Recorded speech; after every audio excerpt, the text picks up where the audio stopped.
Chapter 78. Whispers Behind the Curtain. Professor Slughorn's office transformed into a warm cocoon on a weekend night. The heavy velvet drapes insulated the castle from the cold, while the flickering flames in the fireplace rendered the room excessively cozy. The air was thick with the rich aroma of sweet treacle tart, mead, and a medley of expensive perfumes and hair oils. The portraits of renowned potion masters adorning the walls seemed to be influenced by the ambience. Their conversations dulled to a whisper, their gazes intrigued as they surveyed the throng below. The arrival of Tom Riddle and Ares Phoenix was akin to a stone cast into tranquil waters, destined to stir ripples. Tom, clad in a perfectly tailored dark robe, wore an impeccable mask that blended warmth with aloofness, gracefully accepting the scrutiny from all directions. Ares walked slightly behind him, attempting to diminish his presence. However, his unique heterochromatic eyes and the resplendent phoenix dawn resting on his shoulder, even in its diminutive form, rendered him a firefly in the dark, captivating all eyes, both bright and dim. Our two most radiant young talents. Professor Slughorn's booming voice sounded like a trumpet as he enthusiastically approached, almost ushering them into the heart of the crowd.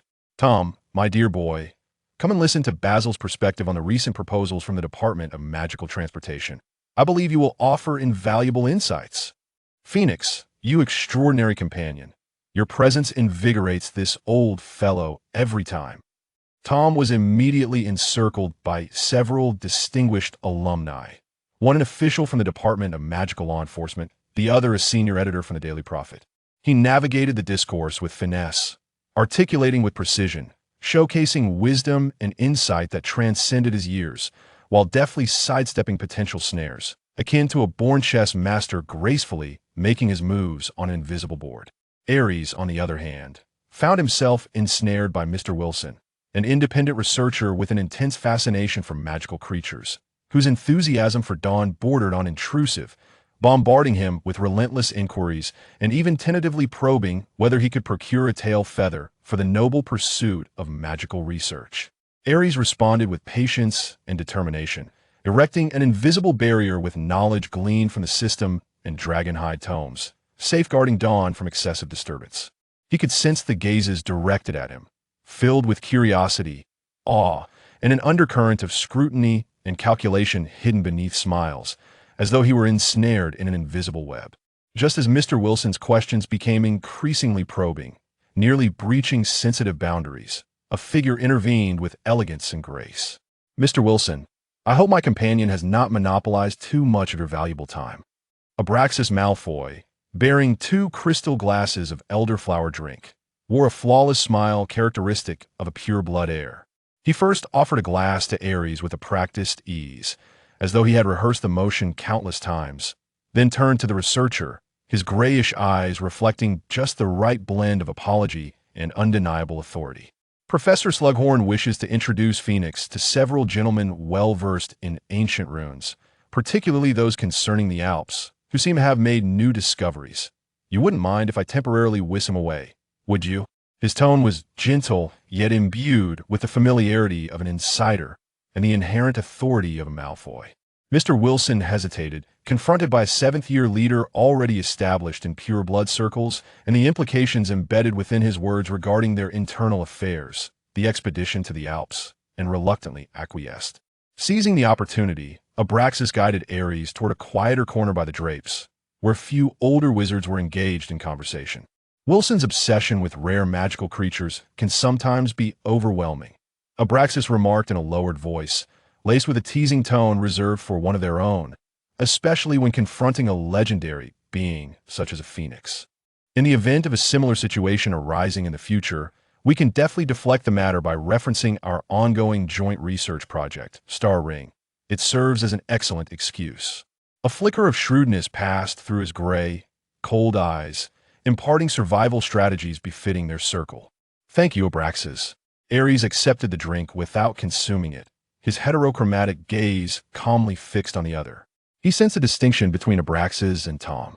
Tom's protective demeanor bore an intense personal possessiveness, akin to a dominant alpha wolf marking its territory, whereas Abraxas's intervention resembled that of a sagacious deputy safeguarding the organization's vital assets and internal harmony, his actions underpinned by clear calculations of interests and a strategic application of collective strength. No need for gratitude. Abraxas inclined his head slightly, his gaze subtly sweeping over Tom, who was engaging in animated conversation with officials in the center of the room, his voice lowering a fraction. We are a cohesive unit. When one flourishes, all flourish. Especially when external eyes are so intently focused. He paused, his words laden with implication. The guests invited by Professor Slughorn tonight. Their backgrounds are more intricate than they appear. That editor is closely aligned with several families that have been monitoring the dynamics of the European continent. His words were like a brisk wind, dispersing the cloying sweetness of the atmosphere. Abraxas was not merely extending goodwill. He was sharing intelligence, fulfilling his responsibilities as a member of the Twin Star Ring, particularly within the realms of information networks and pure-blood social intricacies. He was reminding Ares while concurrently filtering potential risks for their shared plan. At that moment, Tom concluded his conversation with the officials, his gaze transcending the crowd, precisely landing on Ares and Abraxas by the drapery. He did not approach immediately. However, that profound gaze lingered momentarily on Abraxas's hand, which naturally offered the drink to Ares, before shifting to Ares's face. There was no displeasure, only a calm evaluation, as if confirming the stability of some internal order. Abraxas sensed this gaze and met it with composure, raising his glass in a nearly imperceptible salute towards Tom, his posture respectful yet not servile, clearly articulating his position of support and loyalty. The salon continued amidst the clamor. Beneath the honeyed flattery and the dazzling display of lights lay a far more complex power structure and internal accord. Abraxas's involvement as an organizational member not only alleviated Ares' predicament, but also subtly fortified Tom's unassailable core status within the Twin Star Ring, while simultaneously showcasing the irreplaceable role of pure blood families in such contexts. However, the information he provided regarding the guests' backgrounds rippled through Ares' mind like a stone cast into tranquil waters. This salon was not merely a stage for Slughorn's ostentation. It was a delicate exploration of their small group's position and the external environment in anticipation of the greater storm to come. Chapter 79. The Oath Beneath the Black Lake. The saccharine atmosphere of Slughorn's salon lingered in his lungs, imbued with the essence of mead, perfume, and the aftertaste of insincere flattery. Upon returning to the Slytherin common room, the greenish glow of the fire intertwined with the dim, distorted shadows cast by the Black Lake, yet failed to dispel an oppressive stagnation. Tom Riddle strode directly towards his favored high-backed armchair, reminiscent of a young sovereign reclaiming his throne. He spoke not a word, merely seated himself in silence, his long fingers unconsciously tapping against the polished mahogany armrest, producing a faint yet disquieting sound. The low pressure enveloping him was not born of anger, but rather a deeper sensation, territorial scrutiny that was intolerable. Even when the observer hailed from the very circle he had meticulously crafted, a chilling desire for control. Abraxas's casual defense of Ares in the salon felt like a minute thorn embedded in his highly sensitive nerve of power. Ares Phoenix stood by the immense window, gazing out at the vast, murky shadows occasionally skimming across the depths of the Black Lake. He could acutely sense the palpable gaze trailing him from behind, as well as the subtle yet persistent warmth radiating from the blood bond mark beneath his left eye. A potent mix of reluctance and agitation surged within him. The eyes of Travers, the shadow of Grindelwald, and the intricately woven trap of the Alps were drawing ever closer, while they seemed to remain ensnared within the exquisite cage of Hogwarts, expending precious energy, playing the role of future stars in the salon, navigating the delicate internal dynamics of the common room. This passivity and delay suffocated him, as if ensnared in an invisible web. Suddenly, he turned, his heterochromatic gaze glimmering with a near-desperate resolution under the dim light of the lake. Tom, his voice shattered the stifling silence, clear and resolute. We can no longer afford to wait. The tapping of Tom's fingers ceased. He lifted his gaze, his obsidian eyes unfathomable, swirling with an arctic interest ignited by the challenge. Oh, a single syllable, laden with weight. The Alps are not a mere transfiguration exam that permits us leisurely preparation. Ares approached him, his steps steady. Travers, or rather the Grindelwald lurking behind him, will not grant us unlimited time to practice our resonance. They are in motion, while we remain mired in internal strife. He did not explicitly name Abraxas, yet the sharpness of his words unmistakably swept across the recent silent confrontation. Tom leaned slightly forward, his elbows resting on his knees. Intertwined hands propping up his chin. This posture radiated an oppressive aura, yet the cold light in his eyes gradually gave way to a careful consideration. "Your proposal?" he inquired. His voice low. "Real combat," Ares replied succinctly, casting his words like cold stones, not simulated in the safety of the room of requirement. "We must confront unpredictable dangers under genuine pressure, testing the true potency of our light and shadow resonance. We require an adversary capable of pushing us to our limits. The room of requirement cannot simulate the onslaught of saints, nor the curses within ancient ruins," Tom pointed out, a faint yet sharp smile curling at the corners of his mouth. He understood the underlying implications of Ares' suggestion, and the inherent danger and challenge within it resonated with him. "Then let us venture into the forbidden forest." A flicker of frenzied rationality sparkled in Ares' eyes. "Not the fringes, but a realm even the centaurs shun. You once sensed ancient presences deep within that even they approach with trepidation." This proposal was audacious, perilous, and perhaps even reckless. Yet, it was precisely this provocative initiative that ignited the dormant flames within Tom's eyes.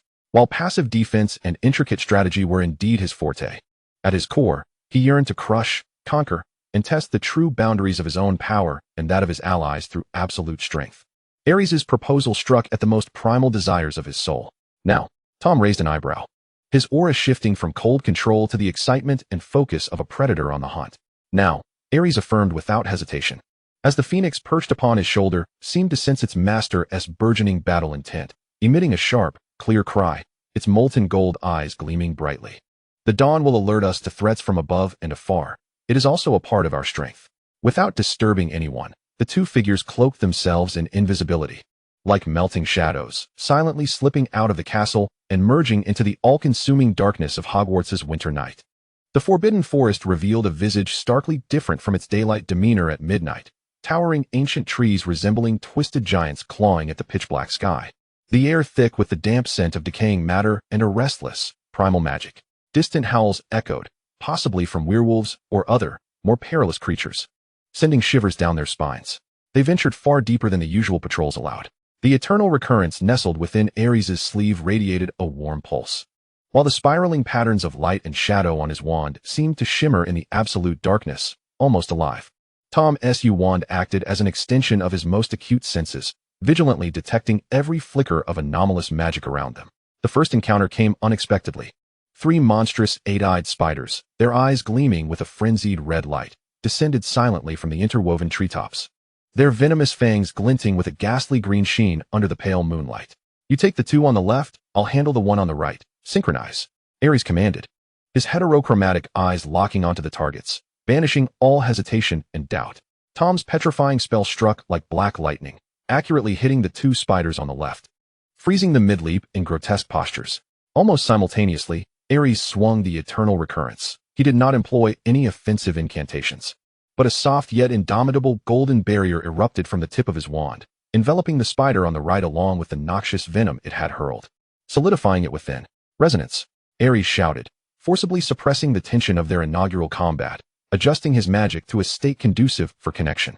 Tom instantly comprehended, forcibly retracting the aggressive, devouring nature of his magic, attempting to intertwine the cold, pure essence of his primal power with Ares' light magic imbued with a will of protection and confinement. A resonant hum, more intense and wild than anything experienced in the room of requirement, it surged forth. This time, it was no longer a gentle dance of light mist, but a wave of golden and black intertwining, edged with delicate lightning, violently radiating outward from the 2 of them. The petrified spiders were struck as if by an invisible hammer, hurtling away and embedding deep into the damp trunk of a distant tree, while the spider ensconced within the golden barrier disintegrated silently into dust, vanishing into the air under the force of the energy surge. The power exceeded all expectations. A flicker of shock flickered in Tom's eyes, swiftly transforming into a fervent ecstasy. He distinctly felt that in the moment of resonance, his magic, initially pure in its purpose of destruction and control, had seemingly been endowed with a property of dispersal and purification, while Ares' magic had acquired the quality of near-regulatory freezing and annihilation. This was not a mere addition of power, but a profound transcendence and transformation of essence. "Continue." Tom's voice trembled with uncontainable excitement, a fervor for conquering the realm of unknown forces. They no longer shied away. Instead, they began to actively seek out stronger adversaries. A group of tree guardians, their spirits corroded by dark magic and driven to madness, found their tempestuousness quelled by the peculiar magical resonance that they generated together, rendering them docile and lethargic. A Kabaz beast, lurking in the fetid swamp, attempted to drag Ares by the ankle with its icy claws, only to be met with a searing flame, enhanced by resonance, that elicited a piercing scream of agony, forcing it to flee in terror. This flame bore an unsettling chill, striking deep at the very essence of the soul. The pressures of combat and the looming specter of death significantly catalyzed their mastery and comprehension of this newfound power. From an initial state of erratic responsiveness that required brief preparation, they progressed to a point where they could establish a rudimentary magical connection almost instantaneously upon being attacked. Ares felt the immense drain on his mental fortitude, cold sweat beading at his temples, his complexion paling, yet the light in his heterochromatic eyes grew ever brighter, a testament to his unwavering belief in his path. Tom, too, was unsteady, the prodigious output of magic leaving him fatigued. However, the gaze he cast upon Ares had transformed from one of scrutiny and possession to one of acknowledgement for a peer with equal strength, a fervent anticipation of battling alongside him in the exploration of the unknown. Eventually, they breached an area steeped in ominous lavender mist. Here, the trees were withered and contorted, their branches resembling skeletal arms reaching despairingly towards the heavens. The ground was riddled with bottomless fissures, exuding a potent, corrosive aura of dark magic. The dawn became increasingly agitated, circling above them and emitting urgent, shrill warnings. This was the place. Tom halted, his expression laden with unprecedented gravity. The unsettling ancient presence I sensed last time lies just beneath us. He pointed his wand towards the widest of the fissures. Suddenly, the ground trembled violently without warning. Several stout, tentacle-like appendages, composed of solidified dark magic, erupted from the crevice, exuding a nauseating stench and a soul-ensnaring pull, ensnaring their ankles and waists like serpents from the abyss. This was no ordinary power wielded by forest creatures. It resembled something ancient and deeply corrupted by darkness, or perhaps a malicious guardian intentionally left in this place by some malevolent entity. Retreat was futile, Ares hissed, sensing the tentacles ravenously siphoning their magic. A frigid suffocation creeping up his limbs. Resonance, maximum output. Target the center fissure, destroy it. Without hesitation, they back-to-back, banished all distractions, entrusting their magic and trust to one another unreservedly. The eternal cycle and the tip of the U-wand simultaneously erupted with an unprecedented radiance, one gold and one black. Two streams of fundamentally different, yet perfectly intertwined magic converging with unparalleled speed, no longer mere dispersive shockwaves. A beam, honed to perfection, seemed to contain countless miniature stars roaring in existence and annihilation, its edges entwined with devastating black lightning, thundered forth from the point where their wands met. It was like the first blade of dawn, determined to tear through the thick veil of night, striking resolutely into the depths of the churning abyss. Boom! An indescribable cacophony erupted, accompanied by a soul-wrenching wail, a blend of agony and rage, from deep within the earth. The blinding light instantly consumed everything, evaporating the dense purple mist, while a violent magical tempest rippled outward, uprooting the surrounding withered trees and reducing them to powder. When the blinding radiance finally dissipated, all that remained was a charred, bottomless pit, its edges still flickering with residual energy sparks. Those dark tentacles and their ominous presence had vanished without a trace, as if they had never existed. Ares, utterly spent, knelt on one knee, supporting himself with the eternal cycle, gasping for breath as sweat trickled down his pale cheeks, splattering onto the scorched ground. Tom, too, leaned on his wand, his chest heaving violently, his forehead dampened with sweat. Yet as he gazed at the gaping pit they had created together, it bore a smile that belonged to a conqueror, filled with unparalleled strength and ambition. Steadying his breath, he approached the nearly exhausted Ares, extending a hand. That hand was steady and strong, devoid of hesitation and calculation, embodying a pure acknowledgement between equals. It seemed his voice had grown hoarse from the tremendous exertion, yet it carried an undeniable, almost euphoric satisfaction. Our path as accomplices holds more potential than anyone could ever imagine. In the depths of the forbidden forest that night, it was no longer a preparation but a declaration. Awaiting them upon the snowy peaks of the Alps would no longer merely be traps. Now, it was the hunters' turn to reveal their freshly forged blades, stained with the blood of the abyss.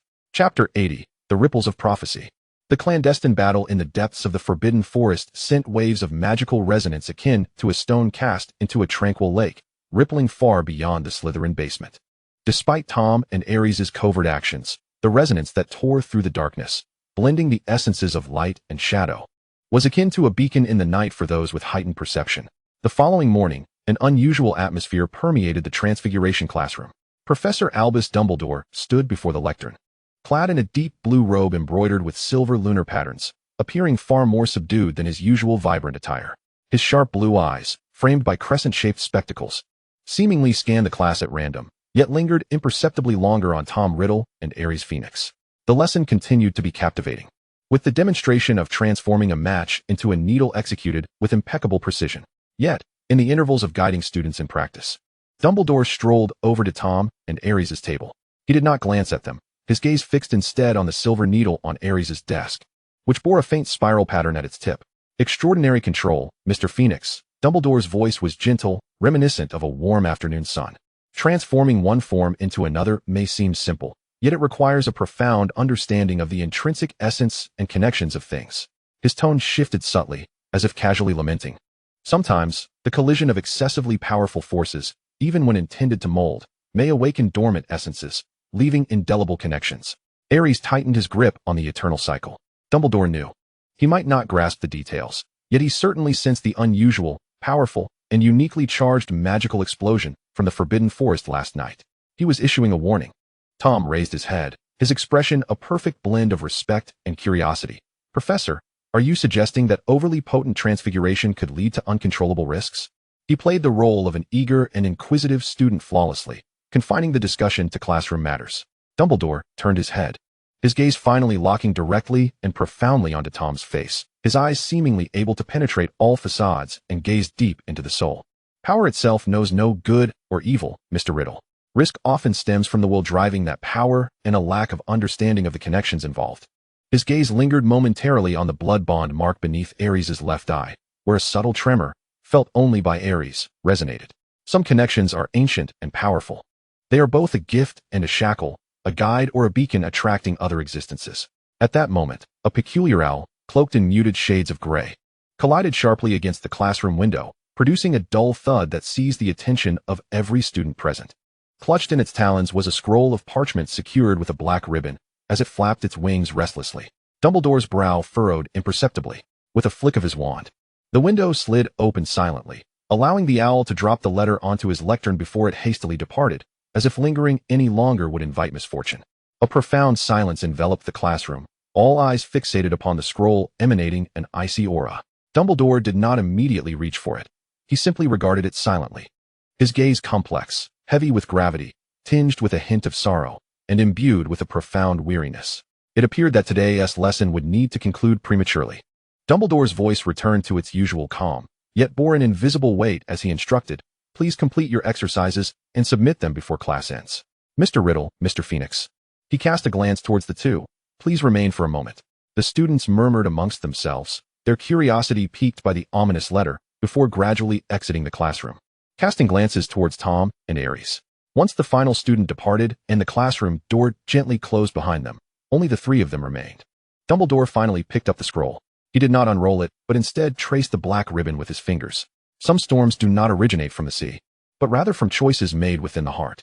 Dumbledore turned his gaze towards them, his tone unusually solemn. The Alps are a land shrouded in history and magic, with many secrets buried beneath glaciers, entombing numerous unfulfilled oaths and errors.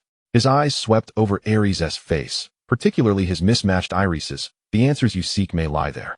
But remember, delving into the past often releases dormant specters. He gently placed the scroll upon the table. This letter comes from an old friend. It is, in itself, an omen. He paused, his words laden with meaning. As you embark on your journey, remember, Hogwarts will always stand as your support. Yet also bear in mind, some paths are destined to be traversed alone, and certain choices must be made by you. He did not articulate it directly, yet everything was implicit. He was aware of their plans, cognizant of the lurking dangers, perhaps even vaguely sensing the intricate connection that bound Ares to him and Grindelwald. He could not intervene directly. He could only offer the most subtle of warnings and counsel. As they exited the Transfiguration classroom, the cold air enveloped them. Tom's expression darkened. Dumbledore's involvement signified an increase in variables. Ares, meanwhile, caressed the wand concealed within his sleeve, contemplating Dumbledore's every utterance. The specters he refers to do not solely pertain to Grindelwald, do they? Ares inquired softly, feeling the pulsating resonance beneath the blood pact, echoing with the distant glaciers. Tom halted, his obsidian gaze fixed on the overcast sky beyond the window, as if he could pierce through the clouds to glimpse the distant alpine ridges and the possibilities they had jointly interred. His voice was low and composed, akin to the analysis of a complex magical theorem, a vow of allegiance, a nascent ideology that ultimately concluded in rupture and bloodshed. Such a past, for those who thrive in the present, is the most perilous of phantoms. It signifies misjudgment, vulnerabilities, and unfulfilled obsessions. He turned his head, and his eyes shimmered not with mere calculation, but with a clarity that bordered on ruthlessness. Dumbledore remained vigilant, wary of the past specters being awakened, and more so of how the two of them, variables, would interact with those dormant possibilities. This, in itself, confirmed that beneath the glaciers lay forces potent enough to disrupt the current paradigm, elements that even they could not fully control, yet were intrinsically linked to their fates. Just then, Abraxas Malfoy approached from the far end of the corridor, his demeanor grave, a stark contrast to his usual poised and composed self. "I have just received news from my family." He lowered his voice, his ashen eyes revealing a rare seriousness. "The situation across the European continent is tightening. Grindelwald's disciples are becoming increasingly active, particularly in the Alpine region. Several ancient families, long maintaining neutrality, have recently adopted ambiguous stances." He glanced between Tom and Ares. "Your journey is likely to attract more attention than you anticipate. Some wish for you not to discover the truth, while others hope to use you to uncover it." The shadows of three factions loomed ominously, akin to the gathering storm clouds over the Alpine peaks. Dumbledore's warnings, Grindelwald's traps, and the intricate machinations of pureblood families. Ares gazed out at the gray, shrouded sky, his heterochromatic eyes seemingly reflecting the intertwining of future snowstorms. Then, he spoke slowly, his voice clear and resolute. "Let the tempest come with greater ferocity." Chapter 81, Fingertips and the Celestial Path. Hogwarts was enveloped in a profound stillness, akin to the calm before a storm. News of the Alpine expedition spread silently through certain circles, akin to oil spreading across water, drawing ambiguous scrutiny from many. However, deep within the Slytherin dungeon, an odd, taut tranquility persisted. On the eve of their departure, the common room was even emptier than usual, the fire crackling more fiercely, as if attempting to dispel the chills seeping in from the cracks of the stone, emanating from the depths of the Black Lake. Tom Riddle did not occupy his customary high-back chair of status. Instead, he shared a more discreet emerald velvet couch against the wall with Ares Phoenix. They sat a respectful distance apart, with several sheets of parchment sprawled between them, requiring final verification, containing intricate maps and ancient ruins. "Wolf, the guide." Tom's voice was low, almost a whisper amid the crackling fire, his gaze fixed on the parchment, not meeting Ares' eyes, according to Slughorn's vague boasts. "Was once a member of the International Alchemical Society, having retired 20 years ago due to ideological differences. Whether he intersected with Grindelwald remains uncertain." Ares' gaze skimmed across the magical nodes annotated on the parchment. His heterochromatic eyes appeared particularly deep in the flickering firelight. Regardless of whether he was a disciple, his very existence served as a coordinate, assuring that they remained on the right path. He lifted his gaze, locking eyes with Tom's lowered profile. The sharp contours softened slightly in the interplay of light and shadow, yet appearing more profound. "We need a mark that belongs solely to us." Tom finally raised his gaze. His obsidian eyes met Ares' mismatched ones. An invisible thread seemed to tighten in the air. He did not inquire what the mark was. He simply observed in silence, awaiting further elaboration. This unspoken trust was more exhilarating than any words could convey. Ares extended his hand, his fingers slender and pale, almost translucent in the warm glow of the fire. He did not reach for the parchment. Instead, hesitantly, he gently tapped his fingertip against the back of Tom's left hand, which lay exposed on the armrest of the sofa. For an instant, Tom's entire arm tensed almost imperceptibly, akin to a startled cheetah. Yet he did not withdraw his hand nor resist. Instead, a darker tide surged within his fathomless gaze. His attention shifted from Ares' eyes, slowly and oppressively, to the minute patch of skin where their fingers met. Ares' fingertip was cool. He held his breath, drawing upon the unique magic within him that intertwined light and shadow, channeling a minuscule thread of distinctly willed magic, akin to the most delicate of chisels, imprinting beneath Tom's skin with the lightest touch. It was not a complex design, but rather a succinct emblem, forged from ancient connections and warnings, imbued with a unique essence resonating with both light and darkness. Once completed, it vanished from sight, only to manifest a faint echo of magic under specific conditions or when in close proximity to another. The entire process lasted merely 3 seconds, yet within that fleeting span, time seemed to stretch infinitely. Ares could distinctly perceive the warm blood coursing beneath the skin of Tom's hand, sensing the immense and perilous power lying dormant beneath. Akin to a slumbering volcano, he could hear the thunderous rhythm of his own heartbeat, underscored by the quiet crackle of the fire. Just as Ares' fingertips were about to depart, Tom's hand suddenly moved. It was not a forceful motion, rather, his wrist executed an exquisitely subtle turn, and his fingertip grazed Ares' own with a gentleness that felt almost accidental, brushing against the spot Ares had not yet fully retracted. A shiver-like sensation surged through Ares' spine from the point of contact, akin to a faint electric current. His breath caught, and his heterochromatic eyes widened slightly. Tom had redirected his gaze to the parchment, his profile returning to its customary sternness, as if that momentary contact had been a trivial accident. Only his other hand resting upon his knee, with fingers slightly tensed, betrayed a hint of his otherwise composed demeanor. Very well, he assessed the mark, his voice steady and unperturbed, as if that brief, ambiguous touch had never transpired. A contingency. Ares withdrew his hand. The spot where Tom had touched now felt as if it had been branded, leaving behind an odd warmth. He lowered his gaze, feigning continued study of the map, though his ears betrayed him, tinged with a slight flush. This tacit, tantalizing flirtation at the edge of taboo was far more heart-racing than any overt intimacy. As night deepened, the last few students vacated the common room. The fire dwindled, leaving only the dim, smoldering embers flickering in the darkness. Tom rose gracefully, as always poised. "It is time to rest," he declared, his gaze sweeping over Ares before settling on the phoenix Dawn, who was quietly preening its feathers upon Ares' shoulder. "Tomorrow, the game officially commences." Ares stood as well, walking alongside him toward the entrance to the boys' dormitory. At the fork leading to their respective bed curtains, both halted simultaneously. The torchlight along the corridor flickered dimly, elongating their shadows as they intertwined. Tom turned his head, regarding Ares. At such close proximity, Ares could clearly see the shadows cast by his thick eyelashes and the dangerous allure of his black eyes, which seemed capable of consuming all light. "Remember, Ares." Tom's voice was low, almost a murmur, imbued with an undeniable possessiveness. "No matter what lies beneath the glaciers, no matter who we face, you are my sole accomplice." He did not await Ares' response, but extended his hand, not to touch, but to delicately trace the winding golden blood pact mark beneath Ares' left eye with the utmost reverence. That touch was lighter than their previous brush, yet it carried a tremor that resonated deep within Ares' soul. He felt the veins beneath that mark warm slightly, as if responding to the touch from this destined individual.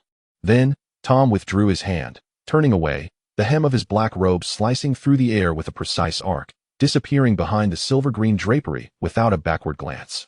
Ares remained rooted in place for what felt like an eternity before raising his hand to gently caress the mark beneath his left eye, still imbued with the warmth and magic of Tom's fingertip. Outside the window, through the dark waves of the Black Lake, faint strands of cool starlight glimmered, like distant celestial guides illuminating the path ahead. The road ahead was fraught with Grindelwald's traps, Dumbledore's scrutiny, and the unknown ancient secrets. Yet at this moment, Ares was overcome with a peculiar blend of eagerness and serenity, for he understood that in this perilous game of chess, he was not alone. They were inexorably intertwined, co-conspirators in light and dark, bound by fate's black and gold threads.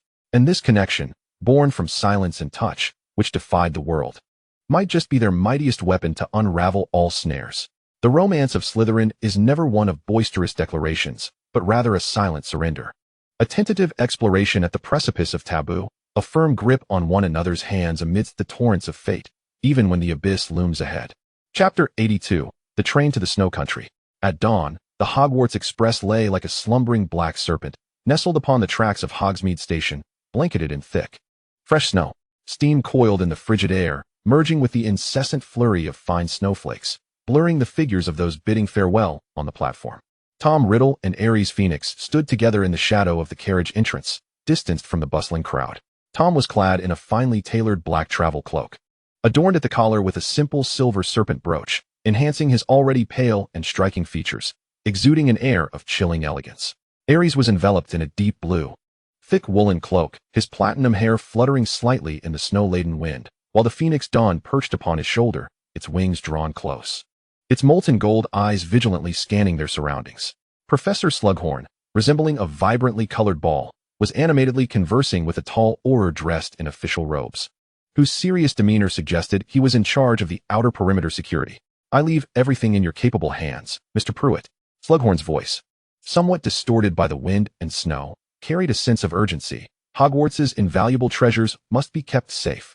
The auror named Pruitt nodded, his keen gaze sweeping over Tom and Ares, lingering momentarily on Ares and the phoenix perched upon his shoulder, his expression betraying scrutiny and a hint of unspoken gravity. Behind him, several similarly attired aurors were dispersed across the platform, forming an invisible barricade. Abraxas Malfoy stood a short distance away, his light golden hair meticulously styled. Draped in an expensive silver-gray fur-lined cloak, engaged in hushed conversation with several upper-year Slytherin students. His demeanor remained elegant and composed, yet his cool gray eyes would nod slightly as they passed over Tom and Ares, conveying a clear signal that Malfoy's resource network was already in operation. Keeping a watchful eye on this journey, without any extravagant farewells, Tom and Ares were the first to board the train. Inside the carriage, warmth enveloped them, a stark contrast to the icy wilderness outside, as if they had stepped into an entirely different realm. They chose an empty compartment, placing their luggage on the overhead rack. As the train began to move, the familiar silhouette of Hogwarts Castle gradually faded into the swirling snow, eventually disappearing into the vast white expanse. The compartment fell into a brief silence, punctuated only by the rhythmic clatter of the wheels against the tracks and the howling winds outside. Pruitt was a rising star within the Auror Command, renowned for his iron-fisted approach and zero tolerance for potential threats. Tom shattered the silence, his voice resonating clearly in the confined space. He sat by the window, his gaze fixed on the swiftly receding snow-covered Scottish wilderness. Having him oversee the perimeter felt more akin to a deterrent and surveillance. Ares sat opposite him, his fingertips unconsciously brushing against the concealed wand of eternal recurrence within his sleeve. The guide mentioned by Professor Slughorn, Gerhard Wolf, had yet to appear. "He will manifest when we require guidance," Tom remarked, a cold smile gracing his lips. The first act of the script must allow the protagonists to take the stage. The train journeys southward, the landscape outside transforming gradually from the vast and majestic Scottish Highlands to the gently undulating hills and fields of central England, blanketed in thick layers of snow. At lunchtime, a house elf wheeled in a modest meal on a dining cart. The two dined in silence, the atmosphere not one of awkwardness, but rather a tranquil tension, poised and ready. In the afternoon, Ares retrieved several crucial parchments from his dragonhide pouch, meticulously rechecking their route and the ancient notes penned in runes. As he bowed his head in concentration, a strand of platinum hair fell, brushing against his smooth forehead. Tom's gaze shifted from the window to Ares, observing the slight furrow of his brow, the focused heterochromatic eyes, and the pale lips that appeared even lighter due to the cold and concentration. The warm air within the compartment seemed to thicken. Suddenly, the train jolted violently without warning, as if it had rolled over an obstacle. Ares swayed, nearly dropping the parchment in his hands. Almost instantaneously, a steady hand grasped his shoulder, Tom's hand. Even through the thick fabric, he could feel the undeniable warmth and strength emanating from it. The tremor subsided quickly, and the train resumed its smooth course. Yet, Tom's hand did not withdraw immediately. His palm glided along the line of Ares' shoulder, slowly descending until it grasped the wrist of the hand holding the parchment. The pressure was gentle, yet it carried an unyielding sense of restraint. Ares lifted his gaze, colliding with Tom's eyes, deep and dark as the night. In them, the usual calculation and chill were absent, replaced by an intensity that seemed almost capable of devouring him. "Your magic," Tom's voice was low, his thumb unconsciously, yet deliberately stroking the delicate skin on the inside of Ares' wrist, a key point of magical flow that had been subtly disrupted since morning. His touch was warm, each slight movement plucking at Ares' nerves like the strings of a lute, sending ripples of delicate shivers through him. Ares' breath hitched. Indeed, the tension of facing Grindelwald and the uncertainty of the ancient ruins had left his magic somewhat unstable. He had not anticipated Tom's perceptiveness. Just as he opened his mouth to speak, Tom exerted a mild pull, drawing him closer. The distance between them vanished in an instant, allowing Ares to clearly see his reflection mirrored in Tom's eyes, to feel the warmth of his breath brushing against his cheek. "Are you afraid?" Tom inquired softly, his tone devoid of emotion, yet the rhythm of his thumb on Ares' wrist bore a near-soothing cadence. Ares regarded him, a flicker of stubbornness flashing in his heterochromatic gaze, soon transforming into an unusual softness. "No," he replied quietly, allowing his wrist to rotate slightly in Tom's grasp, not to escape, but to find a more natural, almost entwined position, merely adjusting to the moment. "For our game." His fingertips stirred slightly, a gentle, reassuring magic flowing like a trickling stream through the skin at their connection, reaching Tom. In an instant, Tom's eyes darkened further, as if stars had ignited within the unfathomable depths of his gaze. The fingers gripping Ares's wrist tightened momentarily, then gradually loosened. He ceased speaking, instead regarding Ares with an inscrutable expression, one that held recognition, possession, and a hint of a relaxation he himself had not noticed. He released his grip and leaned back into his seat, his gaze once again drifting to the window. As if their brief yet intimate contact and magical exchange were merely a trivial interlude in their wintry journey. Ares straightened in his seat, retracting his hand, his fingertips curling subtly, as if yearning to preserve that fleeting warmth and sensation. The blood bond mark beneath his left eye pulsed faintly, as if responding to the secret connection that had blossomed silently aboard the speeding train. Outside, the snow had ceased falling unbeknownst to them. The leaden clouds had parted slightly, revealing a sliver of pale sky. The train was entering an even more desolate area, where the terrain began to steepen, and in the distance, the towering silhouette of the Alps emerged, their cold, indifferent outlines draped in eternal snow. Their stage was drawing near, and the curtain was about to rise. Chapter 83, The Icy Stage. The train finally came to a halt at a small station that seemed forgotten by the world, just as dusk descended.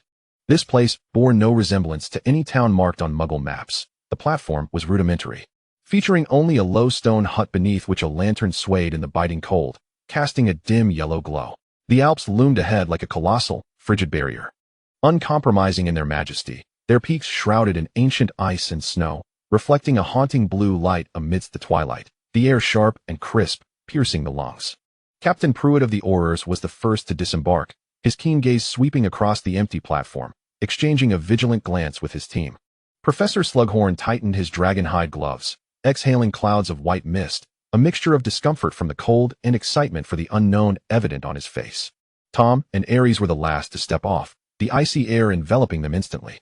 The phoenix perched on Ares's shoulder let out a low cry, reminiscent of crystal clashing, its wings fluffing slightly as if it found the frigid environment not at all disagreeable, but rather somewhat accommodating.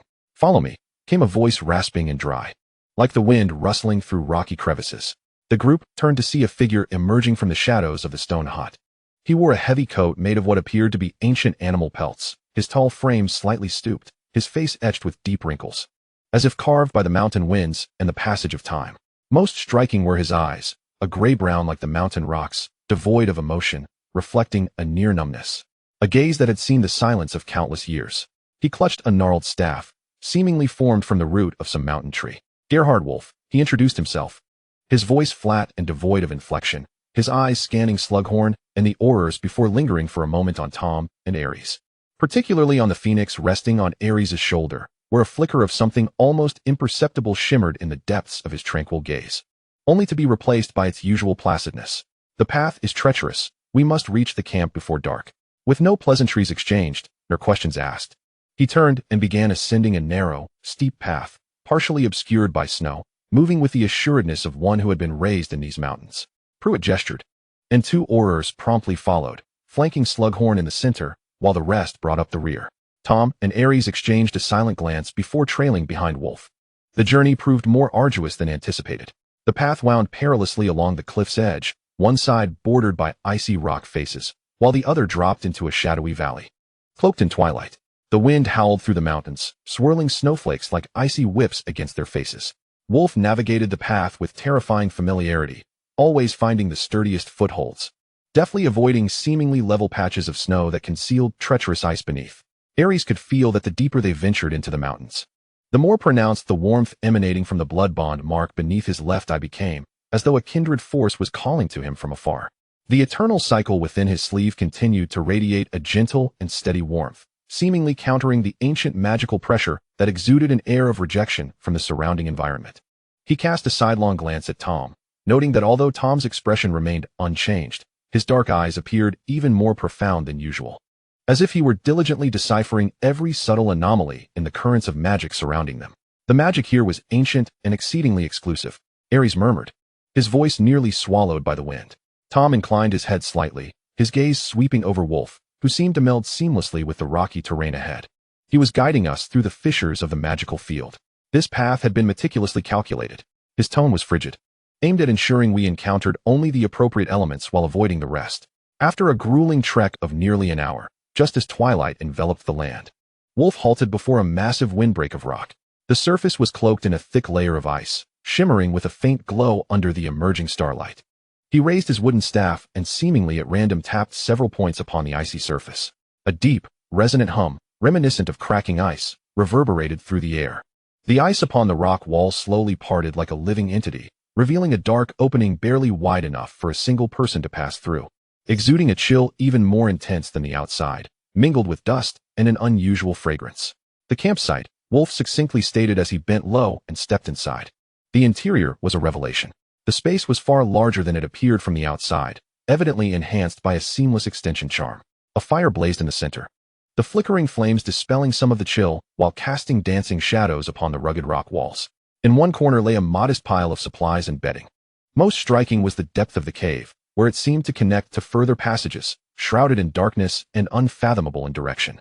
Pruitt directed the aurors to swiftly inspect the entire cave, and only after confirming the absence of immediate danger did he signal for everyone to rest. Professor Slughorn let out a long sigh, nearly collapsing onto a wooden crate draped with animal hides, and took a hearty swig from his silver flask. Meanwhile, Wolf retreated deeper into the cave, sitting facing the shadowy passage, resembling a silent sentinel, his back turned to everyone, as if their presence was of no consequence to him. "Something is amiss," Ares whispered to Tom as he took the opportunity to adjust the bedding, leaning closer. "His magic is profoundly subdued. Yet beneath that stillness lies a sense of being forcibly restrained. He resembles not a living wizard, but rather a homunculus programmed to perform." Tom's gaze traversed Wolf's stooped figure, a flicker of icy understanding flashing in his eyes. A guide, perhaps once a learned hermit, yet now, he seemed more like a key, or a puppet manipulated by a higher will. He paused, lowering his voice even further. "The crucial question is, who set him in motion? And what door do they wish for him to unlock?" In the deep of night, as the campfire dwindled, Slughorn and the aurors appeared to have succumbed to a weary slumber, or at least a feigned one, leaving only the occasional crackle of sparks and the relentless howl of the wind outside.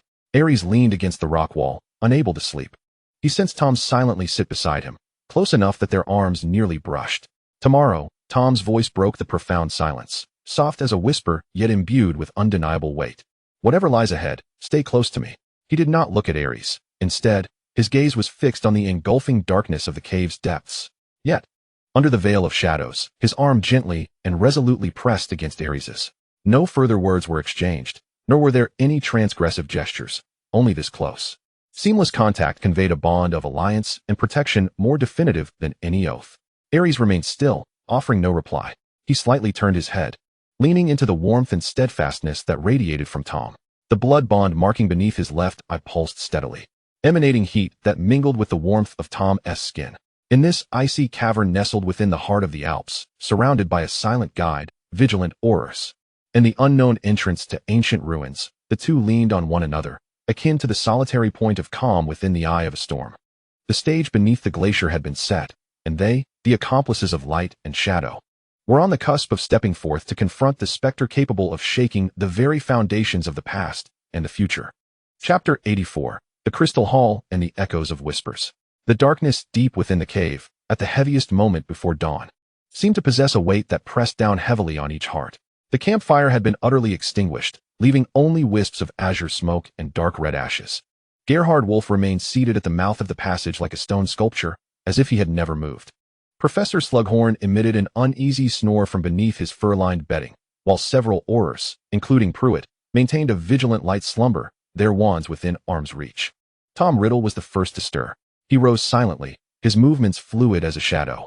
Ares Phoenix nearly opened his eyes simultaneously, the distinct hue of his irises piercingly clear in the dimness, devoid of any drowsiness. They exchanged a glance that required no words, then moved together towards the entrance of the dark passage. The Phoenix of Dawn took flight silently, landing upon Ares' shoulder, its wings folding. Molten gold eyes fixated on the darkness ahead. Their movements startled the drowsing Pruitt, who immediately sat up, his gaze sharp.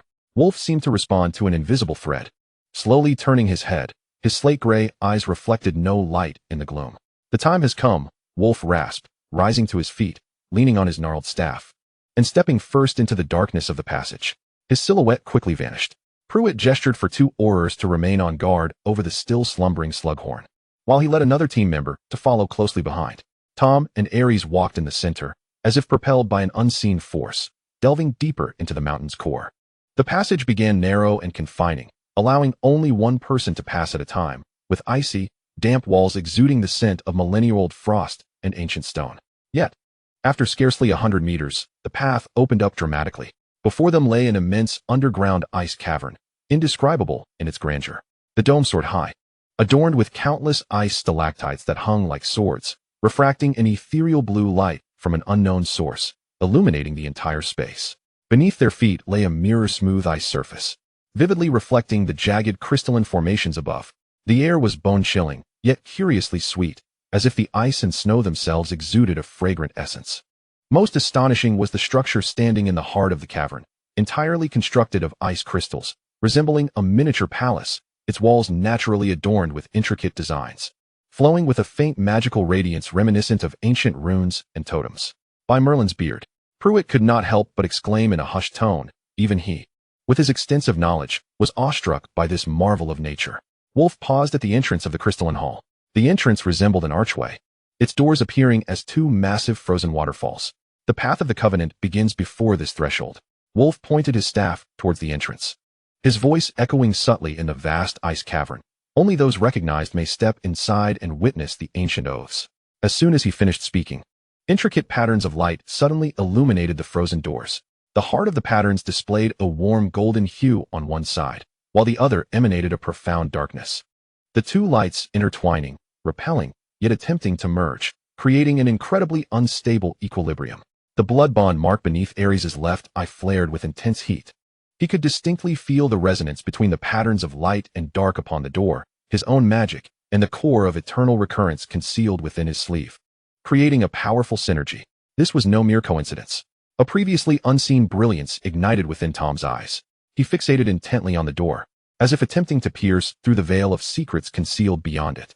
The interplay of light and shadow coexisted and repelled him as he murmured softly, as though unraveling an ultimate enigma. At that moment, Professor Travers, who had silently followed behind and had somehow awakened, suddenly stepped forward. The customary, somewhat somber expression on his face vanished, replaced by an almost fervent intensity. He held in his hand a small compass, seemingly carved from obsidian, which spun wildly, trembling as it pointed towards the depths of the crystal hall. Not merely a contract. Riddle, Phoenix, Travers' voice trembled with uncontainable excitement, his pale eyes fixed upon Ares. This is the place of witness. It has sensed the call of bloodlines and the paradox of souls. His gaze was akin to a scalpel, seemingly intent on dissecting Ares from within. To step inside and touch it. Let us see. Whose legacy are you, after all? Travers, Pruitt barked sternly, stepping forward with his wand partially raised. Mind your words and actions. Your task is to assist in the research, not. However, Travers appeared oblivious to him, entirely captivated by the crystal hall and Ares. The obsidian compass in his hand emitted an ominous black mist. Wolf remained silently by the door, an outsider with hollow, slate-gray eyes, observing the unfolding scene. Tom abruptly pulled Ares half a step behind him, emanating a chilling, oppressive magical aura that subtly resisted the restless patterns of light and dark on the door. Step back, Travers. His voice, though low, carried an unmistakable threat. Otherwise, I wouldn't mind freezing another corpse beneath this ice. The atmosphere within the ice cavern became taut with tension. Ancient ruins, the restless door of light and shadow, coveted bloodlines, watchful saints, vigilant aurors, and that eerily silent guide, all converged in a moment of anticipation. Ares stood behind Tom, feeling the taut strength radiating from his back and the protective stance he adopted. He inhaled the cold air, tinged with an unusual sweetness. As the heat beneath his left eye intertwined with the call of the hall, he understood that crossing that threshold might unveil the core secrets of his lineage, confronting the truths of Grindelwald and Dumbledore's past. Yet, it also meant stepping into the very heart of Grindelwald's meticulously woven web. Gently disengaging from Tom's protective embrace, he advanced a step forward, standing shoulder to shoulder with him, his heterochromatic gaze locked onto the door interlaced with light and shadow. Legacy? Ares' voice resonated clearly within the ice cavern, imbued with a calmness and determination that belied his age. No, Professor Travers. Perhaps I am the erroneous proof of their legacy. The answer that concludes that error. He raised his hand, the eternal cycle slipping into his palm. At the tip of his wand, a faint luminescence began to coalesce, not purely light, nor merely darkness, but a spiral of interwoven light and shadow, akin to that upon the door. And this answer, we shall seize ourselves. Chapter 85, The Corridor of Mirrors. The nascent spiral of light and dark at the tip of Ares' eternal cycle shattered the fragile balance before the door of the crystal hall like a stone cast into a still lake. The fervent anticipation on Professor Travers' face froze, replaced by a sullen offense. Captain Purwit's pupils contracted, and the aurors behind him immediately raised their wands, warily aimed at the seemingly impending chaos. Gerhard Wolf remained silent, but his slate-gray eyes slowly turned towards Ares, as if something within him had awakened. However, the door of the ice waterfall reacted far more violently to Ares' magic than any of them. The previously agitated patterns of light and shadow began to cease their resistance upon sensing the purer and more harmonious essence emitted by the eternal cycle. The golden light and shadowy darkness were smoothed by an invisible hand, no longer a tearing struggle, but transformed into two obedient streams swirling towards the center of the door, forming a slowly rotating, stable vortex. At the vortex's center, there was no ice, but rather a shimmering membrane, as if composed of liquid light and shadow. The door swung open. There was no thunderous roar, only a crisp sound akin to shattering ice. A torrent of magic, far older, purer, and colder than that within the cavern, surged forth from beyond the door, carrying with it countless fragmented whispers, as if thousands of souls were murmuring at the end of time. "Stop them!" Travers nearly screamed, the black light of the obsidian compass intensifying as thick, living strands of darkness shot towards Ares and Tom. Armor. Purwit reacted swiftly, conjuring an ironclad barrier that stood firmly in the path of Travers' attack. The dark strands collided against it with a corrosive hissing sound. "Take them inside." Purwit shouted at Tom and Ares, simultaneously casting stunning spells at Travers, engaging him in combat. Another auror quickly joined the fray. Amidst the turmoil, Wolf made his move. He did not aid either side, but abruptly struck the ground with his staff. A powerful wave of magic, imbued with the essence of earth and stone, rippled outward, causing the entire ice cavern to tremble slightly, the ice spikes above creaking ominously. "Go!" Tom decisively grasped Ares' arm, charging towards the swirling portal of light and shadow without hesitation. As they passed through the liquid membrane of light and shadow, Ares felt an odd sensation of weightlessness, as if his soul were briefly drawn out and then thrust back in. All sounds, the roar of battle, the explosions of spells, the tremors of ice, faded in an instant, replaced by an overwhelming silence. They stepped into a realm beyond the grasp of ordinary understanding. Here, there was neither sky nor earth. Only countless enormous, irregular mirrors, seemingly forged from crystal and mercury, suspended in the void. The reflective surfaces did not mirror their present forms, but instead projected an array of fragmented, fluid images. Sometimes it was the radiant summer of Godric's Valley, two youths animatedly conversing beneath a tree. At other times, blurred dueling scenes with wands crossed. Occasionally, a city engulfed in flames, and a proud figure standing aloft, arms outstretched. More often, a tangle of golden and black threads, like the spindle of fate, weaving joy and sorrow, oaths and betrayals. The air was thick with sorrow, regret, wild ambition, and unfulfilled affection. These intense emotions coalesced almost into substance, pressing upon the nerves of the intruders. Ares surveyed his surroundings, feeling the blood bond mark beneath his left eye burning with resonance in this space. The eternal cycle in his sleeve also trembled slightly, the phoenix ashes and night steed feathers within responding to the flowing images. A corridor of memories, a cage of emotions. Tom's voice carried an almost imperceptible tension as his sharp black eyes swept across the mirrors. The images seemed to touch upon certain hidden corners of his heart, reflecting the shadows of the orphanage and an insatiable thirst for power. Grindelwald, or perhaps Dumbledore, had sealed the past here. This was a trial. As if to validate his words, the images within the surrounding mirrors suddenly began to whirl rapidly, converging until all mirrors unified to present the same scene. A night where two youthful figures stood at the edge of a cliff, beneath them roiling black waves. One of them, Ares could sense it was the youthful Grindelwald, extended his hand, gripping that familiar vial containing swirling blood. The other, Dumbledore, hesitated but ultimately reached out as well, their pinkies entwined with golden threads of magic, as the blood-packed vial hovered between them, emanating a warm and powerful glow. In that moment, trust and connection were pure and fervent. Yet, in the next instant, the scene shattered. All the mirrors simultaneously reflected the moment of their rift, the beam of the severing spell, the shattered blood-packed vial, though it had not truly broken, and the irreparable pain and resolve in their eyes. The immense emotional contrast crashed upon them like a tsunami. Ares felt a pang in his heart, a resonance of pain stemming from his very bloodline. Tom emitted a low groan, his complexion paling further. He seemed more attuned to the feelings of betrayal and fracture, even identifying with them.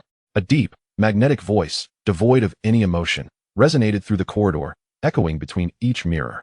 You have stepped into a realm that should remain untouched. Stirring the dust of silence. The images in the mirrors shifted once more, this time reflecting the figures of the two at that moment. Yet, alongside their silhouettes stood another, a meticulously dressed man in a black coat, with impeccably styled golden hair, a handsome, yet inhumanly cold middle-aged wizard. He possessed mismatched eyes, one a profound black, the other an eerie gray-white. He stood there as if he had always existed within each mirror. Gellert Grindelwald. His mirrored gaze pierced through the glass. As tangible as substance, landing on Ares, particularly lingering on the blood pact mark beneath his left eye and the wand in his hand. An intriguing paradox. Grindelwald's reflection slowly spoke, his voice directly entering their minds, flowing with the blood of adversaries, yet inheriting the child of my gaze. The wand in your hand is laden with disquieting harmonies. His gaze then turned to Tom, imbued with scrutiny and a hint of appreciation. And you, young predator. I sense within you a desire for power akin to mine, and a will to shatter chains at any cost. Finally, his gaze returned to Ares. Those gray-white eyes seeming to penetrate all illusions. Choose, lost children. Will you inherit the shattered past within this mirror, wallowing in futile sorrow and regret? Or will you embrace true power, tear apart this hypocritical veil, and forge a greater world of your own? As he spoke, the images of Dumbledore and Grindelwald's beautiful memories began to fade and fracture, while those symbolizing power, change, and Grindelwald's ideals, the wizards ruling the world for the greater good, began to emit an enticing glow, a powerful, seductive mental pressure, accompanied by the allure of pure strength, surged toward Tom and Ares like a tide. Grindelwald was not physically present, yet this peculiar space constructed of his and Dumbledore's shared emotions and memories was his most potent domain. Here, he projected his will, his ideology, his most lethal temptation. Tom's breath quickened, his eyes sparkling with intense struggle, the power showcased in the mirror and the vision of breaking shackles undoubtedly struck at the deepest yearnings within him. Ares felt a sharp sting emanating from the blood pact mark, as if it were warning him, or perhaps calling him. He gripped the eternal cycle tightly, feeling the spiral pattern of light and darkness on the wand's shaft, and raised his gaze to meet Grindelwald's penetrating stare within the mirror. The trial had only just begun at that moment. Chapter 86. In Your Name. Grindelwald's temptation was like an invisible web, viscous and deadly, ensnaring the deepest desires of the soul. The great power of the wizard ruling the world, the freedom to shatter all archaic chains, was as sweet as poison, corroding Tom Riddle's reason. The fierce struggle in his eyes was gradually replaced by a fervent glow, a yearning for the absolute power presented in the mirror, now within reach. His grip on the wand tightened, knuckles whitening from the strain, as if poised to strike, to sever all obstacles, and embrace that greater good. Tom. Ares's voice was not loud, yet it cut through Grindelwald's beguiling whispers like a clear spring. He did not attempt to persuade with words. That would be futile at this moment. Instead, he took a more direct and perilous action. He extended his left hand, not to pull Tom back, but to press fiercely against the searing blood pact mark beneath his left eye. A suppressed cry of pain escaped Ares's lips. It was not feigned. It was a genuine agony, stemming from their soul link. He poured his consciousness, his intense resistance and fear of abandoning past bonds, as well as his deep concern for Tom's potential descent, unreservedly through that searing blood pact link, crashing into Tom's consciousness. This was a raw empathy, a soul-level cry. Tom trembled violently, as if splashed with icy water. What flooded his mind was not Ares's thoughts, but a more primal torrent of emotions. Ares's outstretched hand during a rain-soaked night at the orphanage, the tremor of their initial resonance in the room of requirement. The absolute trust during their back-to-back confrontation against dark tendrils in the Forbidden Forest, and the secret, fiery thrill from their fingertips brushing together in the train compartment. These were real and vivid fragments belonging to them both, instantly obliterating the cold, illusory temptation of power in the mirror. Look at what you hold in your hand. Ares's voice was laced with pained rasp, his mismatched eyes fixed intently on Tom. Look at what we have created together. That is the truth. Tom instinctively lowered his gaze to his right hand, where the tip of his wand, agitated by earlier emotions, was uncontrollably emitting wisps of unstable dark magical mist. Meanwhile, he felt the invisible resonance between himself and Ares vibrating violently, as if it might snap at any moment. The realization of losing this unique connection pierced Tom's bewitched heart like a cold dagger. Though the world depicted by Grindelwald in the mirror was formidable, what value did it hold if it meant losing the only accomplice who resonated with his soul and provided him with an unprecedented experience? The solitary throne was far less bearable than the journey taken together. The fervent glow in his eyes instantly faded, replaced by a deeper, sharper coldness. He abruptly raised his head, his black eyes no longer displaying struggle, only a piercing clarity of intent, playing with hearts. Tom's voice was like crystallized poison. He no longer regarded the alluring reflections but directed his gaze toward Grindelwald's phantom in the mirror, his wand steadily raised, aimed at his opponent. Your greater good cannot even encompass a genuine past, but seeks to imprison it within this cold cage. Such power is unworthy of my temptation. For the first time, a subtle crack appeared on Grindelwald's handsome face in the mirror. A flicker of genuine surprise flashed in his mismatched eyes, quickly morphing into deeper scrutiny and a hint of displeasure. He had underestimated the strength of the bond between these two young men, particularly that child of light and darkness. Who could awaken his companion in such a decisive manner? Real past? Grindelwald's reflection echoed, his tone tinged with mockery, yet beneath that mockery lay something else. At that moment, Ares moved. He did not launch an attack. Instead, he elevated the eternal cycle high above. The tip of the staff ceased to be a mere attempt at merging the spirals of light and darkness. It was a complete release of restraints, allowing the blazing radiance of the phoenix's rebirth within the staff's core and the profound darkness of the night steed's wings to rise like two awakening tornadoes, roaring skyward. Wherever the light reached, the images within the mirror that symbolized power and dominion began to dissolve like snow under the fierce sun, where darkness passed. The remnants of beautiful yet shattered memories were consumed and smoothed over. He did not seek to destroy this place, but rather endeavored to forcibly overlay and harmonize this realm constructed from division and obsession with his essence of coexisting light and dark. My name is not your legacy, nor is it your failure. Ares's voice resonated amidst the intertwining storm of light and darkness, clear and resolute, imbued with a declarative strength. I am Ares Phoenix. My path is forged by my own hands with the help of my accomplice. The spiral patterns of light and shadow upon the staff of the eternal cycle began to spin with unprecedented velocity, as if a miniature universe was being born. It was no longer merely a response, it sought to dominate. Attempting to integrate the chaotic emotions and fragmented memories within this mirrored corridor into its own principles of opposing unity. Arrogance. Grindelwald's reflection emitted a derisive snort, and the entire mirrored corridor began to tremble violently, more mirrors shattering, unleashing a powerful maelstrom of magic, attempting to strangle these two audacious intruders. Now is the time. Tom shouted fiercely, no longer resisting Ares's harmonizing power, but instead willingly merging his own cold magic into it. It was no longer a mere resonance, under Ares's guidance. His dark magic became the most resilient of frameworks, supporting and enhancing the structure of that storm of light and darkness. Under the guidance of the eternal cycle, their magic began its first true deep fusion. A torrent of energy unlike any before, no longer a mere intertwining of gold and black, but presenting a chaotic nebula. Containing within it the extremes of destruction and rebirth, surged forth like the first light of creation, violently crashing into the core region where Grindelwald's reflection resided.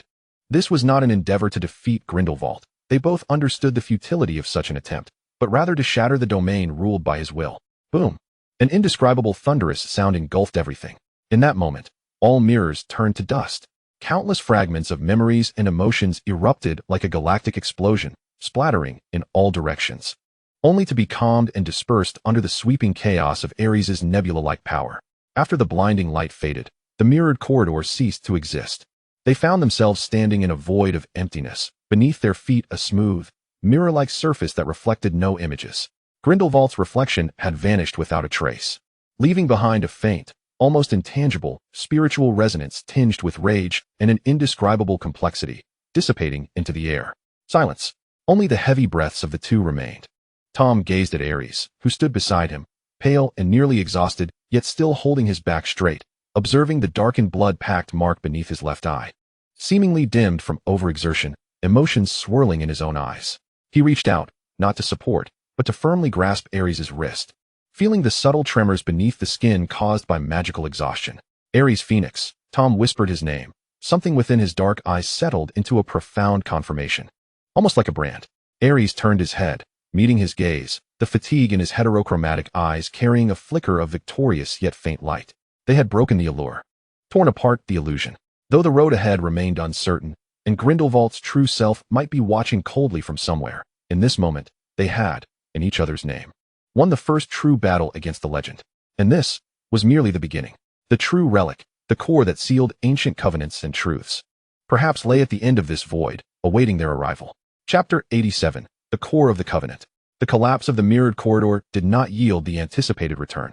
As the brilliant light dissipated, what filled their vision was not the icy walls of a cavern, but a deeper, almost timeless absolute silence.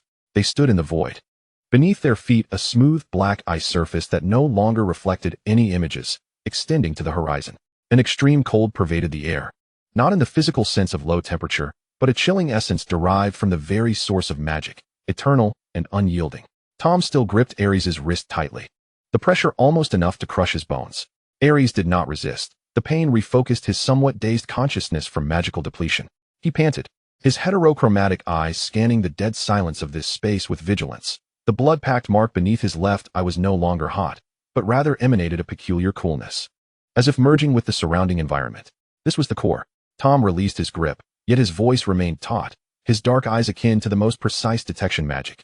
Analyzing the void, the corridor was merely an anteroom, a facade of selection and temptation. The true relic, or rather, the covenant itself, was concealed here. As if to respond to his words, a glimmer of light ignited not far ahead in the dark void. The light initially resembled a distant star, rapidly expanding, drawing closer, and ultimately crystallizing into a floating altar constructed entirely of a translucent black crystal. The altar was circular, its surface etched with intricate, ancient runes more complex than those of the Ice Crystal Palace's outer gate. These characters did not remain static but flowed within the crystal as if they were living entities, emanating a faint yet steady magical glow. At the altar's center, there was not nothingness. Two objects floated there. To the left was a slowly rotating, miniature model of a nebula, with light and darkness interwoven, chaotic and indistinct, radiating an aura akin to that of the eternal cycle in Ares's hand, yet far older and more majestic. To the right was a complex, multidimensional model of a magical covenant, constructed entirely of light. Its intricate structure resembled a clockwork mechanism, yet pulsed with a lifelike rhythm, composed of countless golden lines and nodes, but within its core lay a dark thread, conspicuous and unremovable, like ink dropped into clear water. This dark thread bore a fervent, obsessive will, a powerful resolve to achieve its goal at any cost. Without the need for any explanation, the two understood in an instant that the nebula model represented the ancient principle of opposing unity, the source of power in this place, while the covenant model was the projection and core imprint of the blood pact that Grindelwald and Dumbledore failed to complete, or rather, ultimately led to their divergence. That dark thread was the very essence of Grindelwald's inability to be completely bound by the blood pact, which led to their eventual rupture. What does he want us to see? Ares's voice was somewhat hoarse, facing this magical creation that represented the most profound connections and the most excruciating ruptures of their forebears. His very soul trembled. Tom's gaze remained fixed on the covenant model, especially on that core dark thread.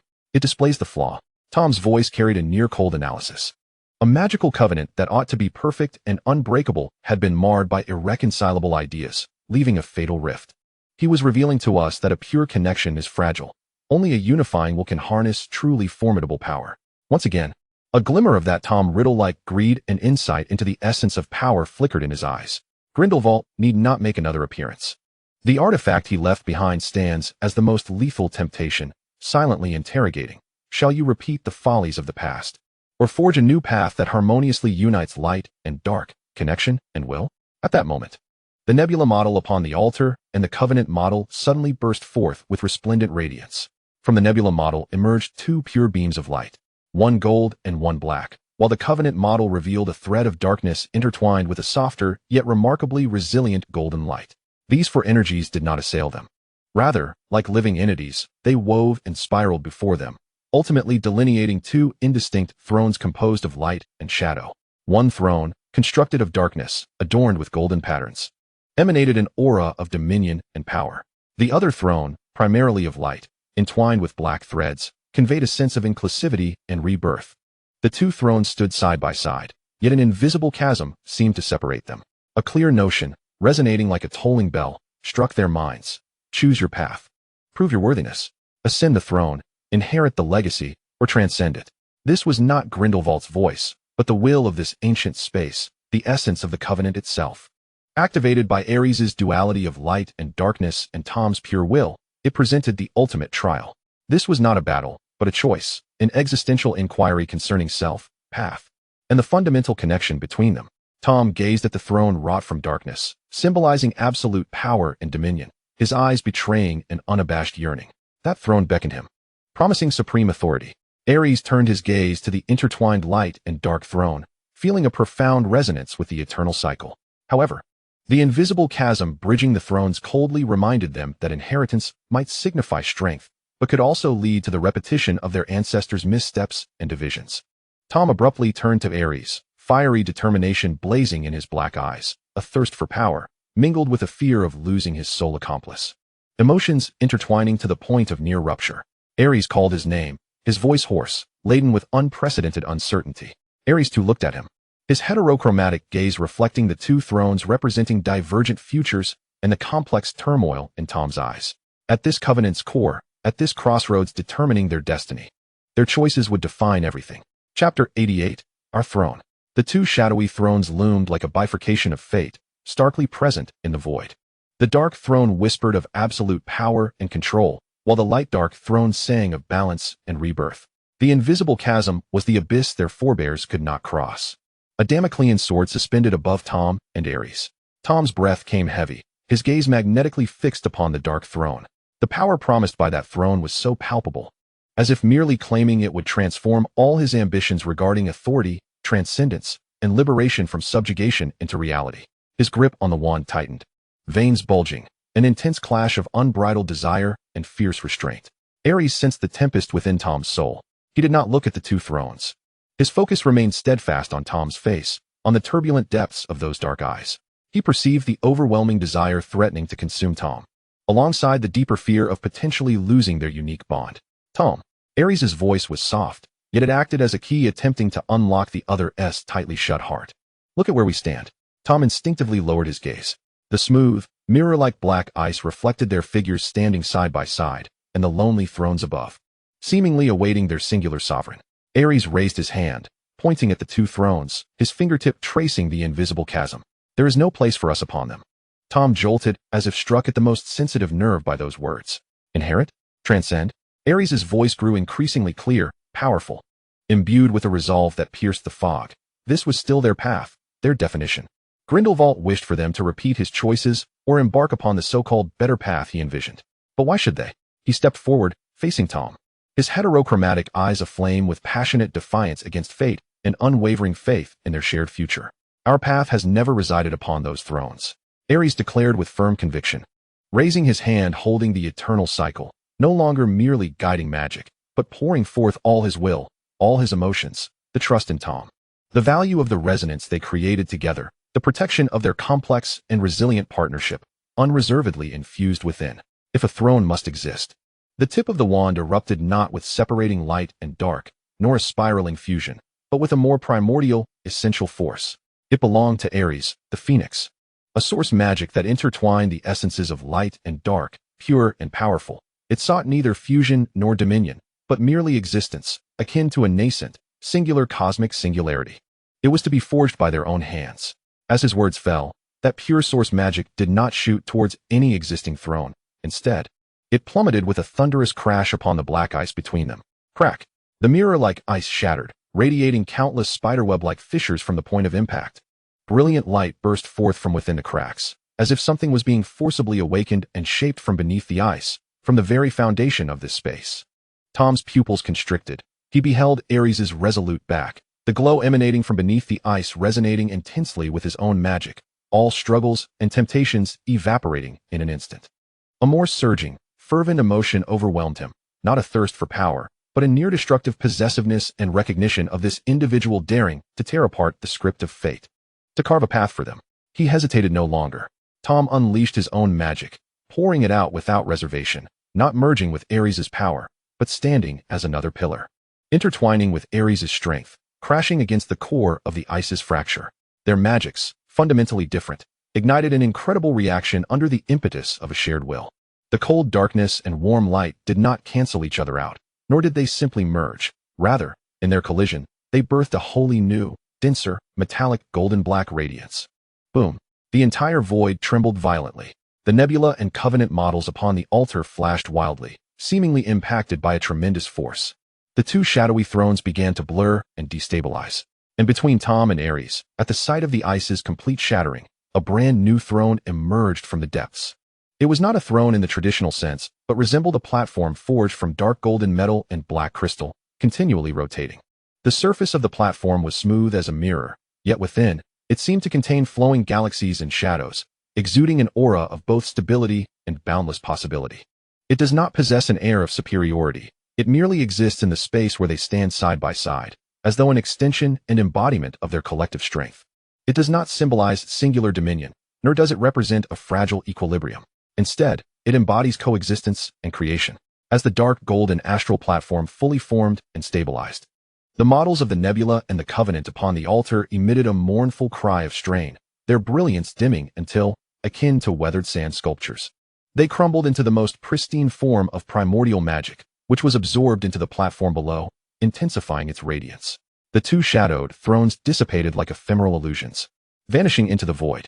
The silence of the space was shattered, with distant echoes of Pewhite's anxious calls and the thunderous collapse of the ice cavern faintly resonating. Tom and Ares stood upon the unique throne they had forged together, breathless and gazing into each other's eyes. Sweat matted their forelocks, their magical energy nearly depleted. Yet their eyes shone with astonishing brilliance. Tom extended his hand, not merely his wrist, but his palm, laid open before Ares. Ares regarded him, his gaze falling upon Tom's dark eyes, which had regained their composure and control, yet simmered with a fervent promise deep within. Slowly, he placed his own hand upon Tom's. Their fingers entwined. Power began to circulate between them, and the weariness miraculously started to wane. It seemed Tom spoke, his voice hoarse from battle, yet imbued with an unprecedented certainty. We have discovered a third path. Not inheritance, nor transcendence. It is subversion and reformation. Beyond the ruins, the true storm may have only just begun. Yet at this moment, they possessed a cornerstone that was uniquely theirs, capable of confronting anything. Chapter 89. The Spark Among the Embers. The radiance of the dark, golden astral platform gradually receded, ebbing and flowing like a steady breath, enveloping the two in a warm, secretive halo. The external clamor of the ice cavern's collapse and Pewhite's urgent call seemed to be isolated in another dimension. In this fleeting sanctum forged by their combined strength, only the harshness of their uneven breaths remained, alongside the palpable tremor lingering in the air, thick with the intensity of their collision. Tom continued to grip Ares' hand firmly. The strength of their interlocked fingers showed no signs of loosening, as if any release would cause the newly forged miracle to dissipate. His gaze, almost tangible, traced the contours of Ares' face, from the platinum strands of hair dampened by sweat clinging to his forehead, to the trembling lashes exhausted from magical strain, finally resting upon the irises reflecting the dark golden halo, increasingly entrancing. You always. Tom's voice was low and gravelly, bearing the tension of their recent skirmish and an indescribable emotion. Deeply shaken, Ares, to my surprise. His other hand rose, the motion slow and almost ceremonial. His fingers, distinct and warm from channeling immense magical energy, gently brushed aside the damp hair from Ares' forehead. The touch sent a subtle shiver coursing through Ares' skin. This contact was no longer tentative, no longer laced with calculation, but rather a gentle affirmation, unmistakably tender, tracing the contours of Ares' cheek. Ares nearly held his breath, feeling the callous tip of Tom's finger and the intense emotions contained within that touch, almost bursting forth. He did not shy away. His mismatched eyes met Tom's unfathomable gaze, devoid of fear, only reflecting a clarity and calmness, equally tumultuous. He tilted his head slightly, an unspoken gesture of trust. Tom's fingertip finally rested on the winding golden blood bond mark beneath Ares' left eye. It no longer burned. Instead, it bore a soothing coolness, akin to the platform beneath them. His fingertip caressed the mysterious pattern with exquisite gentleness, as if deciphering an ancient covenant unique to the two of them. Here, Tom's thumb pressed lightly against the starting point of the mark, his voice barely above a whisper, connecting our present. His fingers traced the winding pattern downward, as if following the trajectory of fate, guiding our future. His fingertip eventually settled on Ares' jawline, applying gentle pressure to elevate Ares' gaze, intertwining their eyes in an unavoidable convergence. There is no turning back now, Ares. Tom's dark eyes surged with a tempest, a blend of obsession, possession, and the fervor ignited by their shared creation of history, mingled with an emotion he had yet to fully comprehend, one of cherishment, stemming from the moment you chose to stand beside me here. Ares felt the undeniable pressure at his chin, gazing into the depths of Tom's eyes, which threatened to engulf him in darkness and heat. He raised his empty left hand to rest upon the back of Tom's hand on his face. His fingertips were cold, yet imbued with an oddly soothing strength. I never intended to turn back, Tom. Ares' voice was soft, yet as resolute as stone. His fingertips pressed gently, intertwining with Tom's, forming a clasp. Whether it was the rain-soaked nights in the orphanage, the darkness of the forbidden forest, or this throne of ours. He leaned slightly forward, resting his forehead against Tom's. This was an exceedingly intimate gesture, transcending all words. Their warm breaths mingled, the magic circulating effortlessly and soothingly in their close proximity, comforting their exhausted souls. "We are accomplices." Ares closed his eyes, feeling the warmth emanating from Tom's brow and the steady pulse of his powerful core, his voice almost melting into the rhythm of their breaths. "It has been so from the very beginning." Tom released a barely audible sigh, a sound that seemed to echo both satisfaction and resignation. He tightened his embrace, drawing Ares deeper into his arms, not as confinement, but as a near-greedy affirmation. Resting his chin atop Ares' soft hair, he inhaled the mixed scent of frost and unique magic. On this island forged by their strength, amidst the embers of ancestral grievances and external conflicts, two young and proud souls nestled together in a manner both wild and tender, sharing warmth and the tremors of survival, as well as a burgeoning, forbidden affection. After a considerable time, until the external sounds of collapse appeared to subside and Pewite's calls, amplified by magic, became distinctly audible, Tom gradually loosened his hold. Yet, he did not fully release Ares. One hand remained securely clasped around his waist. He lowered his head, his dark eyes locking onto Ares as he opened them, now glimmering with a hint of dazed allure, a faint yet dangerously captivating smile gracing his lips. "Then, my accomplice." His voice returned to its usual calm, yet underneath lay a torrent of unrestrained currents. "It is time to emerge and let the world witness the spark we have ignited." As his words resonated, the platform's glow began to recede slowly. The scene of the collapsing ice cavern reappeared, yet amidst the chaos. The two standing side by side seemed to be enveloped in an enduring dark golden afterglow. They emerged from the ruins, not as vanquished souls, but as conquerors, bearing their indissoluble bond and the prologue to an entirely new era. Chapter 90, The Game by the Campfire. At the entrance of the collapsed ice cavern, chaos reigned like a shattered beehive. Captain Pruitt's face was a tapestry of relief interwoven with incredulity as he observed the oars laboriously reinforcing the precarious entrance, debris and ice particles occasionally cascading down. Professor Slughorn, pallid and shaken, slumped upon a relatively intact boulder, oblivious to the silver flask that had fallen by his feet. His wide eyes fixated on the two figures emerging from the haze of dust. Tom and Ares were far from unscathed. Their robes were besmirched with ice fragments and dirt, their faces slightly pale from the toll of magic, and their breaths came in uneven gasps. Yet, they exuded an ineffable aura, not of survivors in disarray, but of a restrained brilliance, as if they had been tempered by countless trials. The invisible bond between them, forged through the creation of the dark golden star platform, had visibly strengthened, resonating in perfect synchrony. Even in their simple act of standing together, they radiated an inseparable wholeness. "Oh, Merlin," Slughorn finally managed to utter, his voice dry. Muttering, "It's good that you're safe." His gaze fell upon the phoenix, Fox, perched quietly on Ares' shoulder, his expression complex, as if he was just then grasping the immense potential harbored within this student he had always regarded as extraordinary. Pruitt's gaze was sharper, sweeping over the two before settling on Tom's face. "What transpired? Where is Travers?" he inquired, acutely aware that the transformations occurring within these youths could not be simply attributed to a mere escape.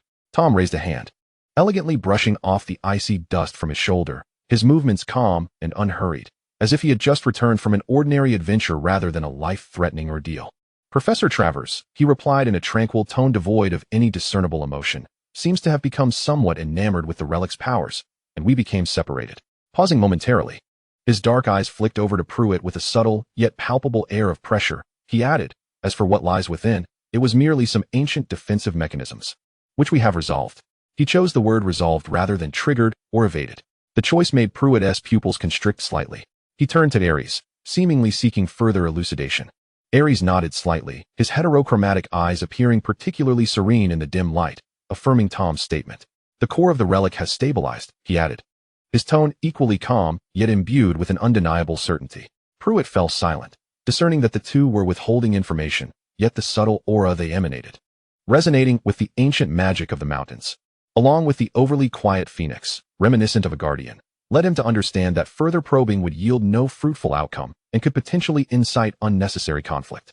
Drawing a deep breath, he made a decisive choice. "We must return to camp. This place is unsafe." The atmosphere during the return journey to the temporary camp was grave. With Wolf missing and Travers' fate uncertain, the Aurors remained vigilant against the possibility of another collapse. Slughorn was still shaken, while Tom and Ares were absorbed in a silent exchange that outsiders could not penetrate.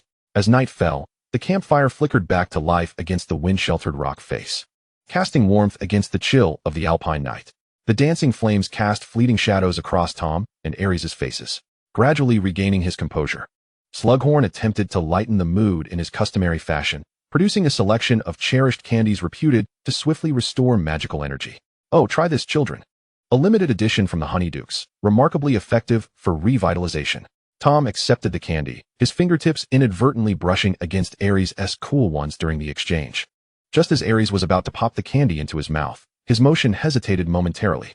Tom's gaze remained fixed on the campfire, seemingly oblivious. Yet his hand resting on his knee naturally and insistently covered Ares' casually placed hand. Ares' fingers instinctively curled slightly, but did not withdraw.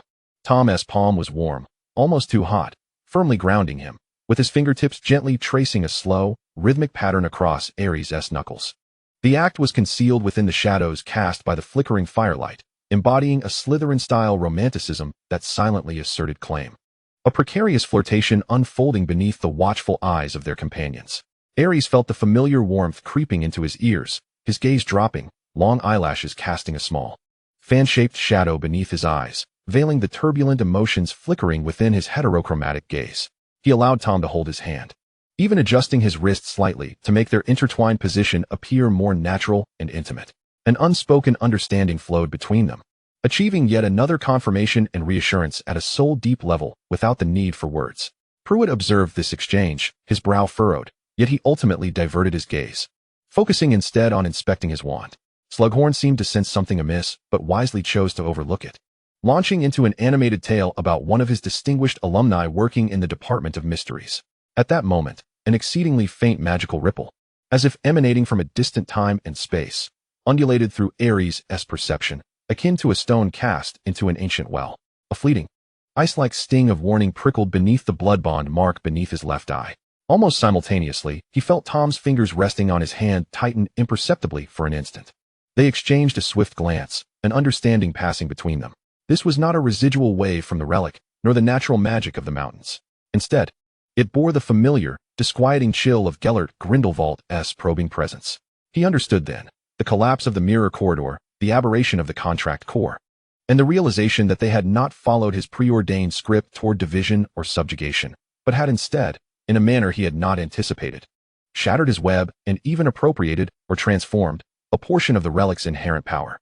The campfire continued to provide warmth. The sweetness of the candy lingered on their tongues. Yet a deeper, more perilous chill had stealthily crept in with the mountain winds. Grindelwald's initial foray had been shattered by their united front, but they both understood that this was far from the conclusion. The next encounter might not merely be an elusive thought or a puppet guide under his control. Tom's fingertips pressed down firmly on Ares' hand one last time before gradually releasing, resuming his accustomed elegance and aloofness. However, his gaze, now cast back toward the endless darkness beyond the campfire, was more profound than the alpine night sky, glimmering with a cold, exhilarating light, the gaze of a hunter sensing a mightier prey drawing near. Ares gently moved his fingers, which had grown somewhat numb from the grip, enclosing the uneaten candy within his palm. The storm was only just beginning, yet they were ready to face it. Chapter 91. The Undercurrents of Return. The biting cold winds of the Alps were kept at bay outside the Hogwarts Express, where the interior was as warm as spring, yet a heaviness hung in the air, starkly contrasting with their earlier departure. The Scottish Highlands sped by outside the window, shrouded in a persistent shadow beneath the leaden sky. Tom Riddle and Ares Phoenix continued to share a compartment, but the atmosphere had shifted from the tentative silence before their journey. A deeper, blood, and magic-forged understanding flowed between them. They sat by the window, books sprawled across the empty space between them, ostensibly engrossed in quiet reading. Yet their magical senses remained attuned, vigilant for any sign of anomaly. Not long after the train departed, Abraxas Malfoy came to knock at their door. He was clad in an exquisitely tailored travel robe, his light golden hair meticulously arranged, and his face bore a perfectly measured expression of concern belonging to an ally. It seemed that the winds and snows of the Alps had not diminished your resolve in the slightest. Abraxas elegantly seated himself, his cold gray eyes sweeping over the two, ultimately resting upon Ares, his tone laced with a barely detectable inquisitiveness. News from the family indicates that certain channels on the European continent have recently been unusually active, particularly in certain regions of Austria. It appears that some individuals have exhibited an extraordinary interest in the results of your recent endeavors. His words were tactful, yet the implication was unmistakable. Grindelwald's influence, or rather, the other pure-blood families concerned with this matter, had already taken note of them and were responding swiftly. Just as Abraxas leaned slightly forward, seemingly wishing to draw closer to Ares for a hushed conversation, Tom, seated opposite, imperceptibly tightened his grip on the teacup for just a fleeting moment. He did not raise his gaze, his eyes still fixed on the pages of the book. Yet the atmosphere surrounding him instantaneously grew half a degree colder. Almost simultaneously, the blood-packed mark beneath Ares's left eye pulsed with an exceedingly faint, yet unmistakably intense heat. It was not a painful warning of danger, but rather a more intimate sensation, imbued with displeasure and a clear possessiveness, akin to a stone thrown into a still lake, sending ripples through his mind. His tie, of an atrocious taste that was unbearable. That sentiment was domineering and direct, infused with Tom Riddle's unvarnished judgment and disdain. Ares's fingers, which had been flipping through the pages, momentarily stilled. His expression remained unchanged, not even a flutter of his eyelashes. But the glimmer of his heterochromatic eyes swiftly scanned Tom's taut profile. He could sense beneath that thought a deeper instinctual agitation, like a beast's primal response to an outsider encroaching upon its domain. He did not respond verbally. Instead, he subtly directed a fragment of his consciousness into the searing link.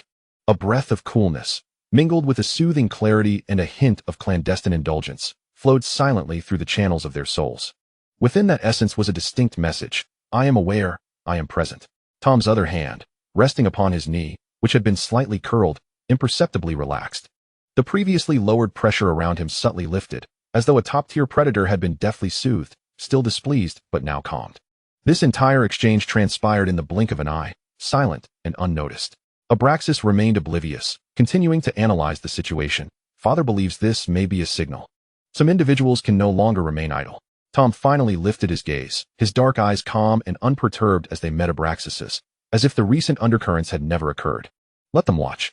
His voice was flat, yet imbued with a confidence that suggested total control over the situation.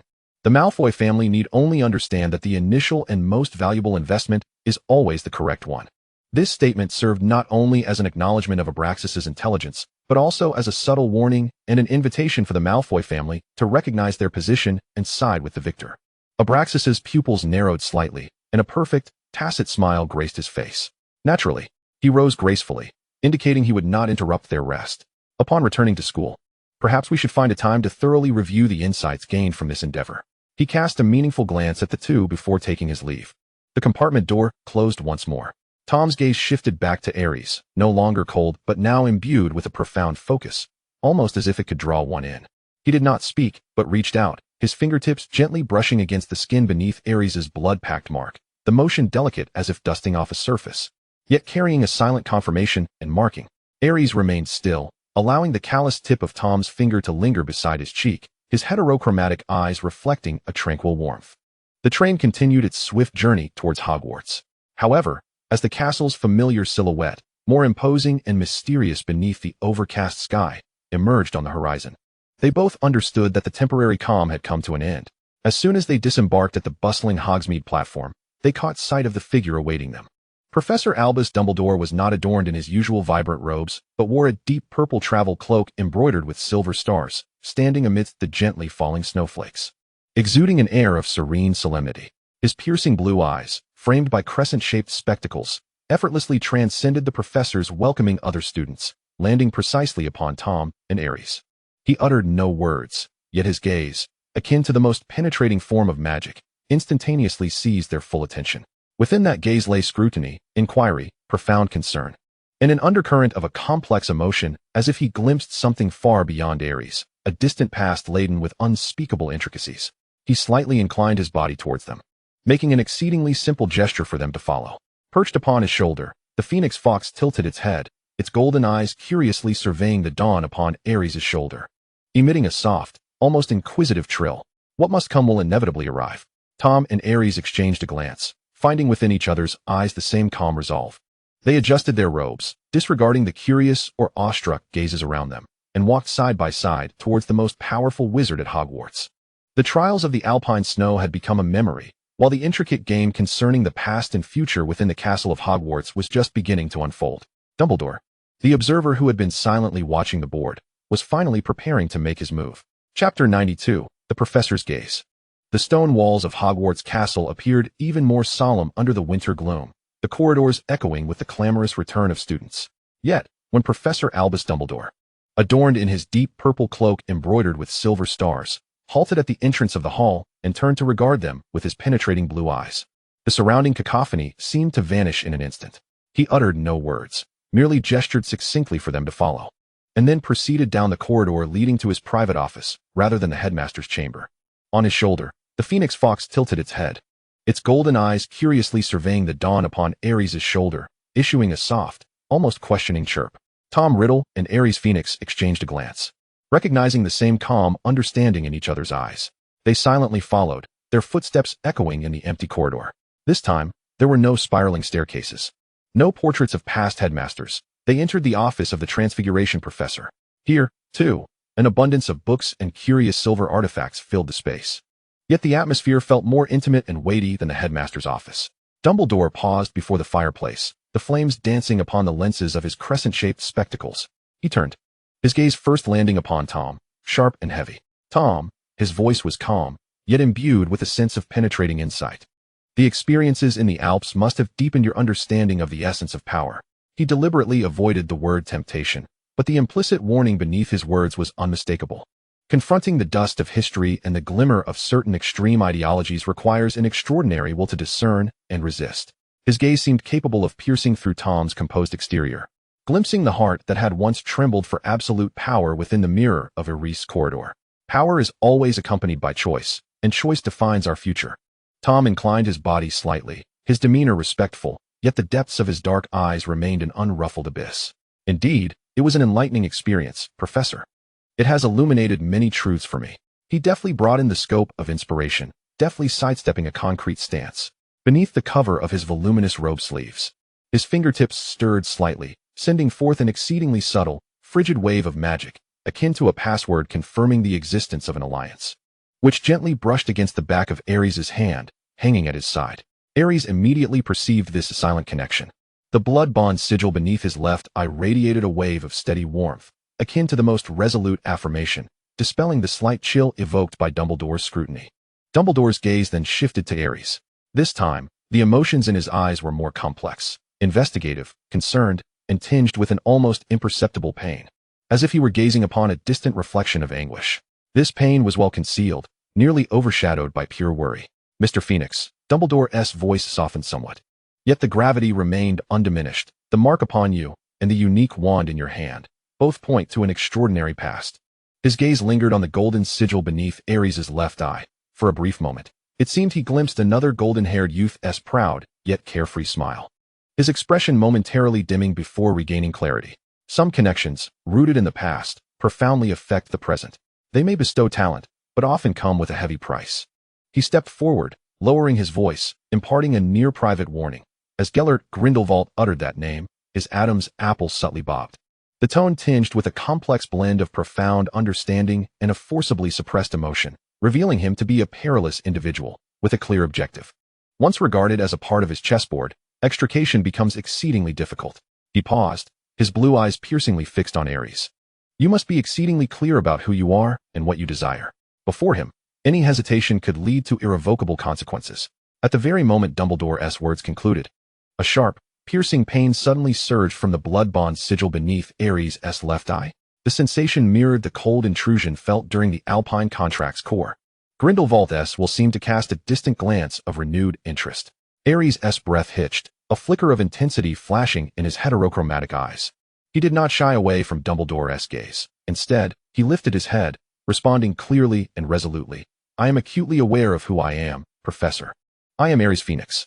His gaze fleetingly met Tom's, a brief yet undeniable mutual understanding passing between them, and the path I have chosen, along with those who walk with me, has never changed. Dumbledore's eyes flickered slightly. He perceived the unspoken exchange between the two and noted the resoluteness in Ares's gaze that transcended age. He fell silent for a moment, ultimately inhaling softly, a barely noticeable movement as if to calm some inner tumult.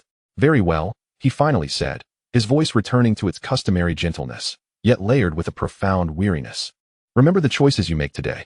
Hogwarts will do its utmost to protect its students, but ultimately, each individual must take responsibility for their own choices. He subtly shifted aside, signaling the conclusion of their conversation. As the Christmas holiday approached, just as the two turned to leave, Dumbledore seemed to recall something, adding thoughtfully, "Perhaps this is a suitable time to reflect and examine some fundamental questions." The veiled reference to fundamental questions brought Ares' lineage, as well as the intricate connections between himself, this professor, and the Dark Lord, into a sharp focus, suspended in the air for the first time. Tom's pupils constricted sharply. Ares paused momentarily, not turning back, but his hand at his side tightened subtly. Exiting the Transfiguration professor's office, the cold breath of the corridor enveloped them. The dim light could not dispel the weighty and intimate atmosphere that lingered between them. As they turned into the shadows of an unoccupied hallway, Tom abruptly seized Ares, pulling him into the darkness of an abandoned niche. His movements bore the urgency of someone defending their territory, his palm firmly gripping Ares' wrist while the other hand pressed against the wall beside Ares' ear. He was testing. Tom's voice, a whisper against Ares' ear, carried an icy anger and a tautness. "He seeks to unsettle you regarding your origins." His breath was heated, his dark eyes gleaming ominously in the shadows, swirling with a fierce possessiveness and fear of potential loss. Ares did not struggle. Instead, he raised his head, his heterochromatic gaze reflecting Tom's intense emotions in the dim light. He could not be swayed. Ares' voice was soft yet imbued with unwavering strength, regardless of where my bloodline originates, or how many entanglements the past holds. He lifted the unrestrained hand, fingertips gently brushing against the corners of Tom's tightly pressed, anxious lips. "What I choose has always been you." That icy touch seemed to carry a semblance of magic, instantly soothing the tumult in Tom's eyes. He suddenly lowered his head, pressing his forehead firmly against Ares'. Their warm breaths intertwining fiercely in the confined space. "Remember your choice, Ares." Tom's voice was hoarse, laden with a near-violent promise, forever, following Professor Dumbledore's significant gaze. In this unseen shadow, they reaffirmed, in the most primal manner, the indomitable barrier of their alliance against the world. Outside the castle, delicate snowflakes fell silently, covering the footprints of their return and heralding the impending, more ferocious storm. Chapter 93, Undercurrents and Honey. Hogwarts lay in silence beneath the snow. Yet beneath the shimmering surface of the Black Lake in the Slytherin common room, the undercurrents never ceased to surge. Tom Riddle returned from the Alps, and Ares Phoenix seemed enveloped in an invisible barrier, isolating them from their surroundings, a realm naturally formed through shared experiences of life and death, and the creation of miracles.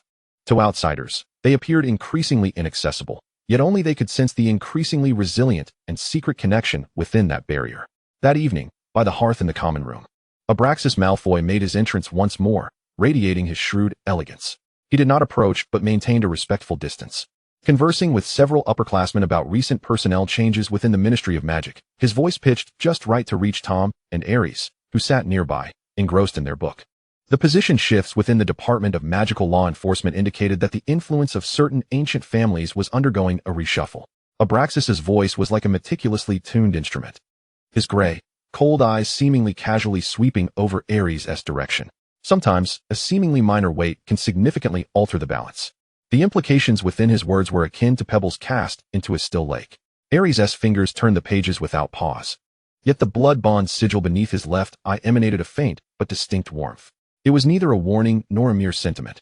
Rather, it conveyed a sense of displeasure and a clear possessiveness, echoing directly in his mind.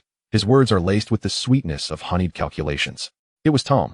He did not even lift his gaze, remaining absorbed in the ancient symbols on the pages of advanced magical texts. Ares' eyelashes fluttered slightly, the periphery of his heterochromatic eyes capturing Tom's particularly stern profile in the firelight. He could discern the underlying impatience that Tom harbored for any attempt to assess and leverage Ares as an independent pawn. A gentle ripple of reassurance and understanding flowed through the soul link, returning silently. This essence bore a clear response, whether honeyed or not. It concerns neither you nor me. The fingers resting on the pages of Tom's book relaxed imperceptibly. His aura, slightly taut from Abraxas's words, quietly regained its customary icy calm.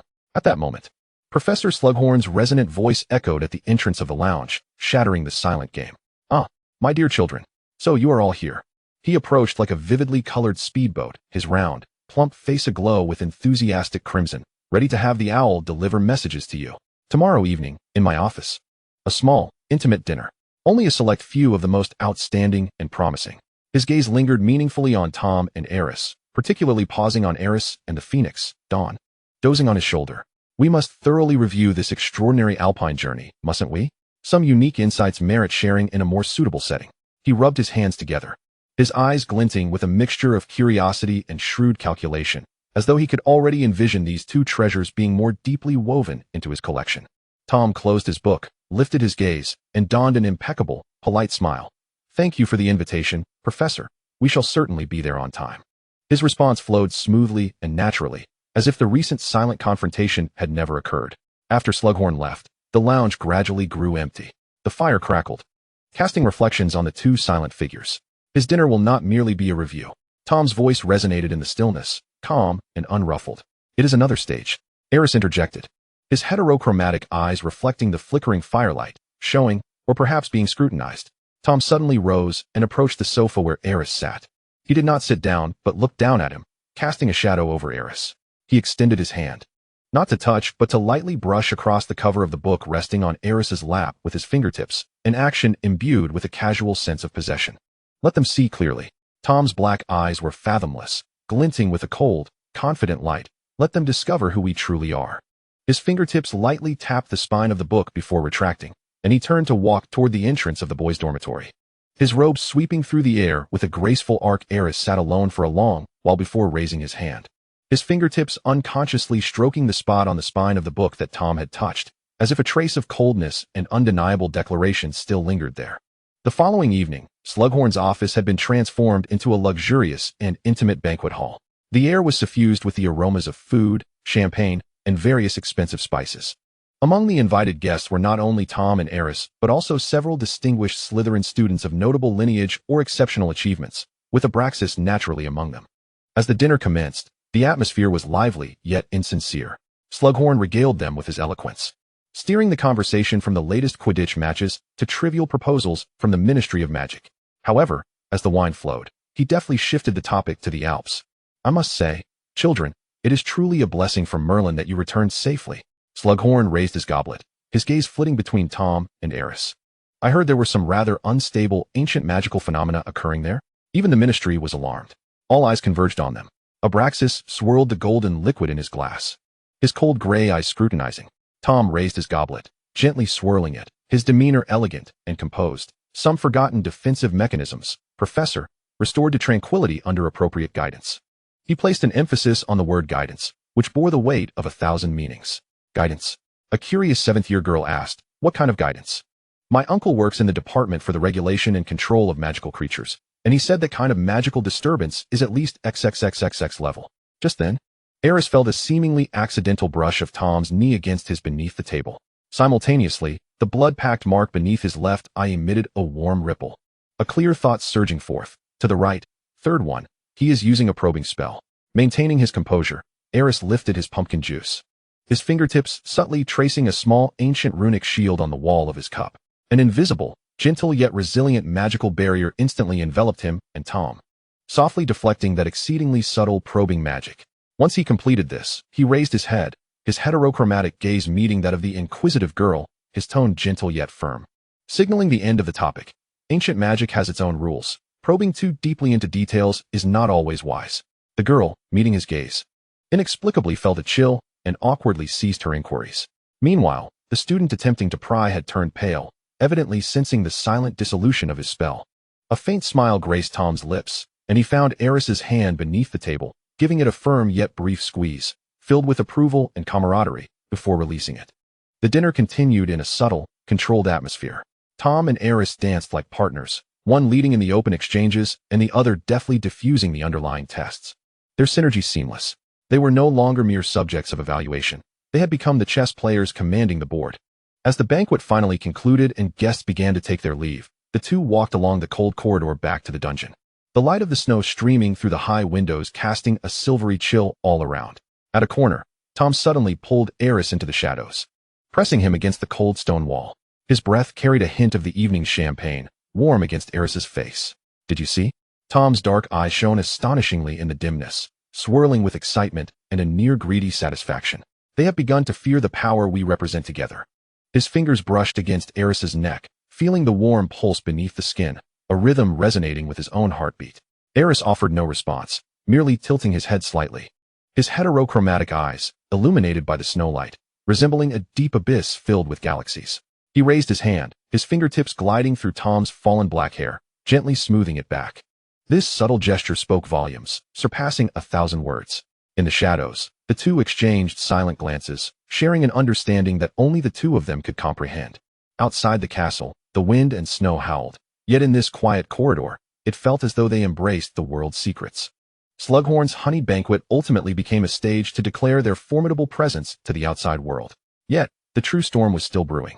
Dumbledore's watchful gaze, Grindelwald's shadow, and the imminent, fundamental Christmas break loomed like a Damocles sword overhead. But at this moment, hands clasped tightly together, they felt no fear. Chapter 94. Return to the nest, in the eye of the observer. The silent game at Slughorn's banquet rippled through Slytherin like a stone tossed into the Black Lake, subtly expanding within their ranks. The undeniable rapport and latent power between Tom and Eris rendered observers increasingly cautious. The final days of the term passed under the pressure of superficial revision, yet an invisible tension lingered around them. On the last night of the term, the snow fell heavily. Most students were ensconced in dreams, gathering strength for the journey home the next day. However, at the hidden passageway leading from the dungeon to the castle's exterior, two figures cloaked in heavy robes emerged, bracing against the biting cold wind. They did not head towards the bustling Hogsmeade station, but instead veered into a snow-covered path, little known to others. This way. Ares's voice resonated with remarkable clarity amidst the howling wind and swirling snow, his heterochromatic eyes faintly glimmering in the dim light, adeptly discerning their direction. The eternal cycle nestled within his sleeve emanated a steady warmth, as if responding to some latent mark of this place.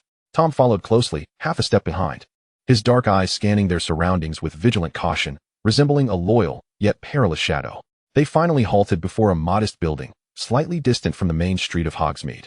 Partially obscured by towering cedar trees, it appeared unremarkable, its gray facade blending seamlessly with the surrounding residences. Yet, a perceptive wizard would discern an exquisitely intricate layer of concealed magic and protective spells, almost indistinguishable from the environment.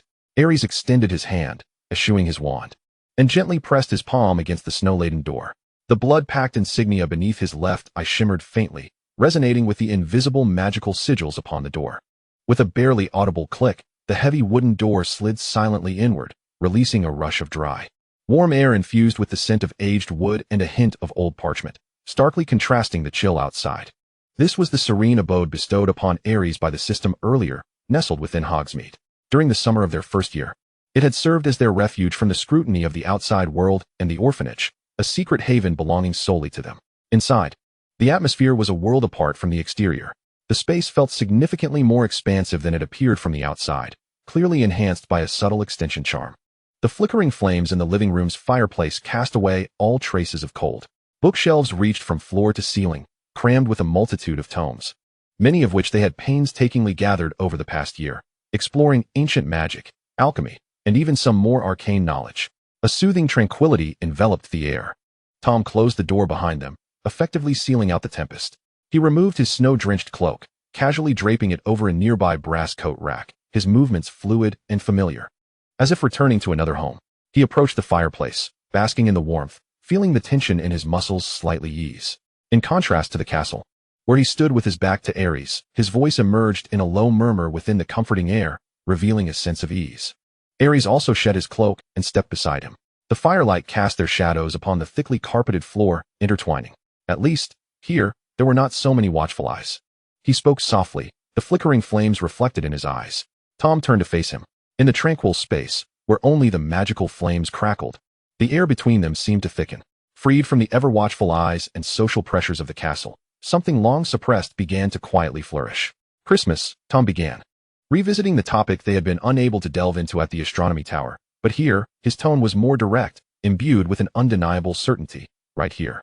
It was not a question but a declaration, a conclusion naturally drawn from the summer they had shared and the current clandestine setting. Ares offered no dissent. He approached the window, pulling aside a heavy curtain to gaze at the swirling snow outside, the distant outline of Hogwarts Castle blurred against the snowy backdrop. All right, he replied succinctly. This indeed was the only place they could truly call home, a sanctuary where they could evade Dumbledore's scrutiny, Slughorn's machinations, and everything else. At that moment, The blood pact insignia beneath Ares's left eye suddenly flared with an acute, piercing pain. Unlike the cold probing of Grindelwald he had felt before, this sensation was closer, more corporeal, imbued with a chilling sense of being observed in real time. Almost simultaneously, the phoenix perched in the corner of the living room, Ember, emitted a sharp, warning cry. Its golden-red plumage shimmering as its keen eyes fixated intently on a direction outside the window. Tom snapped to attention, his wand slipping into his hand as he swiftly moved to the opposite side of the window, positioning himself alongside Ares, forming a defensive stance. His dark eyes resembled the most vigilant of predators, following Ember's warning with acute focus. At the edge of the snow-covered cedar grove, near the path they had taken, a distorted shadow, seemingly capable of absorbing light, clung to the trunk of a tree. It bore no resemblance to a human form, but rather appeared as a living darkness, standing silently as a malevolent observer. Was it a saint? Or perhaps some dark magical creation dispatched by Grindelwald for surveillance? How had it found them here? We're being watched. Tom's voice was icy enough to freeze the air, the previous moment of relaxation evaporating, leaving only raw vigilance and intent to kill. He had not anticipated that even this hidden refuge could not entirely escape the gaze of those distant eyes on the European continent. A glimmer of intensity flashed in Ares's eyes. He gently gripped the eternal cycle hidden within his sleeve, feeling the stabilizing warmth coursing through it. It seems, he murmured, his tone frigid, that someone is unwilling to grant us even a fleeting moment of peace. The shadow appeared to sense its discovery. It made no further move, but rather, like melting ink, it slowly sank into deeper shadows beneath the tree, vanishing from sight. Yet, the sensation of being watched lingered, like a sticky web that refused to dissipate. Within the warm confines of their haven, the atmosphere grew taut. The brief sense of security had been shattered, and the sharp sting of reality pierced through their defenses, striking at their core. Tom turned to Ares by the window, the firelight casting intermingled shadows upon his profile, his eyes brimming with the fury of a territory violated. Alongside a cold resolve to confront the impending threat together, he extended his hand, not toward the window but rather, opened his palm toward Ares. An invitation more resolute than any words in the face of crisis. It's all right, his voice was low, imbued with a disquieting calm. Here, on our turf, whatever comes, we shall face it together. Ares gazed at Tom's outstretched hand. Without hesitation, he placed his own atop it. Their fingers interlocked, palms pressed together, their magic coursing silently through the intimate connection, resonating and swiftly dispelling the lingering chill of intrusion, erecting a more resilient, invisible barrier. The Christmas holiday had commenced. Yet beneath the warmth of the festive season and the pristine white snow lay the icy malice from the European continent and their unassailable alliance. This confrontation at their doorstep was merely the beginning. Chapter 95, The Hunters of the Snowy Night. The warm air within their tranquil abode seemed to freeze in place. The flames continued to dance, yet they could not disperse the insidious sensation of being watched. Tom and Ares's hands remained tightly clasped, their magic flowing silently through their close connection, like two streams of ice and fire converging in the darkness, forging an invisible yet resilient barrier. Can we ascertain what it is? Tom's voice was a low whisper, his dark eyes sharp as a hawk, still fixed on the snow-laden cedar grove where the shadow had disappeared. Ares closed his eyes, amplifying his senses to the utmost.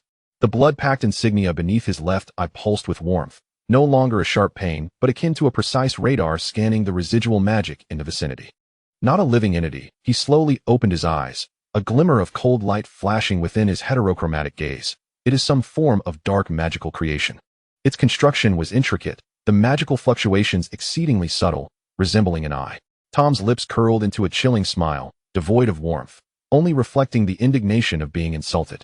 He dares to reach into Hogsmeade, into our territory. Releasing Ares's hand, he turned toward an unassuming oak cabinet beside the fireplace. The cabinet door creaked open, revealing not mere mundane clutter, but a meticulous arrangement of ancient parchment scrolls, several crystal vials shimmering with diverse hues, and an array of enigmatic alchemical instruments glinting with a metallic sheen. These were remnants of their research conducted over the past year. Passive defense was not in their nature. Tom withdrew a scroll inscribed with intricate magical tracking runes, his tone resolute, asserting that now that they had arrived, there would be no easy escape. Ares approached his side, his gaze sweeping over the instruments, a flicker of contemplation igniting within his heterochromatic eyes. He was acutely aware, knowing that a single misstep would likely render their quarry elusive once more. A forceful search would create too much commotion, potentially alerting others in the village, or even those in the castle. Tom hesitated for a moment, turning to Ares. his eyes swirling with calculation and a hint of suppressed exhilaration. Do you possess a superior idea?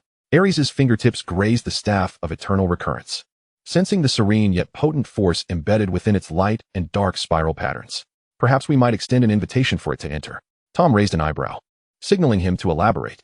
It is an eye, designed for surveillance, to gather information. Ares's voice was as calm as if he were stating a magical theorem. We present it with what it desires to see, offering an irresistible temptation. For instance, he lifted his gaze to meet Tom's. The depths of his heterochromatic eyes accentuated by the glow of the hearth, a seemingly unguarded exchange regarding the essence of their power. In an instant, Tom grasped his intent. A bold, even somewhat audacious plan. Utilizing their unique magical resonance as bait, in the moment the observer believed it had captured the core secret, they would reverse the lock and ensnare it. The risk was considerable. Tom articulated the facts, yet the flicker in his eyes betrayed his profound interest. He relished the thrill of dancing on the knife's edge, especially in partnership with Ares. Thus, absolute synchronization was imperative. Ares extended his hand, palm facing upwards, a silent invitation. You shall construct the trap's framework, simulating an illusion of uncontrolled power with your dark magic, ensuring it appears sufficiently authentic to captivate its attention. I shall weave the net, employing my magical properties to execute the inverse confinement the moment it touches the core. This required an extreme level of trust, handing over the most vulnerable aspect of one's own magic to the guidance of another, and at the crucial moment, relinquishing all decision-making power. Tom gazed intently at Ares' outstretched palm, then slowly placed his hand atop it.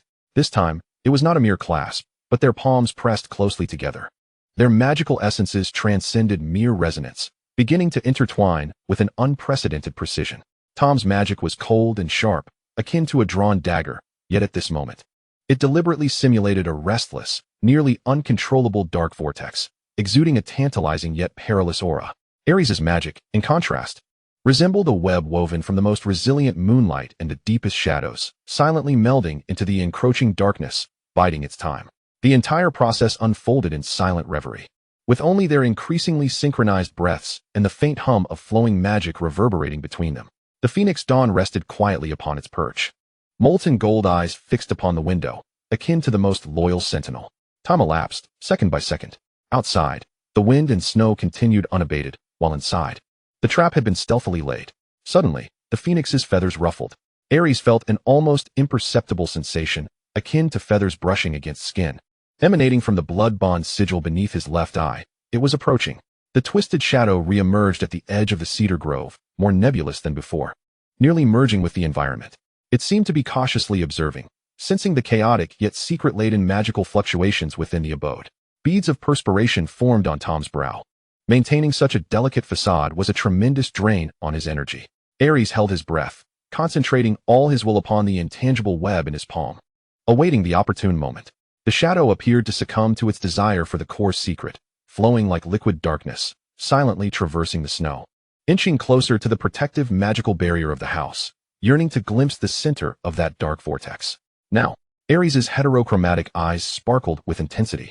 Where his palm met Tom's, the lurking web of light and shadow suddenly contracted, no longer a gentle confinement, but infused with the powerful pull of the staff's core, its attributes of rebirth and insight, acting like a miniature black hole, seizing the encroaching dark consciousness in an instant. Simultaneously, the simulated uncontrolled dark magic crafted by Tom instantaneously transformed into a cold, solid cage, converging from the outside to form a pincer movement with Ares's inner web. The shadow emitted a soundless, sharp shriek, perceptible only to those attuned to magical perception. It thrashed violently, attempting to break free. Yet the net woven from their combined magic proved incredibly resilient, exerting direct influence upon its core consciousness. We have you now. Tom's voice exuded a chilling satisfaction, reminiscent of a successful hunt. Ares continued to channel his magic, fortifying the confinement. Its core consciousness had been programmed for self-destruction. He swiftly analyzed its fragility, discerning that it contained a fragment of coordinate information. Rather than forcibly overriding the self-destruct sequence, he employed the staff's insight into the essence of energy, delicately peeling away and copying the coordinates before they could be obliterated. Moments later, the shadow dissipated in a silent wave of magical turbulence, as if it had never existed. The interior of the abode returned to tranquility, save for the crackling of the fire and the slightly hurried breaths of the two. Tom released his hand, the lingering warmth from their intertwined magic still palpable. He gazed at the faintly glowing magical coordinates that Ares held, a cold glimmer igniting in his dark eyes. A coordinate. He murmured, "It seems our Christmas holiday will not be devoid of excitement." Ares carefully sealed the fragment of coordinate information within an empty crystal vial, the flickering firelight reflecting in his heterochromatic gaze. "This is not merely a provocation," he softly stated, "but rather an invitation. The shadows from the European continent have, for the first time, been severed by their combined efforts. Yet, this nocturnal hunt in the snow also heralded the commencement of a grander game. What they had captured was not merely a coordinate, but a choice to step boldly into the eye of the storm." Chapter 96. The Prelude of Ice Cracks. The captured coordinate information fell upon the serene surface of the lake like a boulder, sending ripples through their tranquil abode. The thread of magical light encapsulated within the crystal vial shimmered ominously, reflecting the flickering flames of the hearth, pointing to a specific location deep within the Austrian Alps, a region even the latest magical maps had failed to mark. There lay the shadowed domain of Numengard. In the ensuing days, the relentless snowstorm showed no signs of abating, encasing Hogsmeade village in a silvery isolation. Yet within the tranquil abode, the atmosphere grew even more heavy than the chill outside. Books and parchments piled high upon the rug in the living room, predominantly concerning the magical history of Austria, ancient magical legends of the Alps, and fragmented intelligence about Grindelwald's sphere of influence obtained through unconventional means. Tom Riddle was immersed in this knowledge, nearly sleepless. His efficiency was astonishing, his mind functioning like the most precise of instruments, swiftly sifting, analyzing, and consolidating information, endeavoring to piece together a safe path to Numengard and the potential defenses they might encounter.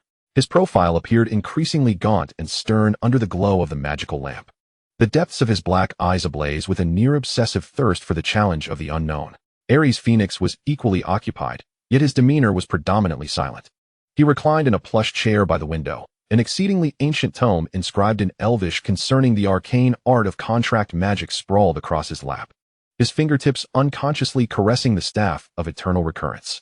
His mismatched eyes occasionally flitted over the distorted script on the pages, then glanced outside at the world blurred by wind and snow, concealing a hint of unease, one that even he had yet to fully comprehend. The captured coordinates brought not merely a target, but a subtle tremor of something that felt as if it originated from the depths of his lineage. A mix of allure and repulsion. This silent, introspective state persisted for 3 days.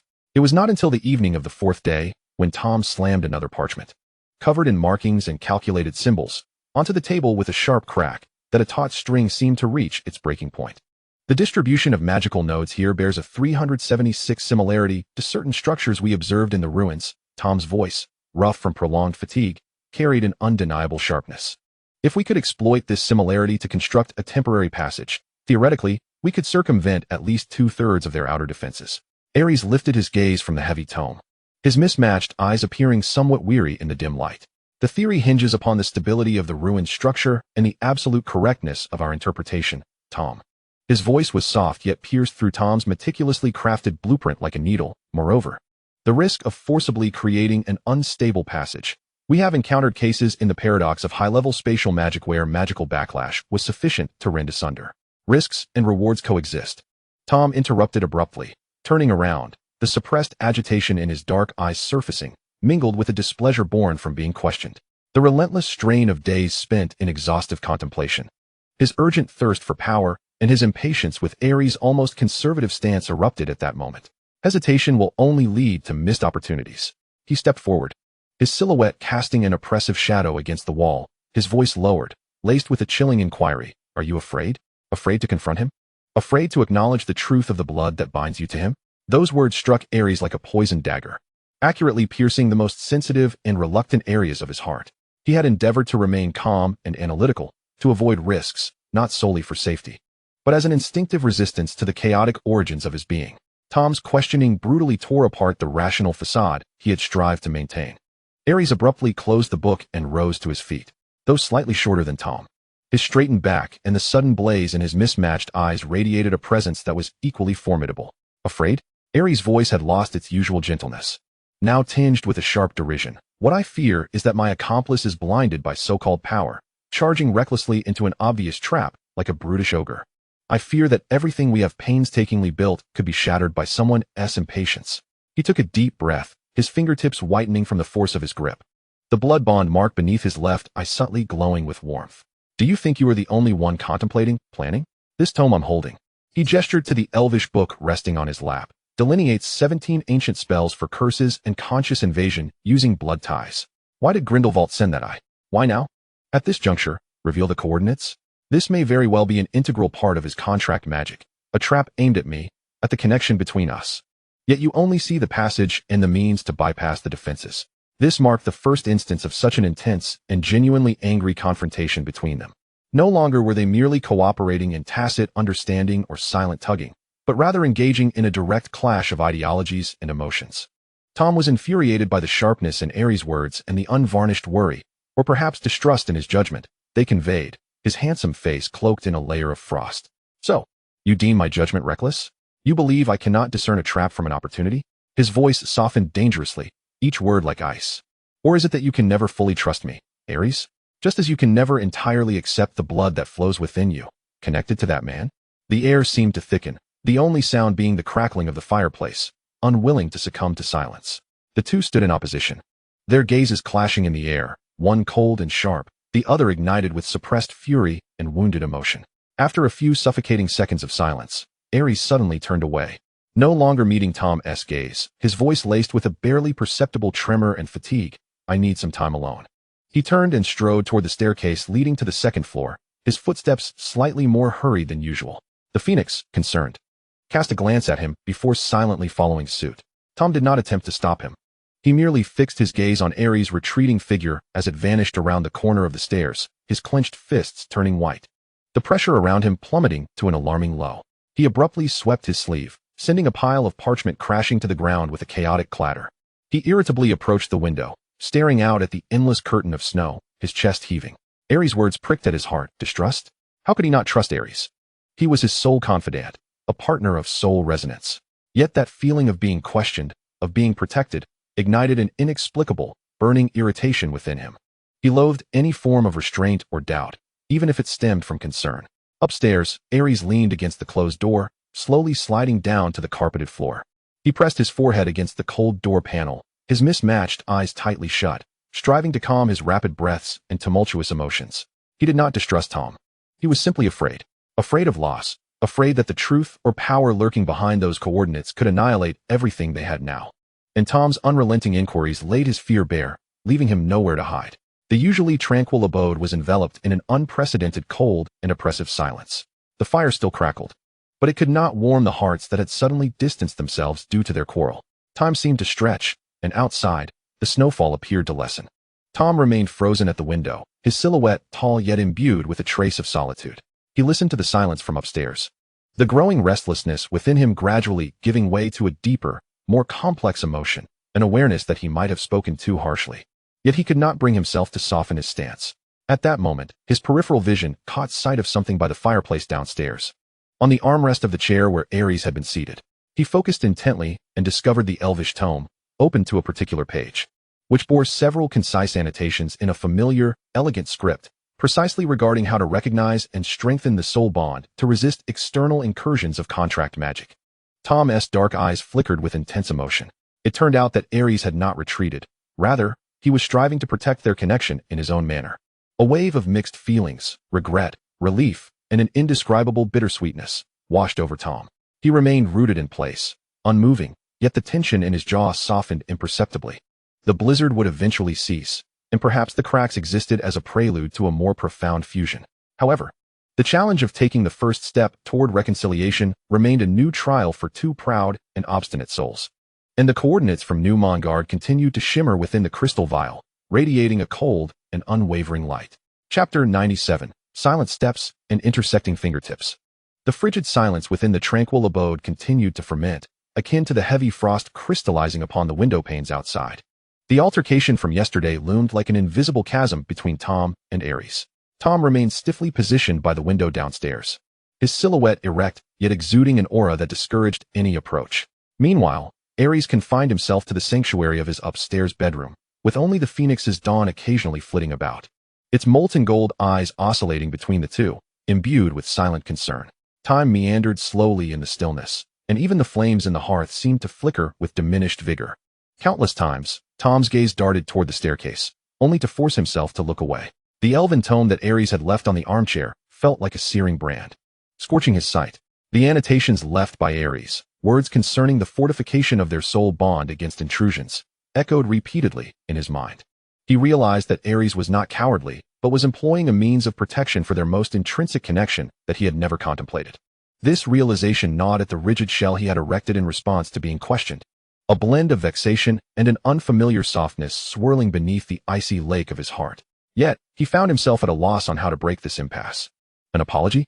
Such a word did not exist in Tom Riddle's lexicon. To show weakness? An even more improbable notion. Simultaneously, Ares upstairs was equally troubled. He sat at the edge of his bed, his fingertips unconsciously entwined with the tassels at the end of the eternal cycle staff. Once the anger ebbed, it left behind a deeper fatigue and a hint of regret. He did not regret identifying the risks, but rather the sharpness of his delivery, which could wound Tom's pride. He understood Tom, his almost obsessive pride and his yearning for control. His words had undoubtedly struck a nerve. Rising, he approached the door, hand resting on the handle, yet hesitating to press down. What would he say? Continue the argument? With a sigh, he ultimately lacked the courage to take that step. Instead, he returned to his desk, unrolling a fresh sheet of parchment. Grasping a quill to meticulously transcribe the key ancient runes and schematic diagrams regarding the defense against the invasion of contracts that he had deciphered from the elven tome. Perhaps this was the only action he could take now, one he excelled at, bridging the gap through deeds rather than words. Downstairs, Tom's patience, or rather, his resistance to that unfamiliar softness within, finally wore thin. He abruptly turned away from the glaring book and strode purposefully to the center of the carpet strewn with documents. He needed to do something, anything, to dispel the irritating silence. His gaze fell upon a scattered parchment on the floor, depicting a map of the magical transportation network nodes along the Austrian border. He recalled Ares had previously expressed curiosity about one nearly abandoned branch of the ancient Flu network reliant on ley line energy. At the time, he had dismissed it. But now this detail inexplicably crystallized in his mind. By some strange impulse, Tom bent down to retrieve the map, brushing away imaginary dust.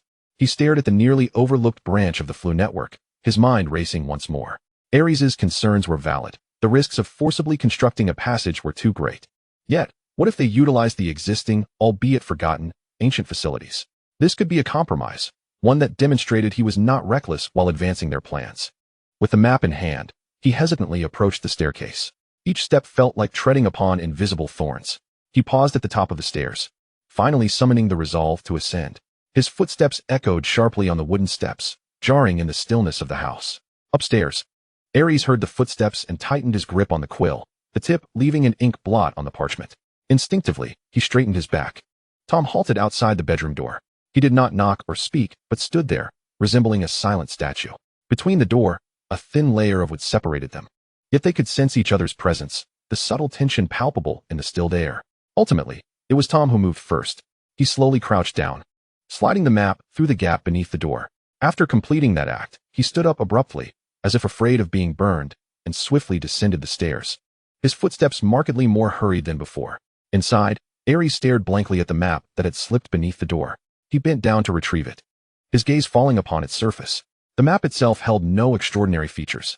But Tom had circled a nondescript branch of the Flu network in ink and annotated it with succinct notations of the critical ley line parameters and stability calculations he had previously questioned. There were no words exchanged, no eye contact. Yet, this map, this carefully circled alternative that intertwined with his earlier inquiries, spoke volumes beyond mere words.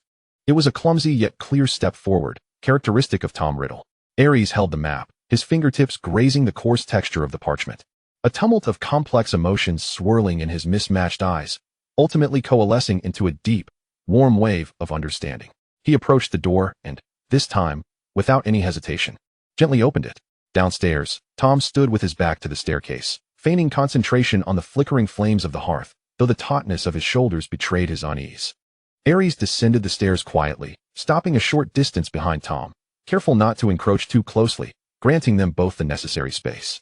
This branch, Ares began, his voice regaining its usual clarity yet softened slightly. Utilizing the residual energy of the ley lines indeed presents a higher stability than forcefully constructing a passage. However, its entrance is said to have collapsed, and the magical flow is notoriously unstable, prone to disorientation. Tom did not turn around, yet his body relaxed ever so slightly. The entrance can be reopened, he stated, his tone still somewhat brusque, but devoid of the earlier icy inquiry. The magical flow can be calibrated using resonance sensing. We can achieve this, he emphasized. Ares nodded gently in agreement. He stepped forward, standing shoulder to shoulder with Tom before the hearth. Spreading the map on the low table beside them, he pointed to several nodes in the ancient rune schematic he had just drawn upstairs. If we activate these runes for fortifying the bond simultaneously while traversing the unstable nodes, Ares proposed, his voice imbued with a sense of exploration, we may further mitigate the risks. Finally, Tom's gaze shifted from the flames to the parchment, landing on the intricate runes Ares had delineated. His fingertips unconsciously tapped the edge of the low table twice, a habitual gesture when immersed in thought. It's worth a try, he ultimately declared, his tone retaining its characteristic calmness, yet the earlier chill had dissipated. The two immersed themselves once more in the study of their plans. The atmosphere no longer fraught with tension, nor had it immediately reverted to their previous seamless understanding. Instead, there blossomed a tentative collaboration, more careful yet substantially more robust. Forged through their earlier clash, they no longer clung stubbornly to their individual strategies, but began genuinely intertwining their thoughts. During this time, their fingertips would occasionally brush when pointing to the same location on the map, only to quickly retreat as if nothing had occurred. Their gazes would momentarily intersect, then shift away, yet in those fleeting moments of contact lay unspoken understanding and reaffirmation. As dusk descended, the snow had ceased falling without notice. The waning sunlight filtered through the clouds and frost-laden windows, casting dappled shadows within the room. When the final calculation regarding utilizing the peak stability of the ley lines to stabilize the passage was completed, Tom set down the quill, rubbing his slightly sore brow. He turned his head to glance at Ares, who bore a similarly fatigued expression. The interplay of light and shadow carved distinct boundaries upon his striking visage, with emotions concealed within his dark gaze. Suddenly, he extended his hand, not to touch, but with the gentlest of fingertips. He delicately brushed away a minuscule fragment of fine parchment that had inexplicably settled upon Ares' shoulder. The motion was executed with such natural ease, as though rehearsed countless times, imbued with an intimacy that transcended words and an unspoken declaration of truce. Ares' body momentarily stiffened, almost imperceptibly, before he relaxed again.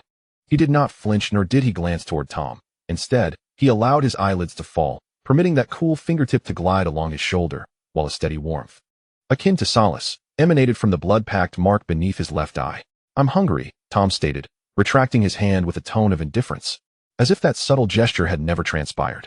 I'll prepare something to eat, Ares replied softly, turning toward the kitchen, though the rift may not have fully healed. The first silent step had indeed been taken. Amidst the interwoven glances and the delicate contact of fingertips, something more intricate and resilient was silently burgeoning in the cold of winter.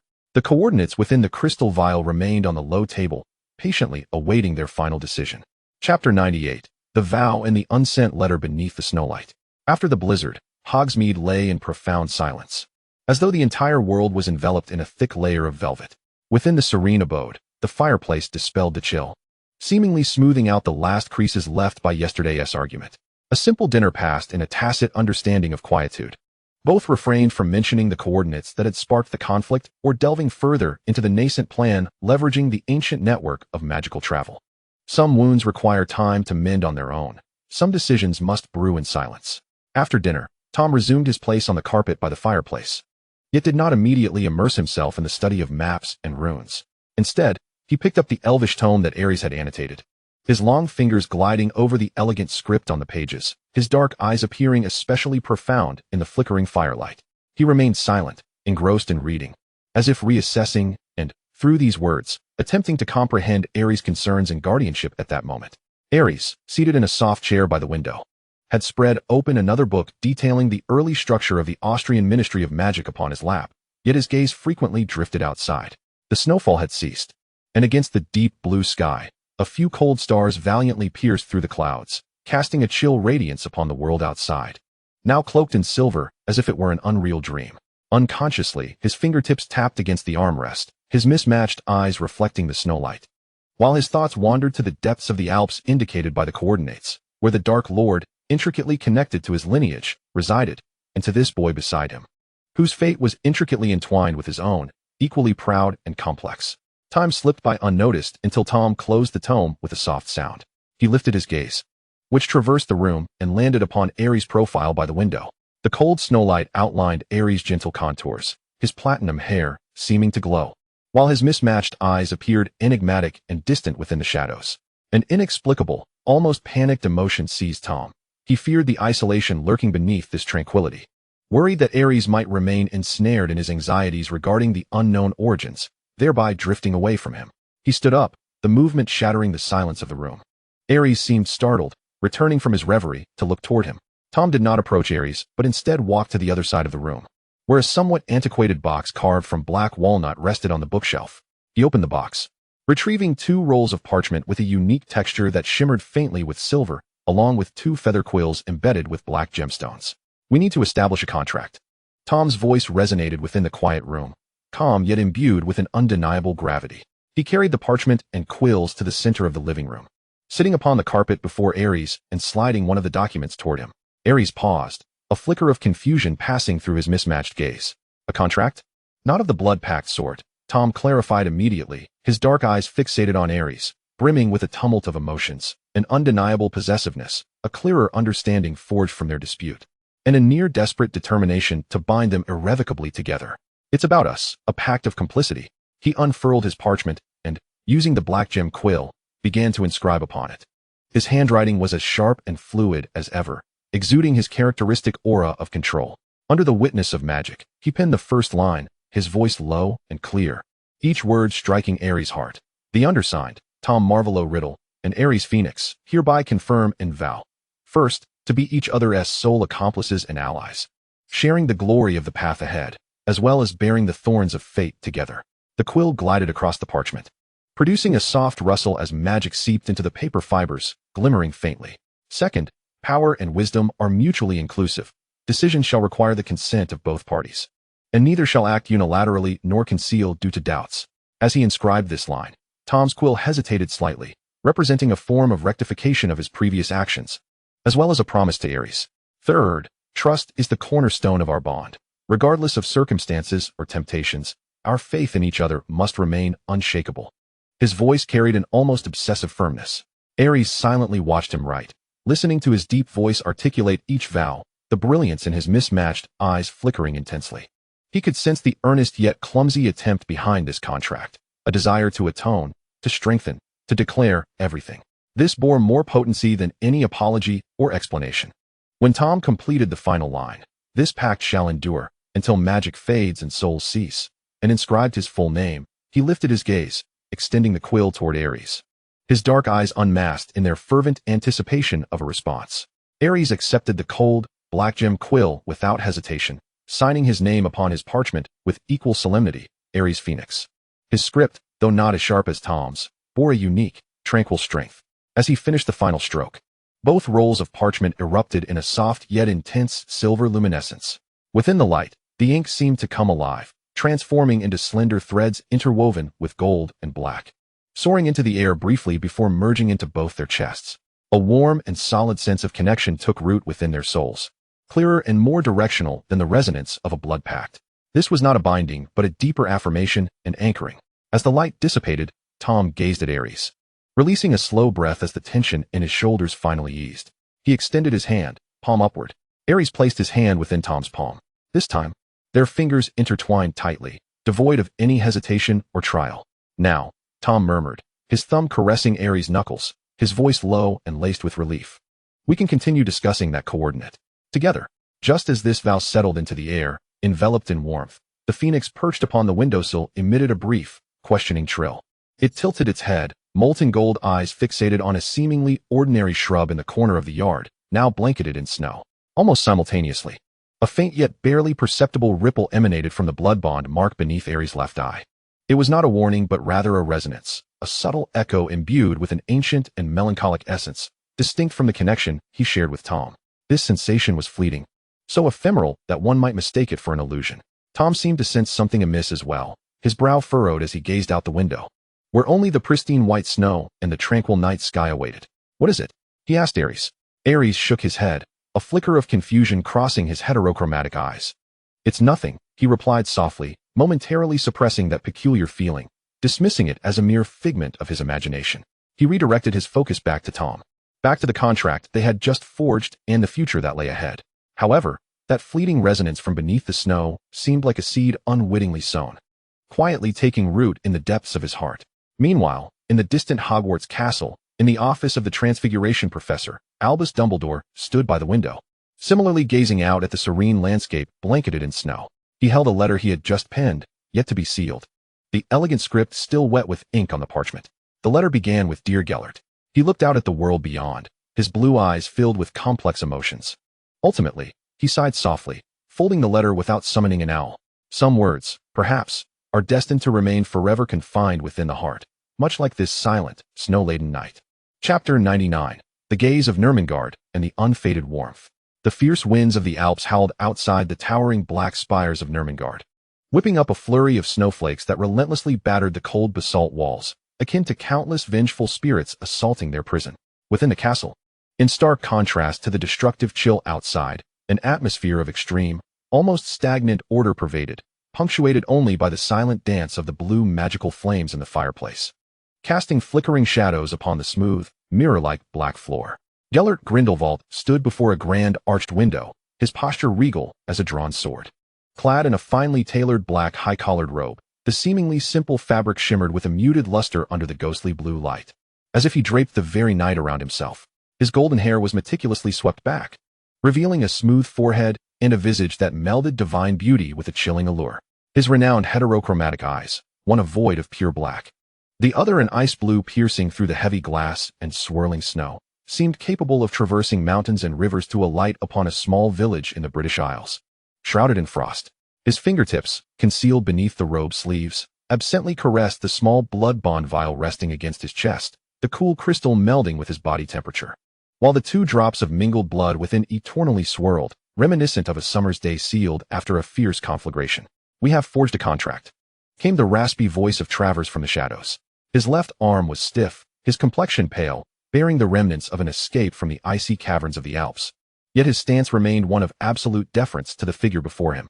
Though not a blood bond, the magical tether was robust, imbued with a strong will of mutual binding and protection. Our final eye of scrutiny captured the resonance before it dissipated. Grindelwald did not turn, as if the tempest outside and the more distant imagery in his mind held greater allure.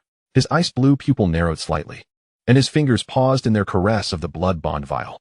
The contract, he intoned, his voice resonating in the cavernous, solemn study, imbued with a peculiar tone that melded amusement with the faintest hint of derision. When external pressures cannot be vanquished, the soul shall seek a more formidable fortress within. They were more resolute than fledgling chicks might presume. He slowly turned, his heterochromatic gaze locking onto Travers.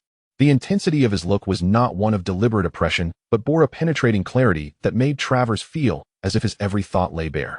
Then tell me, Travers, he inquired, setting aside the success or failure of our mission, how do you assess the boy Ares Phoenix? His choice of the word assess rather than evaluate hinted at a personal interest transcending mere utilitarian value. Travers inhaled deeply, striving to articulate his thoughts. The blood bond mark upon him shares its origin with yours, yet it appears more stable, as if light and darkness have found an unnatural equilibrium within him. His magical core is not a mere intertwining, but a miracle of symbiosis. He has the capacity to harmonize opposites rather than simply destroy or conquer. The core of the Alpine contract was not so much breached as it was soothed by his essence. Harmonize, soothe, Grindelwald murmured, savoring the 2 terms as one might relish an entirely unfamiliar concept. He paced toward the obsidian desk, his gaze sweeping over the meticulously marked map of Europe, finally resting on the coordinates of Hogwarts. Albus' love and my ideology, in an extreme coincidence of magic, have birthed a product inclined toward harmony, he whispered, a complex smile gracing his lips, containing a fleeting, almost absurd sigh that even he himself failed to perceive. Deep within his ice-blue pupils, the memory of another boy with chestnut hair and gentle yet stubborn features flickered, alongside the eternal glow swirling within the blood bond vial at his chest. He had chosen that riddle, a soul filled with darkness and an insatiable thirst for control.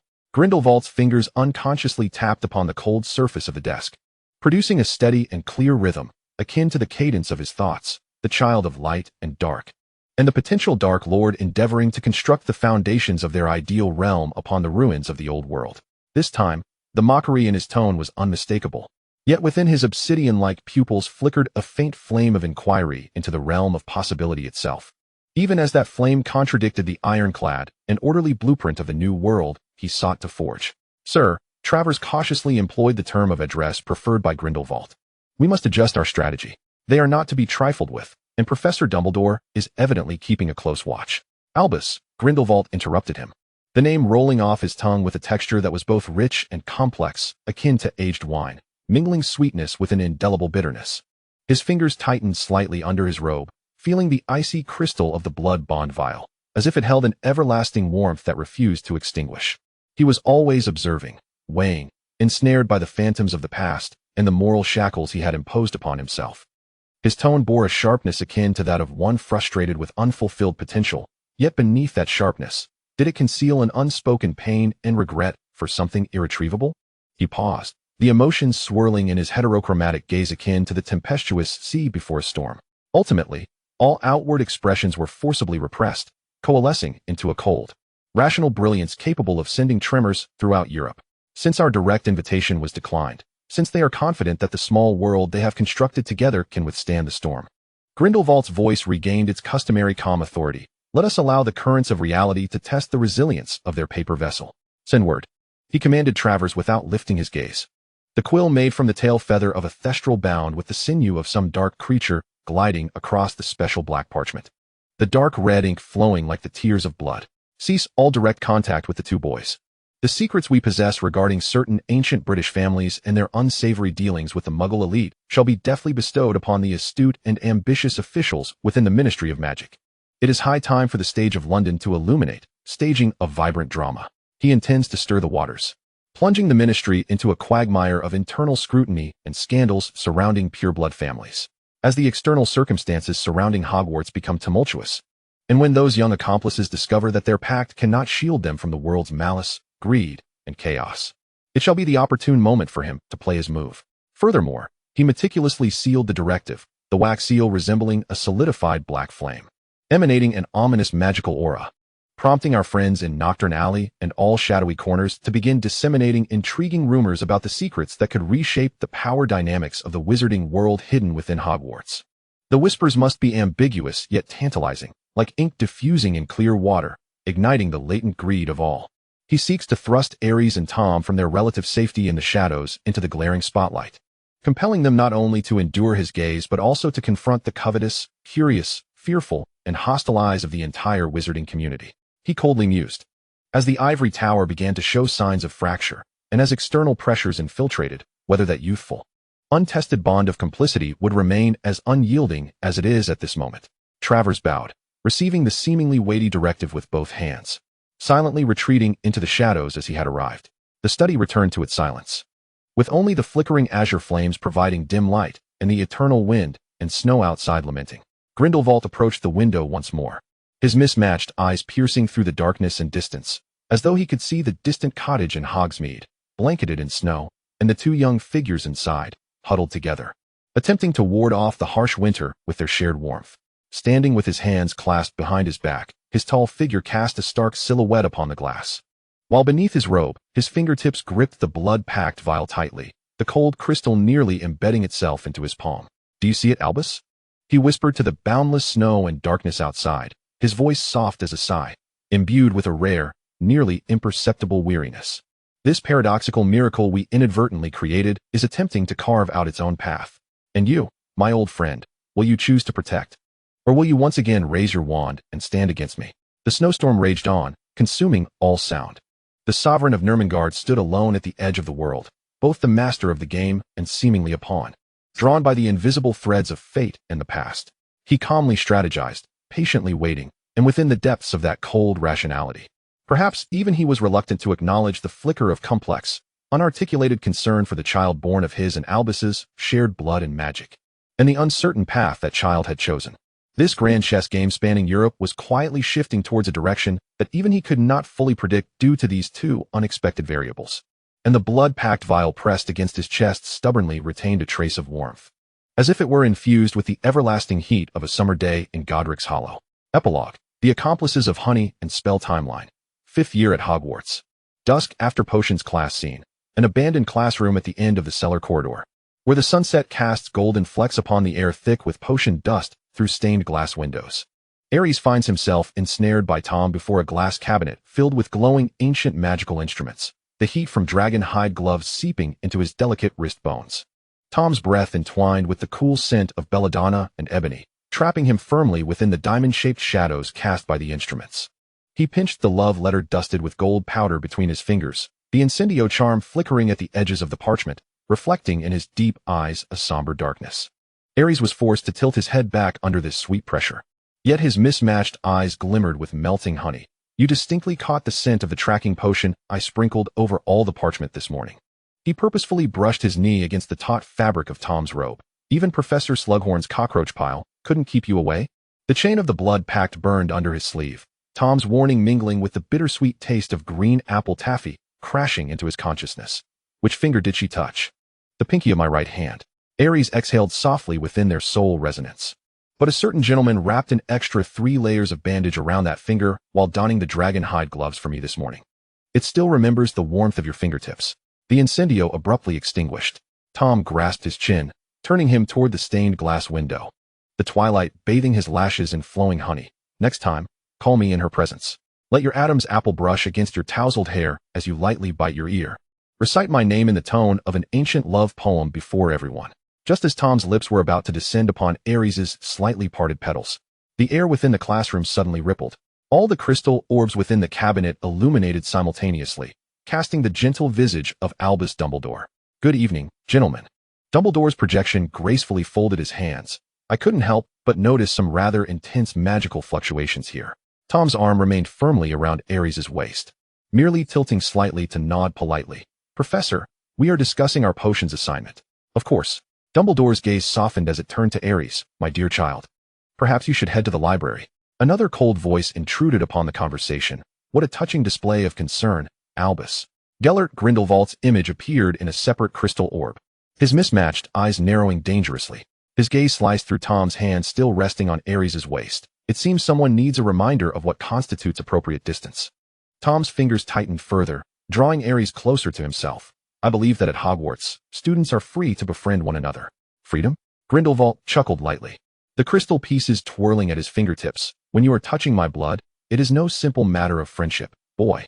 Ares gently grasped Tom's hand, tracing circles in his palm. Fathers, I believe I possess the ability to discern whom to trust. Dumbledore's projection sighed softly. We merely wish to ensure you are not harmed, dear child. Harmed? Grindelwald's cold laughter plummeted the classroom temperature. I am far more concerned that someone fails to comprehend the cost of touching what should not be touched. Tom lowered his head, whispering into Ares's ear. It appears we are under special scrutiny. His breath brushed against Ares's sensitive ear, feeling the slight tremor of the one in his embrace. Perhaps we should demonstrate through our actions, Ares met Tom's gaze, that certain worries are unwarranted. Under the watchful eyes of 2 legendary wizards, Tom gently lifted Ares's chin. Their foreheads touched, breaths mingling, as their wands automatically soared into the air, intertwining and exploding into soft golden starlight. Let them see, Tom whispered at an intimate distance, his nose grazing Ares's. I intend to make it known to everyone, including your illustrious fathers, that our bond is indisputable. The starlight wove ancient protective runes in the air, enveloping the two in a warm glow. Dumbledore's projection bore a contemplative expression, while Grindelwald's image let out a cold snort before gradually dissipating.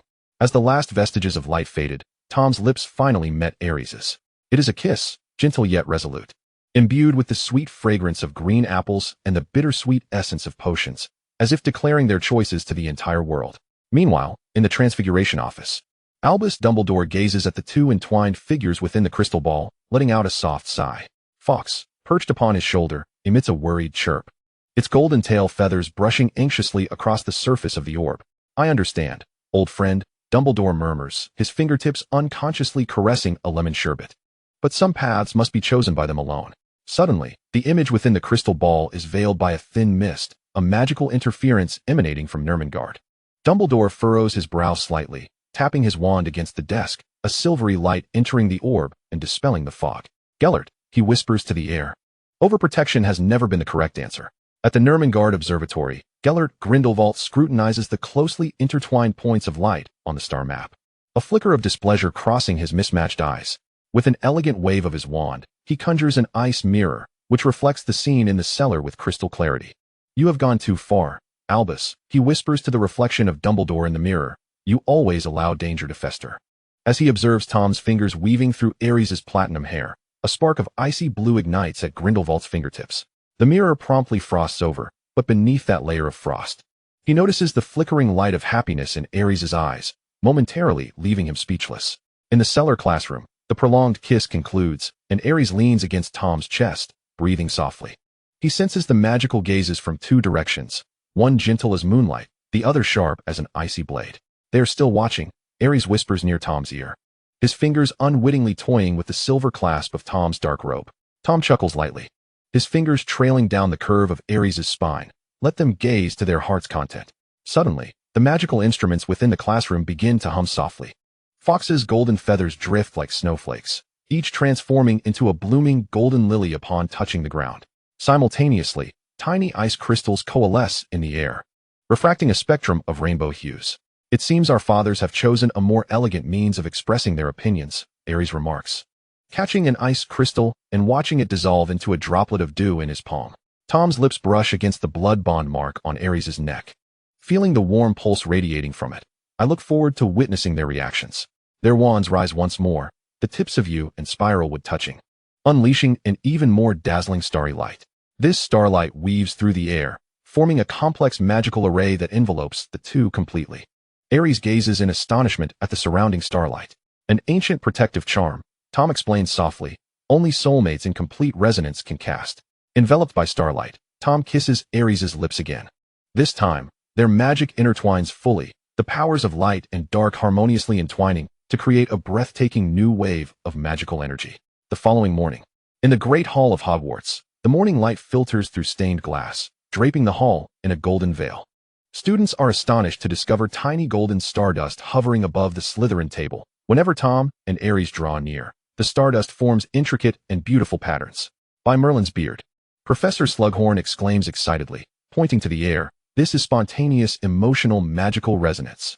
I have only encountered references to such phenomena in the oldest magical texts. Headmaster Dippet smiles at Dumbledore. Albus, it appears Hogwarts has witnessed yet another miracle. Dumbledore gently adjusts his crescent-shaped glasses, his blue eyes glimmering with contemplative light. A delicate ring of frost roses has mysteriously formed around the edge of the silver teacup before him. Every era has its unique manifestations of magic, Armando, Dumbledore says gently, his fingertips brushing against the ice roses, which instantly transform into a wisp of mist. In the corner of the cellar, Tom meticulously spreads jam on Ares' bread. When Abracadabra Malfoy attempts to approach, the stardust in the air suddenly coalesces into a soft barrier. It seems even magic itself tells a story, Malfoy muses thoughtfully, retreating with a knowing smile. Ares takes a small bite of the bread and softly inquires within the ocean of consciousness, that spell you cast last night. Tom smiles slightly, pushing a cup of warm milk toward him. It is merely a beginning. I intend to let everyone know, including your two illustrious fathers, that our bond transcends all. Sunlight streams through the stained glass, gilding the shoulders of the two as they lean against one another. Unbeknownst to them, the gazes of two legendary wizards continue to linger upon them, one gentle as dawn, the other sharp as ice, yet both imbued with the same complex paternal love. In the distant observatory at Nurmengard, Grindelwald gazes at the tightly intertwined points of light on the star map, a barely perceptible ripple coursing through his mismatched eyes. It is not merely displeasure, but rather a more complex mixture of scrutiny, assessment, and a flicker of intrigue ignited by possibility. His long fingers unconsciously brush against his chest, where a cold silver pendant box is concealed. Inside lies a brilliant golden lock of hair entwined with a fiery chestnut strand, a silent testament to a moment forever sealed. Concerning Godric's Hollow, summer sunlight, blood, and shattered oaths. A miracle attempting to reconcile light and dark, and a darkness yearning to consume all, he muses, his voice echoing in the empty observatory, as if conversing with another presence from memory. Albus, do you see? What you have endeavored to guide and restrain through love is precisely what has chosen a path so reminiscent of my own, embracing power, disregarding shackles. Does history not continually bloom similar malevolent flowers in its unique way? A cold and complex smile curves his lips, a mockery of fate, and a profound interest in the unknown script being penned by their next generation. Meanwhile, in the Transfiguration office at Hogwarts, Dumbledore gazes silently at the two young souls, enveloped in harmonious, yet perilous ripples of magic within the crystal ball, lost in thought. On the desk before him lies an old photograph, its edges worn and frayed. In the image, two boys are laughing heartily under the radiant summer sun in Godric's Hollow, one with striking golden hair and whimsical mismatched eyes, the other with a tousled chestnut mane and youthful blue eyes brimming with unscarred fervor and infinite potential. His fingertips gently glide over the hopeful visage of the red-haired boy, his younger self. An overwhelming tide of sorrow washes over him. Reflected in his blue eyes behind the crescent-shaped glasses is the image of Tom and Aries nestled together in the crystal ball, embodying the deepest concerns of a mentor. The vigilance of one who has witnessed tragedy, yet more potent than these is a fear and longing, nearly crushing him, born from past scars. Gellert, he speaks softly, as if fearing to disturb the cicadas of that summer in his memory, the mistakes we made, the paths we took astray, are not the heavy costs enough to serve as an eternal warning? I beseech fate. His gaze seems to pierce through the fabric of time and space, resting upon the audacious face of the golden-haired youth captured in the photograph, before returning to the crystalline orb, where his son is entwined with that dark soul. May their tale possess an ending distinct from our own. Meanwhile, in the cellar's corner, tenderly enveloped by stardust and shadows, Tom's fingers intertwine with Aries' in a manner both undeniable and gentle. The pulsating warmth emanating from the blood bond beneath their left eyes resonates in harmony, akin to a private symphony of coexistence and vows that only they can hear. The golden stardust, born from the resonance of their immense magical power, swirls around them, dancing silently to construct a tranquil universe, isolated from the turmoil, scrutiny, and burdens of history that belongs solely to them. Chapter 100. The Echo of the Pact and the Web in the Shadows. The snowfall in Hogsmeade has ceased, leaving behind a sanctified silence that feels almost divine. Within the serene abode, the fire crackles with renewed vigor, illuminating the two young souls who have just forged a soul bond. The parchment contract, penned by Tom and co-signed by both, now hovers above the hearth, radiating a soft silver glow. The words upon it flow like living entities, continuously infusing their souls with a profound and warm sense of connection, silently mending the delicate fractures left by their previous quarrel. Tom Riddle reclines on the carpet beside the fireplace, leaning against the sofa, with a map detailing the ancient network of apparition routes spread across his lap. His gaze remains sharp as ever, yet the tension born from his obsession has begun to ease. The binding of their pact acts as a sturdy dam, restraining the tumultuous ambition within him that sometimes threatens to overwhelm his reason, allowing him to scrutinize the thorny path ahead with newfound calmness. His fingertips glide over the map, occasionally marking new calculations with his obsidian quill.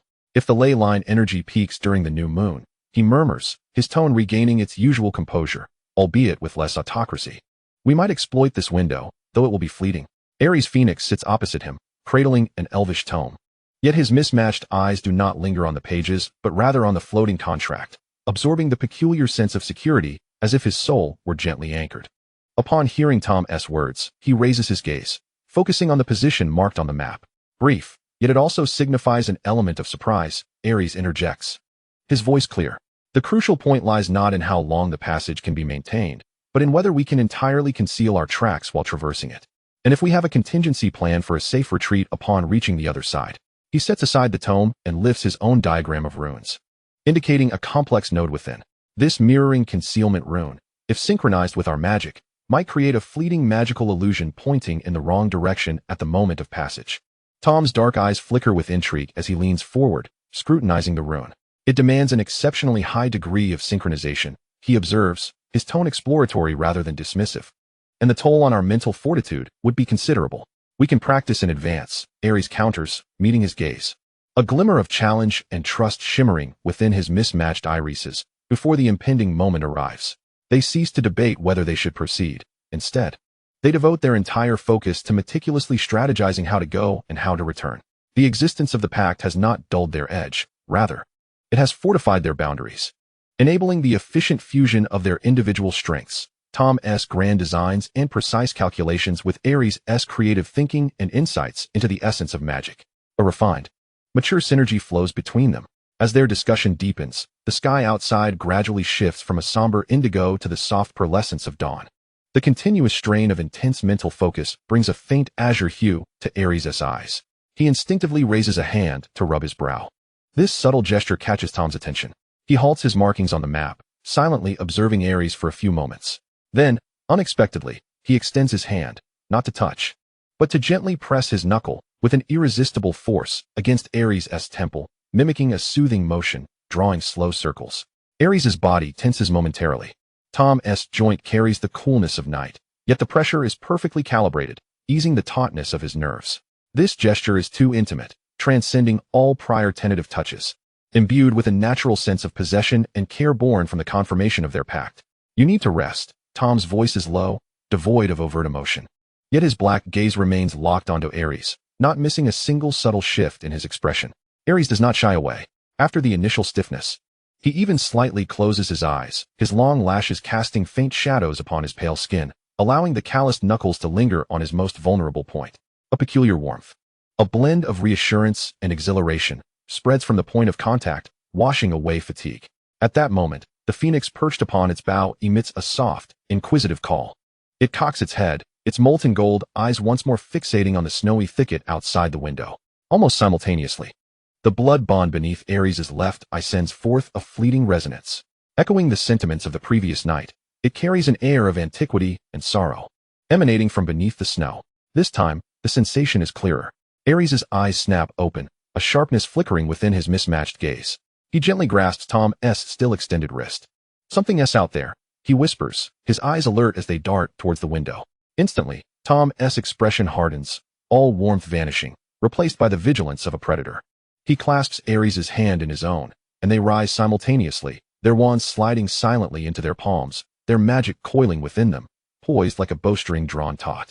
The phoenix's warning and the unusual resonance of the blood bond are anything but ordinary. Beyond the tranquility of their snowbound refuge, beneath the seemingly pristine surface of the snow, lies an obscured secret. This secret, unrelated to Grindelwald's prying, appears to be intricately linked to the ancient and profound imprint of blood that resides within Ares. The freshly forged pact now faces its first unknown trial. A more clandestine web, woven from disparate forces, seems to be drawing inexorably closer. Chapter 101, Relics Beneath the Snow. The snowfall has ceased.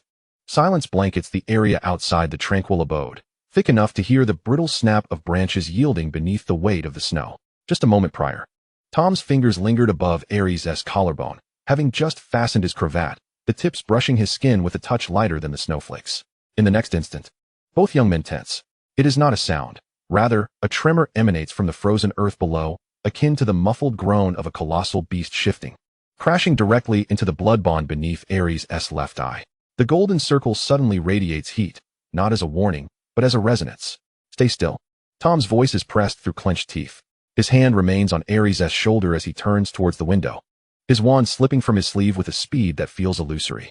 As the wand's tip aligns with the snowy ground, his other hand instinctively shields Ares' nape. Outside, only a blinding expanse of white remains. Fresh snow blankets everything, transforming the thicket into a bloated mound of cotton. Yet beneath the surface, something breathes, slowly, heavily, imbued with the dampness of a grave. It was not Grindelwald. Tom's Adam's apple bobbed, his dark eyes narrowing into two frosty stars. His magic akin to a blade tempered in fire. It resembled a coffin buried for far too long. Ares pressed down on his left eye, the chain pattern pulsating beneath his skin, each throb tugging at his bloodline, as though an invisible thread was tightening somewhere beneath the snow, inch by inch. "It calls to me." His voice trembled, sounding foreign to himself. Tom's knuckles turned white. After the covenant was forged, their senses had long intertwined into a web. In this moment, he distinctly tasted the essence of Ares' consciousness. It was not fear, but an almost fated pull, like an anchor sinking to the ocean floor. 3 seconds of silence. In the hearth, the wood crackled, sending sparks flying. "I will cover you." Tom released his grip, his wand held horizontally before him. The lines of his profile taut as a blade. "You go. 5 steps. If anything seems amiss," he paused, "we retreat together." There was no argument, only division of labor. Tom would attend to all potential hiding spots, while Ares would advance towards the entity that beckoned him. As the door creaked open, the cold wind swept in, swirling with snowflakes, carrying the scent of aged parchment mingled with dried roses, reminiscent of an unopened library. The snow reached up to their calves. Each step sank heavily, releasing a damp, sucking sound as they pulled away. Tom lagged 2 paces behind, his gaze sweeping across the shadows cast by the eaves, the gaps between branches, every indentation that might conceal an ambush. His breathing was steady, almost cruelly so. Beneath the bushes, the snow rose slightly, a small patch, like a child's anxious mound covering a secret. Ares knelt on one knee, removing his gloves. His fingertips gathered a faint glow, not an offensive spell, but a probing charm taught by Dumbledore, a golden-white halo akin to a lantern in the deep of night. The snow melted under the light, revealing what lay beneath. A box, jet black, unadorned, without a lock. Its surface was marred with a myriad of fine scratches, as if it had been worn down by time for a century. The resonance emanated from within the box. As Ares drew closer, the pulsation of the chain pattern began to resonate with something inside the box. Thud, thud, thud. Like two hearts beating against a coffin from afar. Ares reached out. The instant his fingertip brushed the lid, the box awakened. It did not open, it stirred. The dark surface shimmered with flowing golden patterns, ancient as runes, illuminating one by one, like a password being validated. The lines coiled, ultimately converging into two overlapping symbols, the sun suspended above, the crescent moon below. When the symbols shone blindingly bright, a soft click echoed, delicate as a bone cracking. The lid sprang open. There was no explosion of light, no extraordinary phenomenon. Inside the box lay but a single pen.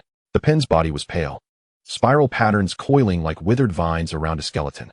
The nib was dark gold, a teardrop-shaped gem embedded at its tip. Within it a nebula spun slowly. The aura emanating from the pen spoke of wisdom, guardianship, unfulfilled vows, and a hint of restrained tenderness. Ares picked it up. The moment of contact unleashed a torrent of information. It was not images, nor sounds, but an understanding of how covenants were fortified, how secrets were sealed, and how memories remained vivid amidst the currents of time. Vast and soothing knowledge poured directly into his consciousness, resonating with the core of magic within him that coexisted with light and darkness. At that moment, the chain pattern erupted in an unprecedented radiance, warm as an embrace. Ares staggered. Tom's hand immediately steadied him from behind, firm as a rock. It was teaching Ares to breathe, his mismatched eyes reflecting the pen's flowing luminescence. Teaching me how to protect us, how to make the covenant unbreakable. Before his words could fade, the gem at the pen's tip flared to life. Projecting a line of floating script, the ink aged as if drawn from blood. For the child of the blood pact, when you are in need, write the truth. The script lingered for 3 seconds, dissipating like smoke. Tom stared at the pen, his dark eyes fathomless. Who buried it? I do not know. Ares tightened his grip on the pen, its warm touch spreading from his palm to his heart, yet it had been waiting. Waiting for us to forge the covenant. Waiting for us to need it. The two retreated back inside. The door closed, the sound of the wind and snow muffled. The quill was placed on the table, side by side with the floating parchment of the covenant. Silver light intermingled with a warm sheen, flickering in the hearth's glow like the commencement of some ancient ritual. Tom picked up the empty box, his fingertip brushing against the inner shadow where a faint inscription was concealed. So shallow it seemed to have been carefully scraped out with a nail, to the future Albus. Tom's finger halted. Ares leaned closer. Their eyes met.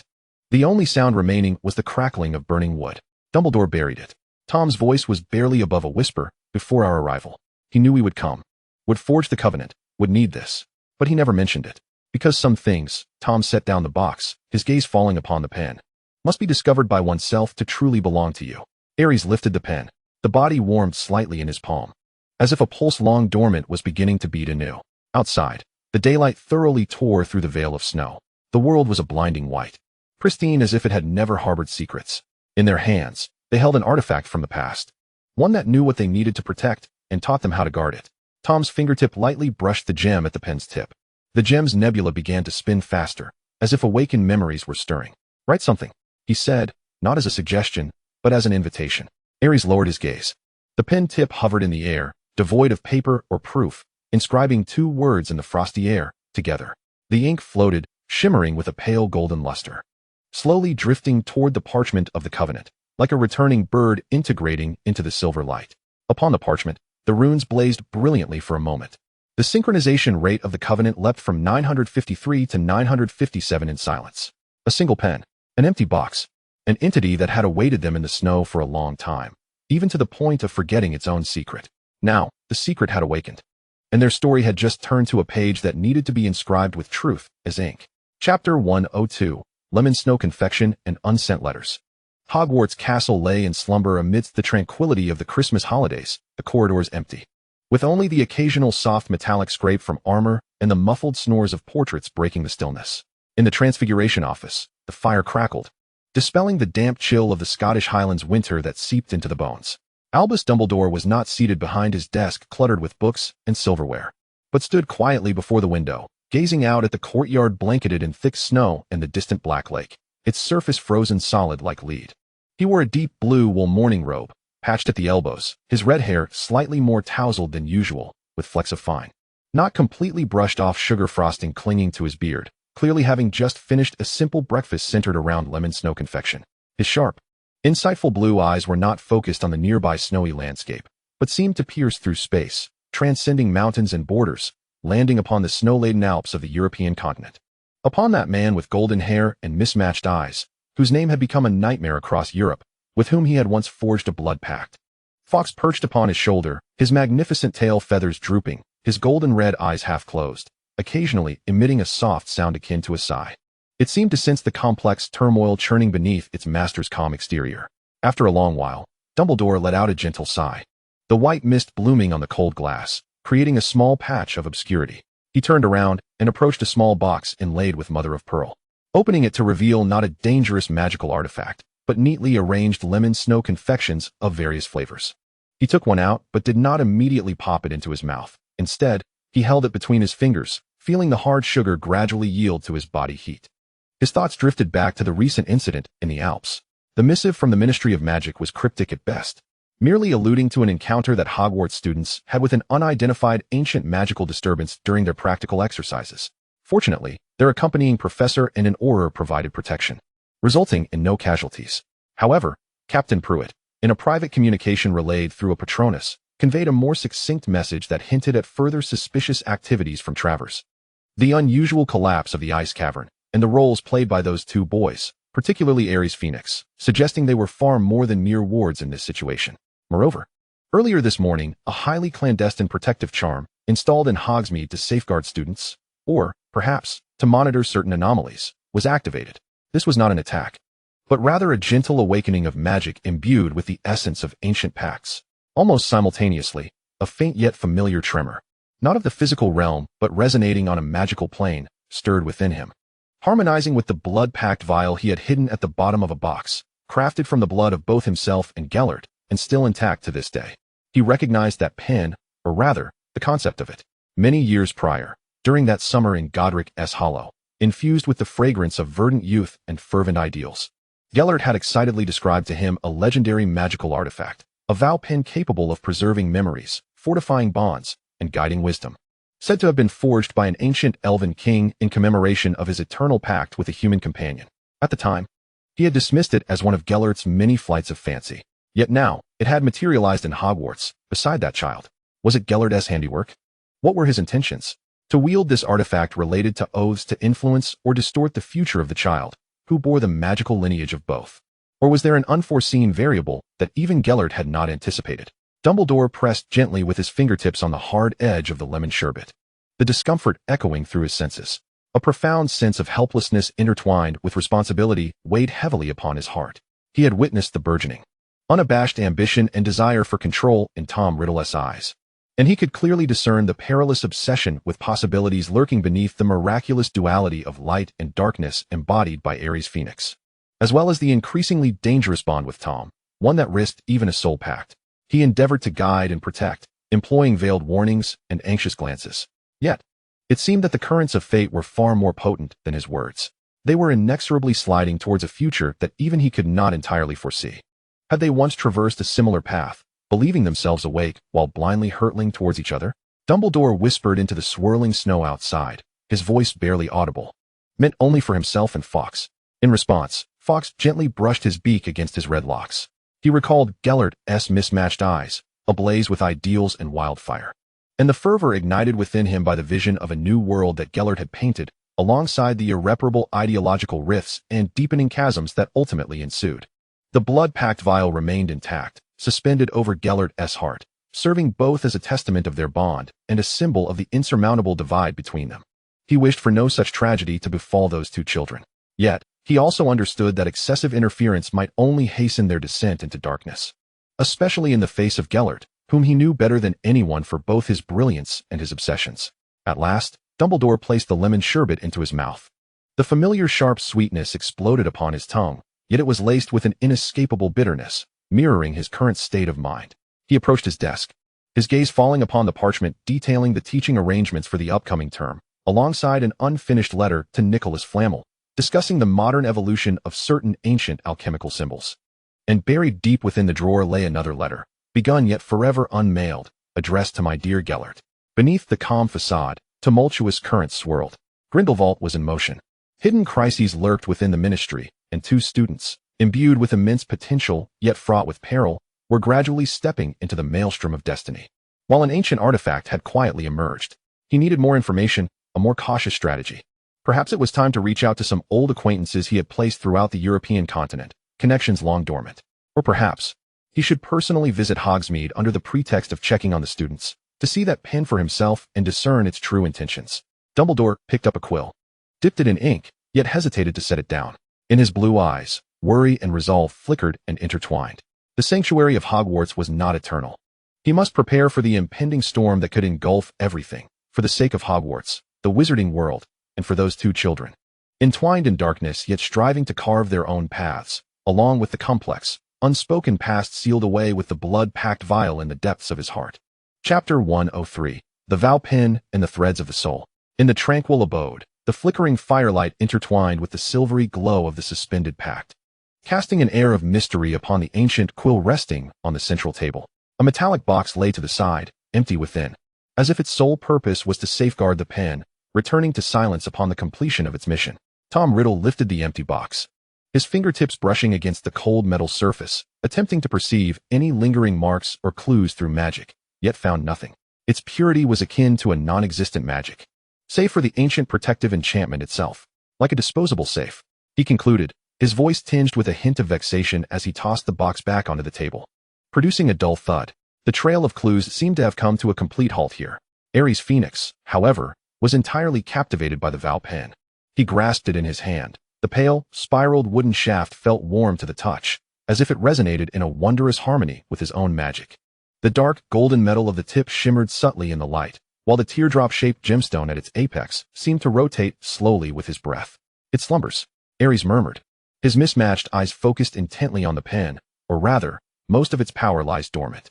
I can sense fragmented information about the weaving of memories and the fortification of bonds, albeit vague, requiring specific conditions to awaken further. Specific conditions? Tom raised an eyebrow, a flicker of interest crossing his dark eyes.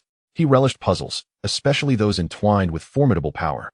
Ares pondered for a moment, tentatively infusing a sliver of his own light and shadow magic into the pen. The faint glow of the pen brightened slightly, yet no further changes occurred. He then attempted to trace the air with the pen's tip. Devoid of ink, it left a fleeting silver trace composed purely of magic, resonating with the steadfast essence of the pact. It appears it does not favor brute force, Tom observed, a faint smile tugging at the corners of his lips. He stepped closer to Ares, standing beside him, his gaze also drawn to the pen.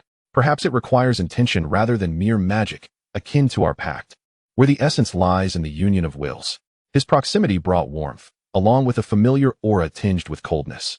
Ares could feel Tom's gaze shift from the pen to his profile. He did not turn his head, yet the nape of his neck flushed slightly, his fingertips unconsciously caressing the spiral grooves of the pen. The intent of Ares echoed repeatedly, as if awakened.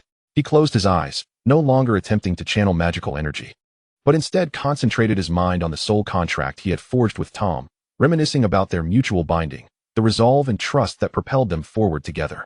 At the moment his thoughts coalesced, the oath pen in his hand underwent a remarkable transformation. The pale spiral patterns on the pen seemed to be infused with vitality, emanating a soft golden glow, as if molten gold coursed within. The dark golden metal at the tip became nearly transparent, revealing countless tiny points of light dancing within. Most astonishingly, the nebula within the teardrop-shaped gem spun with increased velocity, casting a miniature, ever-shifting star map, with certain nodes subtly corresponding to the silver lines on the floating parchment of the contract. A stream of information, clearer and more substantial than before, surged into Ares's mind. No longer fragmented, but rather a cohesive body of knowledge. It encompassed how to wield the power of the contract to construct more intricate magical defenses, how to more efficiently blend their magical characteristics, and even how to encapsulate specific memories or emotions within the pen for reproduction or transmission when needed. It awakened Ares. He opened his eyes, his mismatched irises shimmering with shock and excitement, as he gazed at Tom, for it sensed our covenant. It is a sacred artifact born of the oath. Tom's dark eyes sparkled with astonishment as well. He regarded the pen, resonating with the contract, its brilliance flowing, then shifted his gaze to Ares' cheeks, slightly flushed with exhilaration, a tumult of emotions. Conquest, curiosity, and an ineffable sense of fulfillment swelled within his chest. The power of this pen surpassed his initial imaginings, and its choice to respond to Ares indirectly affirmed the value of their connection. Let us give it a try. Tom's voice carried a barely perceptible rasp as he pointed to the parchment hovering in the air. Use it, reinforce it. Ares inhaled deeply, raising the oath pen. He required no ink. The pen's tip naturally coalesced the unique magical energy resonating from his bond with Tom. He directed it towards the parchment, beginning to sketch. Where the tip traced, it left not mere silver streaks, but intricate, ancient, pale golden runes that seemed almost alive, embedding themselves into the existing contract patterns, fortifying its structure. And the silver radiance grew denser and warmer. Throughout the process, Ares sensed his mental energy depleting in synchrony with the pen and the contract. Yet a remarkable guiding force emanating from the oath pen supported him, enabling him to accomplish this intricate task. As the final rune fell, the parchment emitted a melodious chime akin to wind chimes. The silver light surged, illuminating the entire room as if it were daytime. Then the brilliance retracted, rendering the parchment seemingly unchanged. Yet the sense of connection at the soul level had become more distinct and unshakable. The considerable drain on his mental energy caused Ares to sway slightly, his complexion paling instantly. Tom, who had been watching him closely, stepped forward, one hand steadying his waist while the other covered the hand gripping the pen. It's done. Tom's south voice was close to his ear, his breath brushing against Ares' earlobe, imbued with unmistakable authority. The rest will be for next time. Ares leaned almost against Tom, acutely aware of the steady heartbeat and supporting strength emanating from him. He did not resist, but instead relaxed, transferring some of his weight. He turned his head, raising his eyes to meet Tom's, so near, his mismatched irises reflecting both fatigue and the scintillating light of an extraordinary accomplishment. It's powerful, Ares breathed, raising the pen, the gem at its tip dimming, returning to a more subdued appearance, but utilizing it demands a considerable expenditure of mental energy and a shared will. Tom lowered his gaze to him, his hand at Ares' waist tightening rather than loosening. His eyes shifted from the pen to Ares' pale face, then to the mismatched irises reflecting the glow of the hearth and the remnants of the contract, deep emotions swirling in the depths of his dark eyes. Shared will, Tom repeated, the curve of his lips deepening slightly, exuding a captivating, almost perilous charm of control. We have never lacked for that, have we? My accomplice. His fingertips gently brushed over Ares' fingers gripping the pen, then slowly ascended, caressing the blood bond marked beneath Ares' left eye, which was still warm from the recent surge of magical energy. That touch bore an air of confirmation, almost as if tracing, slow and deliberate. Ares' eyelashes fluttered, offering no evasion. The warmth of the contract, the shock brought by the oath pen, the drain of mental energy, and Tom's possessive touch intertwined, enveloping him in a heart-pounding whirlpool. He tilted his head back slightly, a silent gesture of acquiescence, even invitation. The fire crackled, the contract floated, and the ancient pen lay quietly in his palm. In this secluded sanctuary, power grew, connections deepened, and a sentiment that had long transcended mere alliance silently flourished with every exchanged glance, every brush of fingertips, entwining deeply within their souls. Outside, the night in Hogsmeade remained quiet and cold, yet within the world constructed by the Covenant and the sacred treasure, warmth enveloped them in a blissful embrace. However, whether it was Dumbledore's concerns or Grindelwald's cold gaze, both hinted that this tranquility might merely be a fleeting respite before a far greater storm approached. Chapter 104.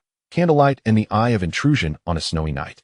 The awakening of the oath pen was akin to casting a colossal stone into a tranquil lake, sending enduring ripples through their serene abode. The sense of soul anchoring brought about by the reinforcement of the contract had yet to fully settle when Ares Phoenix eagerly began to explore the deeper mysteries of this ancient artifact. The pallor stemming from the excessive drain of mental energy had not entirely faded, yet the brilliance in his mismatched eyes burned brighter than the flames in the hearth.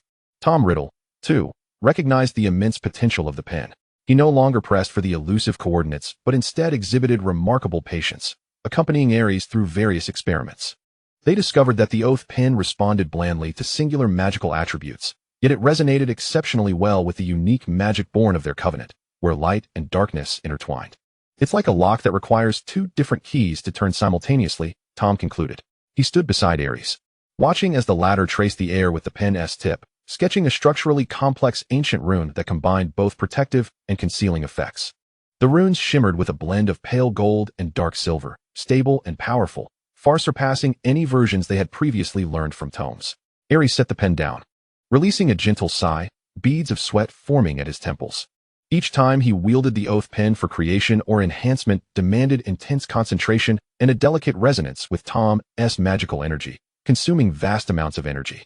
Yet his face bore an expression of pure joy, immersed in the thrill of exploration. It is like an ancient mentor, Ares mused. Gazing at the pen's subdued glow upon the table, his tone laced with reverence, not imparting fixed incantations, but guiding us to comprehend the myriad possibilities of magical fusion. Tom did not respond immediately. His gaze lingered on Ares' dampened hair at the temples, then slowly descended, brushing over his slightly trembling eyelashes, finally resting on his lips, which were pressed together in concentration, their hue a lighter shade, a novel and almost tender emotion, akin to the gentle streams of early spring, silently flowed over the habitual cold defenses of his heart. He realized that he did not detest the sensation of collaboration towards a shared goal, even if it meant temporarily relinquishing control to another, as long as that other was Ares. Take a break. Tom's voice was deeper than usual, imbued with an undeniable authority. He was not inquiring. He simply reached out, took the parchment and quill, a standard spare pen, from in front of Ares, and placed them on a low table beside them. Ares paused momentarily, lifting his gaze to him. Tom had already turned towards the kitchen. You need to replenish your strength, he said over his shoulder, his tone flat, as if merely stating an objective fact. Ares watched the rigid yet slightly austere silhouette of Tom, a flicker of surprise crossing his heterochromatic eyes, swiftly transforming into a warmth he himself was unaware of. He did not retort, but quietly leaned back against his chair, closing his eyes, feeling the gradual recovery of his mental strength and the steady pulse of energy resonating from the blood bond mark beneath his left eye. In sync with Tom. After a while, Tom returned, carrying a tray. On it were 2 steaming cups of cocoa and a small plate of scones that, though seemingly plain, emanated an enticing sweetness. He placed 1 cup of cocoa beside Ares and took the other for himself, sitting down in the adjacent armchair. There were no superfluous words. Ares opened his eyes, gazing at the rich cocoa, then glancing at Tom, who was blowing on his own cup, his profile sharply defined in the flickering candlelight, lacking the usual edge, replaced by a rare tranquility. Ares lifted the cup, the warm porcelain soothing his slightly cool fingertips. He sipped gently the sweet, silky liquid warming him from within, dispelling the chill of mental exhaustion. He picked up a scone, took a bite, and was pleasantly surprised by its delightful flavor. Did you make this? Ares asked, a hint of astonishment in his voice. It was hard for him to imagine Tom Riddle preparing food. Tom looked up, his dark eyes deep and inscrutable under the candlelight. A house elf's recipe, he replied casually, acknowledging his involvement, yet his tone revealed no emotion. As if it were merely an inconsequential task. Ares refrained from further inquiries, continuing to eat the scone, yet a faint smile blossomed in his heterochromatic eyes. He sensed that Tom, after forging their bond, seemed to have changed in some subtle way. Still assertive, still brimming with a desire for control, yet in certain nuances. A clumsy, almost contradictory concern would occasionally reveal itself. This realization stirred his heart more profoundly than the power bestowed by the pen of oath. As night deepened, tiny snowflakes began to drift outside, tapping lightly against the glass, producing a soft rustle. Inside, the candlelight flickered, casting elongated shadows of the 2 onto the wall, occasionally intertwining. In this tranquil and warm moment, the phoenix perched upon its perch suddenly erupted into a flurry of feathers without warning. It emitted an exceedingly sharp, warning cry. Its molten gold eyes fixated on a particular direction outside, radiating a blinding golden red light that illuminated the room as bright as day. Almost simultaneously, a jagged pain shot through the blood bond mark beneath Ares' left eye, akin to being pierced by an icicle. This sensation was starkly different from the ancient resonance beneath the snow earlier, filled with malice and a chilling scrutiny. Tom's reaction was astonishingly swift. In the instant the phoenix issued its warning, he darted to the window like a specter, extinguishing all the light sources within the room with a sharp motion of his sleeve, leaving only the dim glow reflecting from the snow outside to outline his taut figure. His wand pointed ominously towards the window, emanating a palpable aura of lethal intent. In that direction, Tom's voice was so cold it could freeze the air, referring to the thicket where the pen of oath was previously buried, though it was not the same entity. Ares had also risen, gripping the eternal cycle, standing beside him. Suppressing the discomfort emanating from the mark, his heterochromatic gaze scanning the shadowy area cloaked in darkness and snow with acute sharpness. The pen of oath lay quietly on the table, seemingly sensing the external threat, the gem at its tip flickering with a faint glimmer. Beneath the shadow of a withered tree, they beheld not a vague silhouette nor a box buried in the snow, but a distinctly dim, almost indistinguishable phantom of an eye, wrought from magic, blending seamlessly with its surroundings. The eye was elongated and frigid, coldly fixated on their window without an ounce of emotion. It was Grindelwald. He had indeed not relinquished his watch. Furthermore, this eye was more concealed, and far more chilling than the previous watching eye. He sees us. Ares' voice tightened, recalling the cozy candlelight within the room and their unguarded state. Tom's lips pressed into a straight, icy line, his dark eyes swirling with fury at the violation of his territory. He did not attack immediately, but, with excruciating slowness, traced an ancient and malevolent rune in the air with his wand, a dark magical mark imbued with potent curses and tracking backlash effects. Just as that rune was on the brink of completion, the cold magical eye outside seemed to sense an imminent danger, flickering abruptly before vanishing silently into the wind and snow, leaving no trace behind. It had come suddenly and departed just as decisively. Yet, the sensation of being maliciously watched lingered like a viscous stain, remaining in the air and imprinted upon their hearts. The room fell once more into darkness and silence, punctuated only by their slightly hurried breaths and the phoenix's continued agitated low cries. Tom slowly lowered his wand and turned around. In the darkness, he accurately located Ares' position, grasping his arm with astonishing force. He saw it. Tom echoed Ares' words, his voice low and dangerously resolute, imbued with a vow, yet nothing could alter the grim reality. The illusion of warmth was utterly shattered. Grindelwald's shadow loomed like a malignant growth, omnipresent. The tranquility of the Christmas holiday was irrevocably broken, heralding the impending return to Hogwarts and the entire wizarding world, which would no longer remain serene. And they, this pair of soul-bound accomplices, would need to grow faster and rely on each other more tightly amidst the ever-watchful gaze and the approaching storm. Chapter 105. The bonds beneath the pen and shadows outside the window. The sudden appearance and disappearance of Grindelwald's cold, scrutinizing eye had carved a subtle, yet significant fissure in the warm barrier of their tranquil abode. In the remaining days of the Christmas holiday, an acute vigilance replaced their previous explorations and fleeting warmth. Tom Riddle reinforced the protective spells surrounding the cottage, layers upon layers of incantations coiling like invisible thorns, wrapping their small domain more securely. Ares Phoenix, meanwhile, focused intently on studying the Pen of Oath, striving to extract more defensive capabilities to counter the prying eyes. At this moment, the sky outside was overcast, and fine snow fell silently once more. Inside, Ares was attempting a bolder experiment. He held the Pen of Oath in his hand, closing his eyes in concentration, not sketching runes, but instead endeavoring to directly inscribe a specific understanding of how to recognize and disrupt external detection magic into the teardrop-shaped gem at the tip of the pen. Insights drawn from their joint analysis of the watching eye. This process was far more arduous than reinforcing the contract. He needed to wield his mental power with extreme precision, transmuting abstract concepts into magical sigils that the Pen of Oath could bear. Sweat quickly drenched his forehead, and his complexion once again turned pallid, his fingers trembling slightly as they gripped the pen. Tom sat opposite him, neither interrupting nor, as he had done previously, directly intervening. His gaze was akin to the most precise gauge, perpetually monitoring Ares' mental state and magical fluctuations. His very presence resembled a steadfast rock, providing an invisible anchor for Ares, a small vessel navigating the treacherous seas of the mind. As Ares teetered on the brink of mental exhaustion once more, he suddenly opened his eyes wide, the pen's tip gently tapping the gem before him.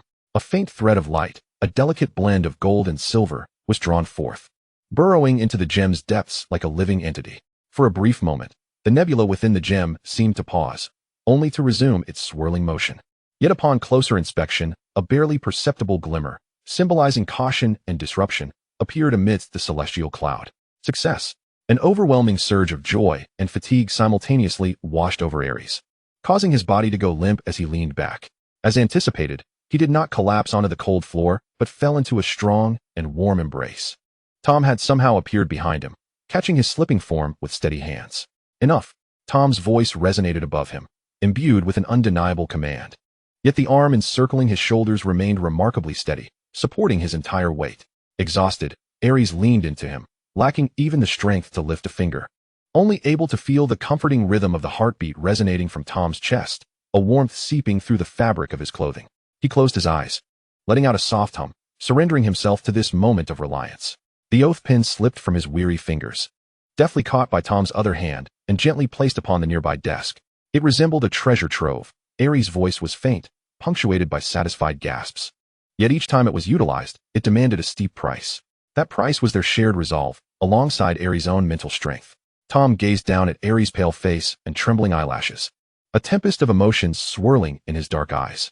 He recognized the efforts Ares had invested in their conspiratorial path and perceived the infinite possibilities and potential perils brought forth by this pen.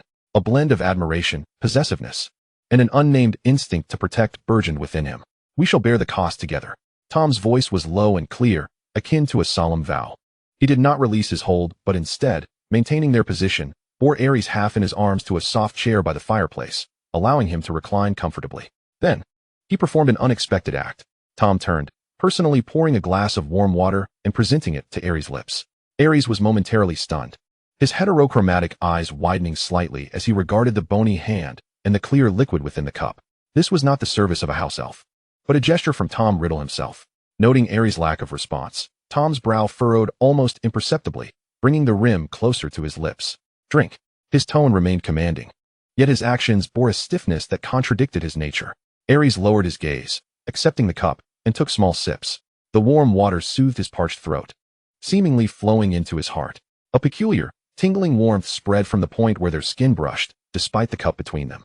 More tangible and heart-stirring than the power derived from the oath pen. Once Ares had quenched his thirst, Tom did not immediately depart.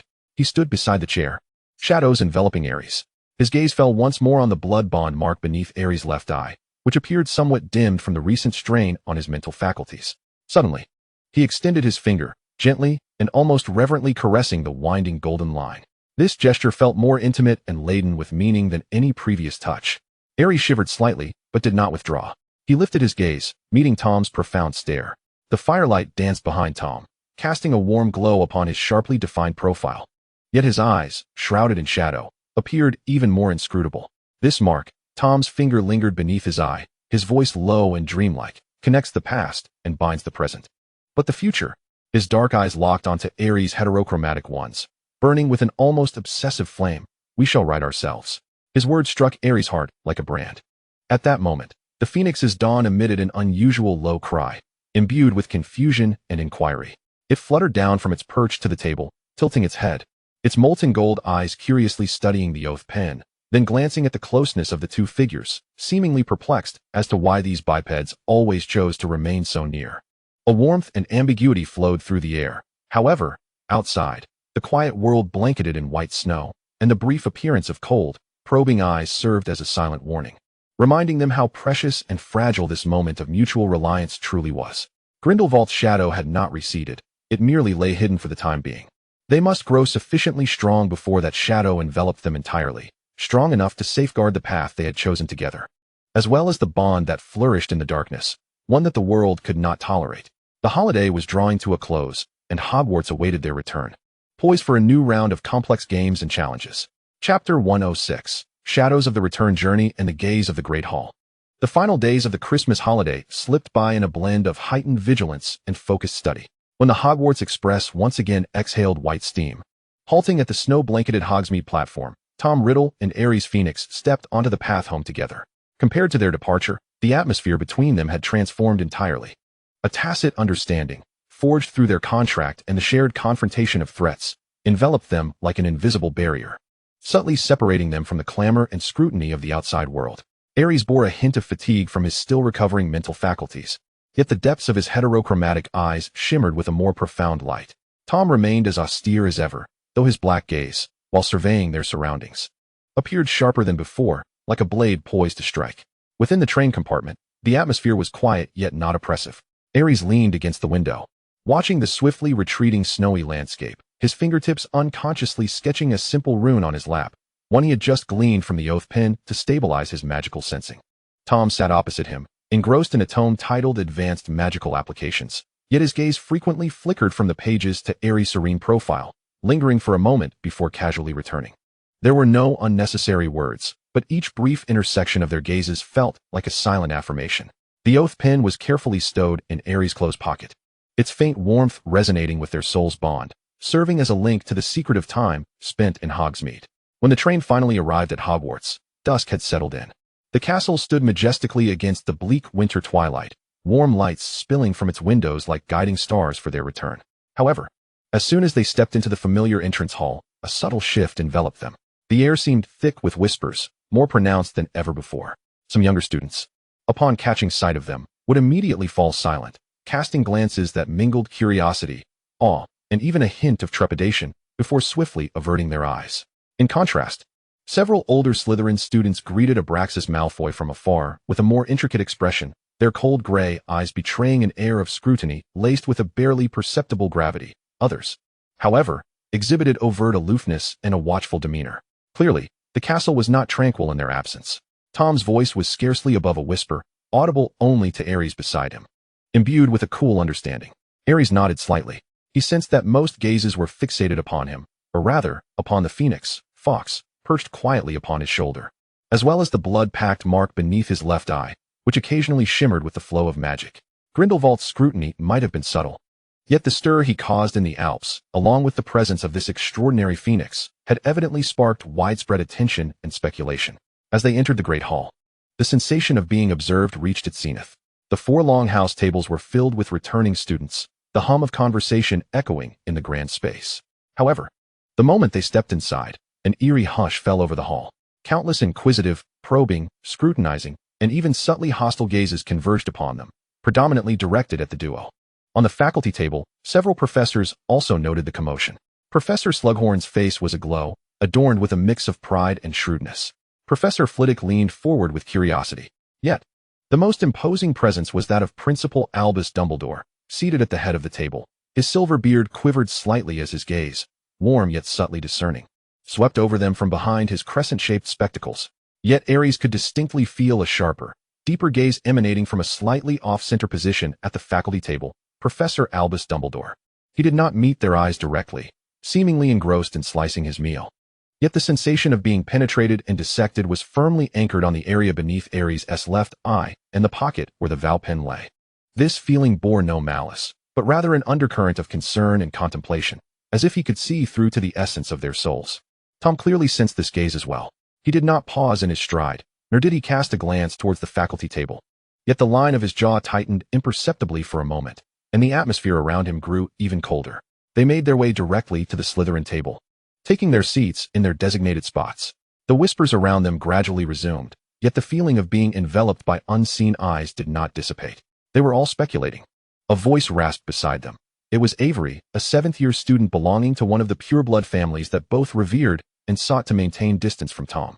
What exactly transpired in the Alps? What of the Phoenix? His gaze subtly swept across Ares' face. What did you truly gain? Tom picked up his silver fork with an elegant motion, his head remaining unbowed. It is of no concern to you, he replied, his tone flat, yet suffused with an icy finality that quelled the topic. Avery promptly fell silent, somewhat abashed. Ares continued to dine quietly, his heterochromatic eyes seemingly focused on the plate before him, yet in truth, he absorbed every nuance of the surrounding activity. He could sense that while Hogwarts, this ancient castle, appeared to have returned to its customary order, beneath the surface, currents of unrest had begun to churn. The shadows of Grindelwald, the attentiveness of other factions, and the internal curiosity and suspicion loomed like countless invisible webs, tightening around them. Dinner concluded amidst an atmosphere that felt oddly unsettling. As students gradually departed the hall, Principal Dippett's gentle voice resonated. Children, weary from your journey, do ensure you rest well. His kind gaze swept across all the students. However, just as Tom and Ares moved towards the exit with the throng, another calm yet unmistakable voice clearly reached their ears. It was Professor Dumbledore. Mr. Riddle, Mr. Phoenix. If it is convenient, please come to my office shortly. He did not look at them, as if merely conversing with himself, yet each word landed with precision. What was destined to arrive would inevitably do so. Tom and Ares did not falter in their steps, nor did they exchange glances. But the atmosphere around them grew palpably taut. They understood that the Professor of Transfiguration, who had remained an observer thus far, was about to initiate a formal, private inquiry. The sanctuary of Hogwarts still enveloped them, yet the path forward was evidently strewn with thorns and fog. And they, this pair of soul-bound accomplices, would have to confront it all together. Chapter 107. A Trial in the Transfiguration Office. Departing the Great Hall, still awash with whispers and scrutinizing gazes, Tom and Ares walked silently down the corridor leading to the Transfiguration Office. The cold stone walls echoed their footsteps, the torches along the walls stretching and distorting their shadows, as if foreshadowing that the impending conversation would not be easy. Ares felt a faint yet persistent warmth emanating from the Val pen he kept close, while the blood-packed mark beneath his left eye pulsed subtly, seemingly responding to an invisible pressure. Tom walked half a step ahead of him, his posture upright and unyielding, like a barrier shielding the one behind him from the storm. Yet Ares knew they were about to confront Hogwarts' most astute scrutiny. Upon knocking on the familiar oak door, Dumbledore's calm voice called from within, "Please enter." The Transfiguration office, as always, brimmed with a myriad of buzzing, shimmering silver contraptions and towering stacks of books. However, today the atmosphere felt particularly grave. Professor Dumbledore was not seated behind his desk. Instead, he stood by the renowned cabinet that housed the pensieve. He wore a deep blue robe, embroidered with moving patterns of stars and moons, and his blue eyes, magnified by his half-moon glasses, bore a gentle yet penetrating scrutiny as they fell upon them upon their entrance. Fawkes was absent from his shoulder, perhaps to avoid adding further unpredictability to this discussion. "Good evening, gentlemen," Dumbledore spoke in his usual tone, laced with a touch of well-measured concern. "I hope you have had a meaningful Christmas holiday." His gaze lingered for a moment on Ares's somewhat pale face before sweeping over Tom's cold, impassive features. "Quite meaningful, Professor," Tom responded first, his voice steady, imbued with impeccable courtesy yet impenetrable. Ares nodded slightly, his heterochromatic eyes meeting Dumbledore's gaze with calm resolve, unflinching. Dumbledore smiled faintly, though the warmth did not reach his eyes. "I have heard that Hogsmeade has been rather unsettled of late."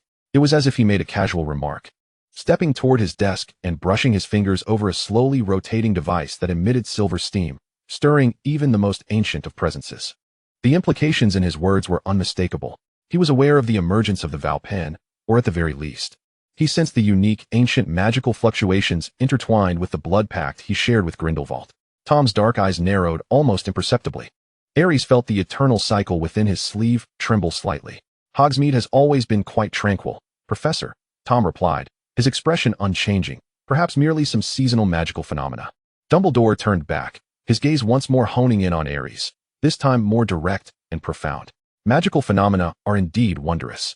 They sometimes respond to our innermost yearnings or fears."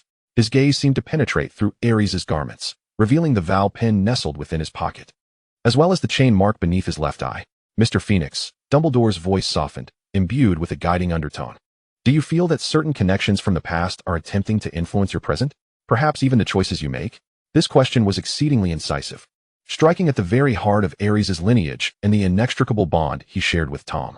Ares sensed an immediate chill radiating from Tom, yet he himself, after an initial tension, found an unexpected tranquility. He recalled the pact forged with Tom, reflecting on the truths of guardianship and will conveyed by the Val pen. "Everyone is influenced by their past, Professor." Ares' voice was clear and steady, his heterochromatic eyes devoid of any panic. "But the power of choice remains firmly in my hands. I choose the path I deem right and the companions I trust." He did not look at Tom, yet the unwavering conviction in his words spoke volumes. A brief silence enveloped the office. Dumbledore gazed deeply at Ares, his expression a tumult of concern, scrutiny, and perhaps even a faint, poignant regret for such youthful resolve. "The right path," Dumbledore softly reiterated, his gaze sweeping past Ares to meet Tom's unyielding, cold black eyes. "Sometimes, the straightest road leads to the deepest precipice. Conversely, a seemingly thorny path may reveal unexpected vistas." His words bore a dual meaning, serving as both a reminder to Ares and a warning to Tom. A slight, almost arrogant smirk graced Tom's lips. "Thank you for your reminder, Professor. But we place greater faith in our own judgment." The conversation seemed to reach an impasse. Dumbledore understood that from these two resolute youths, he could glean no further clarity. He sighed, the sound tinged with fatigue and profound resignation. "The purpose of Hogwarts is to protect and guide," he finally stated, his gaze once more encompassing the two, his tone regaining its customary gentleness, yet imbued with a weighty seriousness, "no matter what the future holds. The doors of this castle shall always be open to you when you are in need. But remember, power comes hand in hand with responsibility." His gaze lingered momentarily between them. "What binds you may serve as both armor and vulnerability." He waved his hand, signaling the conclusion of their conversation. "Prepare well for the upcoming lessons, children." As they exited the Transfiguration office, the air in the corridor felt remarkably fresher. The two walked in silence for a while until they turned into an unoccupied side passage. Suddenly, Tom halted, turning to face Ares, his black eyes fixed intensely upon him in the dim light. "He is right." Tom's voice was low, carrying a near-paranoid certainty. Ares looked up at him, questioning what? "The bond." Tom stepped closer, narrowing the distance between them to a breath's whisper. He raised his hand, his fingertips almost grazing the blood pact chain marked beneath Ares's left eye, yet halted at the last moment, hovering there, pulsating with a heated surge of magical energy. "It is our armor." Tom's fathomless black eyes brimmed with a fierce, almost terrifying possessiveness and determination. "It shall only serve as our armor." I will not allow anyone or anything to make it your weakness. His words fell like an oath in the silent corridor, echoing within Ares' heart. Ares gazed at him, seeing the undeniable madness and protectiveness in his eyes, shadows swirling within his heterochromatic gaze. He did not speak, merely lifted his chin slightly. A silent and complete gesture of trust and acceptance. Dumbledore's probing had concluded, yet the true storm was perhaps only beginning to brew. They returned to the stage of Hogwarts, bearing ancient treasures and an unworldly connection, destined to stir greater waves. Chapter 108. The Undercurrents in Potions Class and the Gaze of Heterochromatic Eyes. Life at Hogwarts seemed to revert to its usual rhythm, classes, assignments, and the incessant clamor of the Great Hall.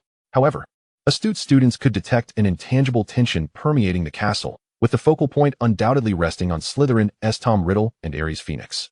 The Potions classroom, nestled in the castle's depths, perpetually exuded the damp, chilly air infused with a concoction of bizarre, acrid smells. Professor Slughorn, his rotund belly leading the way, navigated among the steaming cauldrons, his booming voice elucidating the intricacies of the calming draft. The key lies in 7.5 clockwise turns. Remember, it must be precisely 7.5. An extra turn may agitate the potion, while one less will diminish its efficacy. He waved his pudgy hand. Yet his gaze frequently drifted, revealing an unmistakable admiration towards the back corner of the classroom where Tom and Ares shared a workstation. Tom's technique was as precise as clockwork, expertly handling ingredients, regulating the flames, and stirring the cauldron. Each step was impeccable, and the potion before him gleamed with a textbook-perfect mother-of-pearl sheen. In contrast, Ares appeared somewhat distracted. The liquid in his cauldron, while stabilizing, was darker than the standard. His striking heterochromatic eyes, one a clear azure, the other a deep slate, did not focus entirely on the cauldron, as if peering through the swirling concoction to something deeper. His fingertips unconsciously traced a complex ancient symbol on the workstation, a small technique he had discerned while studying the vow pin the previous night to calm magical turbulence. As Slughorn approached their table, he scrutinized Tom's cauldron, bursting forth with a loud exclamation of delight. Perfect. Impeccable, my dear child. A flawless mother-of-pearl sheen. Just the right amount of vapor. He then turned towards Ares' cauldron, his round face momentarily faltering before quickly brightening once more. Ah, Phoenix. A most unique hue, brimming with, individual creativity. Undoubtedly. A few Slytherin students exchanged ambiguous glances. It was evident to everyone that Ares' potion deviated from the standard, yet Professor Slughorn seemed disinclined to criticize, instead attributing it to creativity. This overt favoritism undoubtedly exacerbated the discontent simmering in some. Among them was Avery, a 7th-year student seated diagonally in front of them. Hailing from an ancient pureblood family that placed immense value on blood purity and adherence to tradition, he observed Ares' distinctive potion.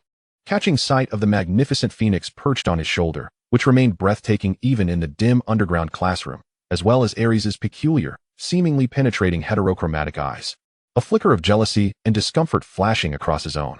The duality of those eyes instilled within him an inexplicable pressure.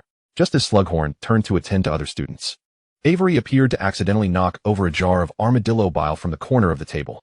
The thick, foul-smelling green liquid immediately splattered forth, threatening to drench Ares' robes and his unprotected cauldron. Should it stain, not only would his garments be compromised, but it could also contaminate the potion, resulting in unpredictable reactions. The incident unfolded abruptly, with Ares' focus not entirely returned. Yet, just as the noxious liquid was poised to make contact, Tom did not even lift his gaze towards Avery. He was meticulously slicing moonlight grass with a silver knife. However, his left hand, concealed beneath the sleeve of his robe, moved almost imperceptibly.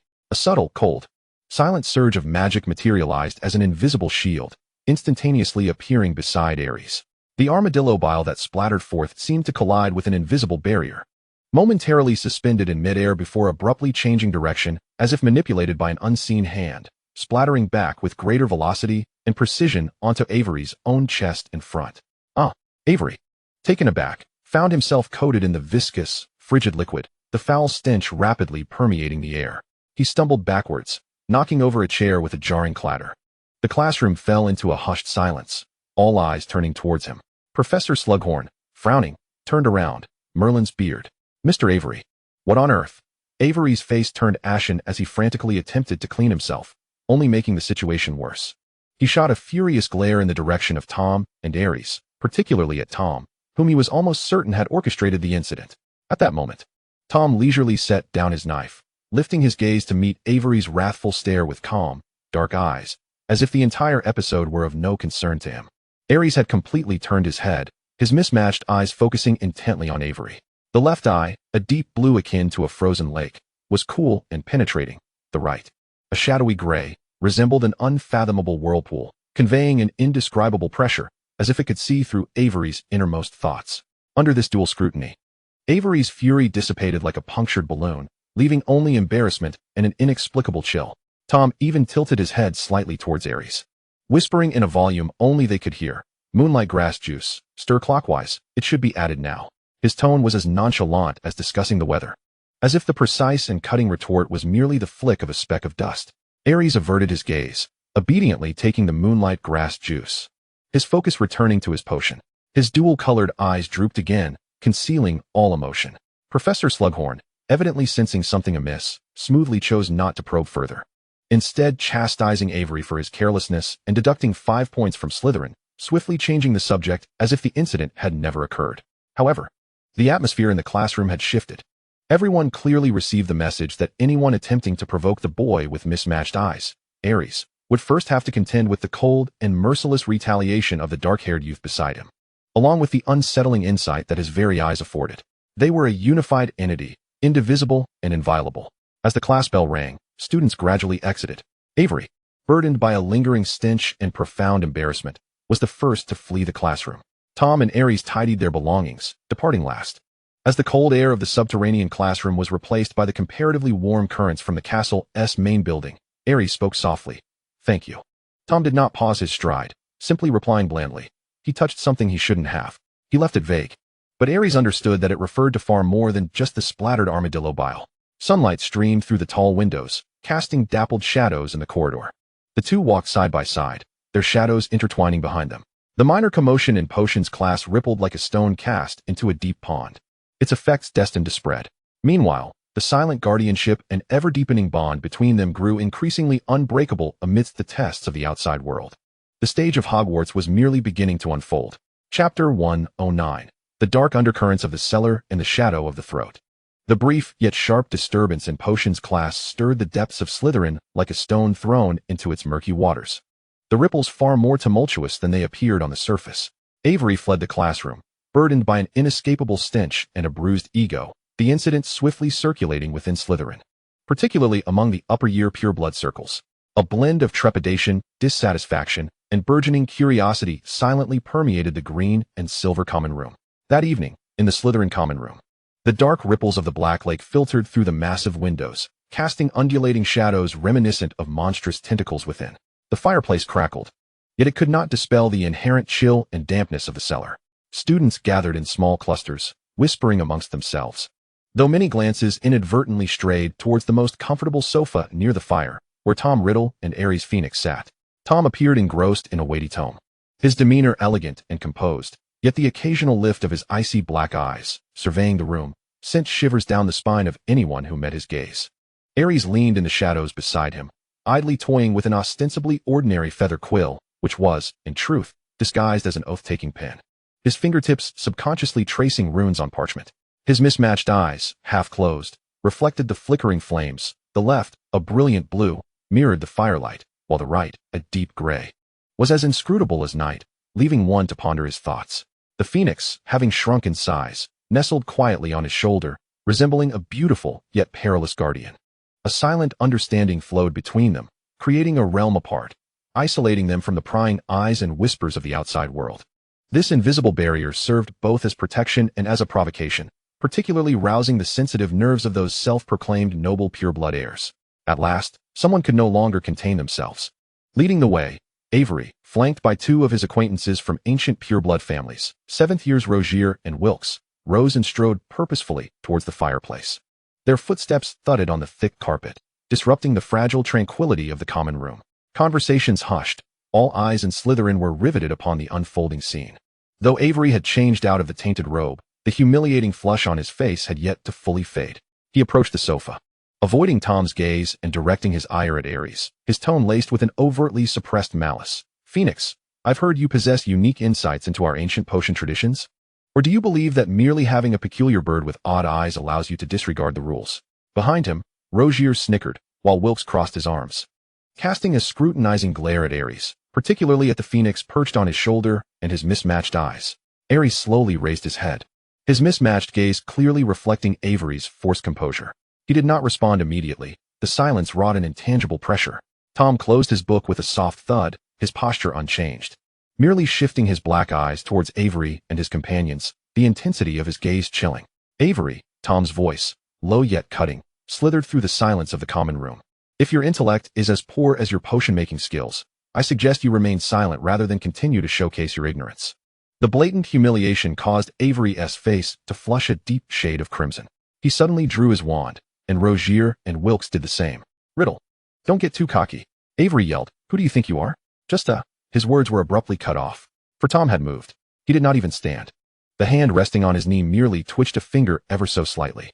In the next moment, Avery found himself as if gripped by an invisible hand around his throat. His voice stifled. His eyes bulged in terror as color drained from his face, his mouth agape in a futile gasp, producing only a series of horrifying, breathless wheezes. A dim, almost imperceptible black mist, akin to a living serpent, coiled around his neck, choking in silence. A silent, unyielding, and exceedingly malevolent dark magic. The entire common room was enveloped in a deathly silence. Everyone was paralyzed by this sudden and merciless retaliation. Even Rogier and Wilkes stood frozen in place, wands raised, too terrified to make a move, their faces etched with horror. They had never witnessed Tom so directly and ruthlessly wield dark magic in a public setting. Tom remained composed in his seat, but within the depths of his dark eyes surged a cold, almost cruel delight, as if he were savoring Avery's struggle. He reveled in this sensation of absolute control, a feeling that instilled dread. I said, Tom's voice remained steady, yet laced with a hellish chill, be silent. Just as Avery was on the verge of collapsing from asphyxiation, Ares suddenly extended his hand, gently pressing it against Tom's arm. Tom, Ares's voice was soft, his heterochromatic gaze fixed upon him, devoid of admonition, but instead conveying a calm reminder. Tom glanced at him, and the frost in his black eyes momentarily thawed. He let out a barely perceptible snort, his fingers twitching. The inky black mist coiling around Avery's neck dissipated in an instant. Avery crumpled to the floor like a puddle of mud, clutching his throat, coughing violently and retching, his face a mask of terror at having narrowly escaped death. Tom's gaze swept over the pallid faces of Rogier and Wilkes, finally resting on the disheveled Avery. This is your final warning. Tom's voice was like poisoned ice. If you dare to cast your filthy gazes and foolish thoughts upon me again. His stare was akin to a tangible blade, slicing through the skin of the three. I wouldn't mind giving the Slytherin common room a more enduring decor style, an unvarnished threat of death. Rogier and Wilkes nearly dragged the limp Avery away as they fled the area in a panic, scarcely daring to look back. The common room remained steeped in silence. All Slytherins gazed in awe at the dark-haired youth who resumed reading as if nothing had happened, alongside his companion, whose mere glance or touch could sway his decisions. However, in an unnoticed corner, Ares tightened his grip on the oath-taking pen. He could feel a faint, warning tremor from the teardrop-shaped gem at its tip. The dark magic Tom wielded, cold and imbued with a desire for destruction, seemed to subtly resonate with the essence of balance and protection contained within the oath-taking pen. The conflict had temporarily subsided, yet deeper undercurrents were already stirring. Tom's mastery of dark powers had become increasingly unrestrained, while the potential for this force to coexist with their protective covenant and the ancient wisdom represented by the oath-taking pen remained uncertain. Amidst this oppressive silence, a younger student rushed into the common room in a state of panic, bearing news of another calamity. It's terrible. The Ravenclaw diadem has been stolen. Just tonight, a new upheaval had quietly descended upon Hogwarts. At the mention of the diadem, a fleeting glimmer of interest flickered deep within Tom's dark eyes. Chapter 110, Shadows of the Diadem and the Warning of Heartbeats. The news of the diadem's theft struck like a thunderclap, shattering the tranquility of Hogwarts in the dead of night. The deathly hush in the Slytherin common room was utterly disrupted, as the announcement from the younger student elicited gasps of shock from everyone. According to legend, the diadem had been crafted by Rowena Ravenclaw herself, a treasure said to endow its wearer with extraordinary wisdom, and it had vanished from the side chamber of the room of requirement where it had been displayed.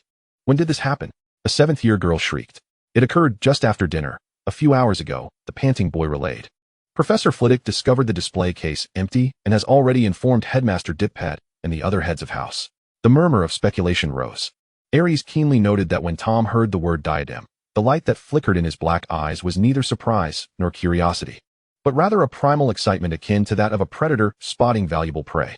Tom's fingers tapped rhythmically on the cover of his book, a steady tempo, yet Ares, seated close enough, could feel the subtle fluctuations of his magic, a tumultuous undercurrent beneath a calm surface, urgent and fervent.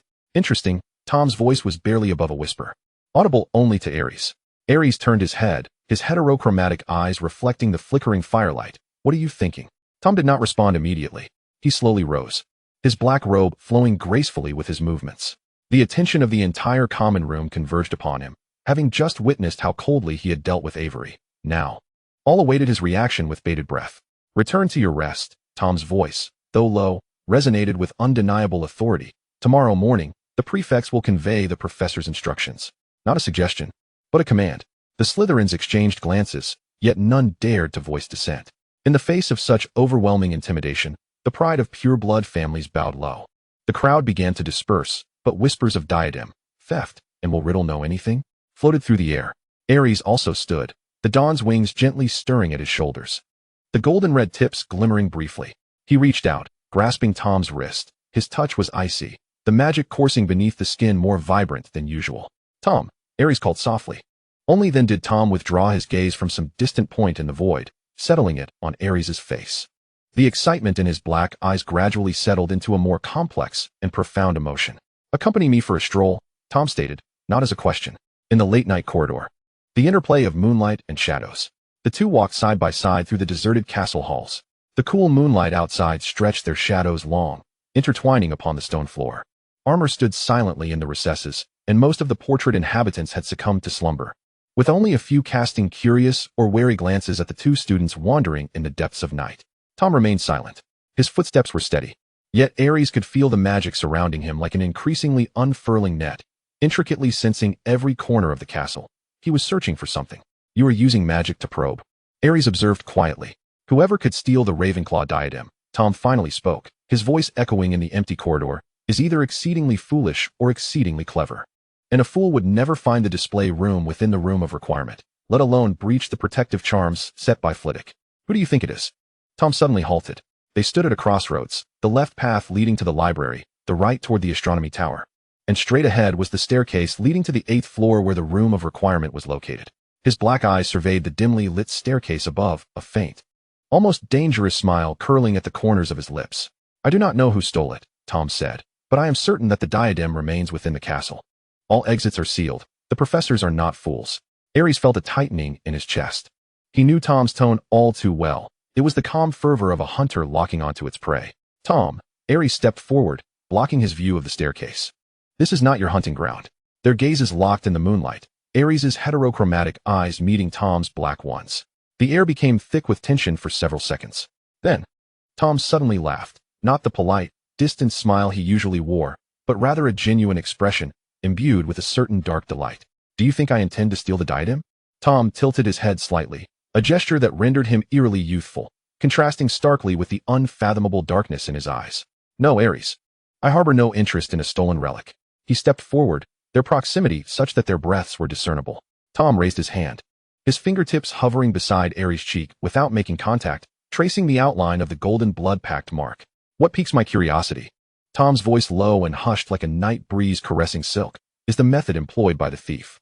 The diadem of Ravenclaw is no ordinary treasure. It is imbued with ancient wisdom and magic. To possess it securely and conceal it requires exceptional skill. His fingertips finally descended, gently tapping the spot beneath Ares' left eye where the blood pact mark resided. Much like this one upon you. Tom's obsidian gaze was fathomless, ancient, and potent. Magic entwined with the soul is invariably the most beguiling, is it not? Ares' heart raced, not due to Tom's touch, but from the unabashed thirst for forbidden knowledge that resonated within his words. The quill of the oath suddenly grew warm in his pocket. Not a warning, but a resonance. Ares was astonished to discover that the quill did not convey a caution against dark magic, but rather a harmonious vibration, as if two ancient magical artifacts of common origin were responding to one another across the fabric of time and space. He stumbled back a step and withdrew the feathered quill from his pocket. At that moment, the oath quill emanated a soft silvery glow, the teardrop-shaped gem at its tip sparkling with flecks of light reminiscent of stars in their cosmic dance. Tom's attention was instantly captured. He stared at the oath quill, a flicker of realization crossing his features. It sensed something, Tom murmured, that there is a connection between the diadem and it. What? Ares tightened his grip on the quill, the warm energy coursing through his arm. Ancient contract magic, Tom declared, his voice tinged with the excitement of a scholar uncovering a significant clue. The legend of the diadem of Ravenclaw bestows wisdom, yet few are aware that such wisdom comes at a price. And the medium of payment is likely some form of soul contract. He glanced at Ares, the moonlight illuminating half of his face while the other half remained shrouded in shadow, mirroring the dichotomy of light and dark within his nature. Your quill, our pact, Tom said slowly, may derive from the same magical principles that underlie the diadem. It is possible that they are the masterpieces of the same ancient magical creators. This conjecture sent a shiver down Ares' spine. If the oath quill and the diadem share a common origin, what implications does that hold? It signifies that the quill bestowed upon him by Grindelwald is likely far more intricate in its provenance and true purpose than it appears. It also implies that Tom's interest in the diadem may have always transcended mere curiosity about the treasure itself. You wish to unravel the secrets of the oath quill through your study of the diadem. Ares' voice was somewhat dry, or perhaps the secrets of our pact. Tom did not deny it. He took a step forward, this time in the direction of the astronomy tower. Knowledge is power, Ares, Tom's voice echoed from ahead. And understanding the structure of the chains that bind us is the first step towards mastering our own destinies. Atop the astronomy tower, they faced each other under the moonlight. As they reached the summit, the night wind whipped around them, rustling the edges of their robes. Most of Hogwarts' lights had dimmed, with only a handful of windows still aglow. Perhaps a professor laboring late, or a student sleepless due to the theft of the diadem. Tom stood at the railing, his black robe billowing in the wind. He closed his eyes, inhaling the cold air deeply, as if savoring the taste of freedom. Ares approached his side, the dawn's first light issuing a soft call from his shoulder, unfurling its wings to soar into the night sky, circling under the moonlight as it patrolled and protected. I will not steal the diadem, Tom suddenly declared, his eyes still shut, at least not now. It would be too conspicuous, and the risks far outweigh the rewards. He opened his eyes, turning to face Ares, a glimmer of an emotion in his dark gaze that Ares had never witnessed before. A gentleness that seemed almost foreign to Tom Riddle. But I must find it, Tom continued, his tone calm yet resolute. I need to know where it is, who possesses it, and what their intentions are. For anyone capable of accessing such a level of magical artifact may pose a threat. A threat? Ares inquired. To both you and me, Tom replied with unflinching clarity. The nature of the diadem's power is uncertain. The oath quill resonates with it. And you bear the blood pact mark, Ares. We three are bound together by unseen threads. Should any one of us lose control, it could unravel the entire web. He extended his hand, this time firmly grasping Ares' wrist. His palm was cold, yet the grip was astonishingly strong. I will not allow any variables, Tom articulated emphatically, each word like a brand. I will not permit anyone or anything to threaten all that I have built, especially not you. The possessiveness in his words threatened to overflow. Yet Ares did not pull away. He simply gazed at Tom, his heterochromatic eyes shimmering like precious gems under the moonlight. Are you afraid? Ares asked softly. Tom froze. This simple question pierced through the carefully maintained facade of omnipotence he had constructed. Afraid? Tom Riddle, afraid? Yet the answer was yes. He feared losing control. He feared that the secrets Ares harbored surpassed his understanding. He feared that those ancient and formidable magics would ultimately reveal him as the helpless child in the orphanage, unable to protect himself. Yes, Tom admitted, his voice a low murmur almost drowned out by the wind. This was the first time he had so openly acknowledged his vulnerability. Ares reciprocated by gripping his hand. The glow of the oath quill spilled between their intertwined fingers, silvery motes dancing like fireflies. Then let us face it together, Ares declared, his voice light, yet unwavering. Regardless of the diadem's secrets, regardless of the origins of the oath quill, regardless of what the blood pact upon me signifies, we shall unravel it together. Tom regarded him, an intricate swirl of emotions roiling in his dark gaze. Finally, he gently pressed his forehead against Ares, an exceedingly intimate gesture. Close enough to feel each other's breath, close enough to perceive the slightest fluctuations of emotion in one another's eyes. Remember your promise, Ares, Tom whispered, warmth brushing against Ares' lips. Whatever happens, stand by my side. If you dare to betray me. He left the threat unfinished, yet the unspoken menace was more imposing than any words. Ares offered no reply, merely tightening his grip on Tom's hand. The dawn descended from the night sky, gently settling upon their shoulders, enveloping them with golden wings as if sealing a silent vow. And in that very moment, the oath quill suddenly trembled violently. The gem at its tip erupted in blinding light, not silvery, but a dark crimson hue of warning.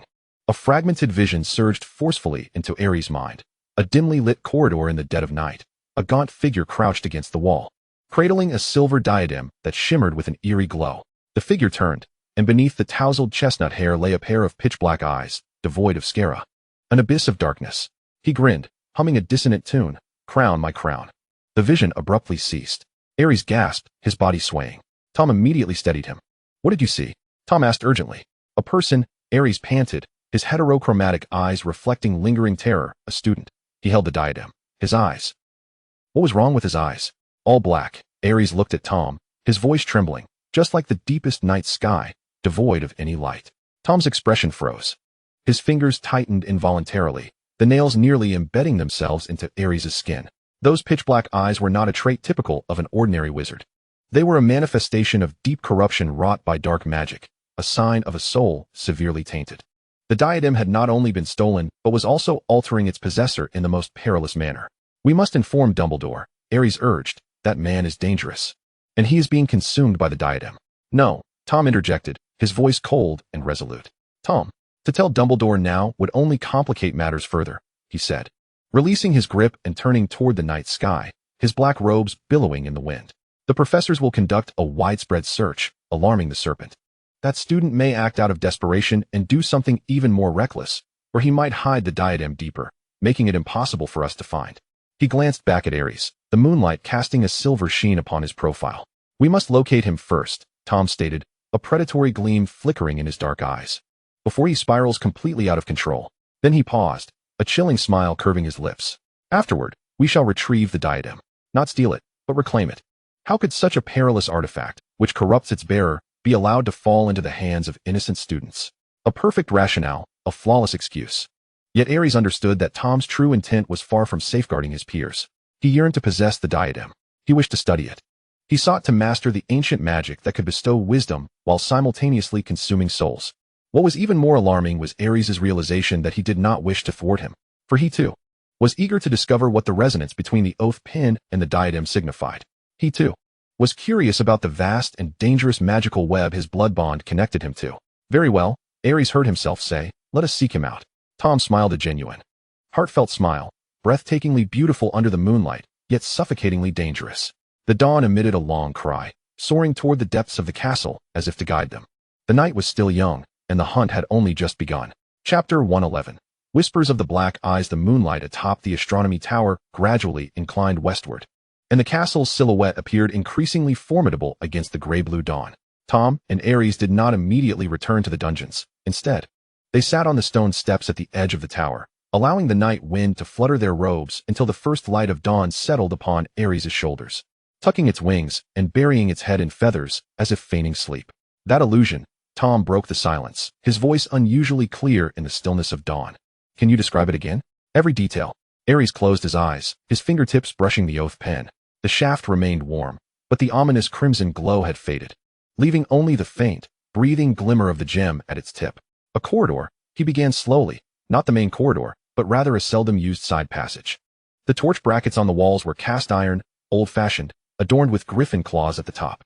Dark green moss grew in the crevices of the stone tiles. A sharp light flickered in Tom's black eyes. "The iron griffin claws, that's in the castle's west wing, near the abandoned north tower.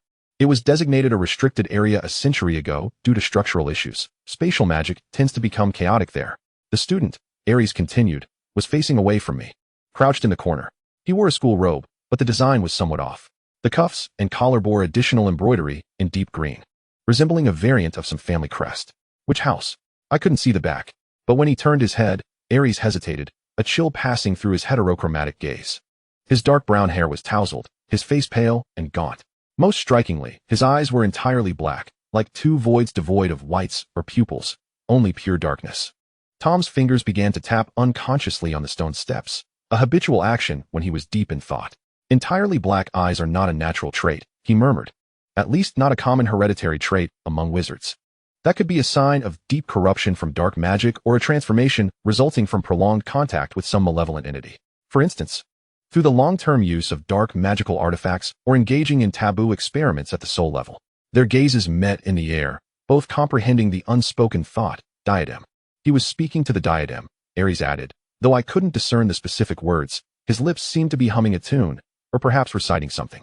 The diadem glowed in his hands, a silvery light, yet within it, dark strands writhed, as if alive. Suddenly, Tom stood up, his black robe billowing in the morning breeze.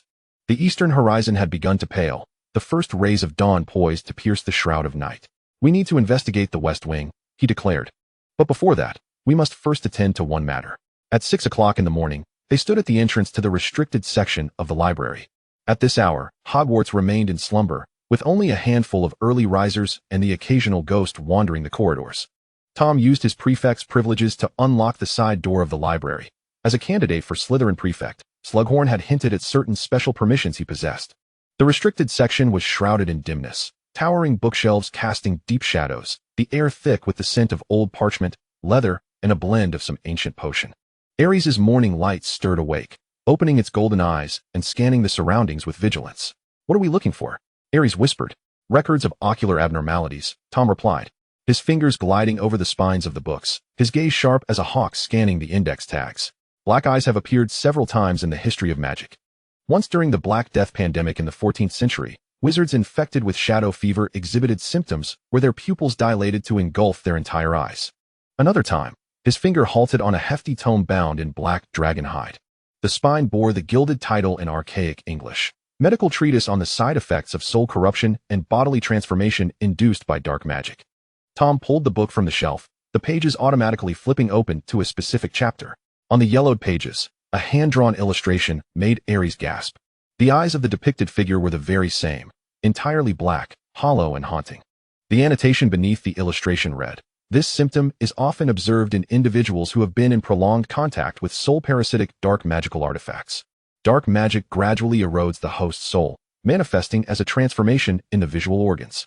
Late-stage patients may experience auditory hallucinations, personality fragmentation, and sensitivity to light magic, among other symptoms. The method of treatment remains unknown. The only confirmed intervention is to separate the patient from the source of contamination before a complete transformation occurs." Tom's fingertips brushed over the words, his dark eyes unfathomable. "Soul-parasitic artifacts," he murmured. "The diadem of Ravenclaw has been tainted. Or rather, it may inherently carry some cost. And that student is paying it." Suddenly, Ares pressed his hand against the mark of the blood bond on his left eye, feeling a slight sting. As if a needle had gently pierced his skin. The oath pin vibrated in his pocket, this time not as a warning, but as an invitation resonating in harmony. "The pen is sensing," Ares said, his heterochromatic gaze shifting toward the depths of the library. "It wants to lead us somewhere." Tom closed the book, his movements swift and decisive as he followed it. The oath pin floated from Ares' grasp, hovering in midair, the gem at its tip radiating a soft, silvery glow. It slowly drifted forward, like a guiding firefly, weaving through rows of bookshelves until it finally came to rest before a wall at the deepest part of the restricted section. This was no ordinary wall. Embedded within it was a massive tapestry, faded and yellowed with age, yet the design was still discernible, a grand tree with sprawling branches, beneath which 4 figures sat, each holding different items, a sword, a golden cup, a diadem, and a locket. "The emblematic tree of the 4 founders of Hogwarts," Tom murmured. Yet behind this wall, the oath pin suddenly accelerated, its tip piercing directly into the heart of the crowned emblem upon the tapestry. A flicker of light flashed, and the crowned emblem on the tapestry sprang to life, beginning to spin and emanate a silvery glow that intertwined with the radiance of the oath pin. The walls silently slid apart, revealing a concealed door, barely wide enough for a single person to pass through. Beyond the door lay a spiraling stone staircase leading downward.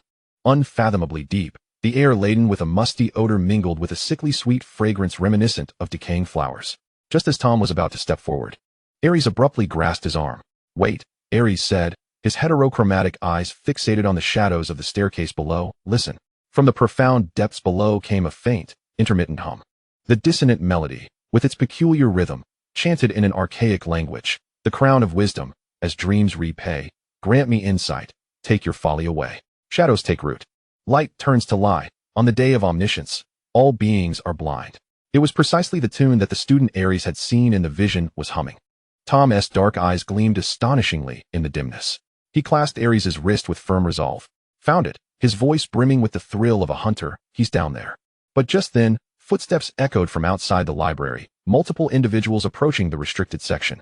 One set of footsteps was particularly steady, carrying a familiar rhythm. "Professor Slughorn," Tom quickly deduced, glancing at the slowly closing dark door. "We can't go down now," will be discovered. Ares nodded, retracting the oath pen. The light of its tip extinguished, and the dark door closed, the tapestry returning to its original state, as if nothing had transpired. The two swiftly concealed themselves in the shadows of the nearest bookshelf. Moments later, the rotund figure of Professor Slughorn appeared at the entrance of the restricted section, clad in a morning robe embroidered with stars and moons, clearly roused from slumber. Accompanying him was the caretaker, Pringle, who held a lantern, his face pale. Right in this vicinity, Professor, Pringle's voice trembled. I heard that humming sound during my watch, emanating from deep within the restricted section. It's not a ghost. It absolutely cannot be a ghost, or my spyglass wouldn't spin so rapidly. Slughorn raised his wand, its tip glowing with white light as he swept it across the rows of bookshelves. His gaze lingered for a moment in the direction where Tom and Ares were hidden. Ares could almost be certain the professor had glimpsed the shadow of their robes. Yet Slughorn said nothing. He merely sighed deeply, that breath laden with exhaustion and an underlying dread. Mr. Pringle, Slughorn said, his voice notably subdued, what you heard and saw this morning. Please refrain from mentioning it to others. Especially do not mention that humming sound.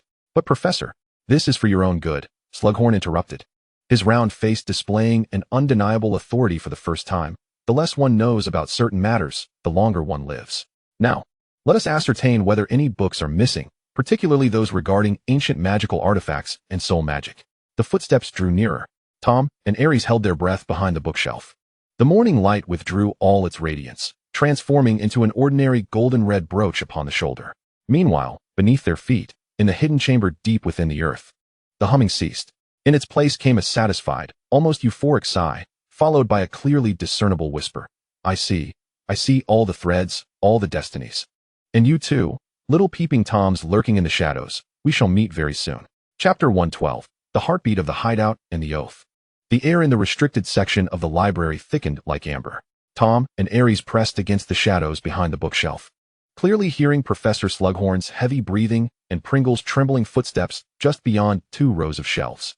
The flickering light of the lantern danced upon the old floorboards, each approach causing their hearts to race. Ares's back was pressed against Tom's chest, the fabric of their black robes rustling softly as they barely fit within the narrow space.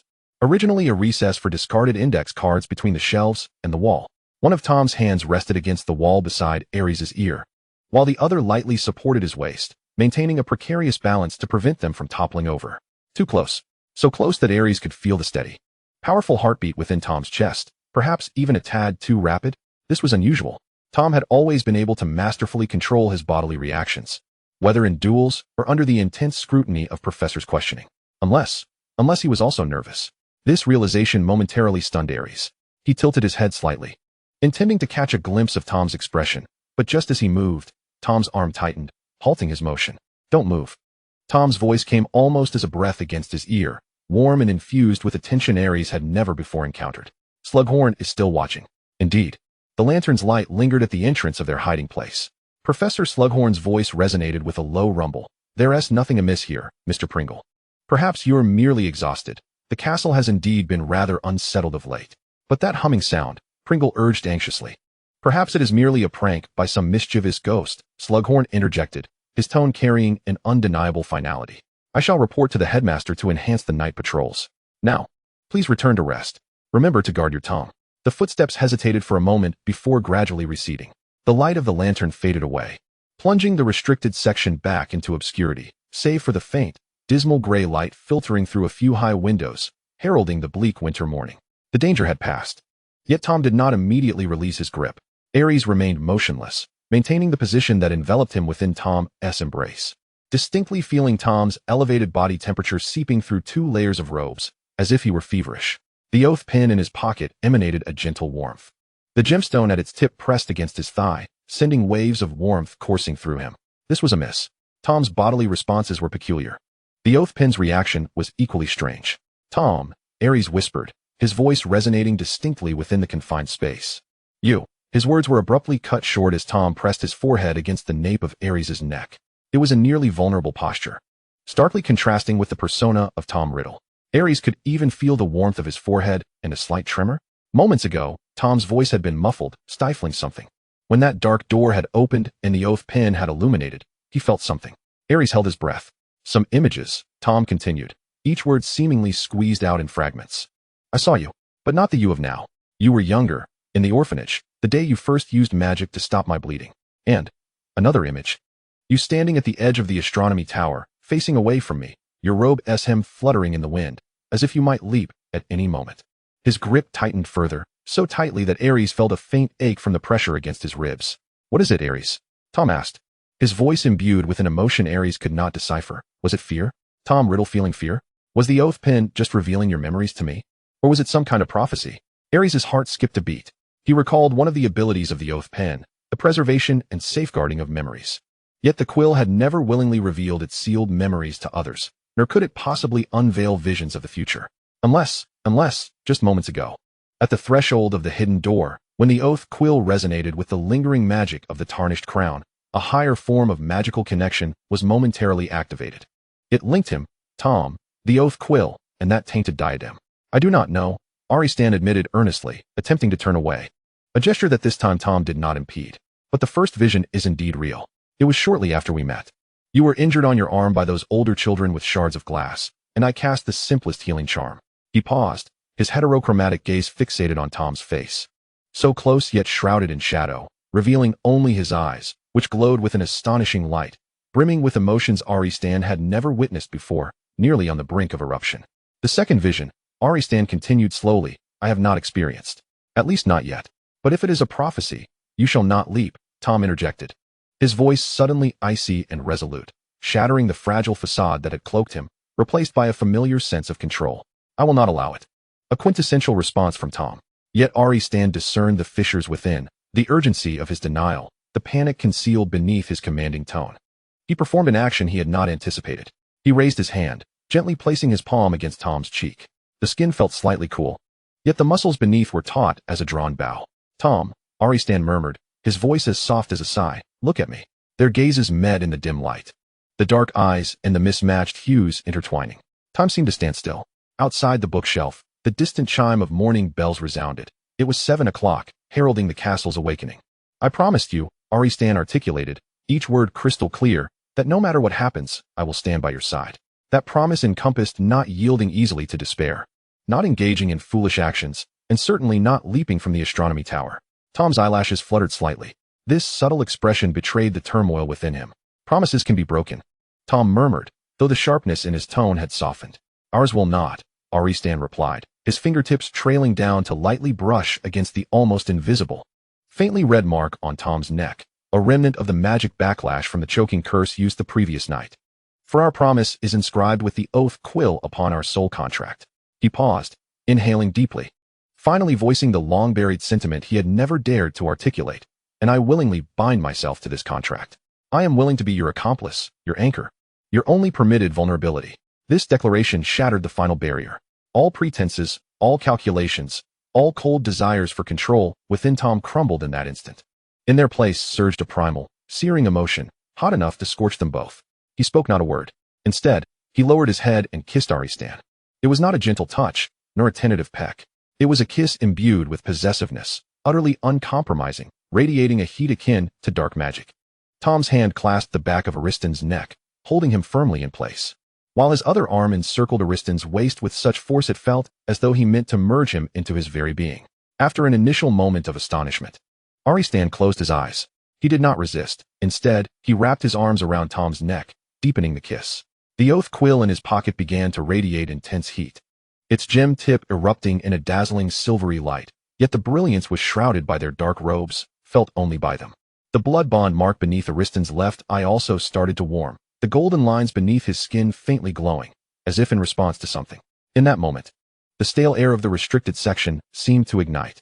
Distant footfalls and laughter of students echoed, heralding the dawn of a new day, but in this forgotten corner, time stood still. It was unclear how long had passed, perhaps only seconds, perhaps centuries, when Tom finally pulled back slightly, their foreheads still touching. Their breaths had become erratic, intertwining in the dim light like wisps of white mist. Remember this moment, Tom whispered, his dark eyes unfathomable, swirling with emotions Aristan had never witnessed before, raw and exposed. Remember what you just said. If you dare betray, I will not, Aristan interrupted, his mismatched eyes glimmering with the same unwavering light. Because you know, Tom, from the very first time you shared that half-moldy piece of bread with me in the orphanage, I have had no way back. Tom froze. This was a memory they had never spoken of, the earliest recollection from a time when Tom had not yet revealed his magic. And Aristan had no systemic support. Two children in the most humble of circumstances, instinctively drawn to one another for the first time, devoid of ulterior motives. So he remembered. He had always remembered. Tom suddenly broke into a genuine, unreserved smile, one almost boyish in its brightness, illuminating the dim surroundings and causing Aristan's heart to flutter. Then, Tom said, his fingers gently stroking the skin at the nape of Aristan's neck, a gesture laden with possessiveness, let us continue to be accomplices. Until the very end. Until the very end, Aristan echoed, a smile gracing his lips. Yet they had little time to linger in this moment, for at that instant, a faint yet chilling crack echoed from the direction of the hidden door, as if something within had just opened. Following, that was the familiar, discordant hum rising from the depths of the spiral staircase. See the shadows entwined, see the oaths intertwined. How delightful, how delightful. Let me join you, share your secrets, share your souls. Tom and Aristan instinctively parted, wands slipping into their hands. All warmth vanished, replaced by an alertness for battle. That student with the all-black eyes, Corvus Lestrange, was aware of their presence here, and he was ascending from below, seeking them out. Chapter 113, Confrontation with the All-Black Eyes. The air in the restricted section grew suddenly tense. The hum echoed from the depths of the spiral staircase behind the hidden door, each distorted syllable like icy spider legs crawling over skin, raising a wave of fine tremors. Tom and Aristan nearly retreated simultaneously, the tips of their wands illuminating with defensive light. Tom's wand glowed a deep, dark purple, while Aristan's shimmered with the intertwining silver and pale gold of the oath quill. The hidden door remained firmly shut, the crown motif on the tapestry motionless. Yet the voice undeniably emanated from behind it.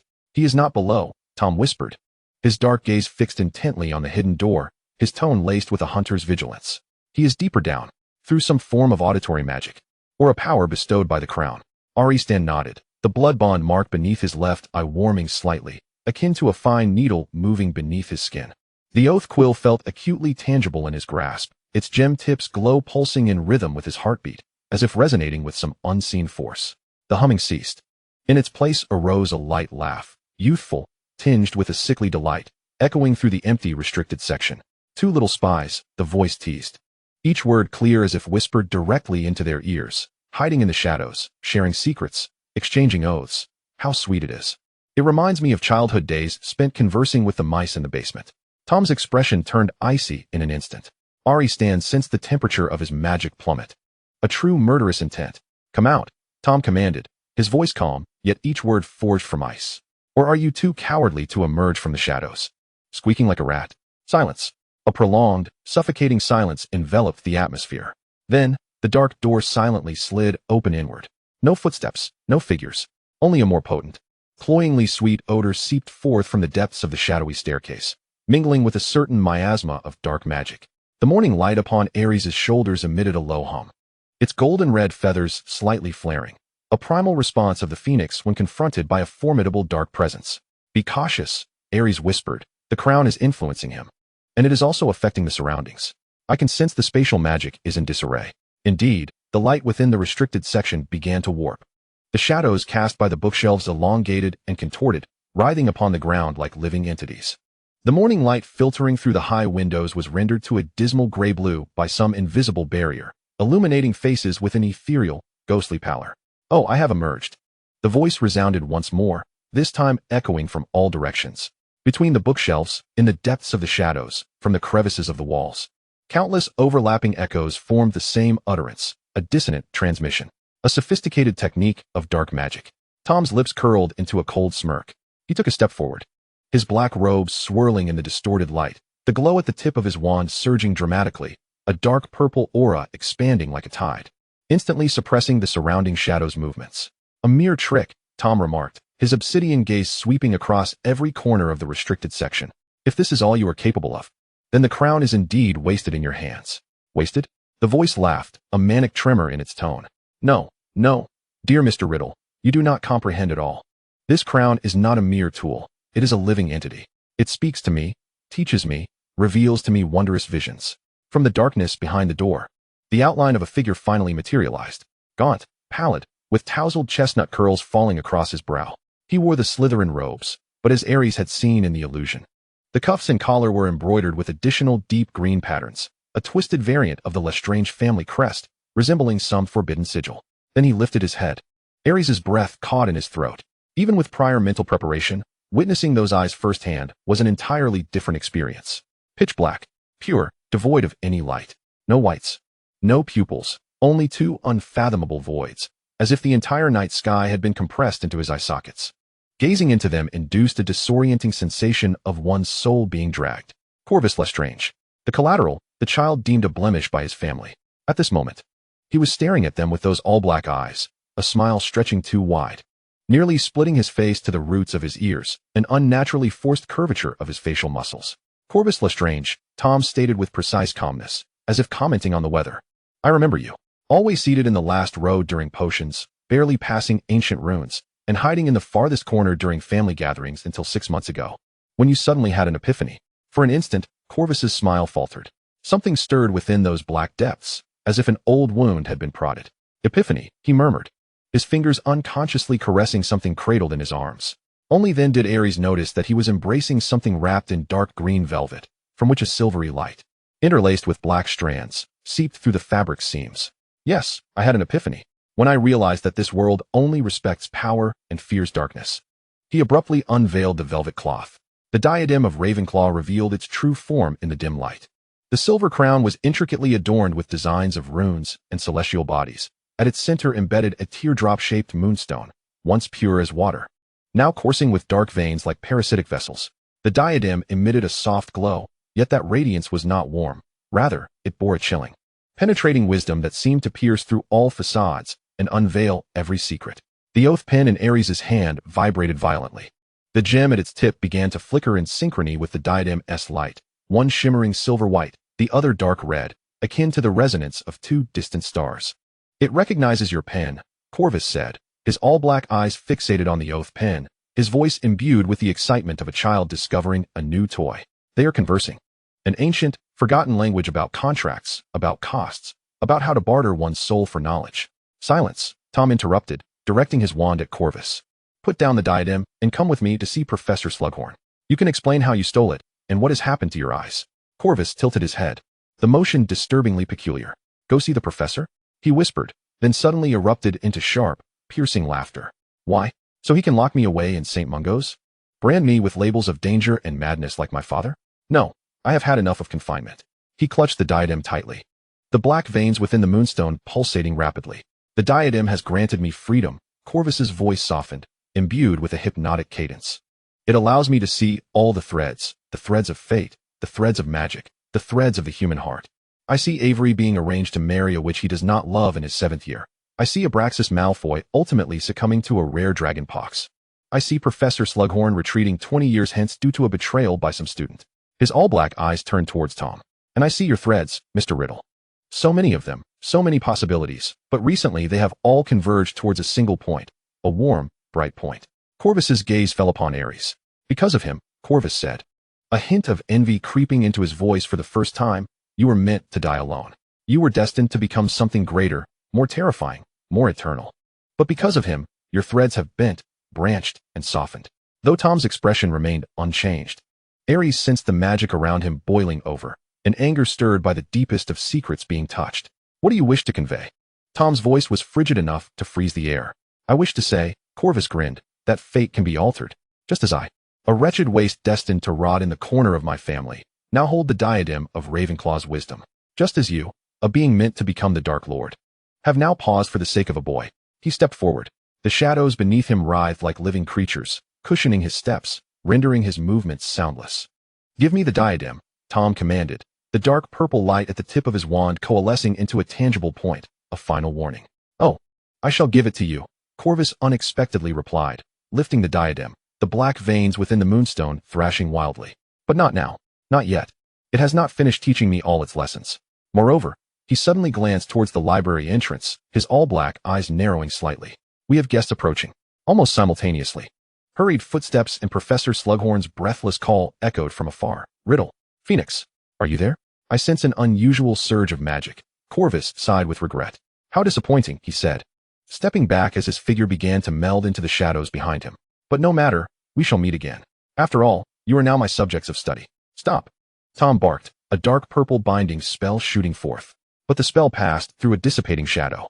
Keyworth has vanished not through mere illusion or displacement, prohibited within the castle, but rather through a more sophisticated maneuver, utilizing the powers of the diadem for shadowy leaps. Only his final utterance lingers in the air. Beware of those lines, Mr. Riddle. I perceive new threads extending from the European continent.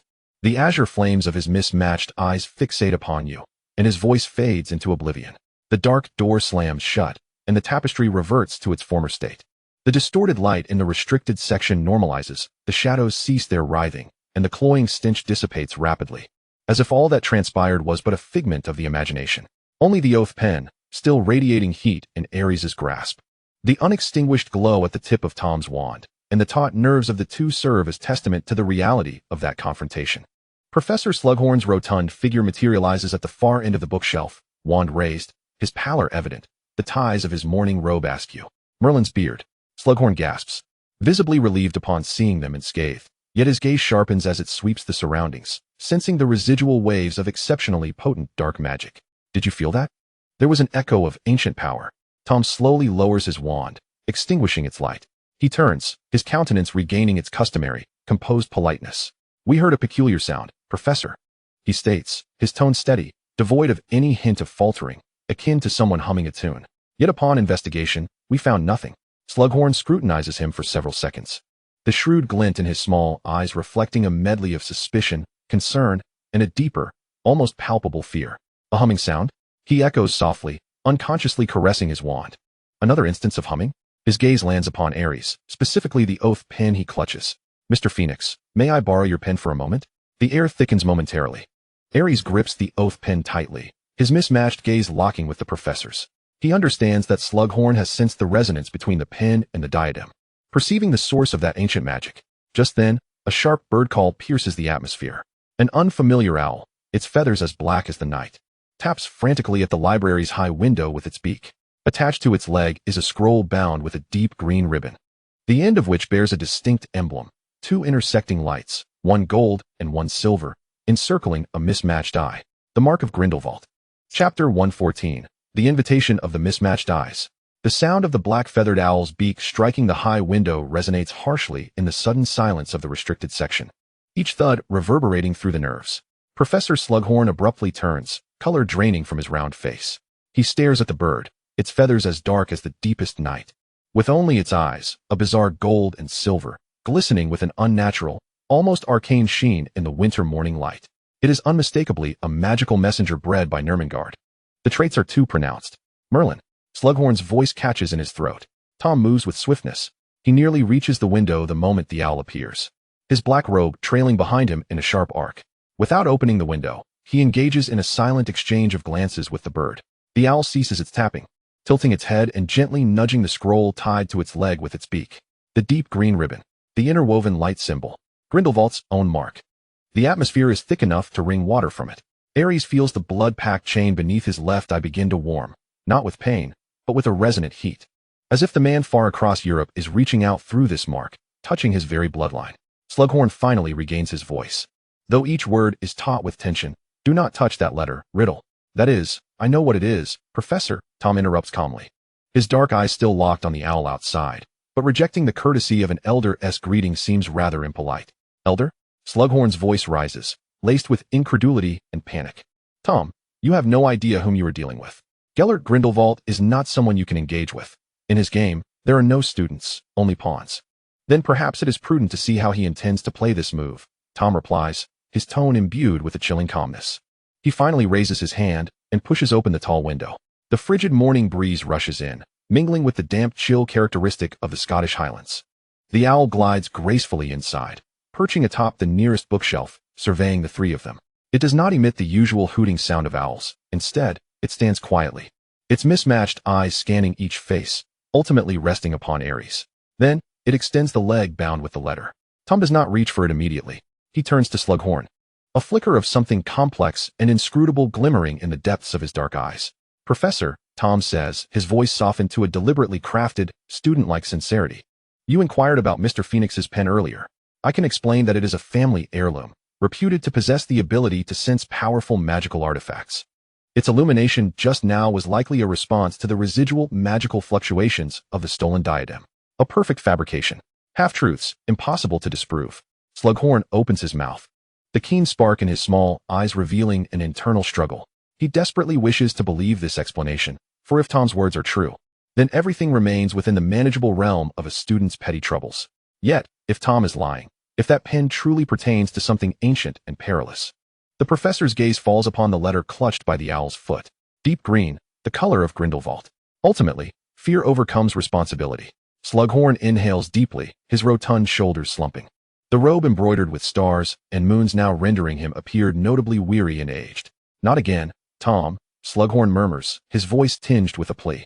Everything you witnessed this morning, the humming, the unusual magic, and this bird, I shall temporarily document in my private notes. But you must assure me that you will refrain from further investigation into these dangerous matters. Of course, Professor, Tom replies, inclining his head slightly, his demeanor impeccable.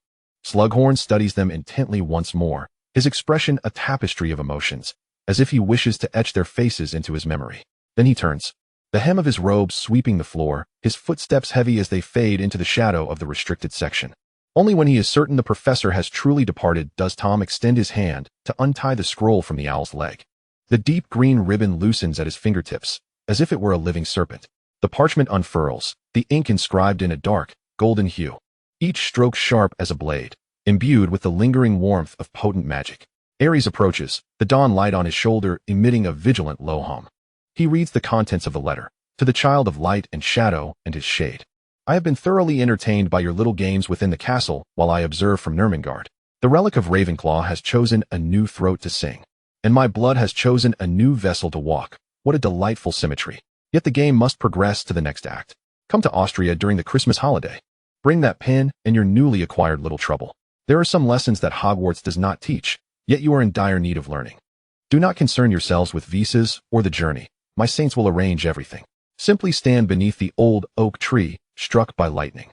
Outside Hogsmeade at sunset on December 24th. The choice lies with you. But remember, for some invitations, the cost of refusal is greater than that of acceptance. I look forward to our meeting.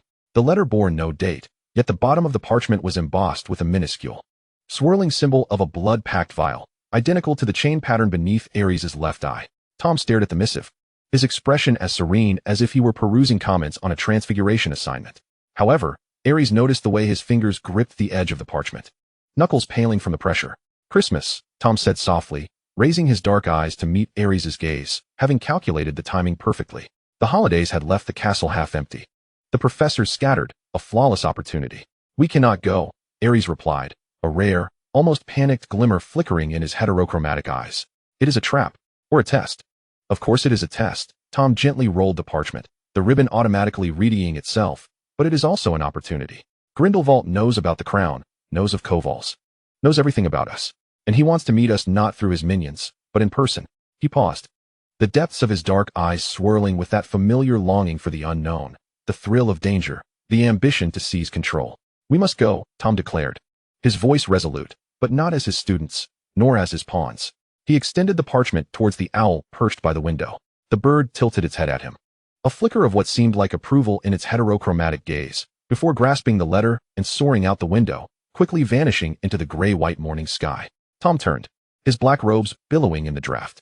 He looked at Ares, a faint, almost tender smile gracing his lips, yet beneath that gentleness lay cold steel. Before that, Tom said, we must first eliminate the little troubles within the castle. His gaze drifted towards the hidden door, a hunter's sharp light flashing in his dark eyes. We cannot leave the prey for others, can we? Outside, the clock struck 8. The first class was about to begin.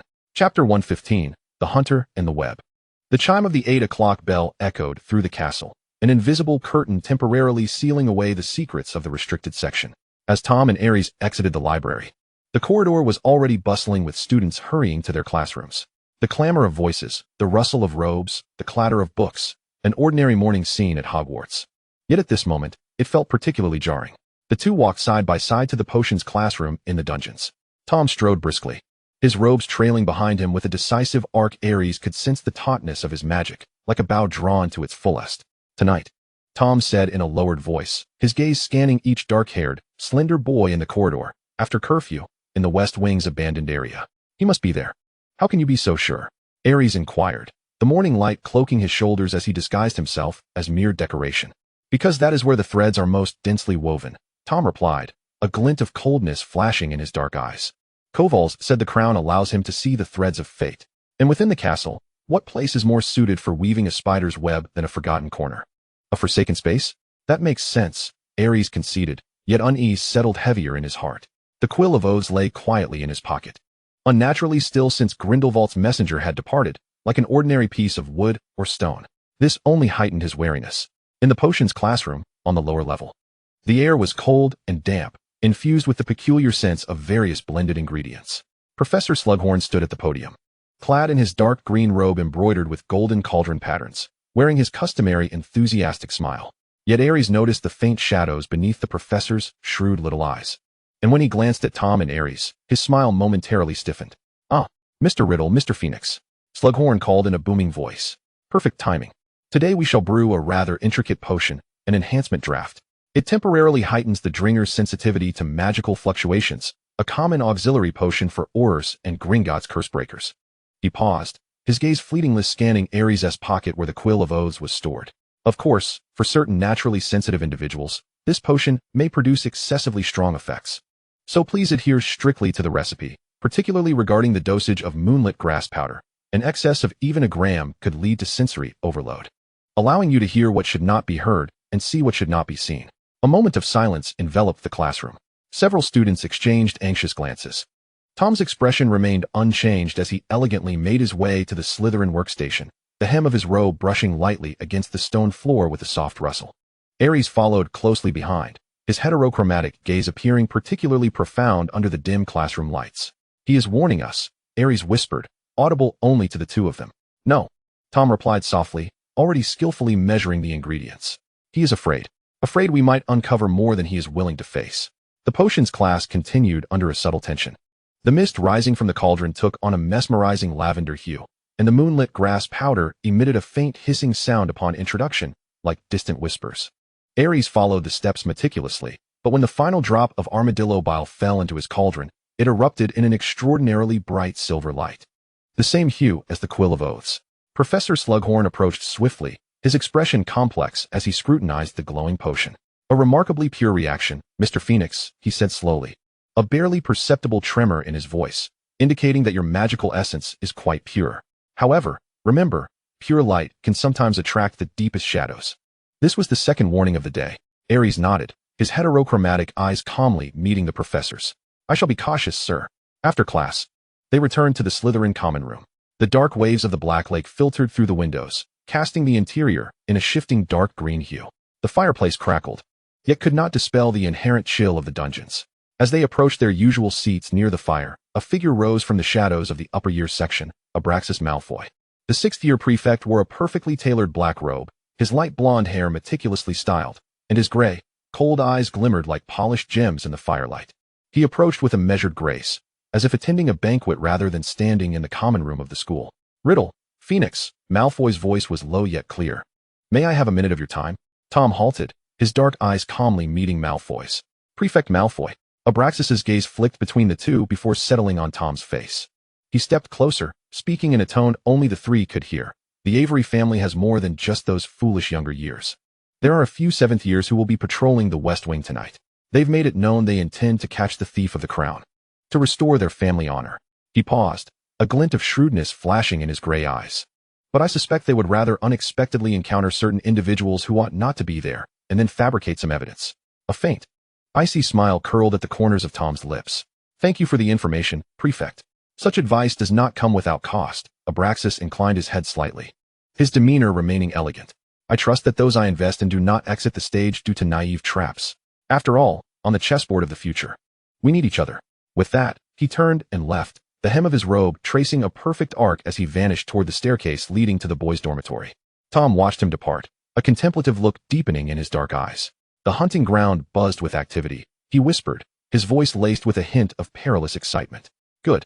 In the midst of chaos, the spoils are more easily claimed."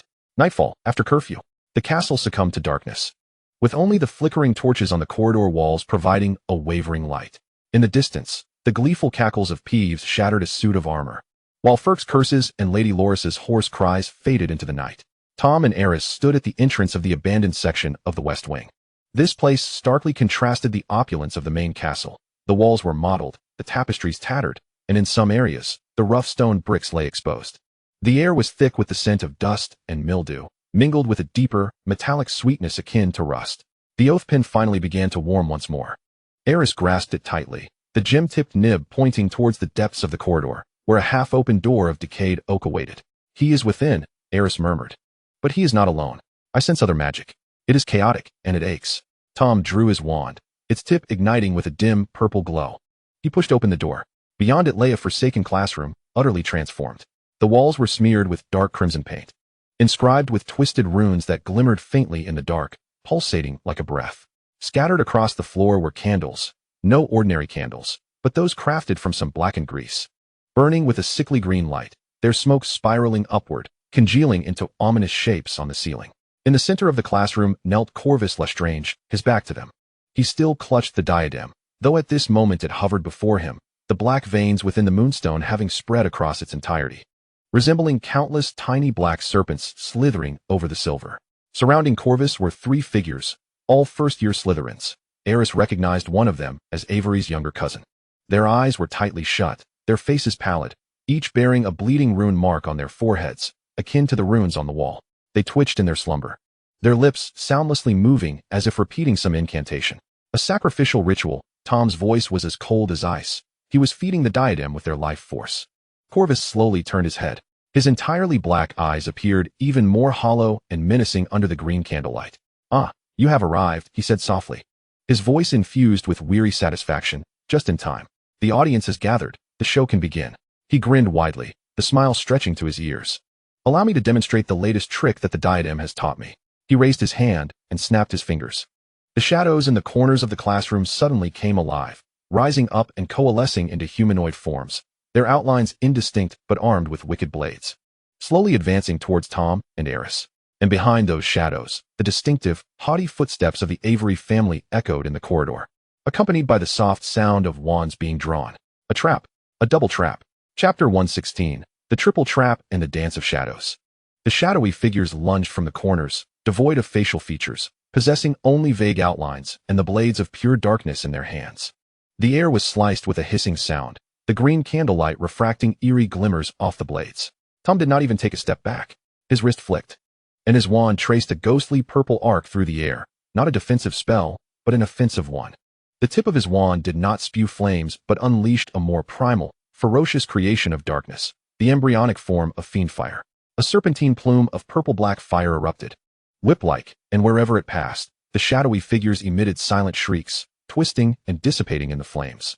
Yet with each shadow that vanished, the dark red runes on the wall glowed brighter. Corvus knelt at the center of the classroom, clutching the diadem, his pitch-black eyes fixated on the unfolding battle. His grin deepening. "Yes, just like that," he murmured, as if appreciating a performance. "How beautiful it is to combat darkness with darkness." The footsteps in the corridor had reached the door. 3 seventh-year students from the Avery family, including the elder Avery who had been humiliated by Tom earlier in the day, along with 2 of their lackeys, burst through the door, wands raised high. "Don't move." Avery, leading the special inspection of the Board of Governors, halted abruptly. He gazed upon the scene in the classroom. The luminous, eerie runes on the walls, the burning black candles, the 3 curled up first years with bleeding rune marks on their foreheads. And in the center, Corvus Lestrange, cradling the darkened diadem, his entirely black eyes fixed on Tom Riddle, who was currently incinerating shadows with fiend fire. Merlin's beard. A 7th-year student paled.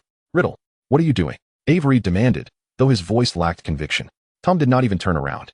His fiend fire serpent consumed the last of the shadowy figures, swirling in the air before coiling back into a thin line at the tip of his wand. Only then did he slowly face them, his black eyes glinting like 2 cold obsidian stones under the green candlelight. "I am purging the source of corruption within the castle." Tom's voice was eerily calm. "And you have interrupted my work." The wands of Avery and his companions trembled. They had intended to frame Tom, only to stumble upon a scene far more terrifying than they could have imagined. Corvus was now rising slowly to his feet, the diadem hovering before him, the black veins within the moonstone pulsing wildly. "Ah, new actors have arrived," Corvus said softly, his black eyes sweeping over Avery and his companions. "Just the fresh nourishment my audience requires." He extended a finger, a tendril of black mist swirling around the tip, drawn from the diadem. "Let me see what your most feared memories are." "Fall into a stupor," Avery shouted, 3 beams of red light shooting towards Corvus simultaneously. But the spell dissipated a meter away from Corvus, as if absorbed by an invisible barrier. Corvus did not even blink. He merely tilted his head. The gesture innocent to a chilling degree. Fear of being abandoned by one's family is never enough, Corvus murmured, the black mist suddenly splitting into 3 streams, darting towards the 3 seventh years like venomous snakes. Armored protection. Avery hastily cast his spell. The light barrier of the ironclad charm crumbled before the black mist like paper. The mist pierced through the barrier, directly plunging into the foreheads of the 3. They froze in place, their eyes wide, faces contorted in sheer terror. Before they began to scream, not battle cries, but the heart-wrenching, soul-rending screams of utter collapse. They dropped their wands, clutching their heads and kneeling, as if witnessing the most horrifying sight imaginable. Memory manipulation, Eris murmured, tightening his grip on the oath pen. The ability bestowed upon him by the diadem was directly assaulting their minds. Tom's black gaze remained fixed upon Corvus and the increasingly dark diadem before him. He could sense that with each use of the diadem's power, the black veins thickened further, while Corvus's entirely black eyes became increasingly hollow. He was being consumed, yet remained blissfully unaware, even reveling in it. Enough, Tom declared. He did not use his wand. He simply raised his left hand, fingers splayed, directed at the hovering diadem. A completely different force surged from his palm, not darkness, nor light, but a pure, overwhelming will to dominate. The air began to tremble, the runes on the walls flickering erratically, the flames of the black candles dancing wildly. For the first time, Corvus displayed a hint of panic. He attempted to pull the diadem back into his embrace, but it began to tremble uncontrollably, the black veins in the moonstone seemingly encountering a nemesis, retracting inward. No, it is mine, Corvus screamed, his entirely black eyes for the first time betraying an emotion, fear, and a frenzied possessiveness. You cannot take it away. It chose me. It is merely exploiting you. Tom's voice was as cold as iron, akin to how you have taken advantage of these students. And now, the game has concluded. He clenched his fist violently. The crown emitted a sharp, almost ear-piercing metallic screech. The black veins within the moonstone contracted instantaneously to the size of a pinprick. The entire crown's radiance dimmed, plummeting from its suspended state. Yet, Kovacs swiftly caught it in his arms. Shielding the crown with his body, his pitch-black eyes bore into Tom with a fierce intensity, laden with resentment and a deeper, almost desperate madness. You will regret this, Kovacs hissed, blood beginning to seep from the corners of his mouth. The backlash from overexerting his powers commencing. You interrupted a great evolution, but it matters not. I still have time, plenty of time. Behind him, a dark red rune on the wall suddenly exploded, revealing a pitch-black opening, an already excavated secret passage. Kovacs, cradling the crown, leapt backward into the darkness. Do not think of escaping. Tom's fiery serpent shot forth, but the entrance to the passage sealed shut the moment he entered. The flames collided with the stone wall, leaving charred marks. One by one, the other runes on the wall extinguished, black candles toppled, plunging the classroom into deeper darkness. Only 3 manipulated 7th-year students continued to scream and convulse in the corner, alongside 3 unconscious younger students with blood-soaked markings on their foreheads, testifying that the preceding events were no mere illusion. From the distance of the corridor came more footsteps, this time belonging to the professors. Slughorn's shouts could be heard, along with Flitwick's sharp voice.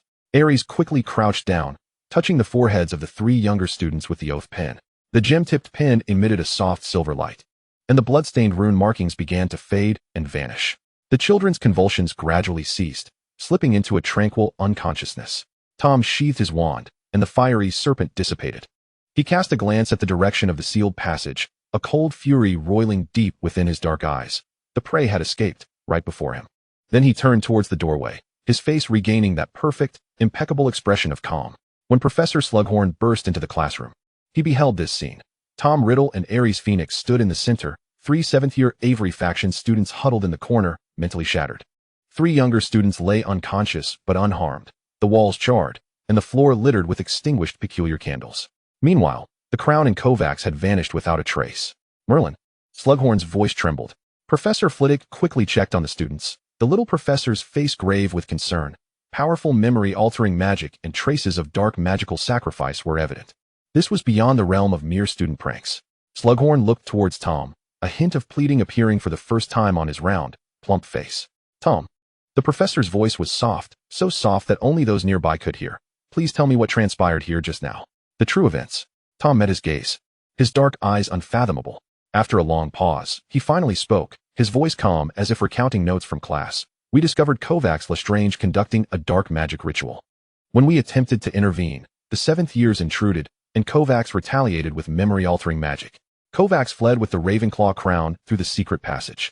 Each word was truthful, yet concealed the most crucial parts. Slughorn closed his eyes. When he opened them again, only weariness lingered. I will report this to the headmaster. You may return now. As for tonight's events, he paused. Until an official investigation is conducted, do not speak of this to anyone. Tom nodded slightly, grasping Ares' wrist, and turned to leave the classroom. In the corridor, away from the professor's sight, Ares quietly asked, why not tell them about Kovacs' eyes? Why not mention the crown's corruption? Tom's footsteps did not falter. Because then they would ask more questions. His voice resonated clearly in the dark corridor, about how we know these things. About why the oath pen could purify the markings, about why we were there in the dead of night. He turned his head, his dark eyes glinting with an icy light in the dim illumination. Some secrets are best kept from those who know too much, especially now. His gaze shifted towards the heights of the castle, as if he could penetrate the stone walls and see further, towards the direction of the European continent. We already have more than enough spectators. At that moment, a small, feather-gray owl swooped around the corner of the corridor, silently landing on Ares' shoulder, not a dawn messenger, but a stranger. A scroll was tied to its leg, devoid of ribbon or mark. Ares untied the parchment and unfolded it. There was only a single line. The handwriting elegant and sharp, the performance was splendid. But remember, the true stage lies in Austria. Do not linger too long in the little theater. Tom also caught sight of it. A cold smirk tugged at the corners of his mouth. It seems, he murmured, our elders have been watching. Outside, the night wind of the Scottish Highlands howled past, carrying the chill of distant snow-capped mountains. December was drawing near. Chapter 117, Embers and Omens. The headmaster's office was filled with the mingling scents of aged parchment, old books, and pungent magical spices. The portraits of past headmasters dozed, yet their eyes concealed a watchful gaze.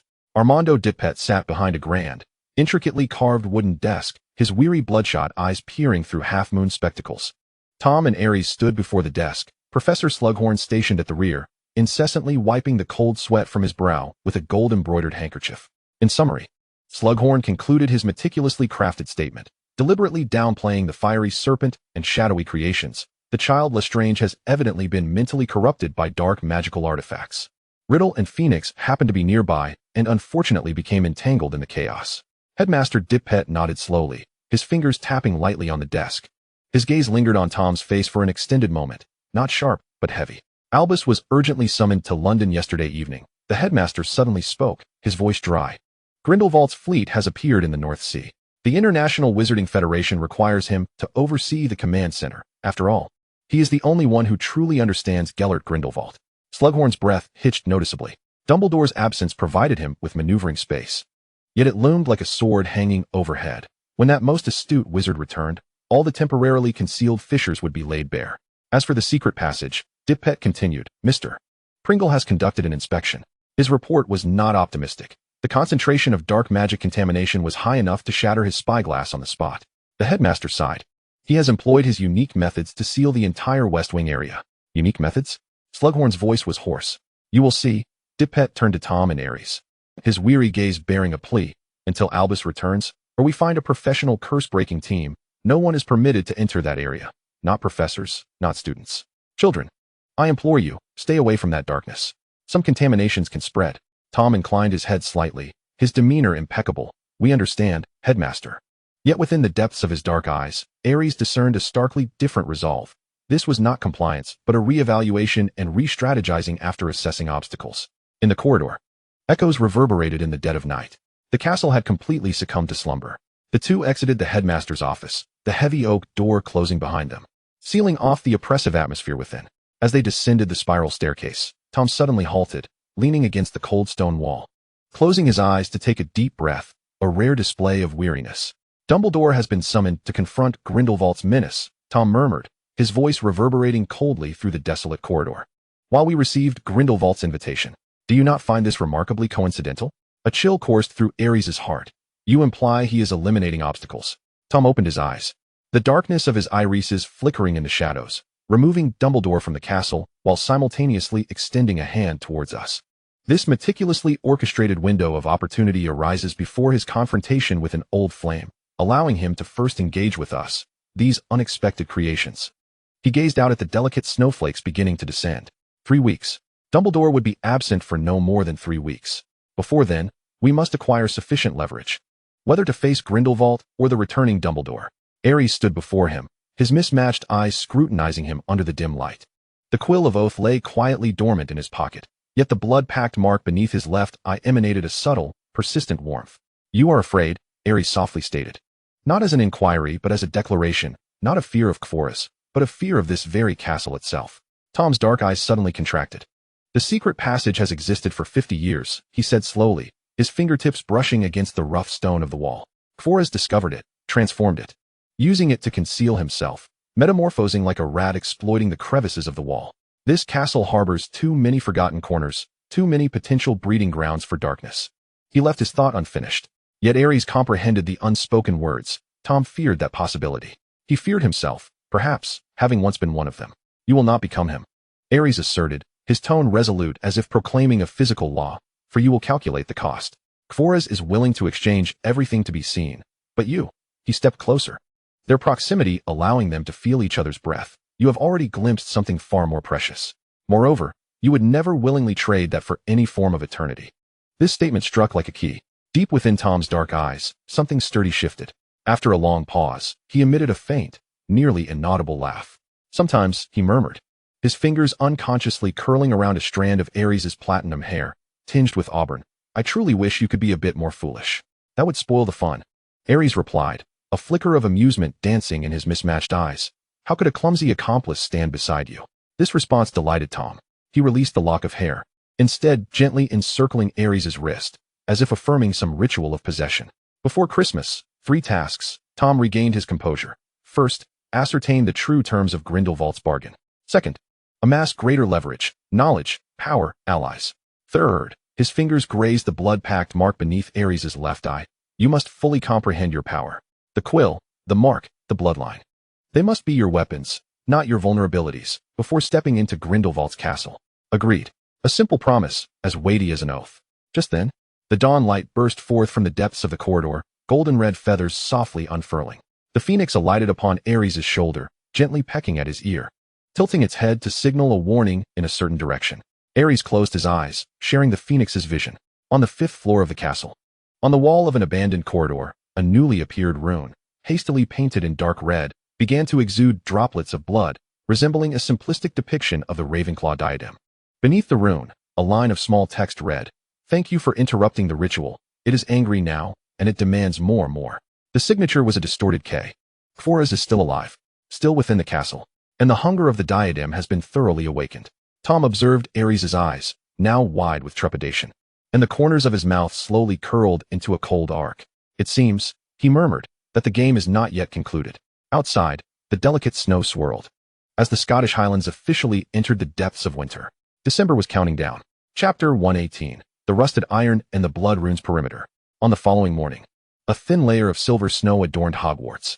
However, the scene at the western entrance starkly contrasted with the castle's pristine winter visage. Rust-streaked metallic constructs hovered in midair, the size of hounds, their forms grotesquely resembling a hybrid of enlarged rat traps and medieval torture devices. They rotated slowly, the edges shimmering with purple light, casting sickly shadows upon the snow-laden ground. The air was infused with the sweet metallic scent of rust, alongside a deeper, more insidious stench reminiscent of old wounds. A notice was nailed to the mottled wall, the handwriting sharp and hurried. This area has been contaminated by dark magic. Trespassers will experience unprecedented regret. A Plinger. A few younger students peered from a distance, too frightened to approach. When one curious Ravenclaw boy ventured a step closer, the nearest construct emitted a piercing metallic screech, pivoting abruptly, its purple light flaring angrily. The boy stumbled back, his face ashen. Tom and Ares stood concealed in the shadows of the corridor, observing. The dawn light perched upon Ares's shoulder, the golden red feathers slightly raised, instinctively repelled by the dark entities. Plinger has worked at the Department of Magical Artifacts Disposal for a decade, Tom whispered, his dark gaze fixed on the devices. I reviewed the files. There are records of 17 suspects who died unexpectedly while in custody under his care. The ministry reassigned him, citing overly radical methods.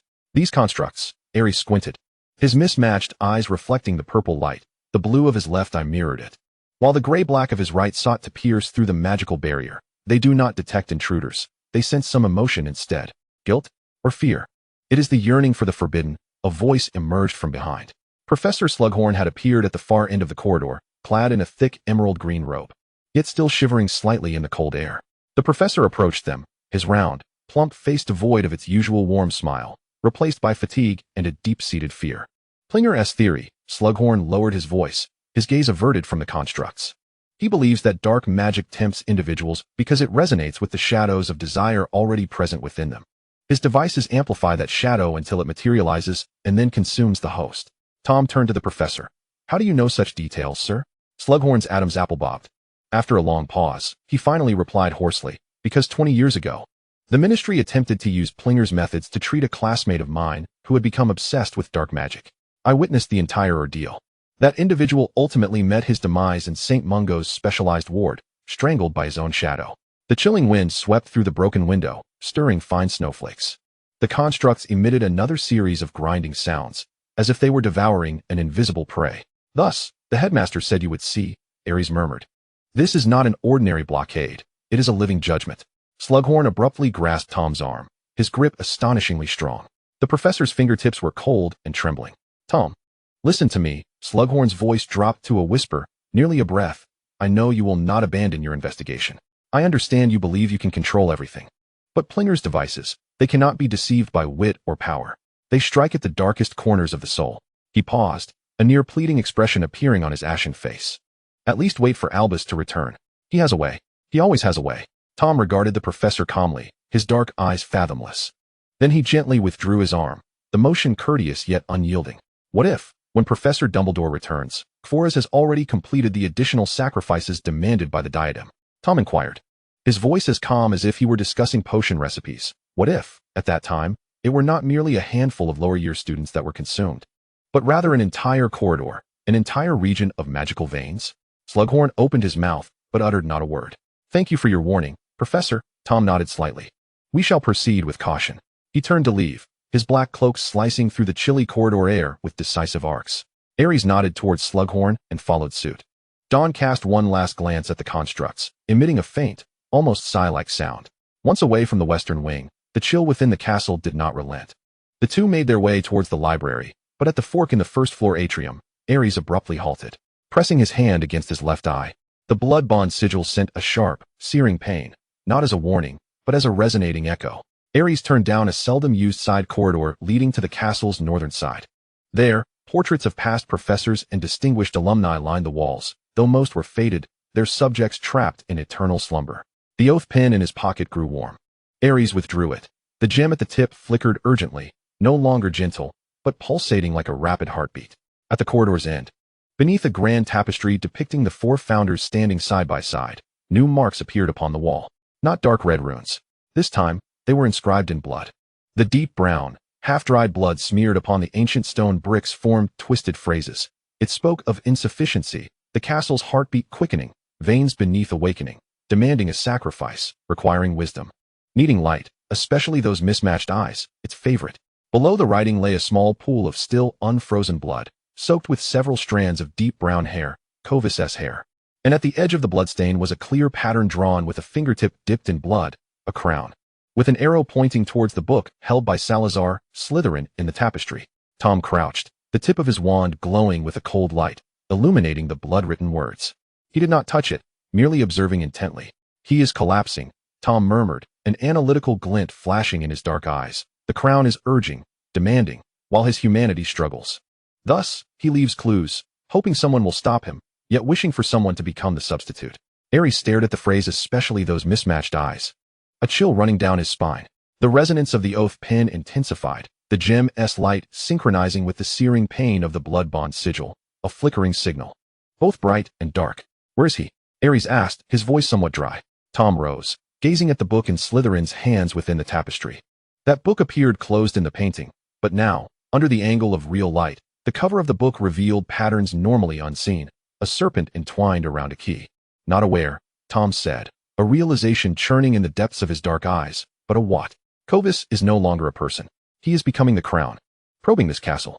He stretched out his hand, his fingertips hovering before the tapestry, not touching the image but pressing lightly against the book in Slytherin's portrait. Salazar Slytherin left more than just a chamber. He left a blueprint of the entire castle, Tom's voice was soft yet thunderous, and the crown, as a creation of Ravenclaw, inherently craves knowledge, especially that which is hidden, that which is forbidden. He withdrew his hand and turned to Ares. His expression heavy with a gravity Ares had never witnessed before. Clovis does not wish to hide. He desires to descend to the true depths of the castle, to the source where the magical veins converge. And he needs your eyes, for those mismatched pupils can perceive both light and dark, the flows of magic, making them the finest navigators. Ares gripped the oath pen tightly, the warmth of the pen's shaft seeping through his gloves. Then we must reach him first. Tom interrupted, his dark eyes flashing with a cold, fervent light, not to stop him, but to intercept, to seize what the crown seeks, to capture the hidden knowledge of Slytherin, to acquire every leverage we may use against Grindelwald.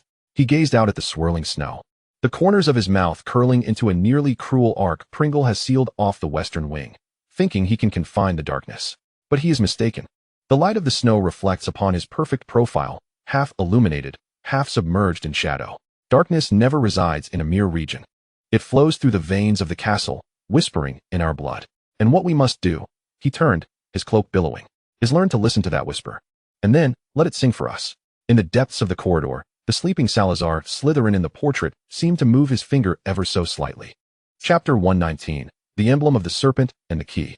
Deep within the restricted section of the library, the air was thick with the scent of century-old dust and decaying parchment.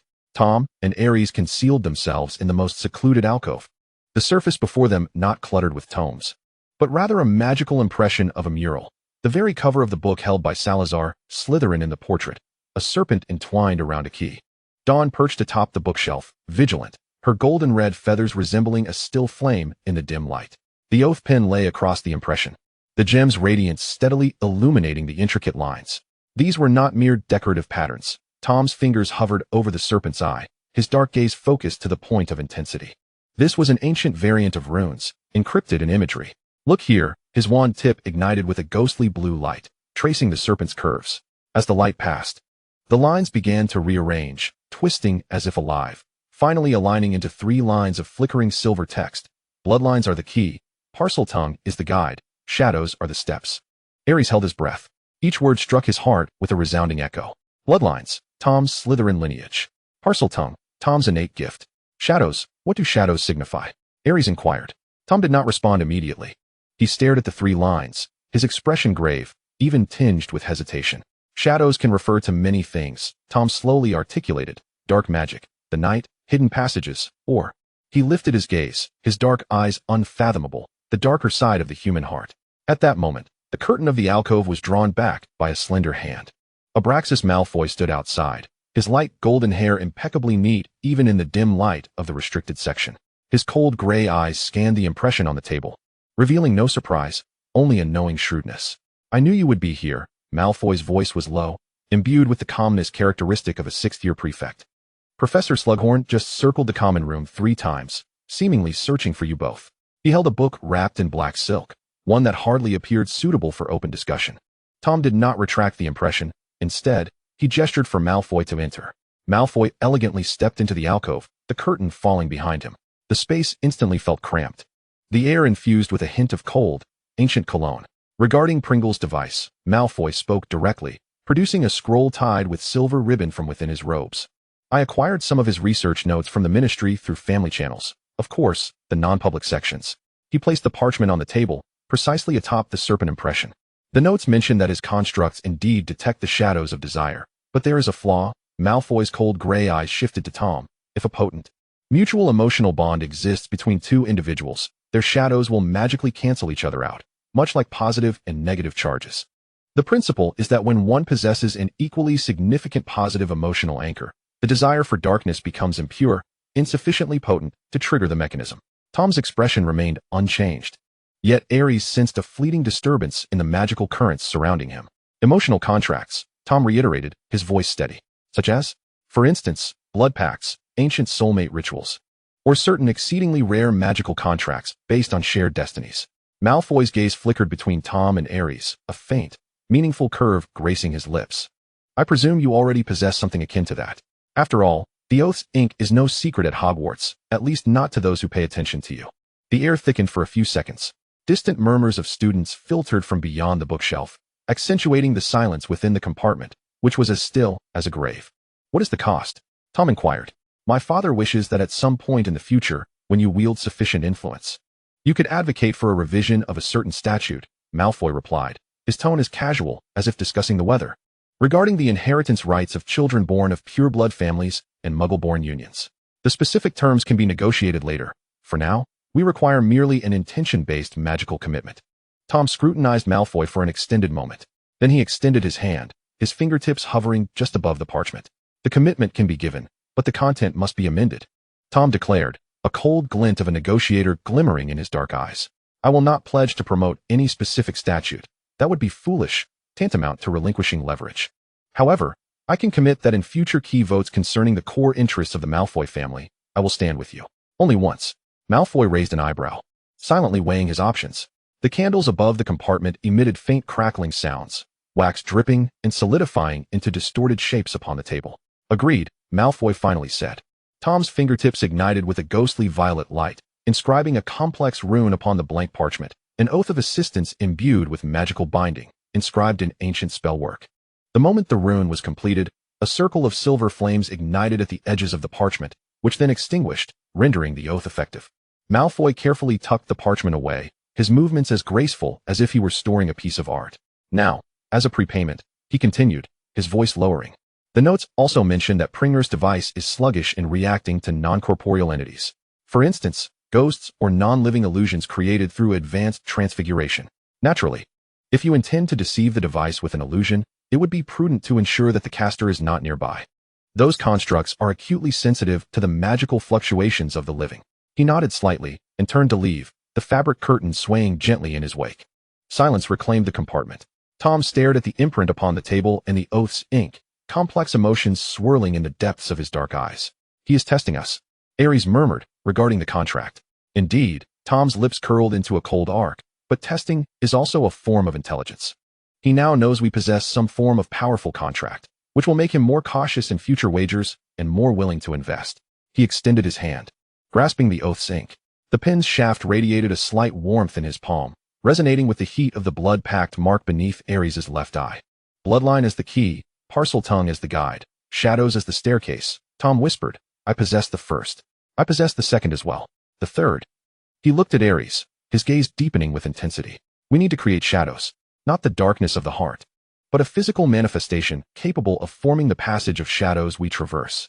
Ares suddenly recalled the scene of Corvus activating shadows in the abandoned classroom. One of the abilities granted by the crown was the manipulation of shadows. "You mean," Ares began, "we will use the oath's ink to mimic the crown's abilities?" Tom interjected, his tone brimming with near-manic ambition, but not driven by dark magic. "Rather, utilizing our contract and the resonance between us to forge a passage that belongs solely to us. Woven from light and dark." The notion was audacious to the point of breathlessness. Yet Ares did not falter. He reached out, covering Tom's hand that gripped the pen, their body heat melding through their gloves. "Then let us give it a try." Just then, the entire castle trembled. It was not an earthquake, but rather a deeper, magical tremor.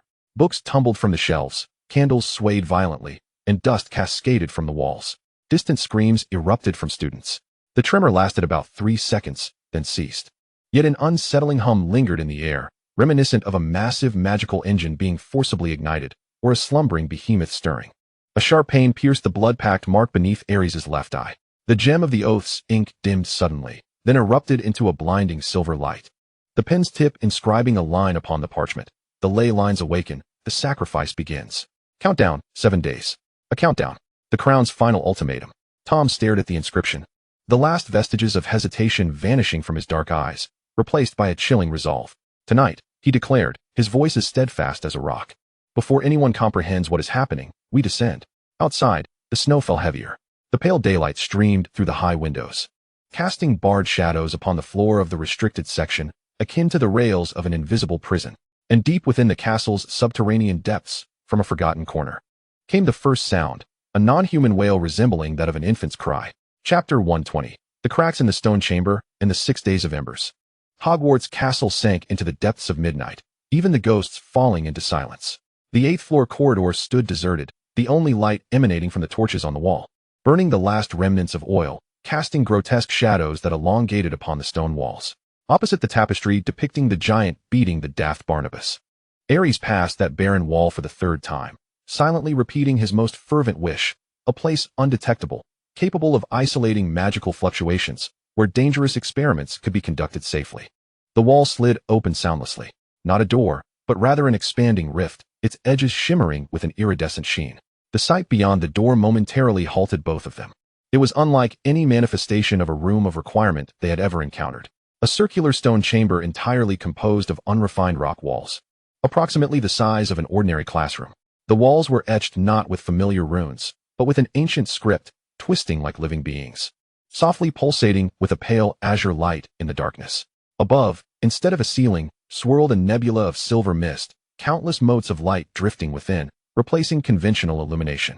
At the center of the chamber rose a platform of black basalt, its surface smooth as a mirror, reflecting the swirling nebula above.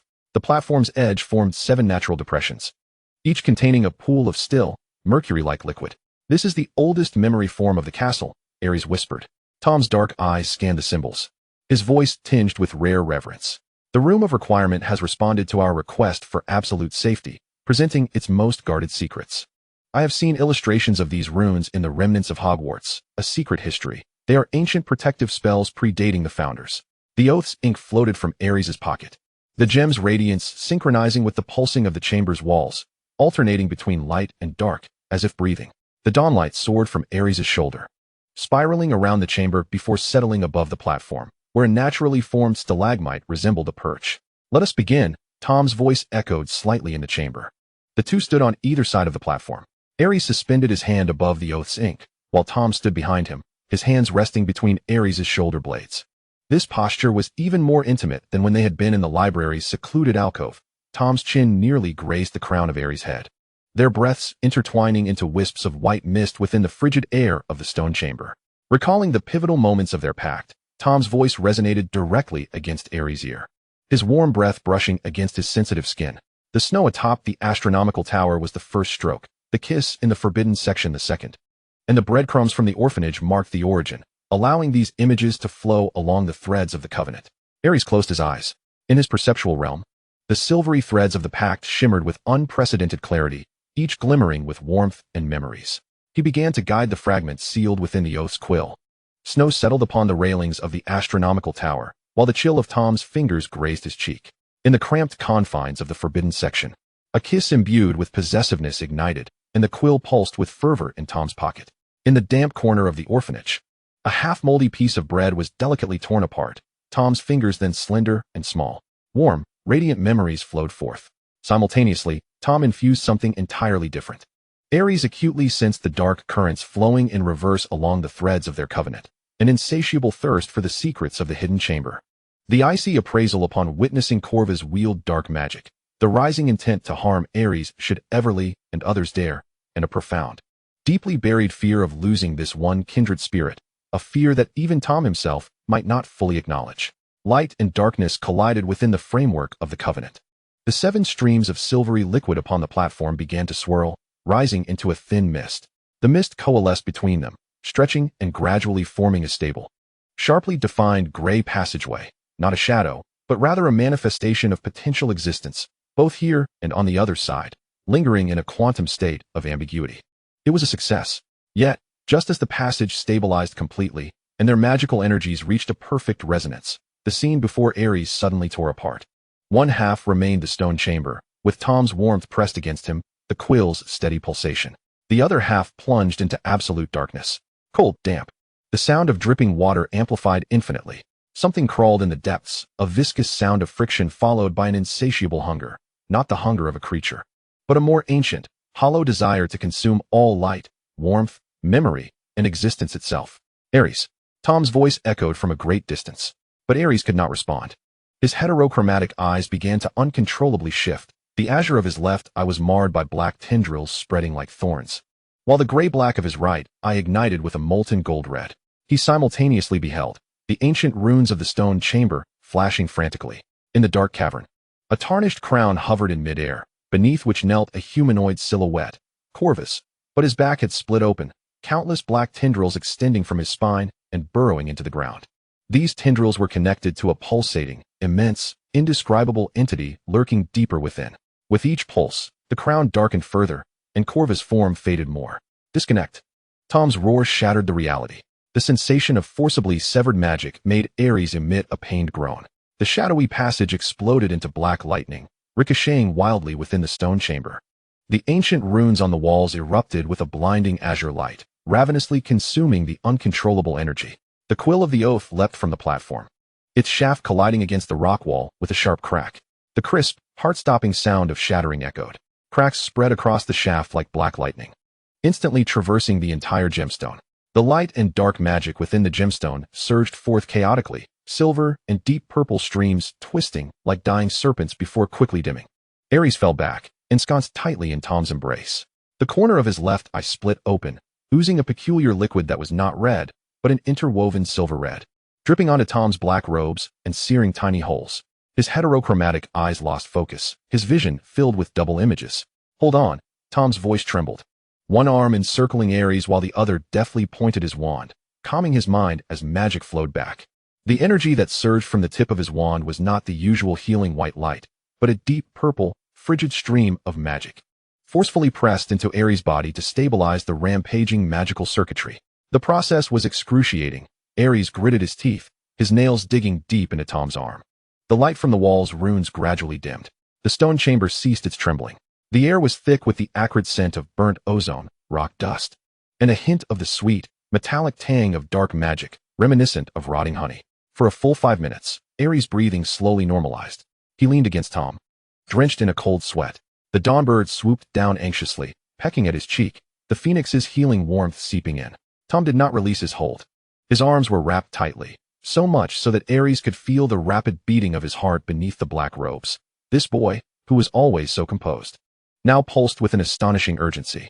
I saw it, Ares rasped, each word feeling like sandpaper against his throat. Corvus is not merely a sacrifice, he is a conduit. The crown uses him as a vessel to nourish the depths below. I know, Tom interrupted, his voice low. In the moment you lost control, the covenant flowed both ways. I too witnessed fragments. He gradually loosened his embrace, allowing Ares to lean against the platform's edge. Then he moved toward the corner, retrieving the quill of the oath. The cracks were horrifying. The gemstone was nearly split in two, light and dark magic oozing from the fissures like blood.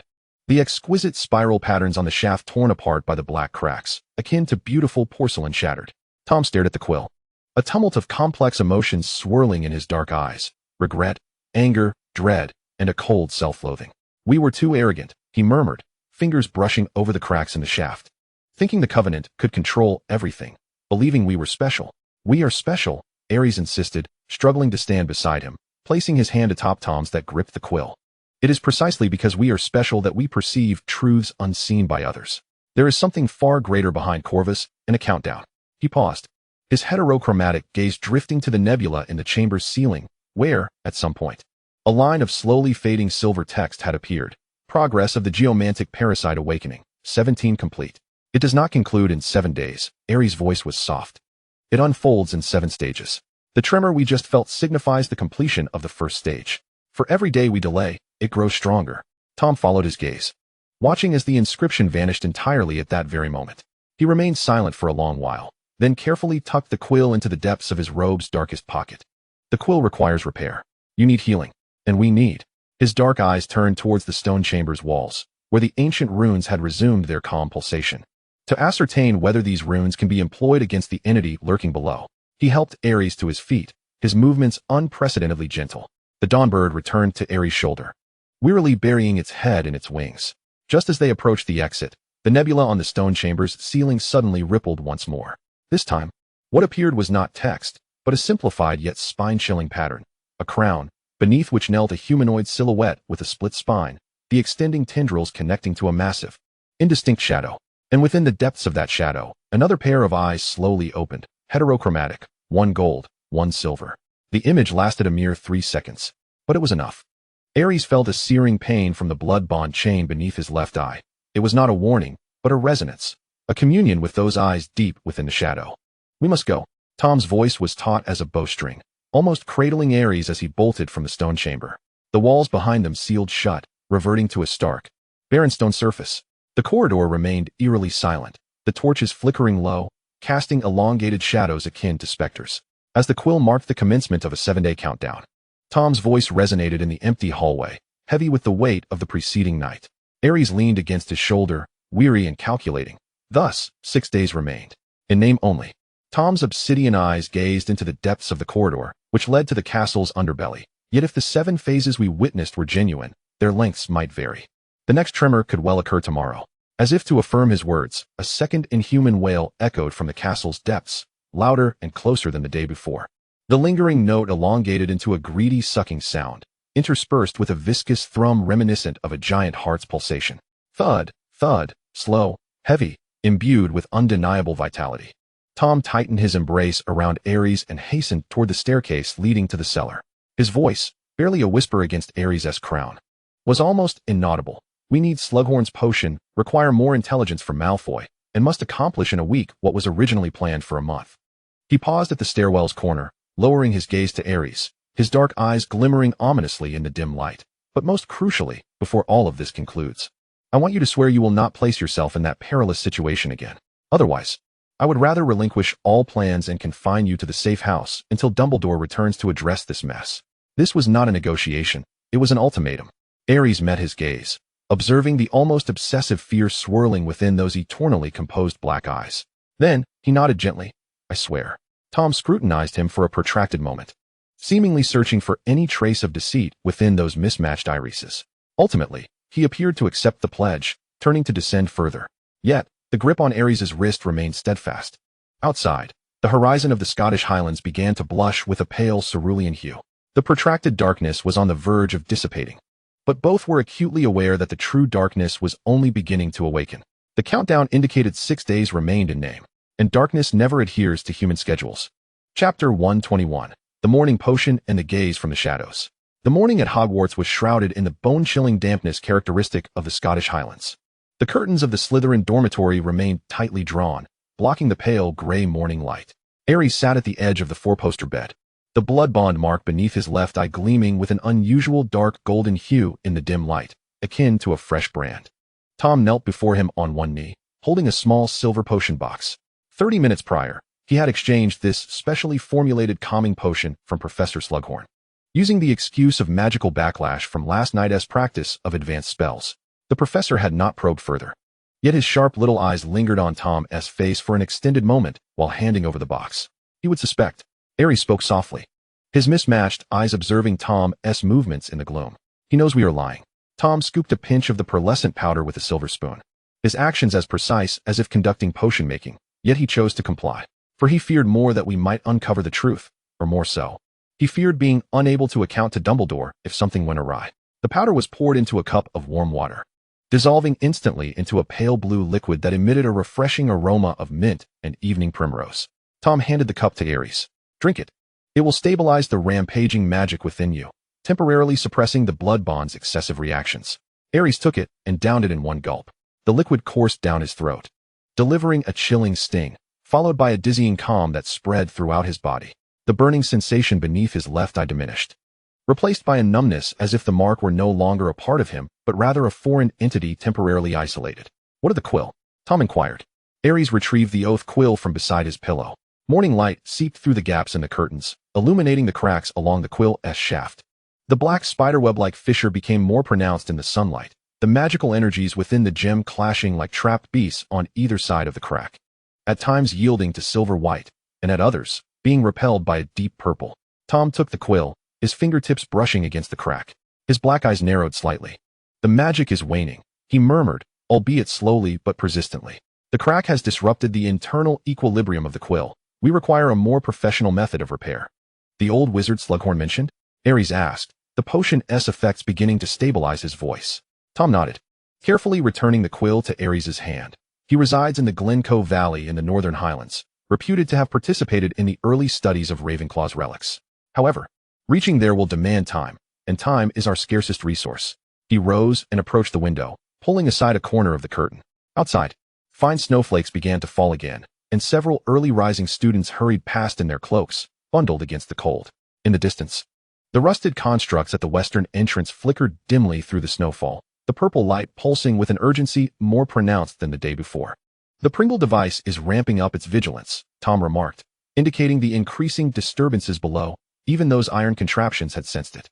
Just then, a rhythmic series of 3 knocks, 2 short and 1 long, resonated from outside the dormitory door, the agreed signal from Abraxas Malfoy. Tom opened the door. Malfoy stood in the corridor, still clad in his immaculate morning robes, his light golden hair impeccably arranged, yet his grayish-blue eyes held an unusual tension. "It is inconvenient to converse in the common room," Malfoy said, lowering his voice, his gaze sweeping over Ares, who lay on the bed behind Tom. The Avery family returned this morning, not those foolish 7th years left dazed, but actual family members. Old Avery has come himself, accompanied by 2 cousins working in the Department of Magical Law Enforcement. They are currently in the headmaster's office. Tom's expression remained impassive, yet Ares sensed the sharpness of his magic intensifying. "What is the reason?" he probed. "The official reason is to investigate the incident of dark magic attacks on family members within the school," Malfoy said, a hint of derision curling his lips. "But the actual reason? My father's owl this morning indicated that the Avery family's secret vault in Gringotts was robbed last week, losing a trove of unsavory artifacts extracted from the Forbidden Forest by their ancestors. They suspect certain students proficient in dark magic may be involved. A framing. A blatant act of revenge. Do they have evidence?" Tom inquired. "No evidence is needed," Malfoy replied, "only suspicion. The mere act of questioning by the ministry will suffice to create pressure. Especially," he paused, "they specifically inquired about students with unusual bloodlines and unclear origins." The name Phoenix was mentioned thrice. The air thickened. Ares tightened his grip on the oath quill, the fissure sending a faint sting through his hand, echoing his inner alertness. "When will they begin questioning?" Tom's voice was terrifyingly calm. "This afternoon, post-classes," Malfoy said. "Professor Slughorn will accompany them. That is the best arrangement Headmaster Dippet could secure. But you know, if the Avery family insists on delving deeper." He left the sentence unfinished. But the implication was clear. Should the opposing side wield the political influence of pureblood families, no headmaster could protect the students. Tom fell silent for several seconds. Then he turned to Ares, a chilling, almost violent resolve swirling within the depths of his black eyes. "The plan is moving forward," Tom declared. "Tonight, we descend underground. Not to scout, but to resolve." Malfoy raised an eyebrow. "Have you found the entrance?" "We have," Tom replied, his gaze unwavering from Ares. "And we have also discovered the reason we must descend." Malfoy scrutinized him for a moment before finally nodding. "What do you require?" "2 things," Tom stated. "First, after curfew tonight, ensure that the patrol route between the Slytherin Tower and the West Wing is disrupted. Nothing too conspicuous. Just enough to divert Filch or Pringle's attention for 15 minutes. Understood. And the second? Second, Tom continued, his voice devoid of emotion. If we do not return by tomorrow morning, deliver this to Professor Dumbledore." He retrieved a roll of parchment bound with a black ribbon from within his robes and handed it to Malfoy. Abraxas accepted it, surprise flickering in his cold gray eyes. He evidently did not anticipate Tom to prepare for such contingencies. "Are you certain?" Malfoy inquired. "Just a precaution," Tom replied. "We will prevail." Malfoy regarded him deeply, tucking the parchment into his inner pocket. "Good luck," he said, turning to leave, his footsteps echoing faintly down the stone corridor. Tom closed the door and returned to the bedside, where Ares lifted his gaze, his heterochromatic eyes fixed upon him in the dim light. "What is written on the parchment?" "The hypothesized location of the underground cavern, the possible state of Kovos, and," Tom paused, "if we fail, the most likely outcomes. At least it will prepare those who come after us." Ares fell silent. Then he spoke. "We will not fail." A faint, almost tender smile graced the corners of Tom's mouth. "Of course not," he replied, sitting at the edge of the bed and gently brushing his fingers over the dark golden chain-like mark beneath Ares' left eye. "Because we have a pen, a contract." He did not finish his thought, but Ares understood what remained unspoken. Each other. Outside, the snowfall intensified. The castle's bells chimed 7 times, heralding the dawn of a new day. The sounds of students gradually waking filled the corridors, laughter, the sounds of washing up, and the familiar morning clamor of books colliding. Beneath these noises, Ares discerned a third sound, exceedingly faint, emanating from deep within the earth, akin to a colossal heart beating slowly. Each thump sending almost imperceptible tremors through the castle's stone bricks. Thud, thud, thud. The countdown quickened, and their time was limited to just tonight. Chapter 122, The Undercurrent of Daylight and the Trial of Bonds. Remaining countdown nominally, 6 days, actual acceleration, estimated only 3 to 4 days left. The chill of the potions classroom seeped into the bones. Professor Slughorn was unusually silent today, mechanically reciting steps at the podium, his round, plump face appearing pale and fatigued amidst the steam rising from the cauldron. Tom's performance remained impeccable. The powdered moonlight grass lay still on the silver balance, the scale precisely halting at 23 grams. Yet he did not immediately pour it into the cauldron, but instead turned to look at Ares, who was gripping a silver knife, his fingertips trembling almost imperceptibly. "Give me the knife." Tom's voice was low, nearly lost amidst the bubbling of the materials. Ares raised his eyes, confusion flickering in his heterochromatic gaze, but he still handed over the knife. Tom accepted it, his left hand naturally covering Ares's hand that held the wormwood root.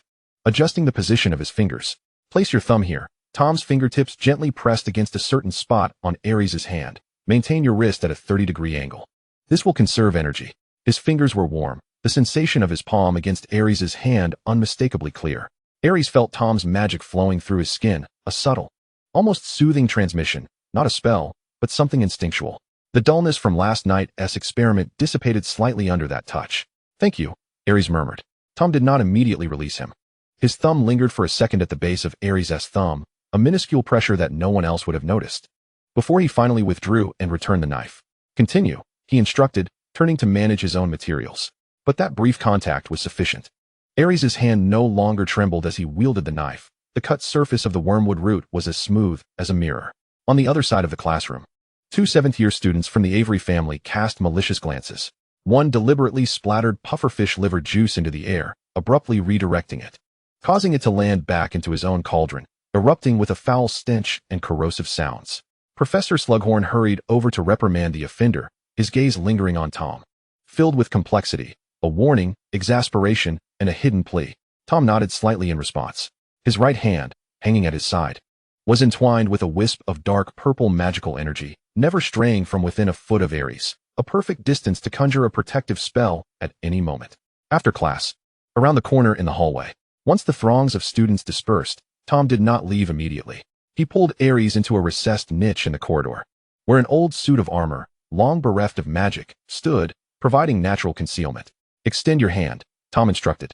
Ares complied. Tom grasped his wrist, his fingertips slowly gliding up the inside of Ares's forearm, pausing 3 inches above the elbow where beneath the skin, a faint accumulation of silver-purple magic could be discerned, akin to ink swirling within veins. "The backlash from last night's resonance has accumulated here," Tom murmured, his dark eyes focused with an almost piercing intensity. "Slughorn's calming potion only suppresses the surface symptoms. If we are to use the power of the contract again tonight, we must clear this beforehand." He drew his wand, its tip hovering above the accumulation without touching the skin. The dark purple light flickered like breath, and Ares felt a warm, yet irresistible force infiltrating his magical veins, slowly guiding, breaking down, and absorbing the accumulated foreign magic. The process lasted about 2 minutes. During this time, Tom's expression remained intensely focused, beads of fine sweat forming at his brow. This was not mere clearing, but a delicate magical operation requiring precise control. Ares watched him quietly, observing that near-obsessive focus in his dark eyes and the slight tension in the lines of his otherwise flawless face from the exertion. "All done," Tom said, retracting his wand. His breath momentarily disordered. He released Ares's arm, and the peculiar accumulation had vanished. "You didn't have to," Ares began. "It was necessary," Tom interrupted, retrieving a small piece of chocolate wrapped in silver foil from his robes, breaking it in half, and offering one half to Ares. "You need to replenish your energy after the magical clearing. Eat." His tone was commanding. Yet Ares noticed the subtle indentations left by Tom's fingers on the edge of the chocolate, evidence of a slight tremor from overexertion. Without even glancing at his own half, Tom shoved it into his mouth. Ares accepted the chocolate. The bittersweet flavor unfurled on his tongue, warmth spreading down his throat. The two of them quietly shared the treat in the shadow of the niche, the distant sounds of students laughing echoing through the corridor, as if muffled by a thick curtain of water. At dusk, in the deepest recess of the common room, the flames in the fireplace cast flickering shadows upon the stone walls. Tom and Ares did not settle on their usual sofa, but instead chose a secluded corner, separated by a translucent magical curtain. This space was reserved for prefects and head students, currently unoccupied due to Abraxas Malfoy's arrangements. Blueprints lay spread across the low table. Tom marked the route with the tip of his wand, while Ares supplemented the details beside him. Their shoulders nearly brushed, warmth transferring through their robes. "Here." Ares gently tapped a specific location on the blueprint of the West Wing. "I observed an anomaly in the arrangement of the wall bricks when I passed yesterday. The gap between the third and fourth bricks is 3/10 of an inch wider than standard. It may be a sign of wear from a hidden door mechanism." Tom turned to him, a glimmer of appreciation flashing in his dark eyes. You noted such detail? As one grows accustomed to counting the cracks in the orphanage walls to measure the passage of time, Ares murmured, such observations become instinctual. The air fell silent for a fleeting moment. The fire in the hearth crackled softly. Suddenly, Tom reached out, his fingertips gently brushing the dark golden blood bond marked beneath Ares's left eye. This unexpected gesture, tender and incongruous with the tense plans being discussed, seemed to defy the gravity of the moment. Tonight, Tom said, his voice unusually somber, if things spiral out of control, I need you to do something. What? Immediately sever the resonance of our pact, using the full might of the oath pen to protect yourself and escape. Tom's dark eyes bore into him, swirling with a resolve Ares had never witnessed before, one almost fragile in its intensity. Do not hesitate, do not look back. Ares grasped the hand that had touched his cheek. You know I would never do that. You must. Tom's hand tightened around his, the force draining the color from his knuckles. For if you perish there, Ares, everything I do afterward, whether it be surviving or pursuing any form of power or eternity, will be rendered utterly meaningless. This statement struck like a hammer, shattering the facade of calm that surrounded them. Ares glimpsed the profound fear lurking in the depths of Tom's eyes, not a fear of death, but a fear of loss, a fear of losing the sole anchor he possessed. After a long pause, Ares slowly nodded. Very well, I promise you. But you must also promise me not to choose death willingly. Do not believe that sacrificing yourself for my sake is a noble choice. A faint, almost self-deprecating smile flickered at the corners of Tom's mouth. I never make noble choices. I only make advantageous ones. And your survival is in my best interest. A quintessential Tom response. Yet Ares discerned the underlying truth within it. He released Tom's hand, retrieving the vial of extreme potion Tom had given him earlier, placing it in the center of the parchment. Then for this advantage, Ares declared, his heterochromatic eyes shimmering in the firelight, we both must survive. Tom regarded him intently, then produced another identical vial from within his robes, placing it beside the first. I prepared a double dose, he stated, his voice regaining its usual calm. For I too have promised you that I will not willingly choose death. But if we must resort to this, then we shall bear the cost together. The two vials glimmered with a dangerous yet beautiful sheen in the firelight. The liquid within resembled congealed blood, its swirling golden specks akin to the breath of some living entity. Outside, night had fully descended. The castle's dinner bell chimed. Tom rolled up the parchment and incinerated it with magical flames, reducing it to ash. In the final moment as the ashes scattered, he suddenly turned, bestowing a brief yet resolute kiss upon Ares's lips. It lacked the possessiveness of yesterday's experiment, devoid of the uncontrolled fervor from the forbidden corner of the library. This kiss was as succinct as a seal of a vow, a silent promise of until we meet again. We must head to the Great Hall, Tom stated, rising, his black robes billowing in the firelight, maintaining an air of normalcy. Ares stood, his fingertips lingering on his lips, still warm from Tom's touch. As they approached the door to the common room, a subtle tremor rippled through the castle once more.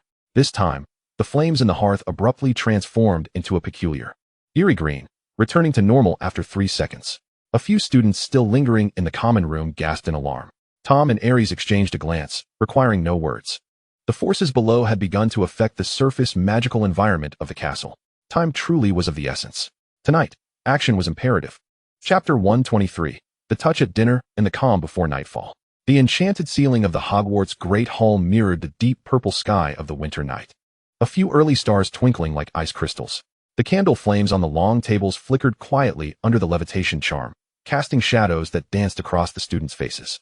Tom and Ares sat midway along the Slytherin table, their position neither too conspicuous nor too distant to arouse suspicion. They maintained a normal distance, yet their hands secretly intertwined beneath the table at calf height. Tom's left palm lay open on his knee, while Ares's right hand rested upon it, his index finger unconsciously tracing a circular pattern upon Tom's palm. Not words, not runes, merely the gentle friction of skin against skin.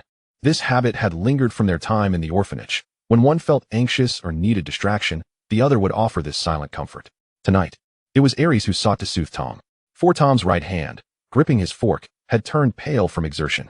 His plate remained largely untouched, having only symbolically sliced through a few pieces of steak. His gaze sweeping every 30 seconds towards the staff table where Professor Slughorn was engaged in hushed conversation with Professor Flitwick, a forced smile plastered on his round face. The professor was stalling for time. Tom's voice was barely a whisper, his lips scarcely moving. Evans and Roberts didn't manage to speak to us this afternoon. They now seek to utilize the informal exchanges after dinner to approach us. Ares's fingers paused momentarily on his palm, before continuing their circular motion. Malfoy said he would handle it. All he can manage are the disturbances within the castle. Tom's dark eyes scanned the entrance to the Great Hall, where two figures clad in deep gray robes were conversing with Headmaster Dippet. If the ministry insisted, the headmaster would have no choice but to acquiesce. Just then, Abraxas Malfoy glided past them, holding a silver cup. He bent to feign reaching for the pepper shaker, his light golden hair cascading down to obscure the movement of his lips. In 3 minutes, the Ravenclaw Tower will inadvertently trigger the flood alarm. The ministry personnel must participate in the evacuation. It is their duty. After delivering this message, he straightened, gliding back toward the upper year area, as if merely passing by. Tom's fingertips tapped thrice upon Ares's hand in acknowledgement. Indeed, 2 minutes and 50 seconds later, a piercing alarm shattered the tranquility of the Great Hall. The Ravenclaw table erupted into chaos, Professor Flitwick shrieking, Merlin's beard. Get off your chairs. Evans and Roberts exchanged glances, reluctantly rising at Dippet's signal, hurriedly following the professors out. The crisis was temporarily averted. Tom's tense shoulders relaxed imperceptibly. Ares felt the warmth of his palm increase slightly. Eat something, Ares murmured, spearing a roasted potato from his own plate with his left hand and naturally offering it to Tom's lips. This action was cleverly concealed by the tablecloth and their postures. You need energy. Tom glanced at him, then inclined his head slightly, taking a bite of the potato from Ares's hand. His lips brushed against the fork's tip, the warmth of his breath caressing Ares's fingertips. You should eat too, Tom insisted, using his untouched right hand to spear a piece of carrot and offering it to Ares. A secret, almost ritualistic act of mutual feeding. Amidst the surrounding clamor of students and flickering candlelight, this small corner of the world felt entirely separate. After dinner, on their way to the astronomy tower, they did not return to the cellar, but chose to take a longer route toward the upper reaches of the castle. The reason was justifiable. There was an observational assignment in astronomy tonight, and second-year students were required to document the winter star chart. This provided them a legitimate excuse to linger outside before curfew. The spiral staircase leading to the astronomy tower was narrow and cold. A thin layer of frost clung to the stone walls, and the echoes of their footsteps resonated sharply in the enclosed space. Tom walked ahead, the hem of his black robe rustling softly against the steps. Upon reaching a platform midway up the staircase, he suddenly stopped and turned. Ares nearly collided into him. Here, Tom said, pulling Ares into the shadow of a recessed alcove, monitoring weak points.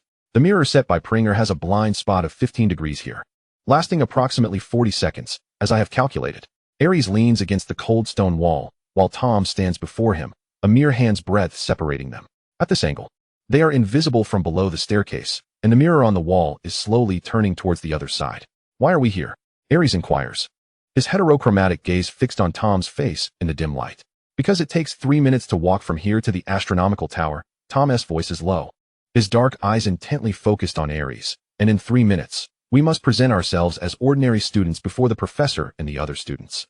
Before that, he raises his hand, his fingertips gently brushing across the corner of Ares's lips, wiping away any potential remnants of sauce. The gesture is tender, akin to the touch of fragile porcelain. I want to confirm something, Tom says. What? When we descend into the underground tonight, when we confront the unknowable, will you regret being dragged into this darkness by my fate? Tom's thumb lingers at the corner of Ares's lips, refusing to move away. The question comes unexpectedly. Ares remains silent for 2 seconds, then raises his hand to grasp Tom's wrist, which hovers near his lips. Tom, he speaks softly, during the first winter at the orphanage, you had a fever so high that you were nearly unconscious. You clutched my hand then, your voice hoarse from the fever, begging me not to leave. His thumb gently caresses the pulse at Tom's wrist. From that moment, I have been on the path of your choosing. It was not you who dragged me in. I chose to stay. Tom's dark eyes suddenly constrict. In the shadows, Ares perceives something unyielding within those eyes, which are typically calm and calculating, beginning to melt. Then, Tom lowers his head, resting his forehead against Ares's shoulder. This position lasts 3 seconds, fleeting like an illusion. When he raises his head again, his expression has returned to its usual composure. We should go up, he states, stepping back. Remember, don't stand too close to the edge at the astronomical tower. The castle's magical environment is currently unstable, and protective spells may have vulnerabilities. You too, Ares replies. They step out of the shadows, continuing their ascent up the staircase. Just before the final segment of steps, Tom suddenly turns around and extends his hand, palm up. Ares takes hold of it. Their fingers intertwine, using this support to ascend the last few steep steps. At the top of the astronomical tower, the cold wind is biting. Other students have already set up telescopes, and parchment has been spread over the stone railing, secured by spells. Professor Sinistra is instructing a group of students on how to identify the 3 stars of Orion's belt. Tom and Aries retreat to a relatively secluded spot on the eastern side of the tower. As they set up the telescope, their hands occasionally brush against each other. While recording the star chart, Tom naturally tilts the parchment towards Aries, when a strong gust of wind threatens to snatch Aries' parchment away. Tom's incantation is half a second faster than Aries' own. These small actions may appear as mere unspoken understanding to onlookers, yet only they are aware that each touch, each exchanged glance, serves as a silent affirmation of the impending night. An hour later, the observation concludes. Students begin to depart. As Aries puts away the telescope, he catches sight of an extremely faint dark green halo flashing in the sky to the west of the tower, identical to the halo seen outside the safe house window the night before. Grindelwald's mark. He glances at Tom, signaling with his eyes. Tom gives a slight nod. He has seen it too. Let us go, Tom says, his voice calm. It's time to prepare. They descend the astronomical tower side by side. The moment they step into the warmth of the castle's interior, Tom's hand gently brushes against the back of Aries' hand in a fleeting contact, as if to affirm each other's existence. The torches on the corridor walls flicker. In the depths of the castle, a third inhuman wail echoes, this time devoid of pain, replaced instead by a chilling sense of satisfaction. It is as if the entity underground has just finished enjoying a complete sacrifice. Tom and Aries exchange a glance, quickening their pace. Time is running out. Chapter 124, The Kiss Before the Shadowed Path. The curtains of the Slytherin dormitory in the cellar are sealed by double containment spells, allowing not even the faintest light to seep through.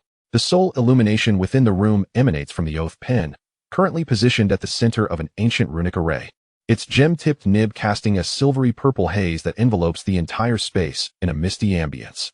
Aries sits at the edge of the bed, while Tom kneels before him on one knee, making final preparations.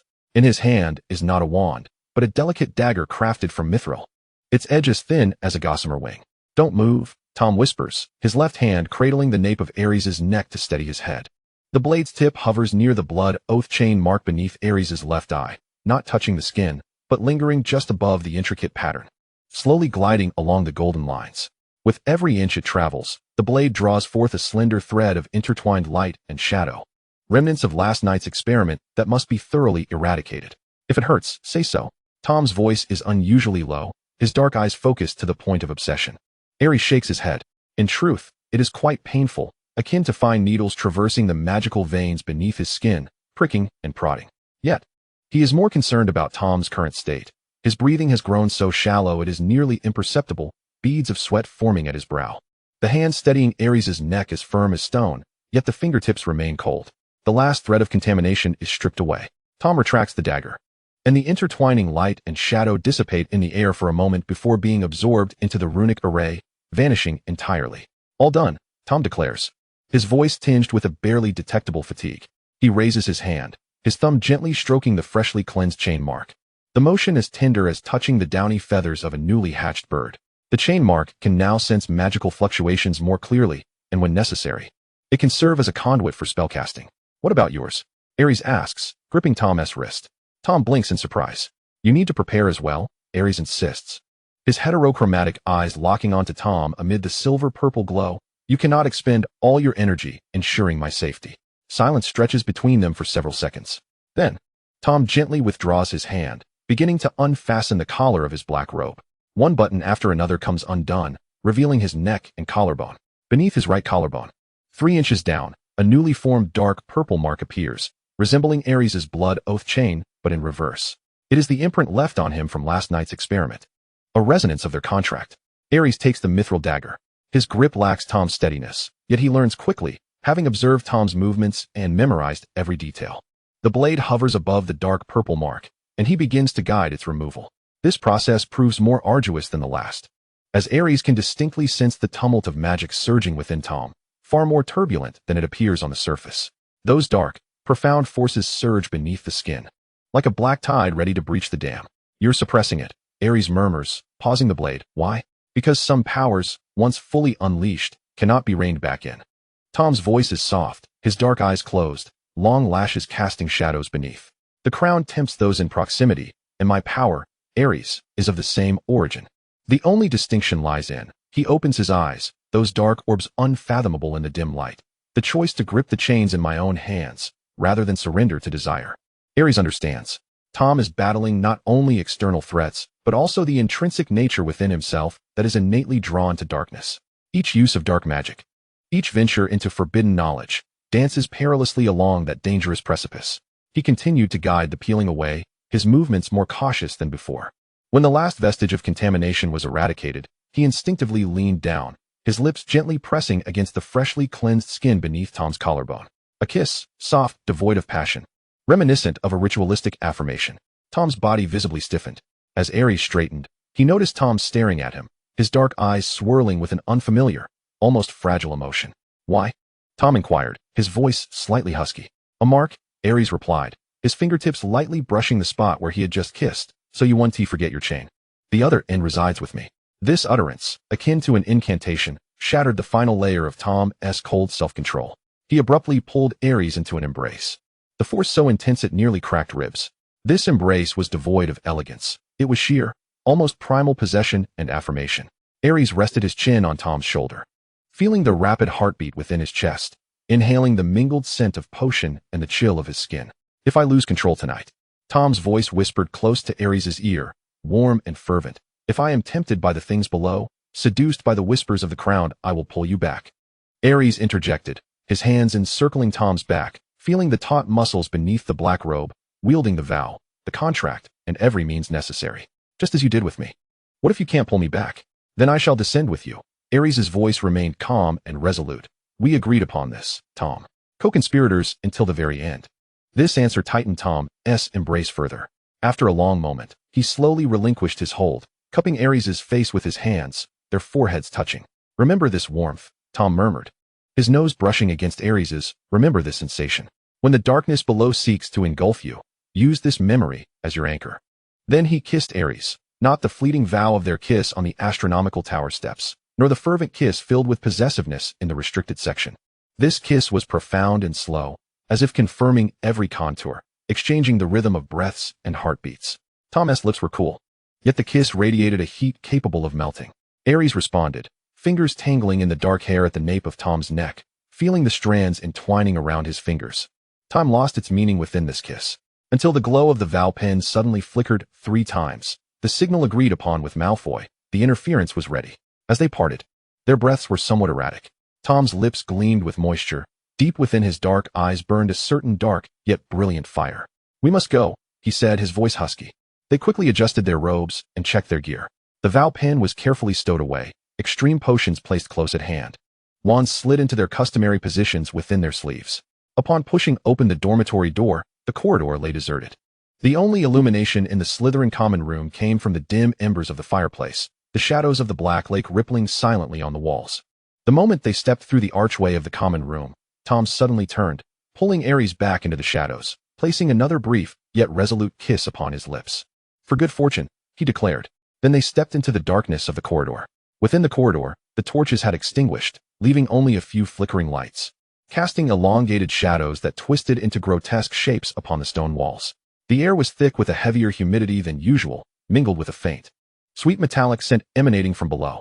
At the corner of the West Wing entrance, Abraxas Malfoy emerged from the shadows. He wore a dark travel cloak, his cold, gray eyes glinting like shards of ice in the dim light. "The interference has been activated, lasting for 25 minutes, Malfoy stated, his voice lowered.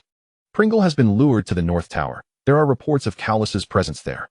But be cautious, his constructs operate autonomously and will not falter if their master departs." Tom nodded. "That suffices." Malfoy's gaze swept across their faces. Perhaps he perceived something, perhaps he did not. He concluded with, "Return alive. My investment demands a return." With that, he melted back into the shadows, vanishing from sight. The entrance to the West Wing lay just ahead.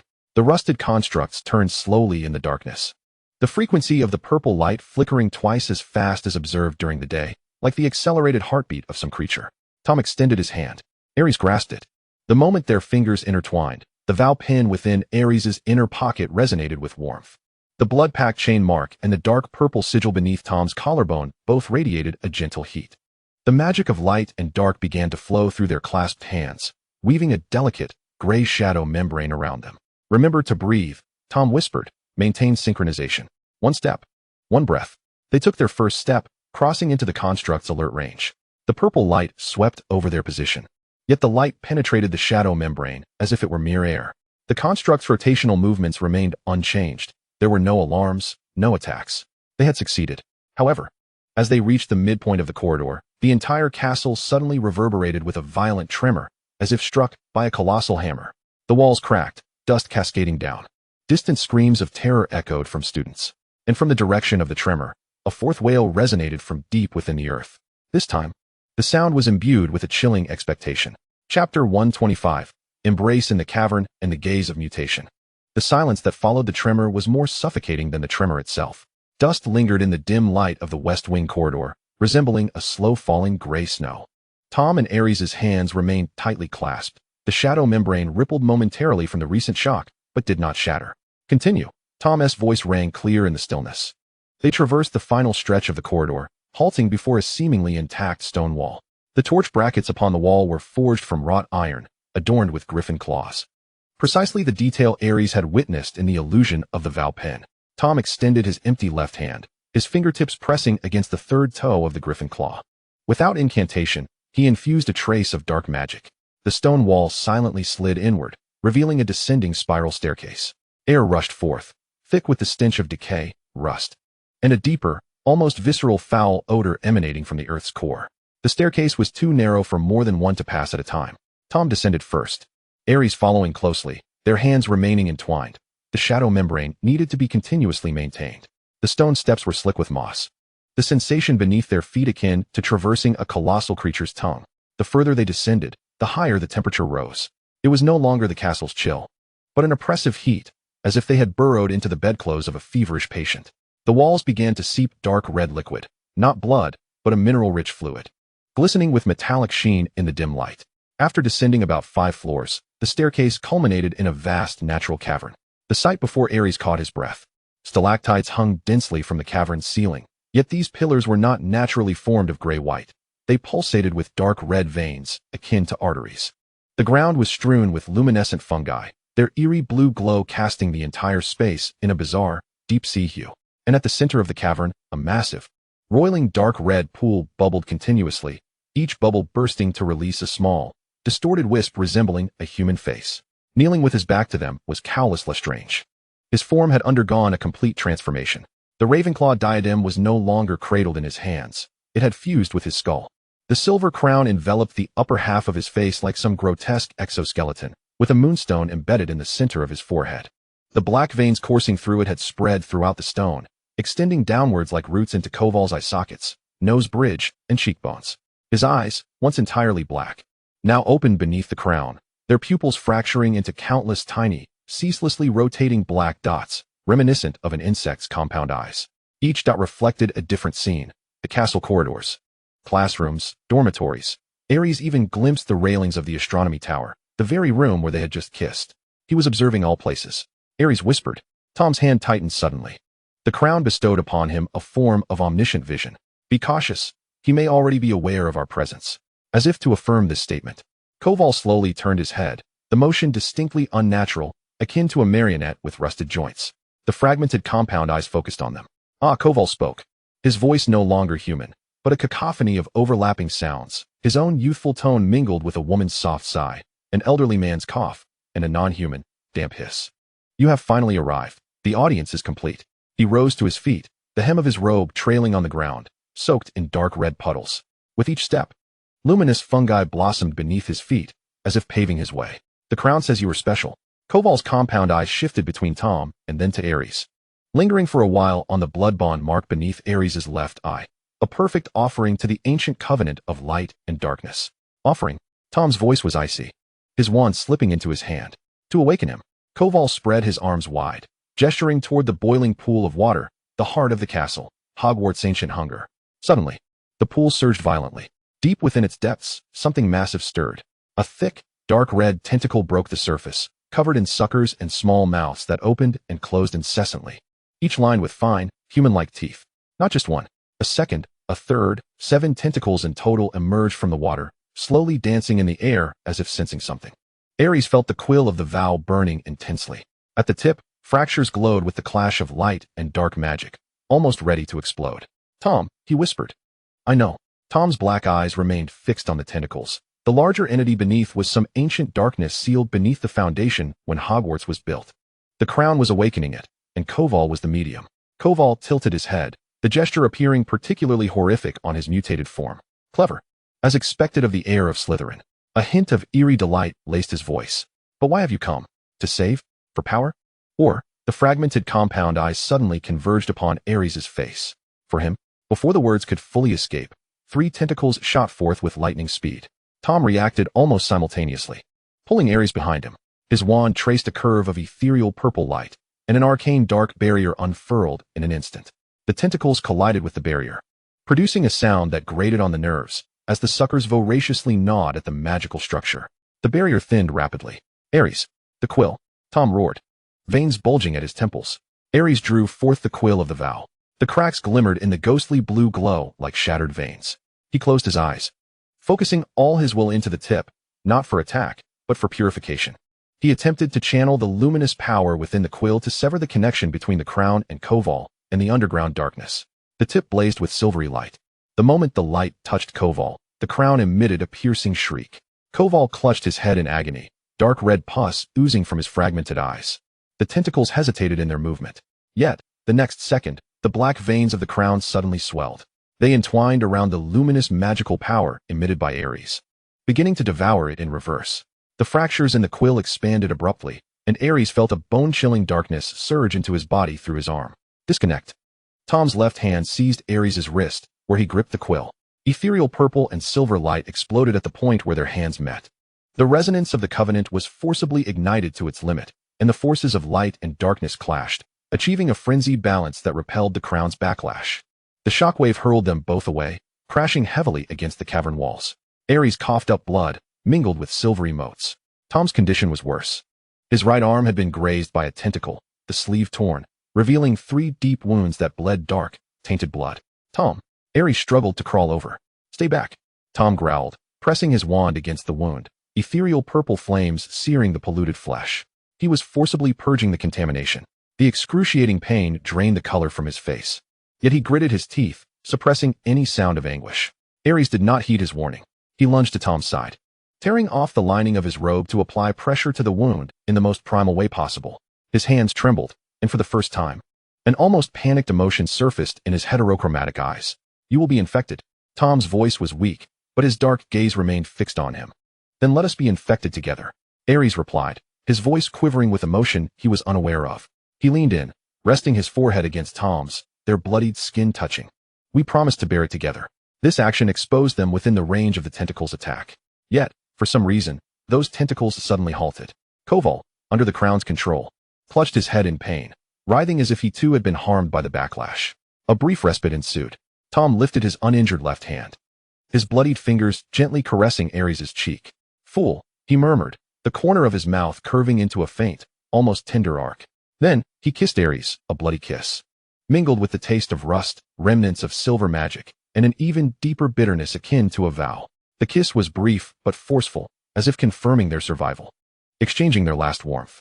When they parted, both were breathless. Listen, Tom's voice brushed against Ares's ear, faint yet clear. The connection between the crown and the underground darkness has become too profound to be destroyed by conventional means. But their core is hunger, a hunger for wisdom, for magic, for life. He gazed toward the pool, a flicker of resolve flashing in his black eyes. Then let us give them what they desire most. He pressed his hand upon the inner pocket, where extreme potions were stored. At their peak of satisfaction, when they are most vulnerable, we will detonate everything. Chapter 126, Sacrifice and Awakening. Tom's hand rested on the extreme potion within his pocket, his knuckles whitening from the force of his grip. The ghostly blue glow illuminated his bloodied face, yet those black eyes still burned with cold determination. To ignite their hunger, Ares echoed, his heterochromatic gaze fixed on Tom, signifying that they were to become bait. We will willingly allow them to consume our magic, and then, in that moment, use the potion to trigger an explosion, destroying the connection from within. Yes, Tom's breath quickened. Although the wound on his right arm had been cauterized by the flames, the dark corruption still spread within him, requiring precise control. We must detonate at the critical point, the moment they are most satisfied yet most fragile.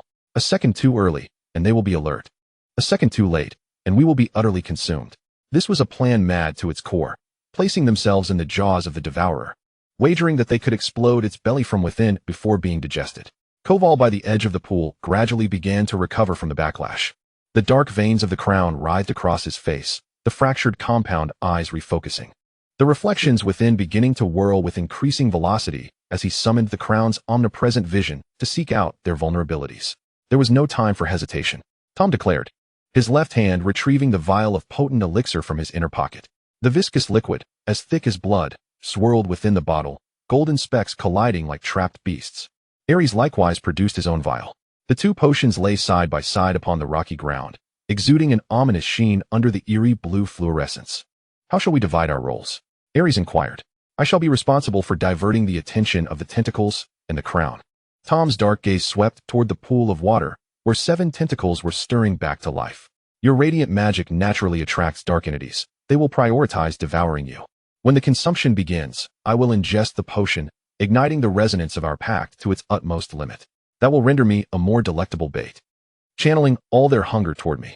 And then I detonate the moment they turn their attention to you? Ares' voice tightened. No. Tom turned his gaze back, looking deeply into Ares' eyes. At the moment I capture their full attention, you must employ the oath pen for another purpose. His eyes fell upon the pen in Ares' hand, its crack extending 2/3 of the way down the shaft. The light and dark magic within the gem flickering like a dying firefly. The pen cannot withstand a second purification shock, Tom stated.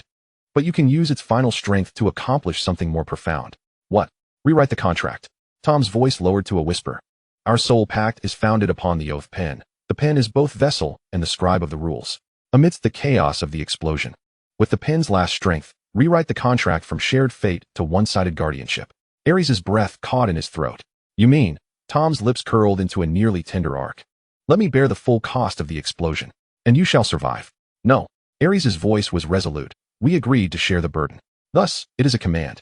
Tom suddenly reached out, his bloodied fingers gripping Ares' chin with enough force to leave imprints.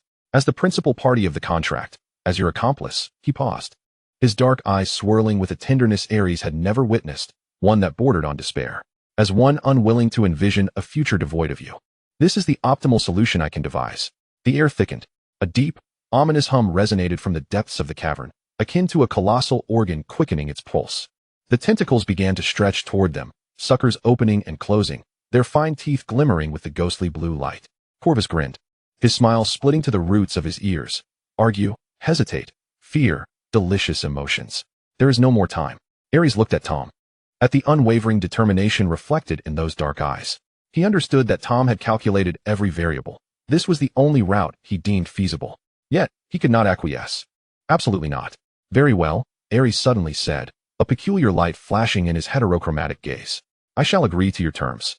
At the moment you draw all attention, I shall use the pen to rewrite the contract. Tom visibly relaxed. But Ares continued, however, what I will rewrite is not one-sided guardianship. He grasped Tom's hand, layering their palms atop the oath pen. I intend to rewrite the contract into absolute synchronization.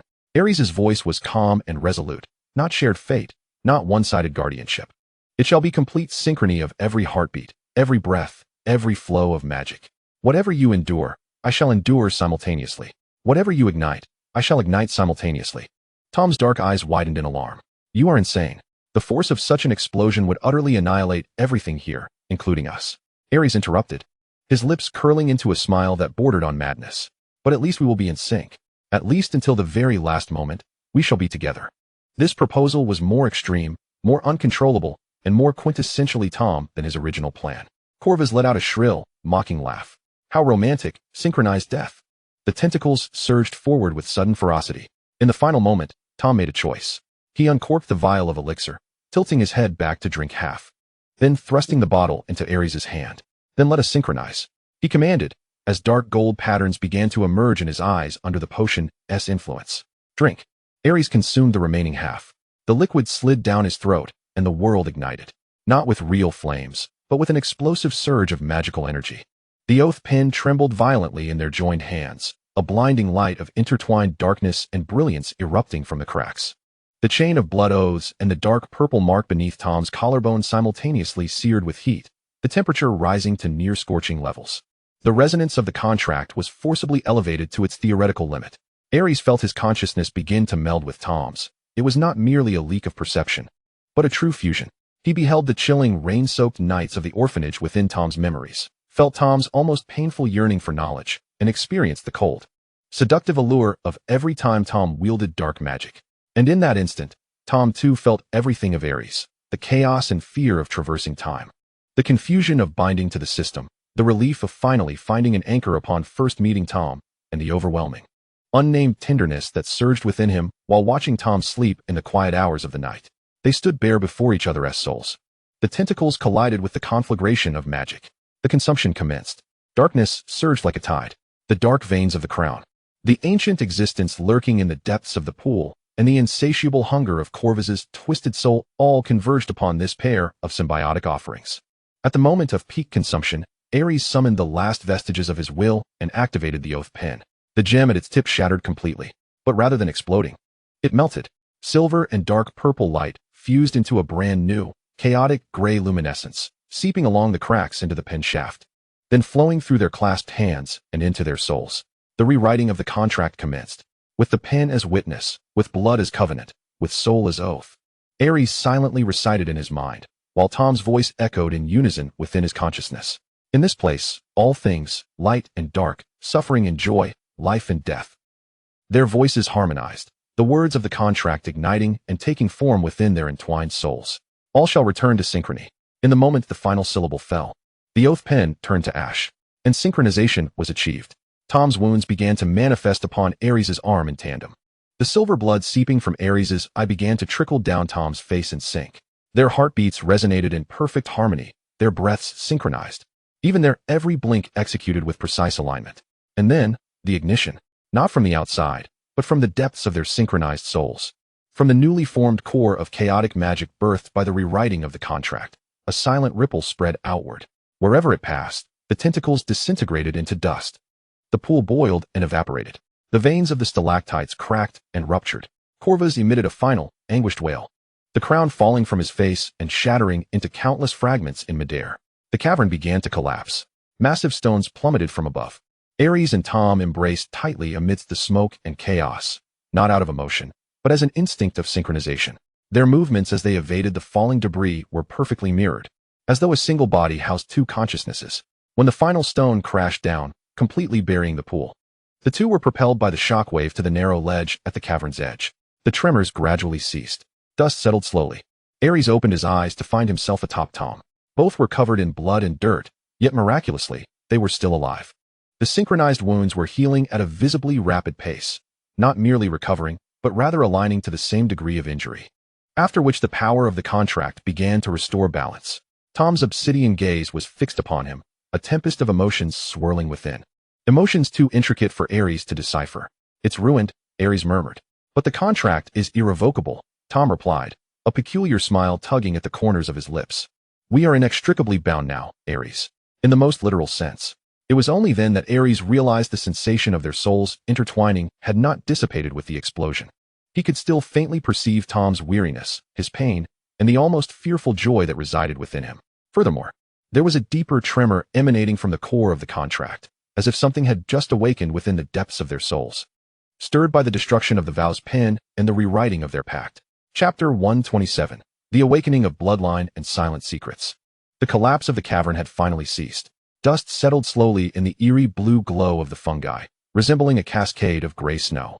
Ares lay back on the narrow ledge of rock, Tom half pressed upon him, their breaths intertwining in the stillness, forming a delicate mist. Then, a wave of agony surged forth. It was not the wounds, those injuries synchronized through the contract, slowly mending. No, this was a tearing sensation from the depths of his soul, as if something long dormant had been forcefully awakened. Suddenly, the blood bond marked beneath Ares's left eye erupted with blinding radiance. No longer was it a dark gold. It split into two opposing hues. The left half transformed into a clear azure, reminiscent of a summer sky. The right half morphed into a cold grayish white, akin to winter frost. The two lights clashed violently within the pattern, each collision igniting Ares's nerves as if they were being seared by fierce flames. Ugh! He arched his body, fingers digging desperately into the crevices of the rock. "Ares!" Tom's hand immediately pressed against his glowing cheek. Dark magic attempting to surge in and suppress it, only to be forcefully repelled by the two beams of light. For the first time, genuine astonishment flickered in Tom's black eyes. His power was being denied. System forced reboot in progress. A cold, mechanical voice detonated within the depths of Ares's mind. He widened his eyes, not from pain, but from the resurgence of this long-forgotten voice. Host soul structure detected fundamental changes. Analyzing nature of changes, absolute synchronized contract binding object confirmed. The system's voice sputtered intermittently, akin to a radio with poor reception. Yet, each word struck Ares's consciousness like a hammer. Do not touch. Ares forced the words through gritted teeth, pushing Tom's hand away. It is rejecting external interference. Tom's hand froze midair, his black eyes fixated on Ares's contorted face. Through the contract, he could sense two terrifyingly powerful forces awakening within Ares. Not merely awakening, but being summoned. Like two slumbering volcanoes ignited by their recent pact. Analysis complete. The system's voice suddenly sharpened, cold and clinical. Host life essence redefined. Living blood bond progenitor. Bloodline source. Gellert Grindelwald's magical essence left, Albus Dumbledore's magical essence right. The influx of information was accompanied by sharper pain. Ares glimpsed shattered fragments of memories. A summer in Godric's Valley, two young wizards' fingers touching, blood mingling, a vow forged in golden flames within a blood bond vessel. Followed by an explosion, a rupture, the vessel plummeting into the chaos of time and space, absorbing the magic, memories, and emotions of the two throughout a prolonged drift. Ultimately birthing a singular life. That life was him. Warning, absolute synchronized contract and blood bond source generating high-dimensional resonance. Resonance effect. Bloodline tracing channel has been forcibly established. Channel. Ares gasped, cold sweat soaking through his tattered robe. They were attuned. Tom instantly comprehended. He glanced at the divided blue and white light patterns on Ares's face. Then at their entwined fingers. The connection of the contract was becoming searing due to this resonance. Your father's, Tom murmured, not as a question, but as a statement. He had long suspected Ares's origins, those heterochromatic eyes, that vow pen, that enigmatic ancient knowledge. Now everything aligned. Ares nodded with difficulty. His mismatched eyes reflecting Tom's face. They will come for us. Warning escalated. Bloodline channel is undergoing bidirectional infiltration. Infiltration target. Contract binding object Tom Riddle. The system's alarm sent Ares's heart plummeting. He turned to Tom, and indeed, the dark purple mark of the contract beneath Tom's collarbone began to glimmer. Faint blue and white veins attempting to seep into it. No. Ares cried hoarsely. He could not allow Dumbledore and Grindelwald's powers to infiltrate Tom's soul through the bloodline channel. Absolutely not. He made a reckless decision. Summoning his final strength, Ares flipped Tom beneath him. In the midst of Tom's astonished gaze, he leaned down and kissed him. Not a tender kiss, but one imbued with the taste of blood and a surge of magic, almost predatory. Yet, the intent was not one of desire. Ares concentrated all his consciousness on the connection point of the contract, forcing through the connection of their lips the system's warnings. The truth of the bloodline, and his own fears, pouring them all into Tom's consciousness. A torrent of information flooded Tom's mind. His body instantaneously stiffened. He saw the fragmented memories of Ares, the interface of the system, the process of the blood bond's genesis, the two powerful magical essences tracing back.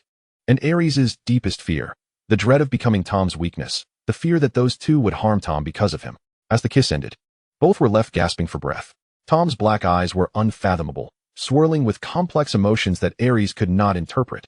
Shock, vigilance, calculation, and a hint of near-manic exhilaration. System. Tom's voice was unusually hoarse. Is this the source of all your knowledge? Is this why you can foresee? Ares nodded, bitterness flooding his mismatched eyes. But I never anticipated it would awaken like this, nor that it would drag you in. You did not drag me in, Tom interrupted, his fingers gently tracing the glowing chain beneath Ares's eye. I chose you.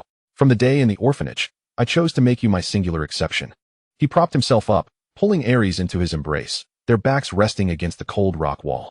Tom's palm covered the chain mark beneath Ares's left eye. This time, he did not forcefully suppress it with magic, but instead, he gradually infused the vibrations of the contract. Listen, Tom's voice was calm, as if drafting a battle plan. Your system states that the channel has been established and cannot be closed. Then we must accept it. But we shall control it, utilizing our contract as a filter. Filter?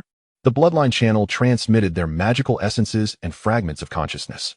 Tom's black eyes sparkled with shrewdness. Our contract can sift through this information, only receiving the beneficial parts while blocking dangerous infiltrations. Just like, he paused, seeking a precise metaphor. Just like installing a listening device that only benefits us in the ears of two powerful wizards. Ares was taken aback. This idea was bold to the point of madness. Yet Tom had already begun to act. He guided the power of the contract, weaving a delicate filter from the synchronized contract between the bloodline channel and Ares' soul. Chapter 128. Echoes of Affection in the Bloodline. The dormitory in the cellar remained unlit. Only the chain beneath Ares' left eye emitted a gentle glow in the darkness. Amidst the dark golden base, azure and grayish-white lights pulsed like breaths, as if sealing a starry night beneath his skin. Tom lay beside Ares, his fingers hovering above the chain pattern without making contact, merely sensing the warmth radiating from its luminescence. His dark eyes were unusually focused in the dim light, no longer reflecting vigilance or cunning, but rather a gentle awe. It breathed. Tom whispered, his voice soft as if to avoid disturbing something sacred. Each heartbeat carrying two distinct rhythms, one warm as a summer night, the other cool as winter snow. Ares reclined, his heterochromatic gaze fixed upon the shadows at the top of the bed curtain, the echoes of their magic. Dumbledore and Grindelwald's system proclaimed that I am a life born of their blood pact. The blood pact itself, birthed from there. He paused, the word heavy on his tongue, love.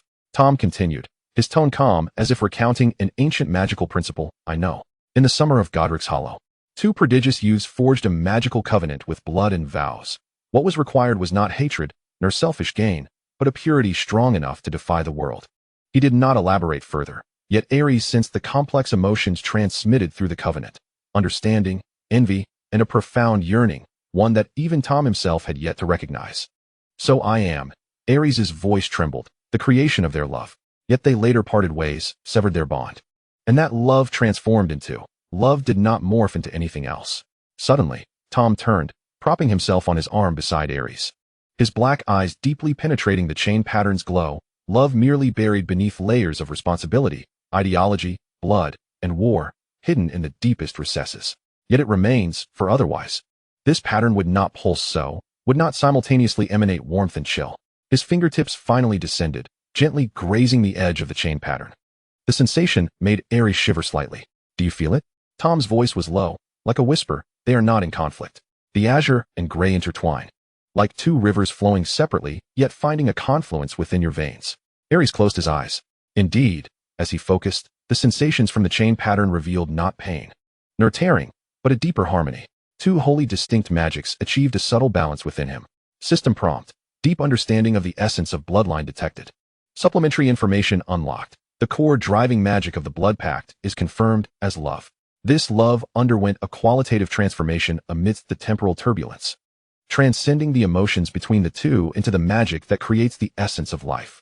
Conclusion. The host is neither an error nor an accident, but a manifestation of love on a magical level.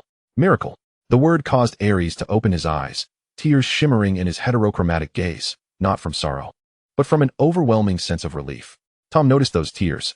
He said nothing, merely lowered his head, kissing away the unshed tears from the corner of Ares' eye. The kiss as gentle as the brush of butterfly wings, imbued with a reverence that bordered on sacred. Now you understand.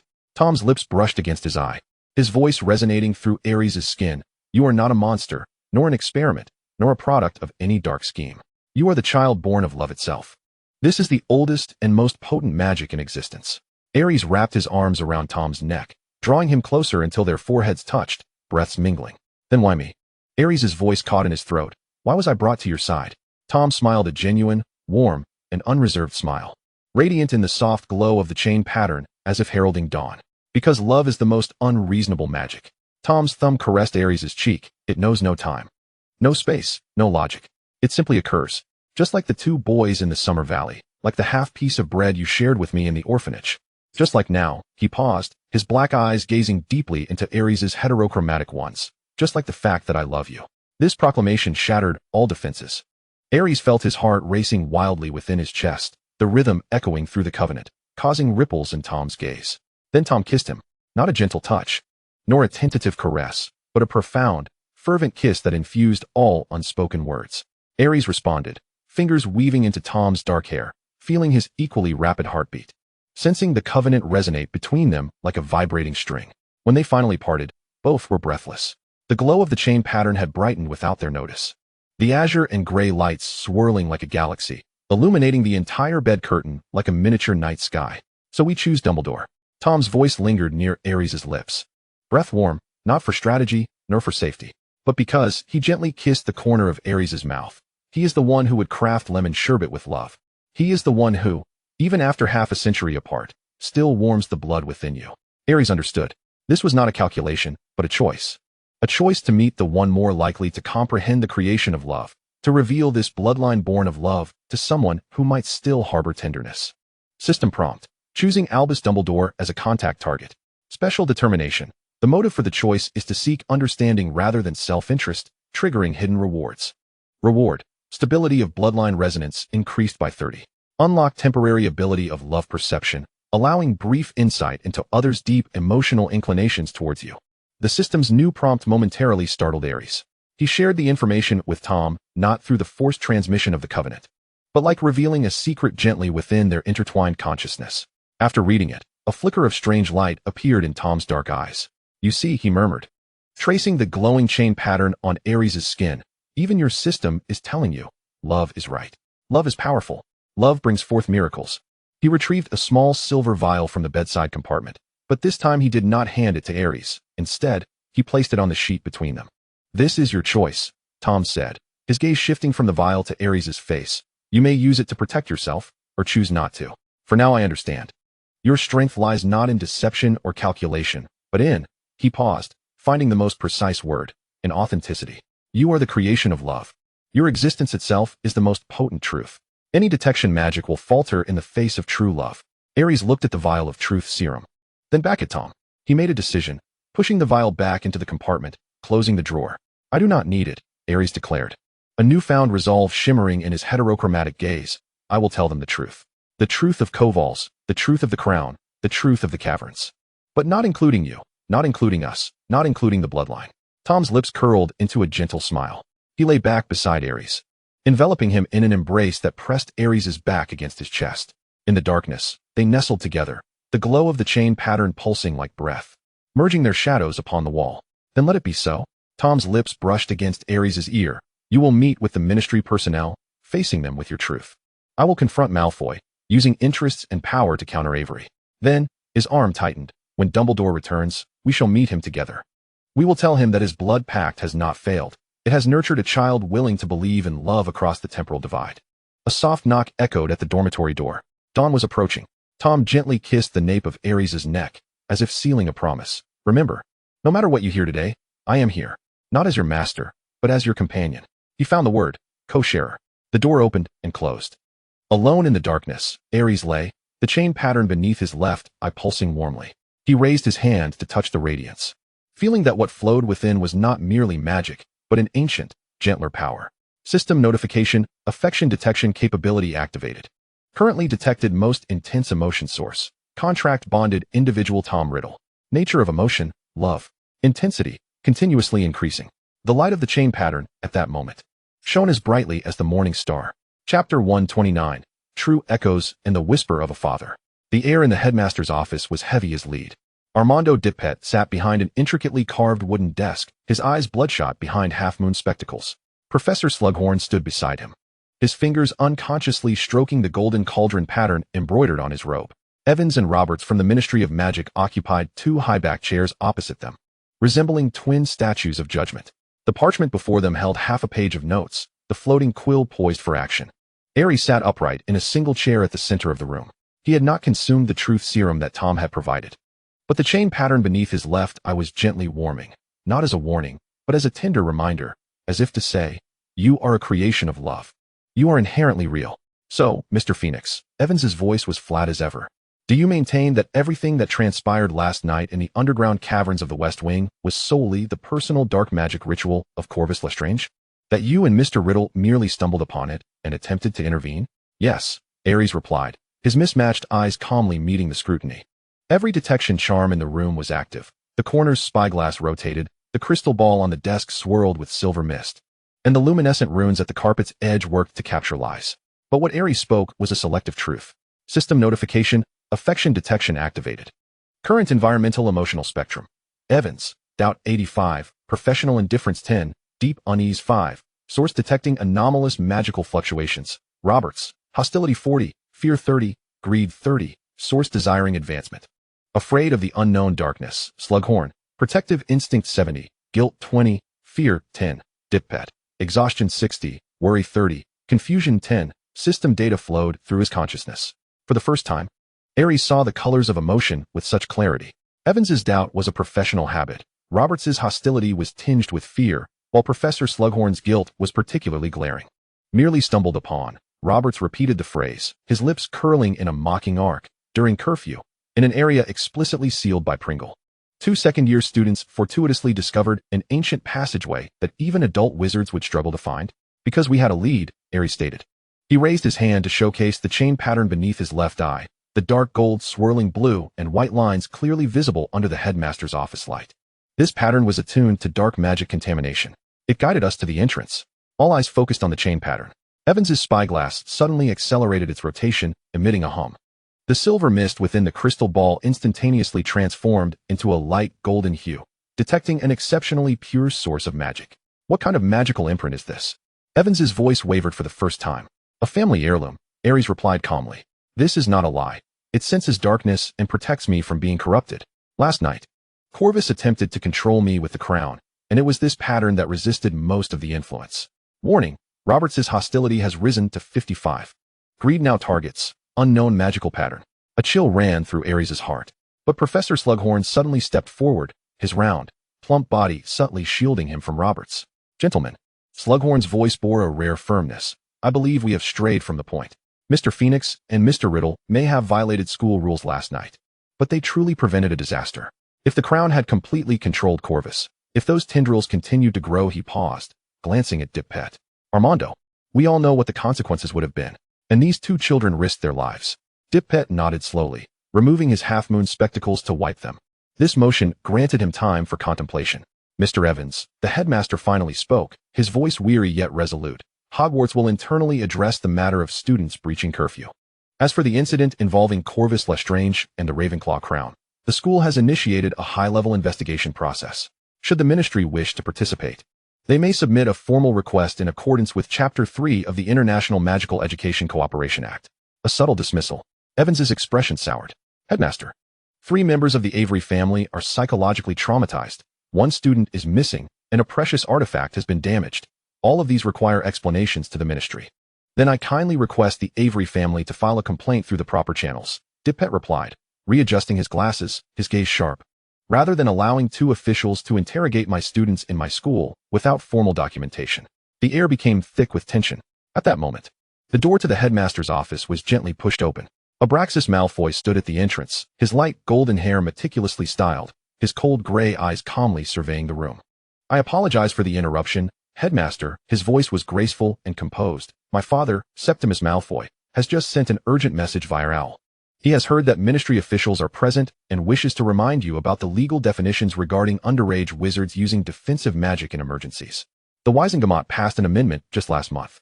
He stepped inside, placing a scroll tied with a silver ribbon on Dippet's desk. Father said that should the gentleman from the ministry have any questions, he would be pleased to provide professional interpretation as a member of the Wisengamot. A perfect political maneuver. Evans and Roberts exchanged glances. They understood the subtext. The Malfoy family stood behind these children, and Septimus Malfoy's influence in the Wisengamot far surpassed that of the Avery family. We understand, Evans finally said, his voice dry. He tucked the parchment away, rising from his seat. We will report the school's handling of the matter to the ministry. But please, Headmaster, understand that this is far from over.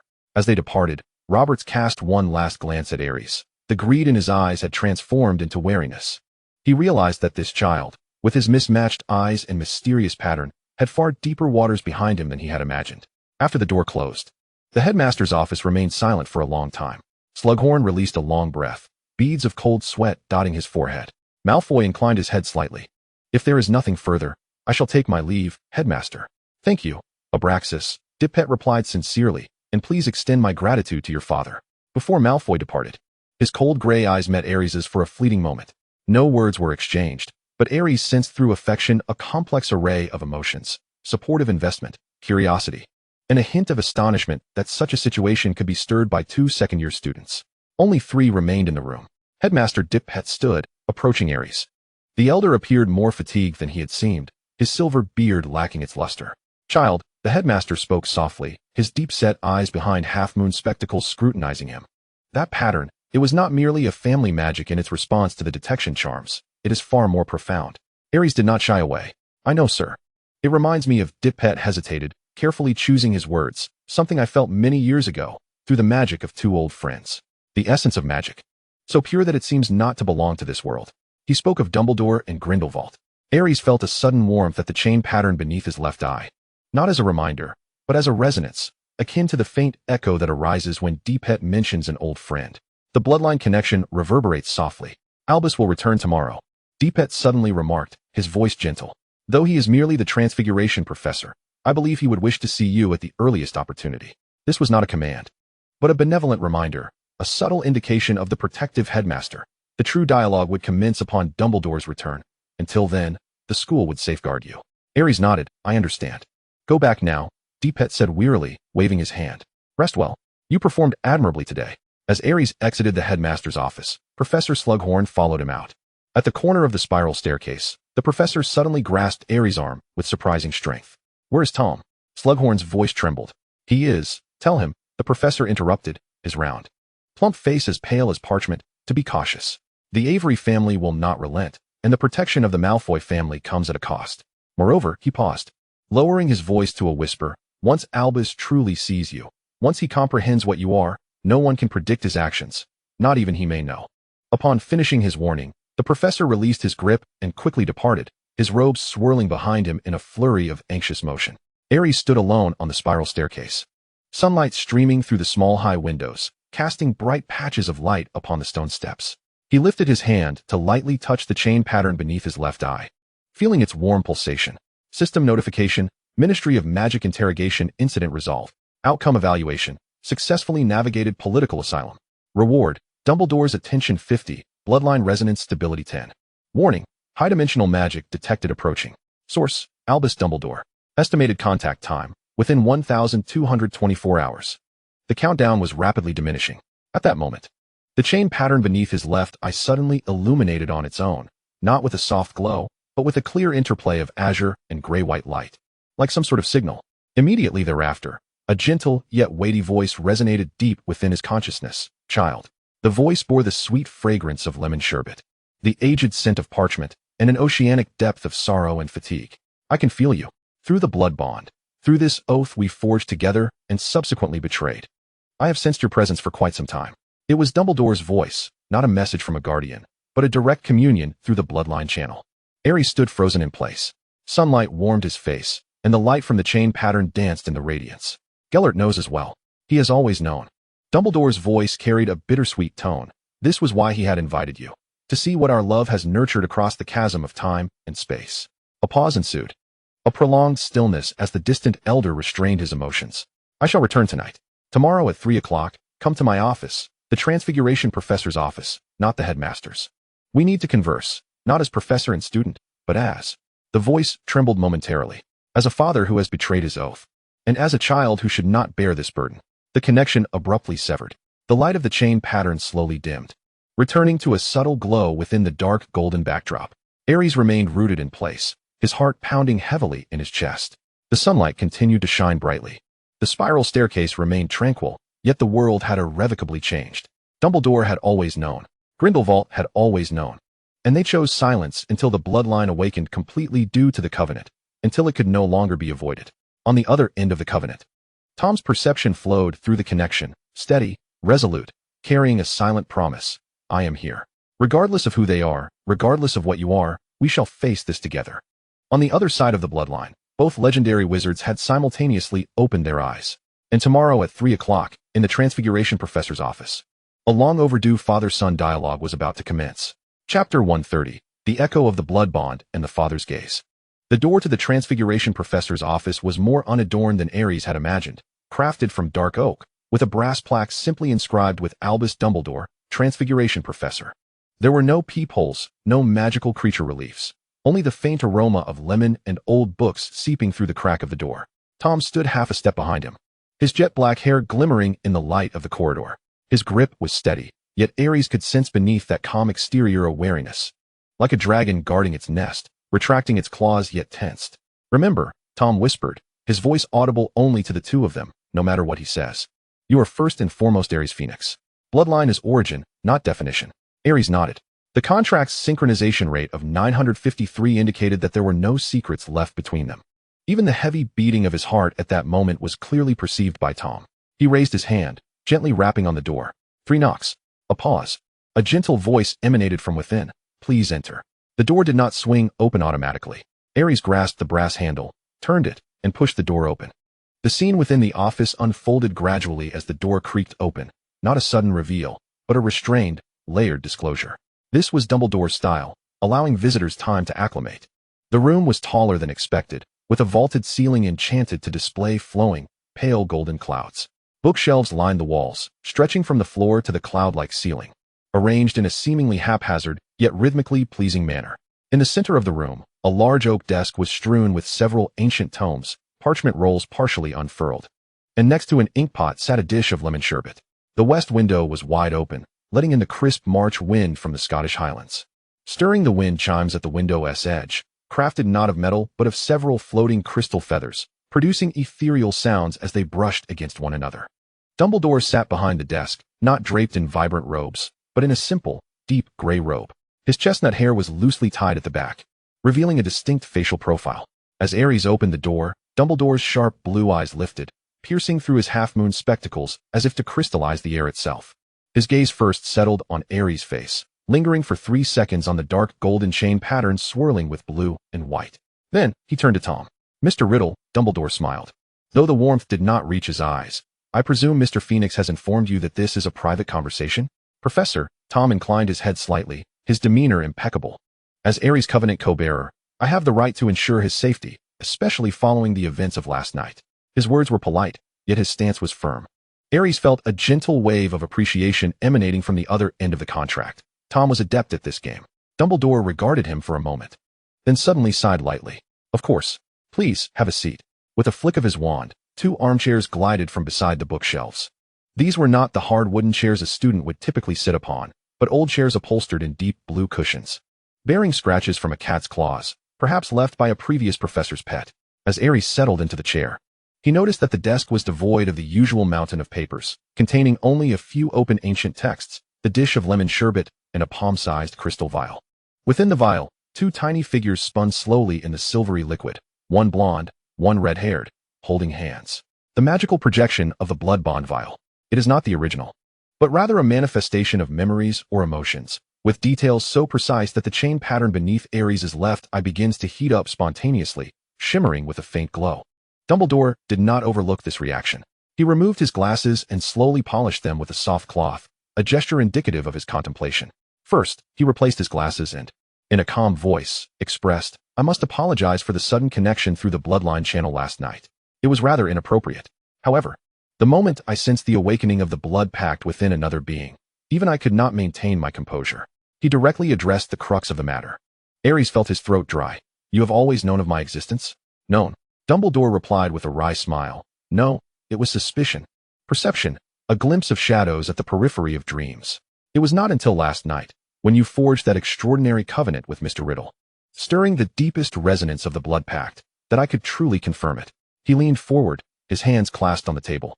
Those hands were steady, yet Aries, perceiving through affection, could see the tumultuous colors of emotion swirling around the old man. Deep blue of guilt, grayish purple of sorrow, and a near fearful dark red. Let me share what I have sensed, my child. Dumbledore's voice was low, each word weighed with significance. Many years ago, in the summer of Godric's Hollow, Gellert and I, at the height of our youth, forged the blood pact with all our magical might and emotions. It was not merely an oath, but a magical crystallization of the resonance of our souls. He gestured toward the crystal projection on the table, the tiny figure within spinning slightly faster. Afterward, we parted ways.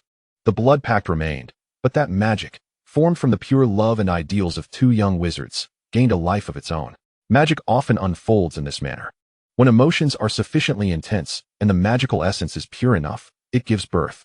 Dumbledore paused, his blue eyes deeply gazing into Aries' mismatched irises. The blood pact does not carry our blood, but the state of our souls when we loved one another. That love itself, over the long years, absorbed our scattered fragments of magic, unfulfilled obsessions, and the smoldering embers of emotions that never completely extinguished even after our paths diverged. Then, at a certain moment, in 1932, on that rainy night in London, it found its anchor point of form. You. The fire in the hearth crackled.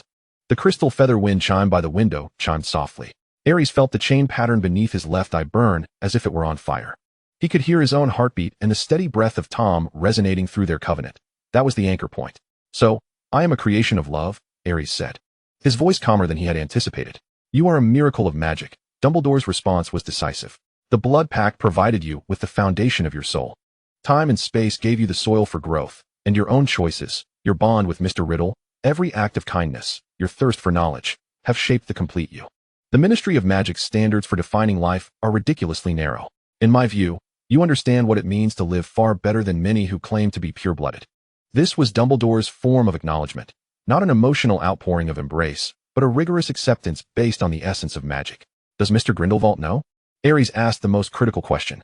For the first time, a crack appeared in Dumbledore's expression. Beneath that gentle facade lay a profound weariness. "He may have sensed it before I did," the old man said softly.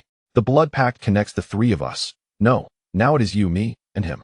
I suspect that from the moment you arrived, he became aware. This was also why he sent a messenger. Why he invited you. He wanted to see for himself what form the magic born of our shared love had ultimately taken."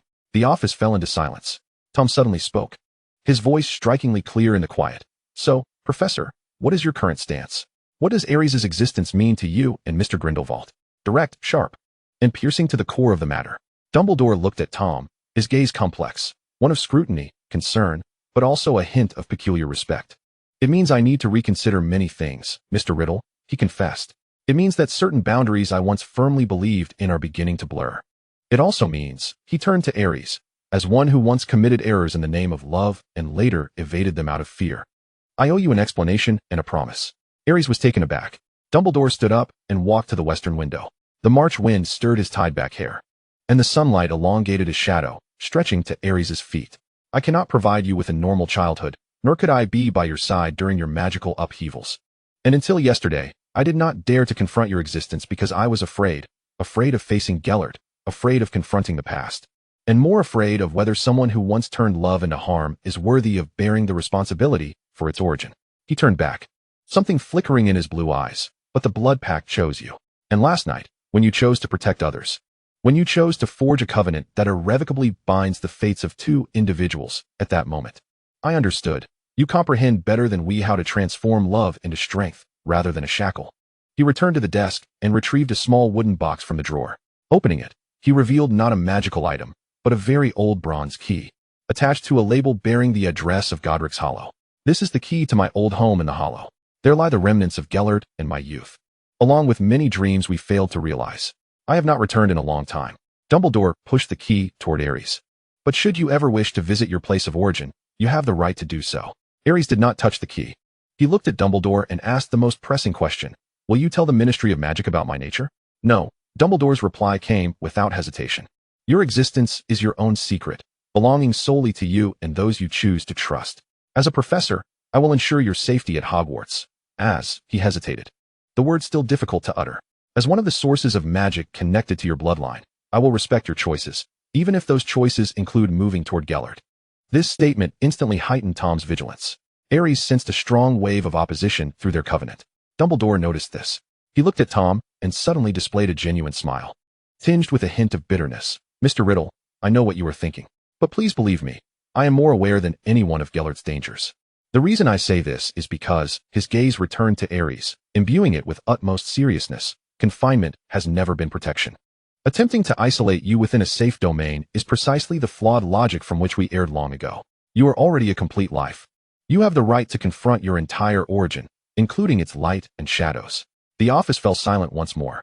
After a long while, Ares reached out and grasped the bronze key. It was cold, heavy, bearing the marks of time's wear. "I need time," he said. "You have all the time you need." Dumbledore replied gently, "And no matter how long it takes, the door to my office, this door that you must push open yourself, will always be open for you." The conversation concluded. There were no embraces, no tears, only a weighty set of facts and an old key. As Ares rose to leave, Dumbledore suddenly added, "By the way, Fawkes, my phoenix, has recently undergone a rebirth in its nest and is still in its fledgling stage. However, last night, it suddenly became restless and called out towards London. The phoenix can sense the essence of souls, especially those connected to love." He paused. "I believe it sensed you. Once its wings are fully grown, perhaps you will meet." As Tom and Ares stepped out of the office, the door gently closed behind them. The corridor was deserted. the setting sun casting the shadows of stained glass upon the stone floor, resembling a shattered rainbow. Tom immediately clasped Eris's hand. The contract fully activated. An overwhelming surge of emotions surged forth: protectiveness, anger towards Grindelwald, determination, and a complex evaluation of Dumbledore's final words. "He is more honest than I imagined," Tom murmured, his dark gray eyes deep yet more perilous. "He granted you the freedom of choice because he understands that prohibition would only draw you closer to Grindelwald. This is a clever psychological strategy of retreating to advance." Eris tightened his grip, the chain mark beneath his left eye warming slightly. On the other end of the bloodline, Dumbledore's presence remained palpable, not prying, merely a quiet, watchful gaze tinged with guilt. Further away, across the English Channel, another bloodline connection emitted a faint, arrogant ripple of laughter. Grindelwald had sensed this conversation as well. Two sources, two paths, one life born from love. Eris gazed down at the bronze key in his hand. Godric's Hollow, the place of origin. He understood that this key was not the answer, but rather the beginning of a door, behind which lay a path he must traverse alone. Concerning love and self-definition. Chapter 131. The temperature of the key and the weight of boundaries. The key retained the warmth of Dumbledore's fingertips in the palm of Eris's hand, not body heat, but something more abstract, akin to parchment enchanted to maintain a constant temperature. Forever suspended in the sunlight of a particular afternoon, Eris held it tightly, the bronze edges pressing against his skin, the inscription of Godric's Hollow, the summer abode, already blurred. As if smoothed away by countless touches, Tom walked half a step beside him, the hem of his dark robe swaying rhythmically with his strides. He remained silent. Yet the thoughts emanating from the contract were not silent. They whirred like a book being flipped through at high speed, like the interlocking gears of a precise instrument. He was wagering. Tom suddenly spoke, his voice echoing in the empty stone corridor. The March wind poured through the arched window, tousling the tips of Eris's platinum hair that had been tinged with russet. He turned his head. Wagering on what? On humanity. On your yearning for the word father overwhelming your vigilance towards Grindelwald. Tom halted, his gray eyes shadowed by the pillars, deep as a well, giving you the key, acknowledging the origin, even allowing you to approach Grindelwald, the subtext being, I trust your choice. And trust is the most costly of shackles. Eris's fingers clenched tighter. The key dug deeper into his skin. Then what do you think I should choose? Choose nothing. Tom's response was resolute, at least until you possess sufficient leverage. Godric's Hollow must be visited, but not by a lost child seeking roots, rather by one bearing the terms of negotiation, to redefine what transpired there. He reached out, grasping the hand that held the key. The contract resonated at the moment of contact, like two strings of the same frequency being plucked simultaneously. Eris felt the warmth beneath his left eye was not a ripple from Dumbledore's end, but Tom's magic meticulously scanning the remnants of magic upon the key through the contract. No tracking charms, no surveillance magic.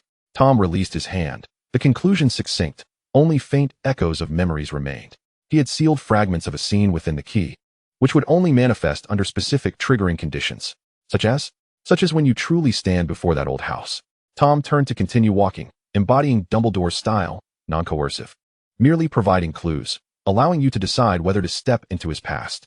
As they rounded a corner, they collided with a figure. Abraxas Malfoy leaned against the window, his light golden hair shimmering platinum in the afternoon light.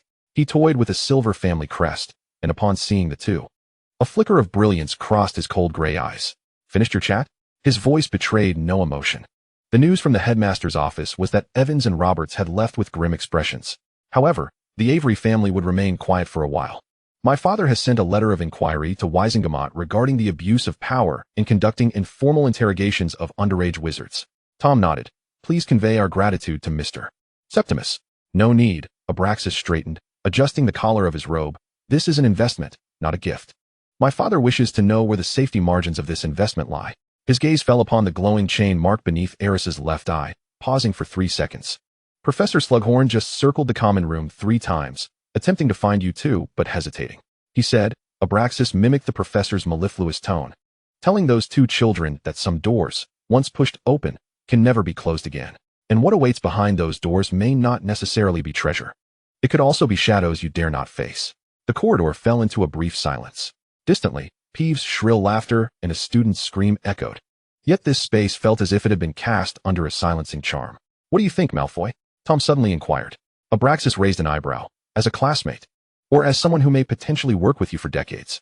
The latter. Then I shall speak honestly. Abraxas tucked the crest into his pocket, his movements as graceful as sheathing a dagger. Professor Dumbledore is the most dangerous person at Hogwarts, not for his power, but because he always makes you feel that he is acting in your best interest. And the phrase for your own good has historically ruined more futures than any dark magic. He paused, adding, yet Grindelwald at least does not disguise his desires. To some extent, this is a form of honesty. With that, he inclined slightly and turned to leave. His footsteps echoed rhythmically in the stone corridor. Like some form of countdown, Tom watched him disappear before murmuring, he is testing our stance on Grindelwald. I noticed. Eris tightened his grip on the key. Yet he spoke truthfully. Dumbledore indeed provided me with the most challenging dilemma under the banner of wanting what is best for you. They continued toward the Slytherin dungeon. Along the way, several portraits pretended to doze, yet Eris sensed the ripples of scrutiny through love. The walls of Hogwarts could never keep secrets, especially when it involved two legendary professors. Before the stone wall at the entrance to the dungeon, Tom suddenly grasped Eris's wrist. Wait. He lightly tapped his wand on the wall, whispering the incantation to open in honor, while his other hand traced a complex rune in the air. Silver light wove into the stone door, like a droplet merging into the sea. An anti-scrying charm, Tom explained. It will last for 12 hours. Tonight, we need to converse without interruption. The stone door slid open, revealing the emerald glow of the Slytherin common room. The fireplace crackled, and several fourth-year students seated on a distant sofa fell silent upon their entrance. It was not hostility but a silence imbued with a mix of awe and curiosity.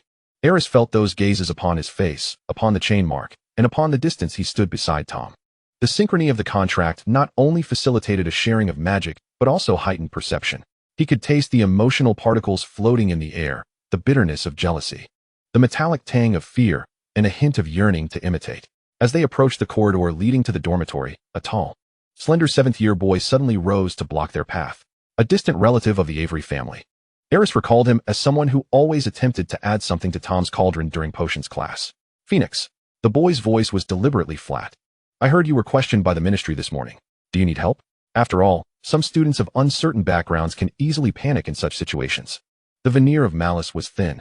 Ares sensed the sudden chill of the contract's disturbance emanating from Tom, not an expression of anger, but rather a calculated assessment. The evaluation of 17 countermeasures was being completed in an instant. Yet, Ares acted first. He did not draw his wand, merely raising his gaze towards the boy. The chain beneath his left eye glowed spontaneously, its dark gold and blue-white luminescence pulsing like breath in the dim corridor. Calvin Avery. Ares spoke softly. This morning your uncle attempted to accuse me of employing dark magic, yet the detection crystal revealed a magical purity of 973. Do you comprehend the implications of that? The boy's complexion paled slightly. It signifies, Tom interjected smoothly, that if Ares so desired, he could cause your family's remaining influence at Wisencamo to dissipate like morning mist. And our decision to refrain from such an act is not born of mercy, but rather because you lack even the qualifications to be considered a rival. He raised a hand, gently pushing aside the boy's shoulder as one might part a curtain obstructing their path. Step aside. Just 2 words, devoid of raised volume or threatening tone. Nevertheless, the boy stumbled back, colliding with the wall. As they passed, Ares felt through the contract an image transmitted by Tom, not of the present corridor, but of the stairwell of the Woosley orphanage many years prior, a young Tom wielding the same gaze to command bullies to retreat. The narrative accompanying the vision was a thought. Back then, I needed fear. Now, mere existence suffices as a boundary. The dormitory door closed, sealing them off from the outside world. Tom ignited the fireplace, the flickering flames casting light upon the dark green drapes of the 4-poster bed. Ares approached the window, observing the massive squid's tentacles gliding through the depths of the black lake. The key within his palm began to radiate warmth once more, not of physical temperature, but of a pulse from the bloodline. Dumbledore's blue eyes in his office.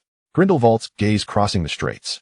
2 sources, like the opposing poles of a magnet, tugging at the blood bond magic within him.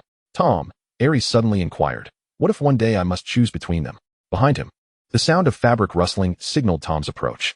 He stood close, without contact, yet the contract intertwined their shadows in the firelight. You will not choose. Tom's voice whispered against his ear, for to choose is to acknowledge their authority over your definition. And I shall make you understand. His hand finally descended, clasping Ares' hand that held the key. The contract fully awakened, magic coursing like a tide between them. You were born of love, yet your future shall be forged by us together. Not Dumbledore's narrative of redemption, nor Grindelwald's legacy. It is our story. Outside, the depths of the Black Lake resonated with a long, whale-like call. The key in their overlapping palms ceased its warmth for the first time, as if acknowledging a new equilibrium. Chapter 132, The Invitation of the Stars and the Pulse of the Blood Pact.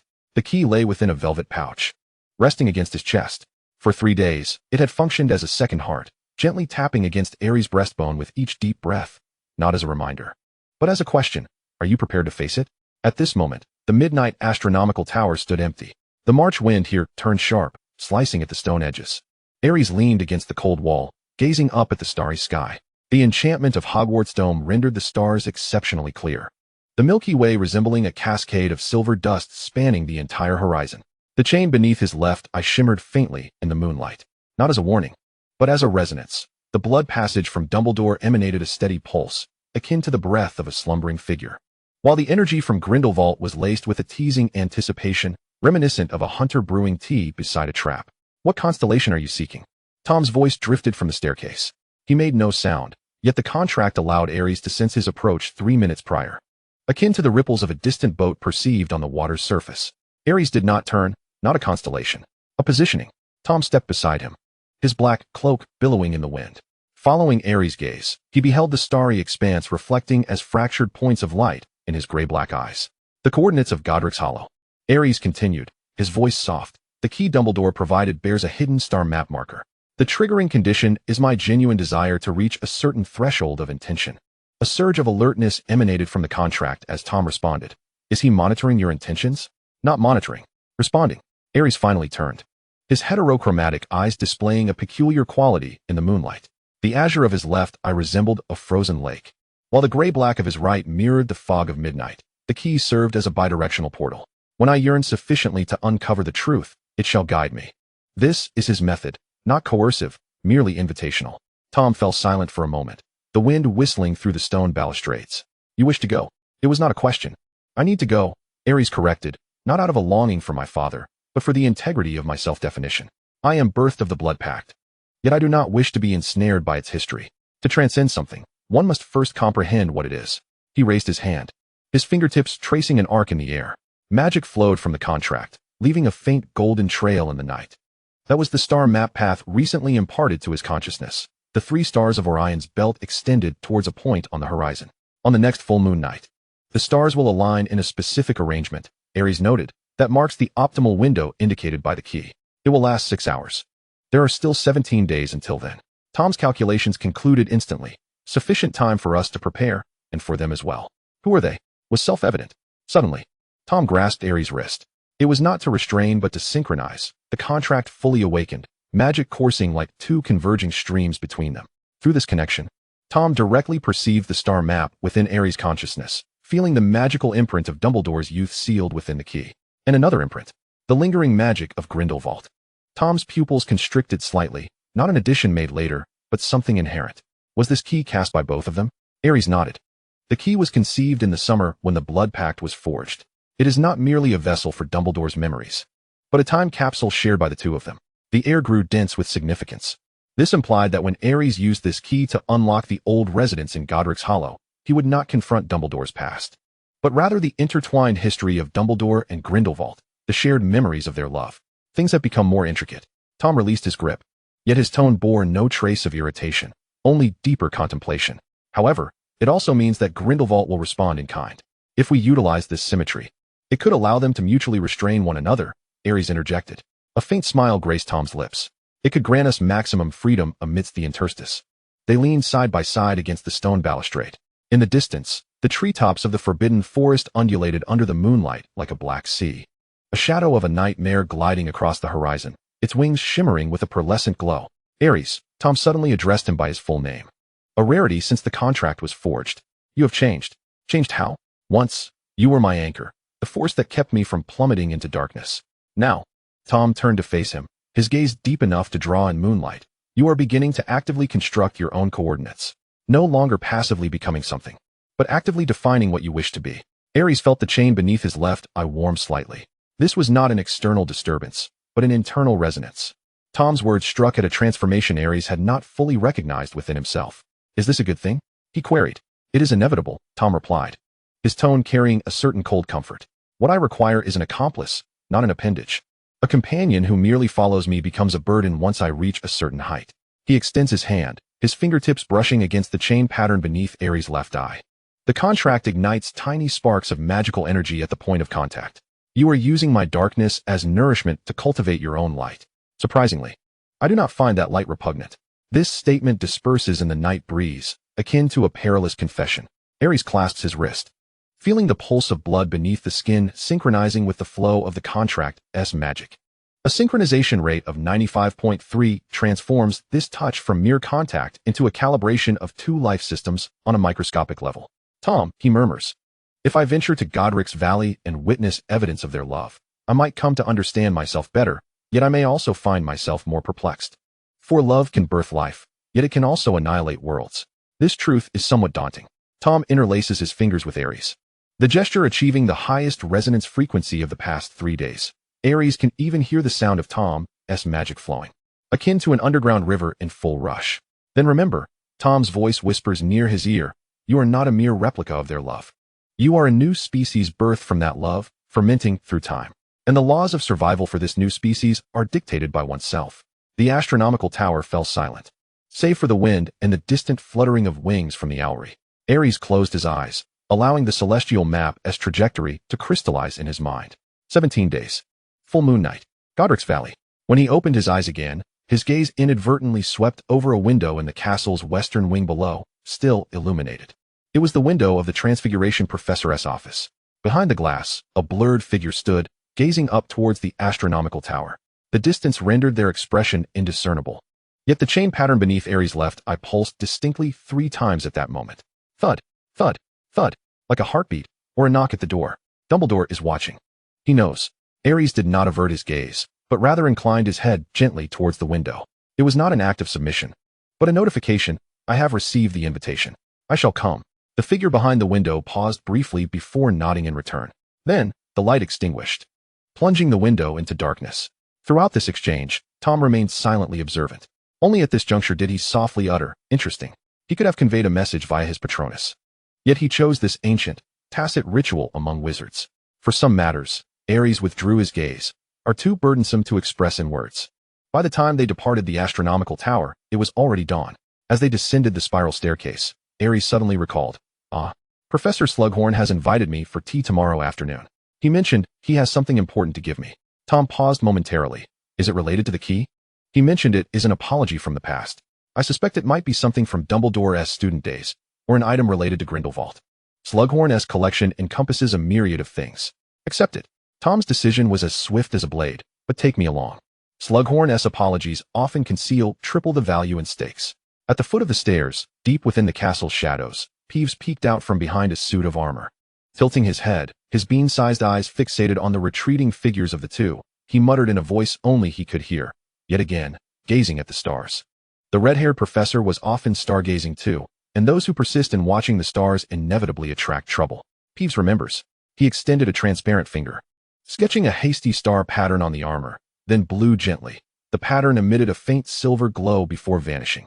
Peeves cackled as he slipped back into the shadows, like a droplet of water merging with darkness. Meanwhile, atop the astronomical tower, upon the stone railing where Ares had leaned, a faint, dissipating handprint remained, a fleeting manifestation of the magic he unconsciously infused into the stone. At the edges of the handprint, dark gold and blue-white motes danced like fireflies. These were traces of a blood bond, a contract, and an awakening self-definition, intertwining together. In a distant tower study in Nuremberg, Austria, a golden-haired wizard suddenly lifted his gaze from the crystal ball of prophecy. His mismatched eyes, one as black as night, the other gray-white like mist, narrowed slightly. Grindelwald murmured softly, a smile curving his lips. The key has been awakened. Before him, the parchment unfurled the trajectory of the celestial map, identical to what Ares had seen in the astronomical tower. 17 days. Grindelwald's fingers drummed against the table. Albus, you still favor the stars as messengers. He rose, making his way to the window, gazing towards the direction of the British Isles. The vibrations from the bloodline conduit were clear and resolute. The child has made a decision.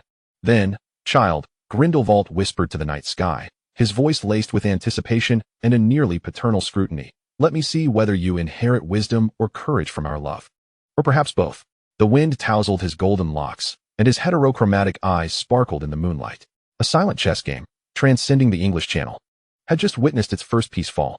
Chapter 133, The Apology of the Potions Professor and Fragments of Memory. Slughorn's office bore the aroma of an overgrown magical greenhouse, a rich bouquet of floral scents, the bitter aftertaste of herbs, the musty scent of aged oak barrels, and a more insidious sweetness reminiscent of animal gland secretions that clung stubbornly to the nasal passages. Aries sat in a high-backed chair upholstered in deep green velvet, the chair legs intricately carved into writhing serpents. Tom sat to his right, relaxed yet vigilant, as if assessing the potential threats and values of each item in the office. When Professor Slughorn emerged from the depths of the storeroom, a too-bright smile adorned his round, plump face. Today, he wore a dark green robe embroidered with golden cauldrons, his honey-colored beard meticulously groomed. However, Aries sensed through his empathy the deep brown ripples of tension and guilt beneath that smile, mingled with flecks of fear in dark gray. "Ah, you've arrived." Slughorn's voice was a half-step higher than usual. "Lemon tea? Or perhaps my collection of mead from 1812, exchanged from a Bulgarian duke?" "Tea will suffice, Professor," Tom interjected, his tone polite yet firm. "You mentioned you had matters to discuss?" Slughorn's smile faltered for half a second before returning. He waved his wand, and a gilded porcelain tea set flew from the cabinet, automatically filling with amber liquid. As the teacups floated before them, Aries noticed a minute crack along the rim, cleverly concealed by gold paint, much like Slughorn's current state. "Yes, indeed, there are significant matters to address." The professor settled into his oversized chair, which groaned under the weight. "First, I must apologize for my previous evasions." He rubbed his plump fingers together, his gaze darting quickly to the chain pattern beneath Aries' left eye before flinching away as if burned. "You know, I have a penchant for collecting talented students. Some talents, however, shine too brightly, too fearsomely, especially when they evoke memories of a past best left forgotten." The office fell into silence. Above the fireplace, a massive crystal ball swirled with silver prophetic smoke, occasionally revealing vague silhouettes of Slughorn's most prized collections. "Professor," Aries began, the warmth of the teacup in his hands. "Is what you wish to give me related to Professor Dumbledore? Or to Grindelwald?" Slughorn noticeably shrank back, the word mead unsettling him like an incantation. "Both," he finally conceded, his voice dry, or rather, they are connected to them. He rose to his feet and strode towards the innermost wall of the office, adorned with specimens of magical creatures and ancient potion recipes. With a gentle tap of his wand, a grand specimen of a thunderbird slowly shifted aside, revealing a hidden compartment behind it. Within the compartment lay no treasures of gold or silver, but rather a modest elmwood box, palm-sized, its surface smooth as though caressed for decades. As Slughorn retrieved the box, his hands trembled. He inhaled deeply, recalling that it was roughly 40 years ago, during my tenure as a young professor, when a student entrusted it to me. He asked me to safeguard it until someone truly in need came along. The box was placed upon the coffee table, its wooden surface glistening with a warm sheen in the dim light of the office. "Who was that student?" Tom inquired, his gaze fixed intently on the box. Slughorn closed his eyes. "Albus Dumbledore. He had just graduated a year prior and returned to Hogwarts to visit old friends." His eyes then lacked the profound sorrow they carry now, yet they possessed a depth I could not fathom. Aries felt the intricate patterns beneath his left eye begin to warm. It was not a warning, but rather a lure. The contents of the box were calling forth their blood pact. "He instructed me to keep it safe," Slughorn continued, his voice drifting, "and said that if one day you encounter a child who reminds you of both me and Gellert, then you should give this to him." I initially thought he was speaking in riddles or metaphors. The professor opened his eyes and directed his gaze towards Aries, his expression complex, as if he were regarding a living enigma. "It was only upon seeing you, Mr. Phoenix, and observing the patterns beneath your eyes, that I recognized the perilous understanding you share with Mr. Riddle.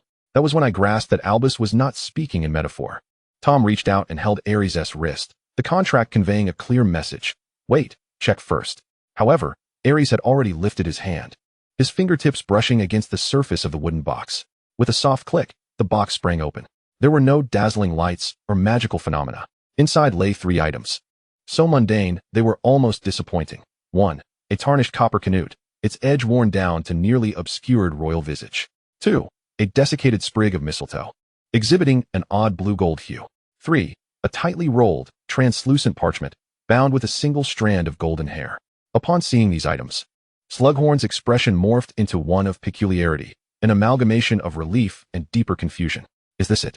Tom's voice bore an evaluative tone. "Indeed, it is," Slughorn murmured. "I have examined it countless times, not through magical means, but with the most fundamental physical methods. A coin is merely a coin, a leaf is simply a leaf, and I dare not unroll the parchment. The hair, I suspect, belongs to Grindelwald." Aries interjected, his mismatched eyes fixated on the silvery strand. The warmth of the patterns reaching a searing intensity, hair from his youth, when it still shimmered pure silver. He reached for the copper canute. The moment his fingers made contact with the metal, a flood of fragmented memories surged forth. Godric's Hollow Marketplace, a summer afternoon. A young red-haired wizard was haggling over the price of mead, while a golden-haired youth languidly leaned against the wall, a smile playing at the corners of his mouth. The red-haired wizard ultimately paid, and as he turned, the golden-haired boy produced a copper canute from his pocket, dropping it into the tip jar beside the bottle of mead just purchased. "A generous payment for you," the golden-haired youth remarked, his mismatched eyes glinting in the sunlight. "Though I think you've been cheated." They exchanged laughter, their smiles radiant enough to sting the eyes. The memory faded. Ares's fingers trembled slightly. That was not Dumbledore's memory. It was a memory embedded within the copper canute, belonging to the object itself. Magical items sometimes recorded moments of intense emotion. "What did you see?" Tom inquired through their bond, sensing his fluctuations. Ares uttered a single word, yet Tom understood. Professor Slughorn's complexion grew paler. He raised the teacup and gulped down its contents, honey mead splattering onto his beard, which he did not bother to wipe away. Ares picked up the mistletoe leaf. This time, he was inundated with a more nebulous sensation, not visual, but tactile and thermal, a winter-esque night, the warmth of a fireplace. Their fingers intertwined upon the leaf, a whispered promise mingling with the scent of crushed mistletoe berries. Finally, he approached the parchment. Ares's fingers paused at the knot formed by the silvery hair. The warmth of the patterns peaked at that moment, and he could even sense the pulsations from both ends of the bloodline. Dumbledore's steady gaze, and Grindelwald's playful anticipation. They both knew this moment would come. "Shall we open it?" Tom asked, yet Ares understood that this question was probing his own heart. He remained silent for 3 seconds. Then, he withdrew his hand. "No," he declared, "not now." Slughorn appeared taken aback. "But I am already seeing fragments." Ares spoke calmly, placing the 3 items back into the wooden box, and the greatest value of these fragments lies in the entirety they signify. "I must first visit Godric's Hollow. Witness the traces of their love with my own eyes. Only then will I truly comprehend what they are conveying." He closed the box. With a click, the latch secured. The office fell into a taut silence. Professor Slughorn exhaled, uncertain whether his feelings were of disappointment or relief. Tom regarded Ares, a complex emotion flickering in the depths of his gray-black eyes, something akin to surprise, yet also a deeper acknowledgement. Through their bond, Ares sensed Tom's thoughts. "You have learned to delay gratification. You have learned to maintain strategic patience in the face of truth's allure. This is one of the most challenging lessons I have imparted to you." "Professor," Ares rose, carefully placing the wooden box into the pocket of his robe. "Thank you for safeguarding this for all these years. And thank you for your candor today."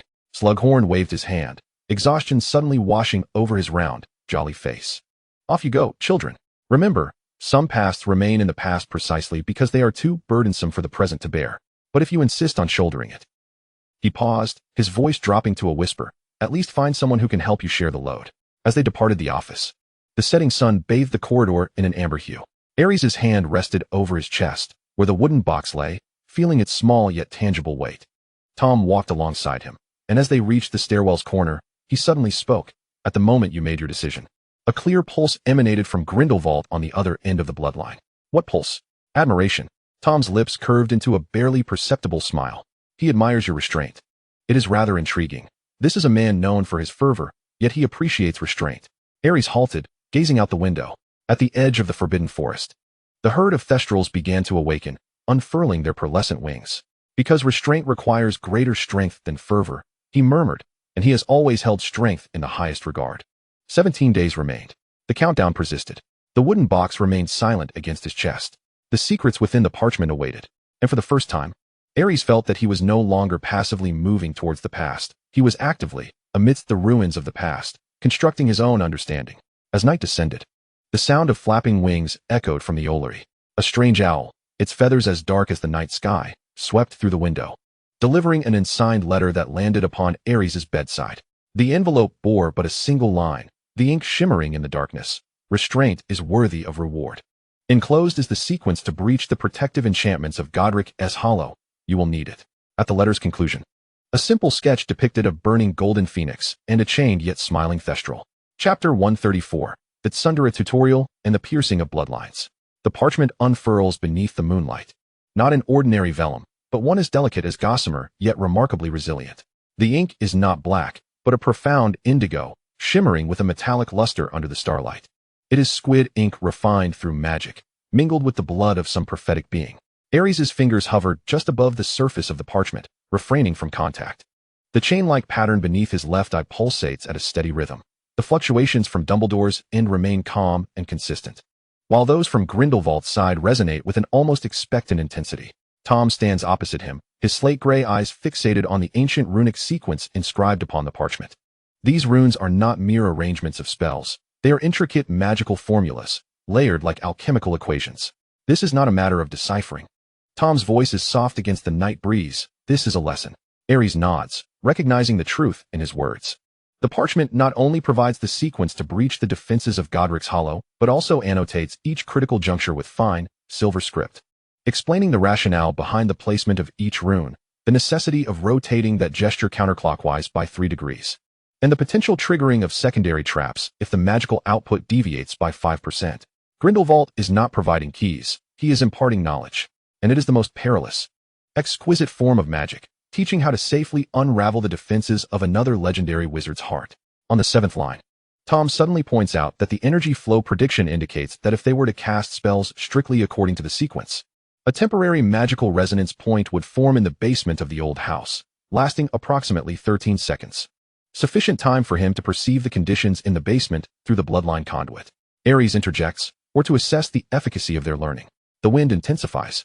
At the edge of the astronomical tower, the armor that Peeves had painted with star patterns emits a faint hum. As the castle's own magic responds to the high concentration of ancient runes being analyzed, Tom's fingers trace the air, simulating the spellcasting trajectory according to the sequence. His magic leaves a faint silver trail in the night, intertwining with the flow of magic shared through the pact with Ares, forming a complex double helix. The intriguing part lies here. Tom's fingertip halts at a rune representing magical diversion, preemptively suggesting their collaboration in the spellcasting. Your blood pact magic will bear the responsibility of breaching the outer protection, while my attributes will unlock the inner emotional recognition lock.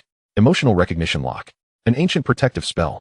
Tom's voice carries a rare academic excitement. It does not detect malice, but gauges the emotional resonance between the visitor and the setter. Dumbledore has added a layer to the old house's defenses that can only be penetrated by those who possess some understanding of the past shared between him and Grindelwald. Rather than mere curiosity, Ares falls silent. The chain pattern begins to warm, not burning, but a stable, almost watchful warmth. So, within the sequence he provided to me, he slowly articulates, it includes methods for demonstrating that understanding. More accurately, how to allow the emotional imprints belonging to them, which already exist within you, to be recognized by the protective spell in a safe and graceful manner. Tom withdraws the magical simulation, the silver trail dissipating, as he teaches you how to gracefully enter the past of your fathers in a way they can accept. The word causes both to pause momentarily. Fathers. The past. Normal children recount tales of their fathers' childhoods. What Ares's fathers have given him is a complex system of defenses that requires advanced magic and emotional wisdom to unravel, safeguarding their most intimate memories. A certain intricate sting rises to his heart, not sorrow but something sharper, the realization of being treated to such a high standard. Grindelwald does not regard him as a child in need of protection, but rather as a candidate for inheritance who must prove himself worthy of this past. This is quintessentially Grindelwald, proud, exacting, expressing concern in the most dangerous of ways. If you cannot unlock the locks we have set, then you are unworthy to know what lies beyond. Ares inhales deeply, the sensation of sting sensed by Tom at the other end of the pact, transmitting a thread of steady support back. What if we modify the sequence? Ares inquires, his voice regaining its calm, bypassing that resonance point. A smile tugs at Tom's lips. I am calculating. But the challenge is significant. Grindelwald's magic is designed like a finely crafted clock. Altering one gear could cause the entire timing mechanism to collapse. Unless what? Tom raises his gaze to meet his, the moonlight casting a cold sheen in his slate-gray eyes. Unless we introduce a third variable. The synchronized magic of the pact itself could serve as our emotional signature. If we can overlay the resonance point's feedback channel with a pact at the 13th second of spellcasting. He gestures again, fingers tracing the air. This time, the silver trajectory is interwoven with strands of dark gold, the blood pact magic shared from Ares. The two magics intertwine in the air, probing, seeking a balance. Ares can distinctly feel the process. Tom's magic is as precise as a scalpel, while the blood pact magic embodies ancient magic with inherited memories, instinctively understanding Grindelwald's design intentions, yet collaborating with Tom's magic under the constraints of the pact. Here, Tom suddenly declares, his fingertip resting on a node. If we trigger the pact's synchronized pulse half a second earlier, it could generate a brief magical white noise to disrupt the signal transmission of the resonance point. The cost is that my chain pattern will reveal my true emotional fluctuations to the protective spell. Aries comprehends. It will detect the independence of his heart. Independence? Aries straightens. The night breeze ruffling the tips of his platinum hair. I do not wish to follow their script entirely. I want to enter with my own understanding, not merely as a creation of their love, but as an independent individual who already possesses his own life and choices. If the emotional recognition lock deems this independence as unqualified, then that signifies this door was never designed for an existence like yours. Tom interjects, a sharp light flashing in his eyes. Then we shall dismantle this door. In the distance, the forbidden forest echoes with the howl of a wolf. Within the castle beneath the astronomical tower, a window still glows with light. Let us first attempt to breach the initial 3 layers of the sequence, Aries ultimately decides. His fingertip lightly touching the parchment, right here in the astronomical tower, utilizing the simulated environment. I need to ascertain to what extent Grindelwald's method respects my independence. His finger descends, and the indigo ink glimmers momentarily upon contact, imparting a complex warmth. Not a mere tenderness, but a blend of anticipation, challenge, and a hint of that almost clumsy paternal concern characteristic of Grindelwald. Aries suddenly realizes, Grindelwald was earnest when he inscribed these runes. He is sincerely teaching his blood-packed son how to confront the past, yet his method of instruction, much like himself, brims with danger, arrogance, and exceedingly high standards. This, in turn, transforms the sting in Aries' heart into a more resolute determination. They begin their work. The first layer requires nostalgia. Aries invokes the warmth from the coppernat fragments of memory, passing smoothly. The second layer demands regret. He simulates his subtle sense of loss from never having experienced a normal family, causing the protective spell's light to flicker momentarily, barely acquiescing. The third layer, unfulfilled anticipation. Aries finds himself stuck once more. He closes his eyes, this time not attempting to draw upon the ancestral emotions within the bloodline conduit, but instead focusing on his own heart. What does he anticipate? He yearns to understand where he comes from. He desires to no longer be confined by the definition of being a creation of love. He hopes to forge a new path alongside Tom, one that belongs to neither of them. He channels this personal anticipation into his magic. The simulated light of the protective spell flickers violently, emitting a warning that the red light does not align.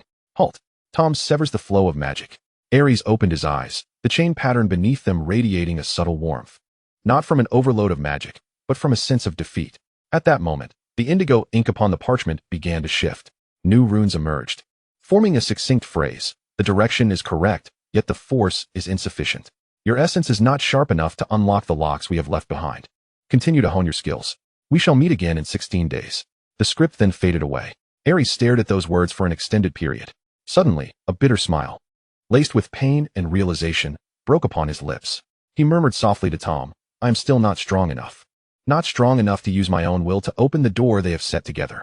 Tom's fingers brushed the edge of the parchment, but he is encouraging you to persist, in his most Grindelwaldian manner. Aries tucked away the parchment and gazed at the night sky, offering no comfort, merely pointing out the shortcomings. He did not lower his standards, but rather anticipated you to meet them. The chain pattern pulsed with a warm and resolute rhythm, resonating from Grindelwald's end, not disappointment, but a deeper expectation. Aries suddenly felt that perhaps this was the most authentic legacy he inherited as the embodiment of love, not sweet indulgence, but the perilous, exacting, yet profoundly genuine manner in which 2 legendary wizards loved another, holding them to the highest standards. The nightmares took flight from the forbidden forest, their wings slicing through the moonlight. The chain pattern beneath Aries' left eye glimmered with both azure and ashen light. This time, it was not conflict, but understanding. Chapter 135. The Gaze of Bloodline and the Authority of a Father. The parchment lay flat upon the deep walnut floor, the indigo ink glimmering coldly beneath the magical orb. The final words left by Grindelwald were not sharp enough, like an invisible scar etched into Aries' magical perception. The room of requirement presented a training chamber that night. There were no weapon racks, no targets, only walls of smooth obsidian, and a ground covered in dark, sound-absorbing velvet. In the center of the room, Aries sat cross-legged, his eyes tightly shut, the chain pattern beneath his left eye pulsing at an irregular frequency. Tom stood 3 paces behind him, not encroaching. Yet the connection of their pact flowed with a synchronization of 961, their magic coursing like 2 parallel rivers within an invisible riverbed. He was watching. Aries suddenly spoke, his voice resonating clearly in the silent room. There was no need to clarify who he was. Beneath his left eye, the ashen part of the chain pattern transmitted waves of scrutiny. It was not mere perception, but a weighty gaze laden with judgment. Grindelwald was observing his reaction to the inadequacy of his sharpness through the bloodline channel. Deeper still, the azure part of the chain pattern conveyed another kind of wave, restrained worry. Dumbledore's silent gaze from the other end hovered like a suspended hand, yearning to touch, yet retracting. Let them see. Tom's voice was calm, but Ares could sense the tension beneath that tranquility. Tom, too, was under scrutiny. As the one who distracted the bloodbound son. At that moment, the waves from the bloodline channel shifted abruptly. The waves from the ashen part sharpened suddenly, like a needle piercing into consciousness. Not an attack, but a more intimate conveyance imbued with vivid emotional colors. Ares's breath, caught as a vision, forcefully pushed by Grindelwald, surged into his mind. The tower study at Nurmengard, the blonde wizard standing before the window, his mismatched eyes gazing towards the British Isles. His fingers unconsciously tapped the window frame, revealing a rare agitation. It was not aimed at deciphering sequences, but rather, the image shifted, transforming into the moment when Tom kissed Ares atop the astronomy tower. Grindelwald's perspective, witnessing the entanglement of their magic through the bloodline channel. His mouth tightened ever so slightly, a cold glint flashing in his ashen eye. Accompanying the image was a phrase indelibly impressed upon Ares's consciousness. Delivered in Grindelwald's uniquely elegant, yet perilous tone. Love is the most intricate magic, requiring two complete souls to cast. And Riddle, his soul bears a peculiarly shaped void. Are you certain yours can fill it, or will that void shape alter you in return? The pain this statement evoked was far sharper than mere inadequacy. For this was not an evaluation of magic. It was a father's critical appraisal of his son's choice of partner. Ares's eyes shot open, his mismatched pupils constricting in the dark. He pressed his hand against the chain pattern beneath his left eye, attempting to quell the tumultuous wave of Grindelwald's private emotions, worry, scrutiny, and an almost arrogant protectiveness. How could my bloodbound son be so easily possessed by an ambitious orphan from a foundling home? He spoke. Ares's voice was taut. Tom immediately stepped forward, yet refrained from touching him. Any contact now would only provide Grindelwald with more material for observation. What did he say? Ares relayed the phrase. As he articulated the notions of precision and the most suitable variables, a cold arc graced Tom's lips. He was instigating. Tom replied, but something within the depths of his gray-black eyes churned, feeling profoundly offended by such precise dissection of his essence. Even he could not escape the offense, wielding his father's identity to enact the role of a divider. Very Grindelwald. Before he could finish, the azure part of the chain pattern conveyed waves once more. This time, they were gentler, yet heavier.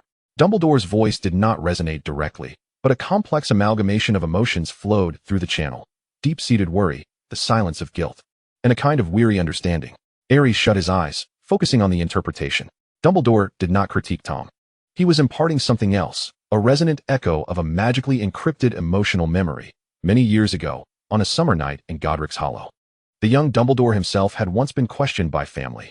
Albus, does that German boy truly understand what love is?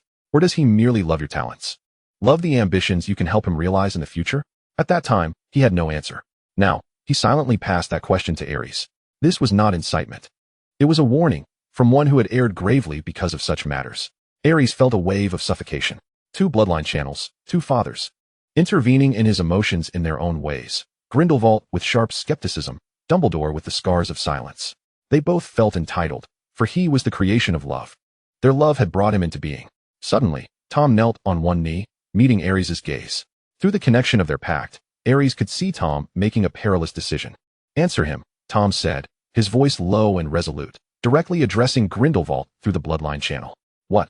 Tom's hand hovered near Ares's cheek, not touching the chain pattern. Yet the magic of the pact began to operate along a complex trajectory. He was constructing a temporary, two-way communication channel for Ares. Tell him, Tom's eyes like tempered darkness. Tell him I am not a machine. Tell him variables can spiral out of control. Tell him. Tom paused. The words he had never voiced imprinting directly onto Ares's consciousness, becoming a message awaiting transmission. Tell your father that he failed to fully control Dumbledore back then. And he should not expect to fully control you now. And I will be the one to ensure that. This statement was razor-sharp. It alluded to Grindelwald's greatest failure, losing Dumbledore. It proclaimed Tom's ambition to become a more successful master than Grindelwald. Ares gazed at Tom. The flames of obsession burning in the depths of his mismatched eyes reflected in Tom's own. He understood that sending this message would infuriate Grindelwald, likely complicating matters further. Yet he was acutely aware that Tom was asserting his sovereignty in his own manner. Do not interfere with us under the guise of fatherhood. What you failed to accomplish in the past, you are unqualified to dictate now. Ares inhaled deeply, pressing his hand against the chain pattern. The luminescence of the gray-white section flared intensely. He transported, not with Tom's exact words, but rather a transformed rendition. Father, for the first time he employed this appellation. Sensing the tremor of Grindelwald on the other side of the portal. When you loved Albus, did you ever question your worthiness? Or was it simply that love is love? I feel the same now. As for whether Tom is a machine, you might as well come and see for yourself. 16 days hence, Godric's Hollow. Bring your judgment, and I shall bring my choice. The transport was complete. The chain pattern burned as if it were about to ignite. On the other side of the portal, silence lingered for a protracted 3 seconds. Then, a deep, rolling laughter echoed like distant thunder across the hills, leaving one uncertain whether it was approval or a warning. This was precisely what rendered Grindelwald so unsettling. His voice resonated once more, this time with a succinct phrase. Good. Then let it be 16 days hence. Let me witness what kind of accomplice my blood-bound son has chosen. The portal closed. The glow of the gray-white section gradually subsided. From the cerulean segment, a long, almost sighing wave resonated from Dumbledore's side, before it too fell into stillness. Ares collapsed onto the ground, soaked in cold sweat. The previous mental duel had drained him of magical energy comparable to a fierce battle. Tom's hand finally descended, grasping his trembling wrist. The contract stabilized its flow anew. You used the term father, Tom remarked, his fingertip tracing the pulse that throbbed at Ares's wrist. He needed to hear that. Ares gasped, required to acknowledge Tom's identity before he could voice his subsequent defiance. Tom regarded him for a prolonged moment. Then, his fingers wove through Ares's, their hands interlocking, a gesture seemingly intimate, yet both were acutely aware it signified to the observer on the other side of the bloodline portal, we have forged an alliance. I will let him see. Tom's voice was muffled against the back of his hand. 16 days hence. I will demonstrate that I am worthy of you, not only worthy, but worthy in a manner he must acknowledge. Ares gently caressed Tom's dark hair with his other hand. The strands were cool and smooth, akin to the fur of some nocturnal creature. Do you know what is most ironic? Ares murmured. They are all concerned that you cannot give love. Yet just now, when you assisted me in resisting them, that was love, a love distinctly characteristic of Tom Riddle. Tom lifted his gaze, his gray-black eyes unfathomable. Remember this feeling, he said. Remember the sensation of being scrutinized, questioned, and having your autonomy interfered with by your forebears. Then remember that we are on the same side. Forever. The synchronization of the contract subtly pulsed at that moment. 961-968. The obsidian walls of the request fulfillment room reflected the intertwined silhouettes of the two. In the distance, the sound of bells resonated from somewhere within the castle. Midnight had struck. The countdown to the 15th day concluded. Meanwhile, the two fathers had officially made their moves. The game had begun. Chapter 136, The Weight of Gifts. As the morning light streamed through the high windows of the Hogwarts Great Hall, Ares felt a new frequency hovering in the air as he approached the Slytherin table, not one of hostility, but rather an assessment imbued with renewed scrutiny. Tom was already seated in his customary spot, an open tome titled Advanced Ancient Rune Deciphering before him. Yet Ares sensed through their bond that his attention was scanning the entirety of the hall. Upon Ares taking his seat, Tom lifted his gaze from the pages, the gray-black depths of his eyes softening slightly in the morning light, a subtle change akin to ripples, but Ares recognized it. Did you sleep well? Tom inquired, unconsciously nudging a slice of buttered toast from his plate towards Ares. When Ares accepted it, their fingertips brushed, and warmth coursed through the contract. I dreamed of unlocking a lock. He replied candidly. I spent the whole night trying, but could not succeed. A faint smile curled at the corners of Tom's lips. Tonight, I shall assist you in unlocking it. Their dialogue often bore a veneer of simplicity, yet beneath lay a profound understanding. The first to arrive was Abraxas Malfoy. Today he was not clad in a school robe, but rather in a finely tailored deep gray ensemble, the silver family crest at his collar glinting subtly. This would have seemed out of place in the hall, yet on him, it appeared entirely fitting. He seated himself opposite Ares without any pleasantries. My father has received 3 letters. Abraxas's tone was steady, his cool gray eyes surveying the area. Several younger students attempting to eavesdrop immediately bowed their heads. One was from the head of the Avery family, delicately inquiring about the Malfoy stance on special backgrounds. Another was from a certain director at the Ministry of Magic, cautioning against hasty investments. He lifted a piece of bread, his movements as graceful as a chess player. The third is from Austria. The edges of the letter bore the embossed golden emblem of a phoenix in flames. Ares' breath caught momentarily. Tom's fingers paused in their turning of the page. The content? Tom asked. 1 sentence. Abraxas chewed slowly before continuing. as if that sentence required a ceremonial weight to bear it. Tell that child. Those who invest in his intellect will reap the rewards of history. The clamor of the hall seemed to fade into silence. Abraxas fixed his gaze on Ares, his eyes, usually masked, now gleaming with the sharp brilliance of a chess player recognizing a brilliant move. My father wishes to ask, who will be the one to fulfill that sentence? You or the letter's author? The air became thick with tension. Ares remained silent for 3 seconds. The morning light danced upon his platinum hair. The chain pattern beneath his left eye shimmering faintly. Tell Mr. Septimus. Ares's voice was soft yet clear. History is written by the victors. And I shall ensure that those who invest in me become one of the authors. Not we, but I. Emphasizing subjectivity. Abraxas regarded him for a long moment. Then, a genuine, almost joyful smile blossomed at the corners of his mouth. I shall convey that.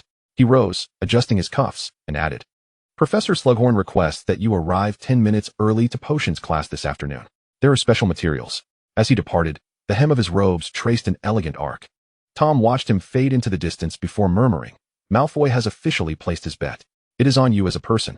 Just as Ares was about to respond, Tom suddenly reached out, gently brushing his fingertip across the corner of his mouth where a smidgen of jam had clung.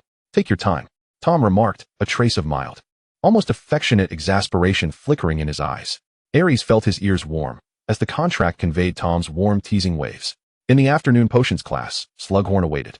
The professor was unusually solemn today, donned in a deep brown robe, his beard meticulously groomed.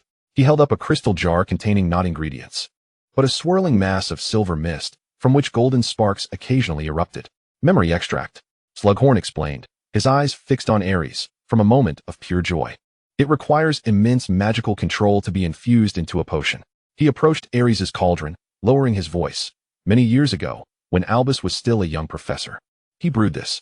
He said, if one day that child needs to feel joy and cannot provide it himself, then give him this. Slughorn's hands trembled, not from fear, but from the weight of entrusted responsibility. Does he know what this memory entails? Ares inquired softly. Slughorn pressed his lips together. One summer afternoon in Godric's Hollow, he and Gellert discovered a new principle of magical resonance, laughing like children in the fields. The professor lifted his gaze, and in those eyes, usually sparkling with shrewd vanity, there now resided only sincere sorrow. He said it was the last segment of his life devoid of shadows. Ares's fingertips grazed the crystal jar. The mist within the jar began to swirl with a sudden intensity, golden sparks erupting in a dance that echoed memories of the blood pact. Why now? Came the query. Because you are destined to go there, Slughorn's voice softened, to that place where joy once thrived, now buried. Perhaps you must comprehend how radiant it once was to grasp the weight of the shadows that followed. The professor stepped back, regaining his authoritative tone. Ares understood that this was the utmost courage that this man, who habitually evaded trouble, could muster. Tom's hand gently covered Ares's hand beneath the table. The contract conveyed a clear sentiment. He was saying, I am here. In the corridor after class, a third figure obstructed their path. It was Hagrid. The half-giant's form nearly filled the corridor, clad in a Hogwarts robe that was evidently ill-fitting, with sleeves that fell short and hemline muddied with dirt and grass. His shell-like black eyes fixed intently upon Ares. I heard you're off to a perilous place. Hagrid's voice was hoarse yet earnest, referring to Professor Dumbledore's remote abode. Ares was taken aback. How do you know? The portraits in the castle speak of these things. Hagrid scratched his unruly hair, the sleeves of his robe inching further up his arms. They like me because I once brought the fat lady a honey cake. Such a simple reason was almost endearing. Hagrid produced a rough fabric pouch from within his cloak and thrust it into Ares's hands. It was heavy. Upon opening it, he discovered several glimmering black stones, inscribed with natural protective runes. Found them at the edge of the forbidden forest. Hagrid's face reddened slightly. They're protective stones. Dark creatures dare not approach. I've tested them. They work against werewolves and vampires, and might be useful against even worse threats. He paused, his massive frame leaning slightly forward. Professor Dumbledore is a good man, but the place he inhabits may not be filled with good memories. Be cautious. With that, he ambled away, reminiscent of a bashful bear. Ares cradled the protective stones. Still warm from Hagrid's embrace, Tom approached from behind, gazing at the direction in which Hagrid had disappeared, remaining silent for a long while. Then he reached out, not to take the stones, but to gently massage Ares's neck in a soothing gesture imbued with a sense of pride. Interesting, Tom murmured softly, his gaze warm with tenderness for Ares. The shrewdest Malfoy calculated his gains. The most suave Slughorn expressed guilt, while this ill-fitting robed half-giant offered the most straightforward concern. He perceives the world in the simplest manner, Ares whispered. Whoever treats him well, he returns that kindness. The contract resonated with Tom's thoughts. He was redefining the essence of loyalty. As night fell, Ares reflected upon the gifts of the day within the dormitory: Malfoy's allegiance, Slughorn's joyful memories, Hagrid's protective stones, and on the windowsill, a letter dropped by a strange barn owl. Inside lay a hand-drawn map of Godric's Valley, with several locations circled in red, elegantly inscribed with the words, "These places, Albus never allowed me to visit." Think about why. Gellert Grindelwald was teaching him how to uncover secrets. Ares folded the map and gazed out at the night enveloping Hogwarts. Tom drew near from behind, loosely draping his arm over Ares' shoulders, resting his chin lightly atop his head. One step at a time, Tom whispered near his ear, "First, return alive from the valley." He left the sentence unfinished, but Ares understood. Together, they would repay all these expectations in their own way. The owl outside flapped its wings, merging with the night. On the 14th day of the countdown, amidst the weight of countless gifts, it came to an end. Chapter 137. The Truth of Separation and the Unsent Letter. The map lay open under the glow of a magical orb. Ares' fingers hovered over the red circled markers, denoting places Grindelwald had indicated, which Dumbledore had never permitted him to visit. Tom sat opposite him, their knees nearly touching. On the sand table, 5 miniature shadows of the red circles hovered, presenting a silent invitation. These nodes, Tom's voice analyzed the stillness, are not merely part of a defense system. Their arrangement resembles some form of seal. He tapped his wand lightly, and silver lines emerged, connecting the red circles to the central old mansion. Yet, as the lines approached certain nodes, they fractured, not by natural decay, but by some powerful, sorrow-laden magic deliberately severing them. It is Dumbledore who sealed them, Ares discerned, a faint sting radiating from the chain beneath his left eye, as he felt the flow of certain memories or emotions being obstructed, preventing Grindelwald from approaching. Tom inquired. Ares closed his eyes, allowing the pulsations belonging to Grindelwald to flow through his veins. This time, he actively sought the complete truth hidden behind those markers. The gray-white waves resembled the mist of deep autumn. He encountered a far more intricate perception at the end of summer in Godric's Valley. A young wizard with golden hair stood before that cave. His mismatched eyes held not defiance, but wounded anger. "Why, Albus? Why must you set boundaries I cannot cross?" The red-haired wizard stood at the juncture of light and shadow, his expression one of near devastation, a visage Ares had never witnessed. "Because some boundaries, Gellert, are not meant to confine you, but to protect me." "Protect you from what?" "To preserve the semblance of wholeness I can maintain in your presence." The image froze at that moment. Two proud young men, in anguish over their ideological rift, yet inflicting harm upon each other due to their inescapable emotions. It was not a rupture, but a prolonged, gradual tearing.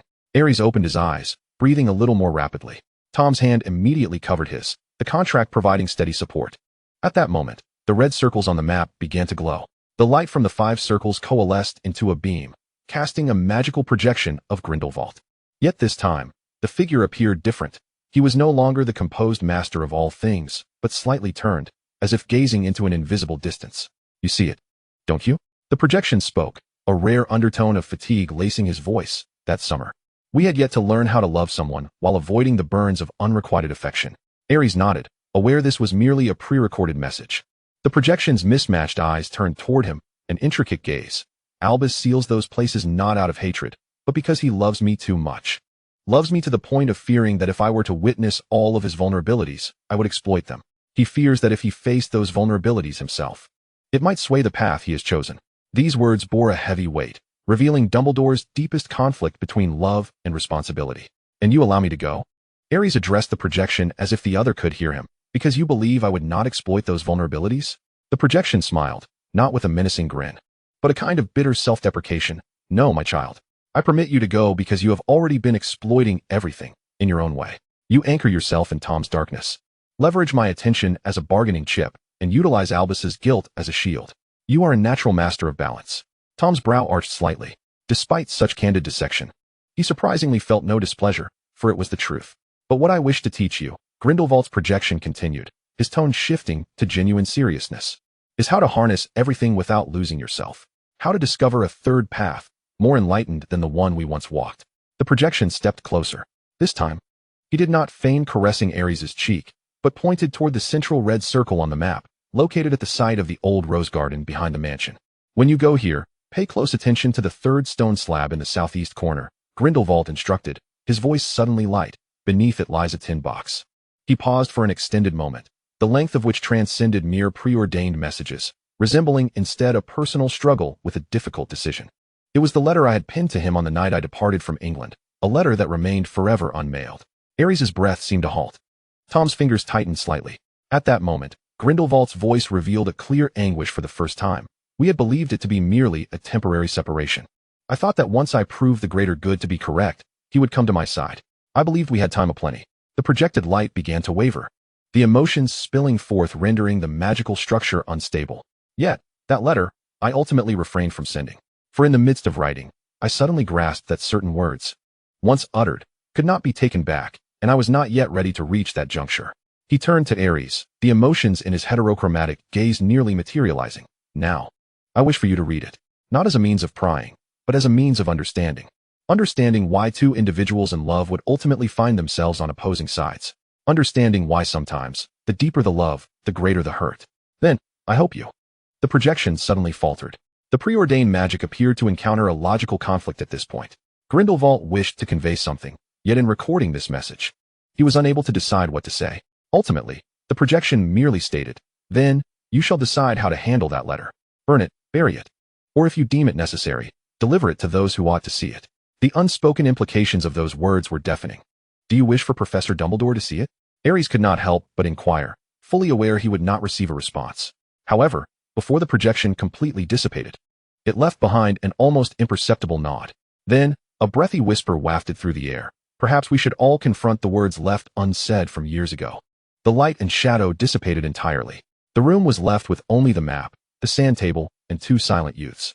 After a lengthy pause, Tom remarked, "He struggles more than you might imagine." Ares nodded, his fingers lightly touching the center of the red circle. The chain's pattern radiated a warm pulse, not Grindelwald's fluctuation, but the resonance of life nurtured by love within himself. That letter, Ares murmured, could change everything. Or, Tom grasped his hand, his gray-black eyes unfathomable. It merely allows us to see more clearly that some things were destined to shatter from the very beginning. Our task is to find a way to prevent that shattering. The synchronization rate of the contract subtly fluctuated at that moment. 968, 971 new thresholds. New possibilities. Ares gazed out the window, the night as dark as ink. The 13th day of the countdown began with a tin box and a letter never sent. And he knew that when he pried open that stone slab in the rose garden, he would unearth not only secrets buried for years. It was a conversation that had never truly ended. It was the heartfelt truths, long overdue, of two prideful individuals finally to be spoken through the creation they loved. The light on the sand table extinguished completely. Yet somewhere within Ares, a certain part was illuminated. Chapter 138, The Weight of the Letter and the Swimmer. In the Transfiguration classroom, a silver hummingbird circled around Ares's fingertips. Its wings vibrated at a precise frequency of 37 beats per second, a requirement recently demonstrated by Dumbledore for microtransfiguration control. "Very well, Mr. Phoenix." Dumbledore's voice resonated from the podium, gentle yet devoid of overt emotion. "Now, attempt to alter its chirping frequency. Remember, the transformation of sound is more challenging than that of form, as it touches upon the essence of life's vibrations." Ares closed his eyes, magic coursing from his fingertips. The hummingbird's chirp transformed from a crisp trill to an ethereal tone reminiscent of wind chimes. The other students in the classroom emitted low gasps of astonishment. Yet Ares's heart was not with the hummingbird. A thread of his consciousness entwined with the azure section beneath his left eye, where Dumbledore stood at the podium 3 meters away, grading papers. The elder wizard wore a dark red robe today, adorned with slowly rotating golden gears. He appeared calm, his quill moving in a steady rhythm as he graded. But Ares could sense a profound weariness concealed beneath that calmness. Not a physical fatigue, but a heaviness that had lingered for over 20 years, now woven into his very breath. The hummingbird's chirp suddenly shifted pitch, producing a sharp discord, causing Ares's magic to waver. "Focus, child." Dumbledore's voice remained gentle, but Ares, through the channels of blood, detected a fleeting concern. At the end of class, Dumbledore called him back. "Mr. Phoenix, please stay a moment." Students streamed out. Tom paused at the door, his gray-black eyes meeting Ares's for an instant, the contract conveying a clear message: "I am right outside." Only 2 remained in the classroom. The afternoon sun streamed through the stained glass windows, casting a kaleidoscope of light upon the stone floor. Dumbledore did not rise from behind the podium, but merely removed his half-moon glasses and began to wipe them slowly. "Your transfiguration shows great promise," he began, his voice echoing through the spacious classroom. "Yet recently, there is a tremor of distraction within your magic, like a dissonant note in a melody." Ares's fingers tightened unconsciously. Inside the pocket of his robe, the map marked with a red circle was subtly radiating warmth. I have been contemplating some matters, Professor. About Godric's Hollow? Dumbledore's blue eyes pierced through the lenses, sharp enough to solidify the air. Silence enveloped them. The hummingbird had long since dissipated into silver mist, slowly ascending in the sunlight. Gellert provided you with the map. This was not a question, but a statement, marking those places I had sealed away. Ares nodded. There was no point in lying. Dumbledore sighed deeply. That sigh contained too many emotions, resignation, sorrow, and a hint of a fateful understanding. He never could let go. Dumbledore spoke softly, as if to himself. Those places are not treasures sealed away, my child. They are scars. My scars. He rose and moved to the window. The sunlight outlined his tall figure, slightly stooped. Do you know why I sealed them away? Dumbledore's voice was quiet, not born of hatred for him. It is because every time I approach those places, I am reminded of how, had I made different choices back then, everything might have been different. He turned to face Ares, his blue eyes revealing a vulnerability the latter had never witnessed. And that what if is the most cruel torment of reality. Ares felt a tightness in his throat. He recalled Grindelwald's words from the projection, love to the point of fear. If I were to see all his vulnerabilities, I would exploit them. Now, he was witnessing that very truth. Professor, Ares's voice was somewhat hoarse. If you had the chance to say one unfinished sentence to Mr. Grindelwald, what would it be? The classroom was so quiet that one could hear the dust floating in the beams of light. Dumbledore regarded him for a long, long time.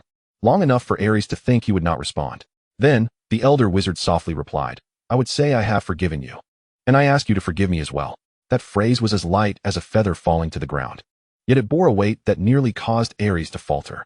Forgiveness. Not hatred, not resentment, but forgiveness. It was an acknowledgement that both had erred, that both had hurt each other, and that both needed to be forgiven. At that moment, the chain resonated with intense fluctuations from both ends, the deep sorrow of the azure section and the sharp tremors of the gray-white section. That statement seemed to strike both individuals connected by blood simultaneously. Dumbledore donned his spectacles once more, reverting to the gentle, yet distant professor he once was.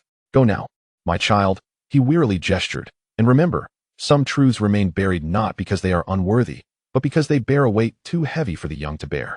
Ares turned to depart. Just before pushing the door open, he glanced back. Professor, if, hypothetically, there exists a letter that was never sent many years ago, would you still send it now? Dumbledore's body visibly stiffened. The feather quill in his hand clattered onto the desk. Who told you? The crack in his voice revealed a rare vulnerability. No one, Ares answered honestly. It is merely what I sensed. He exited, leaving Dumbledore standing alone in the classroom of intertwining light and shadow, akin to a statue suddenly marred by a crack. In the corridor, Tom awaited him, leaning against the stone wall, idly toying with the bronze canute given by Slughorn. Upon seeing Ares emerge, he tucked the coin away, sweeping his gaze over Ares's face. He faltered. Tom stated the facts, far worse than faltering. He is in pain, Ares murmured. The two proceeded side by side towards the cellar. Outside the corridor windows, the sky began to accumulate dark clouds. Rain in the Scottish Highlands is often sudden. Regarding that letter, Tom suddenly remarked, I had a vision last night. The outcome? Ares inquired. There are three possibilities, Tom replied, his tone calm, as if analyzing tactics. First, you deliver the letter to Dumbledore, which is what Grindelwald subconsciously desires. Second, you destroy it or bury it once more, as if nothing ever transpired.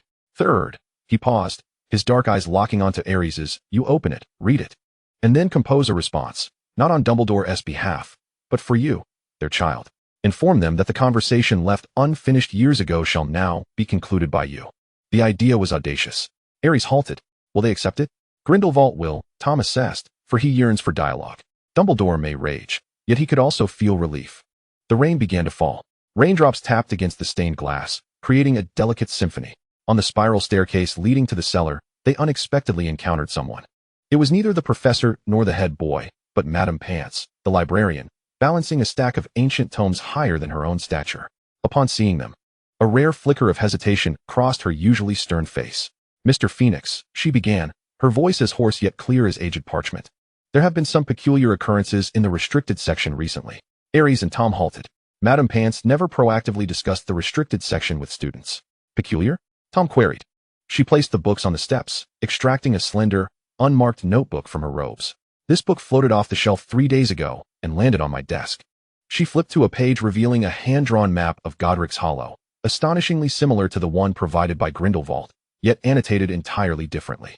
Here, Madame Pants pointed to a concealed cave's location on the map, where the annotator had inscribed, "When truth is buried, the burying party becomes part of the truth."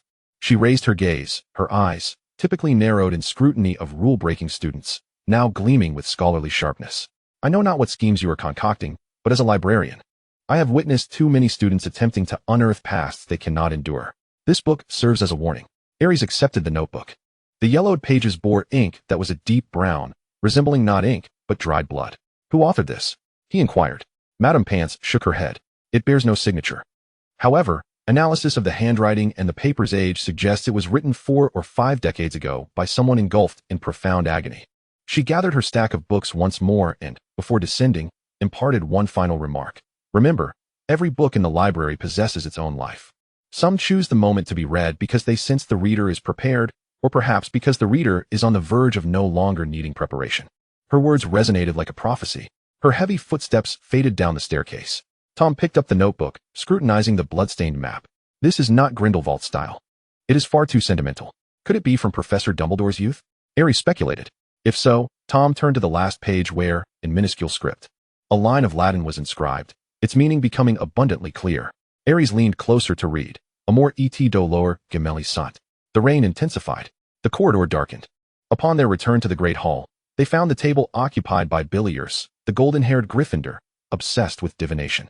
He was not clad in knightly attire today, but wore a simple, deep blue robe, cradling a cup of tea, lost in contemplation of the tea leaves. Upon noticing their entrance, Bullies raised his head. His azure eyes, usually sparkling with humor, were now bloodshot. "I had a dream," he stated bluntly, his voice hoarse, "about you. About the valley, about a letter." Ares and Tom exchanged glances. Bullies stood, approaching them. The rich aroma of coffee clung to his breath, betraying a night spent awake. "In the dream, the letter was opened," he continued, his voice dreamlike, "but it was not you who opened it. It was the valley itself. Those sealed memories surged forth like a spring, engulfing you, engulfing everyone." He grasped Ares' arm with surprising strength. "Listen, I am not here to warn you against proceeding. Divination cannot alter the inevitable, but I must tell you to prepare to swim. For when the flood of truth arrives, those who cannot swim will drown beneath the weight of the past." He produced a rough leather water pouch from his robes and thrust it into Ares' hands. "Fill it with gillyweed juice. Should you be submerged, it will enable you to breathe underwater for an hour. I brewed it myself." With that, he released Ares and staggered away, leaving the teacup slowly spinning on the table. Silence enveloped the dining table, punctuated only by the sound of rain and the crackling of the fireplace. Tom inspected the water pouch, confirming its contents before stating, "His divination is becoming increasingly accurate." "Which implies," Ares interjected, "that danger is indeed real." He opened Madame Pants' notebook, flipping to the page with the blood-stained map. In the firelight, the dried brown ink seemed to pulse gently. He recalled Slughorn's joyous memories, Hagrid's philosopher's stone, Malfoy's political allegiances, Madame Pants' warnings, and Bullies' gillyweed. And that letter, unmailed. "Tom," Ares whispered. "Yes? We shall select the third option. I will read the letter, and then I will respond." "In whose name?" Ares turned, his mismatched eyes glimmering in the dim light. "In the name of Ares Phoenix. Not merely as their child, but as myself." Tom regarded him for a long moment. Then, a genuine, uncalculated smile unfurled across his lips, rare and reminiscent of moonlight breaking through clouds. "Very well," he said, "let us begin preparing to swim."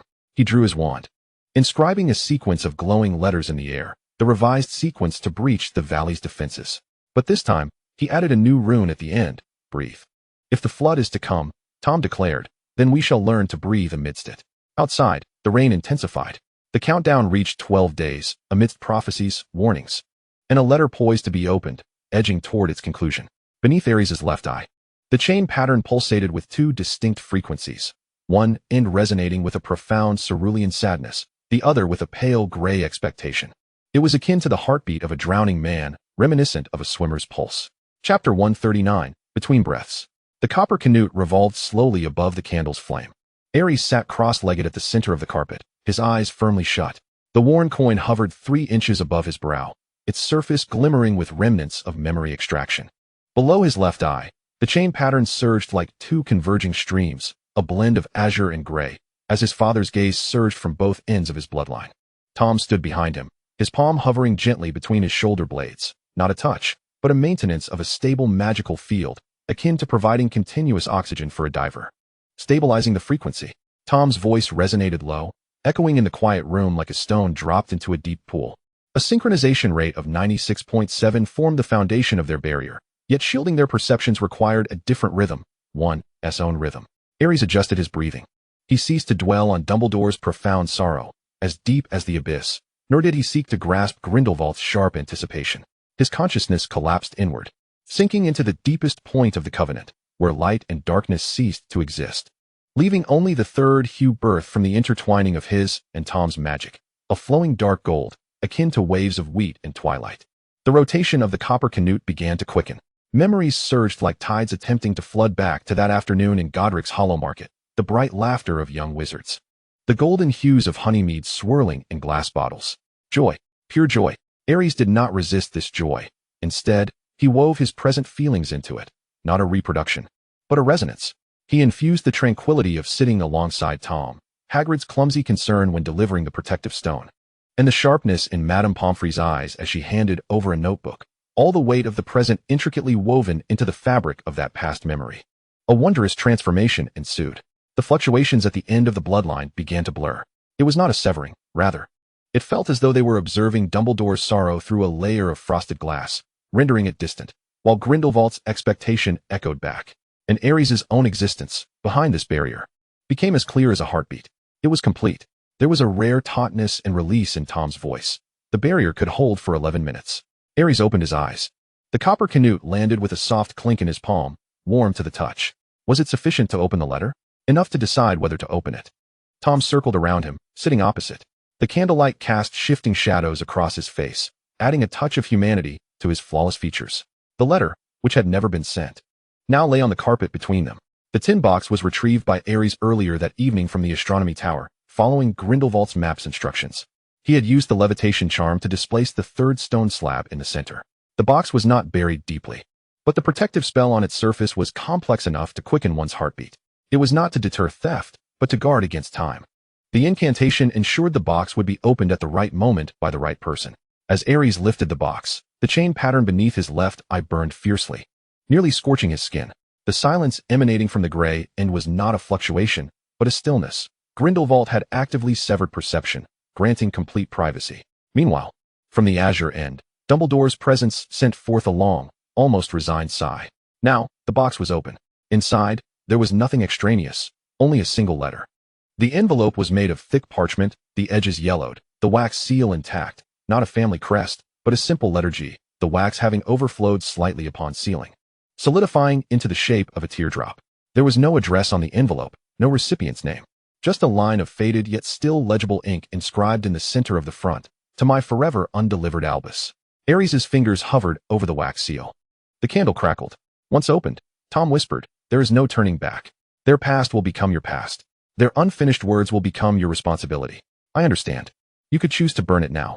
Pretend nothing ever happened." Ares shook his head. He picked up the envelope, his fingertip brushing against the inscription.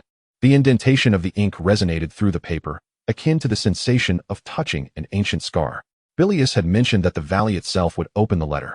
He murmured, "But I believe it is the letter waiting for the valley, waiting for someone who can bear both of them simultaneously." He gazed at Tom, his heterochromatic eyes gleaming like two precious stones in the candlelight. "Will you join me in reading it?" Tom did not respond immediately. He extended his hand, not to touch the letter, but to grasp Ares's wrist. The covenant thrummed where their skin met, and the synchronization rate flickered in the recesses of Ares's consciousness. 971, 973. From start to finish, Tom said, his dark eyes unfathomable, "I will be here." Ares took a deep breath, his nails pressing against the edge of the wax seal. Just as he was about to tear it open, the letter itself moved. Not through physical means, but the words upon the envelope began to transform. The ink flowed like a living entity, reconfiguring itself into a new sentence. "If you are ready to swim now, breathe." Ares and Tom froze simultaneously. Then they understood. Grindelwald had embedded more than one layer of magic. The letter itself was a trial. The first trial was to find the box.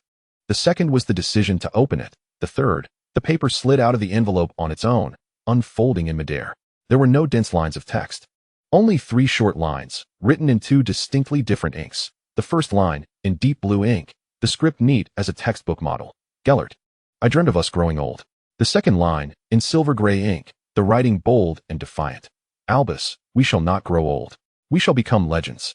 The third and final line was an indigo hue, born from the blending of the 2 inks.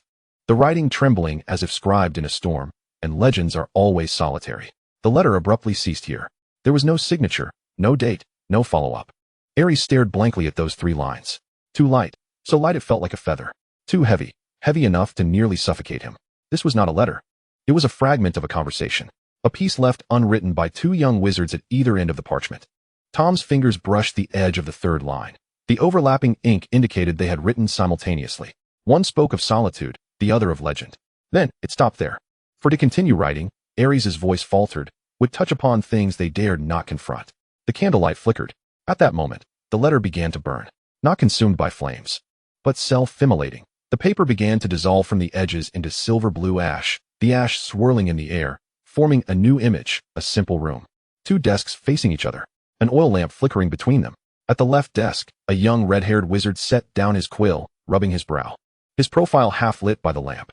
At the right desk, a blonde wizard leaned back in his chair, his heterochromatic gaze fixed outside at the night. His fingers unconsciously drummed the tabletop, revealing his agitation. Between them lay a piece of parchment, precisely this letter. The red-haired wizard wrote the first line and pushed the paper across. The blonde wizard stared for a long time before writing the second line and pushing it back. The red-haired wizard gazed at that line, his quill trembling in the air before finally inscribing the 3rd line. Then both raised their heads simultaneously, their eyes meeting above the flickering lamp. In that fleeting moment, the scene was eternally captured in ashes. Within the depths of 2 youthful gazes lay a tumultuous, ineffable blend of emotions: love, fear, ambition, attachment, and a certain almost desperate clarity. They both comprehended the unspoken words exchanged between them, aware that some sentiments were destined to remain unvoiced.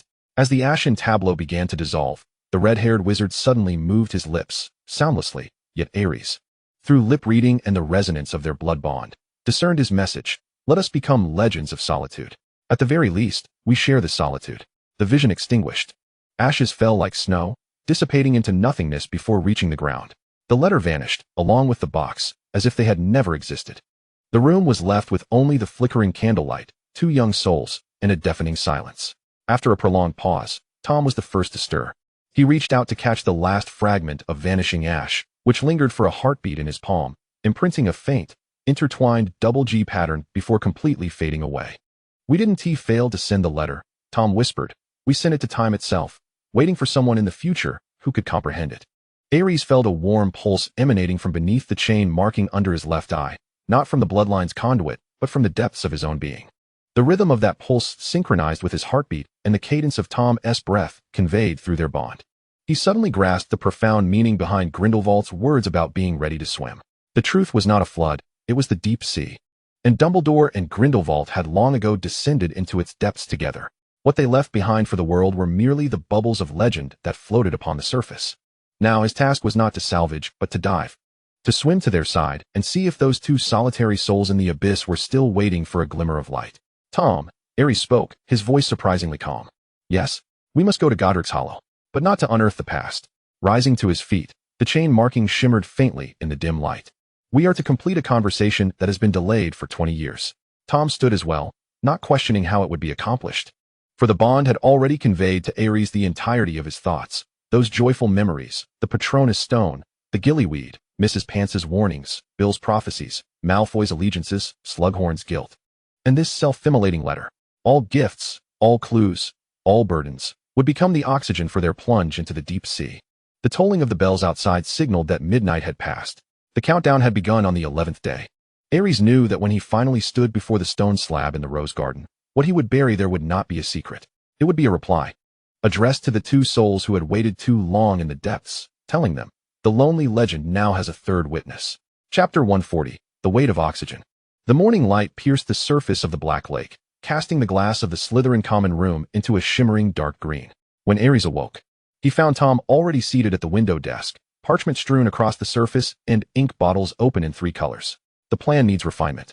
Tom did not look back, his quill tracing precise lines on the paper.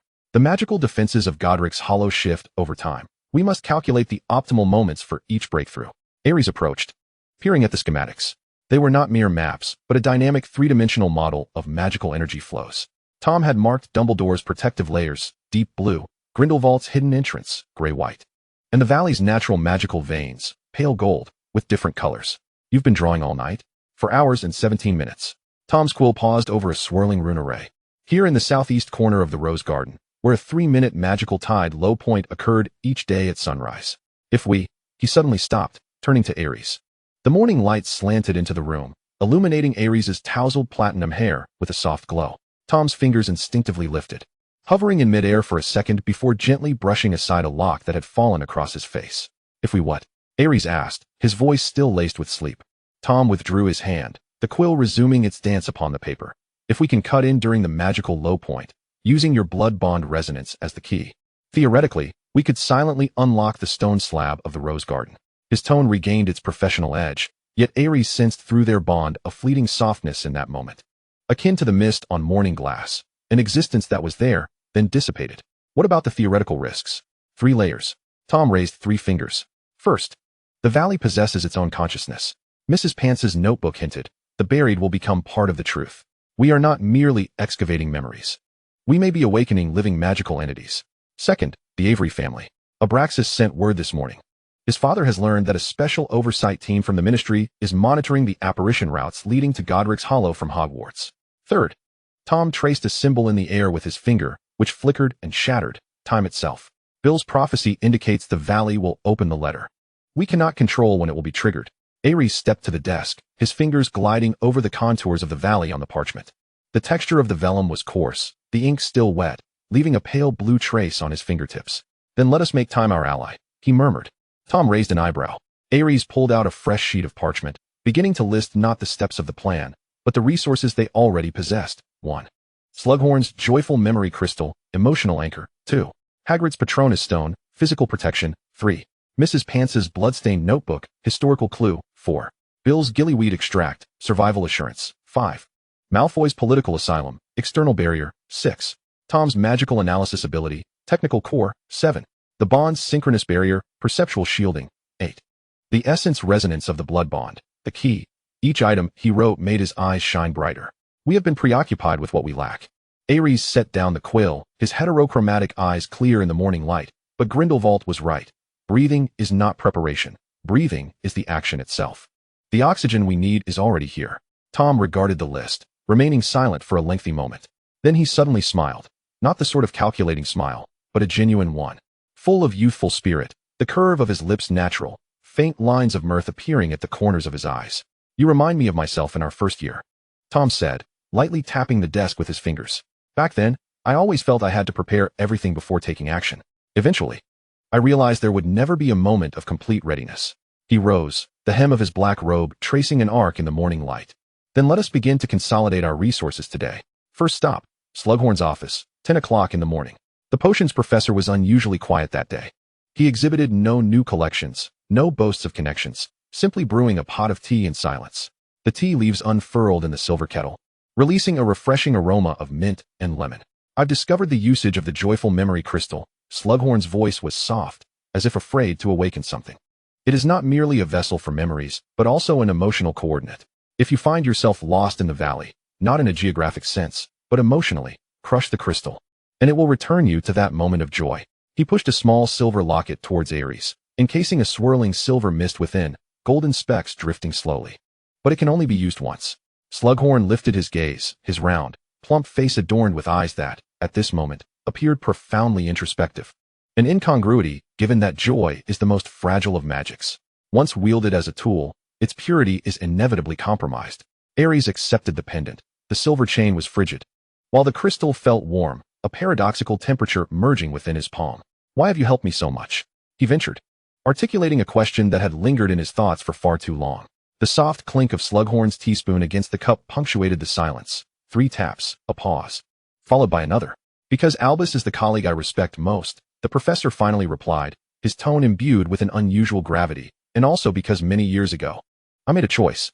He hesitated, weighing the significance of his words. He presented a theory of perilous potions.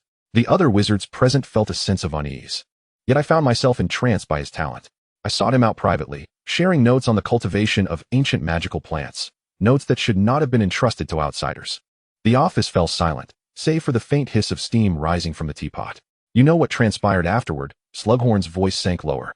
Albus and I found ourselves on opposing sides, and I often ponder, had I not so readily imparted that knowledge out of admiration for his talent? Had I only been more vigilant.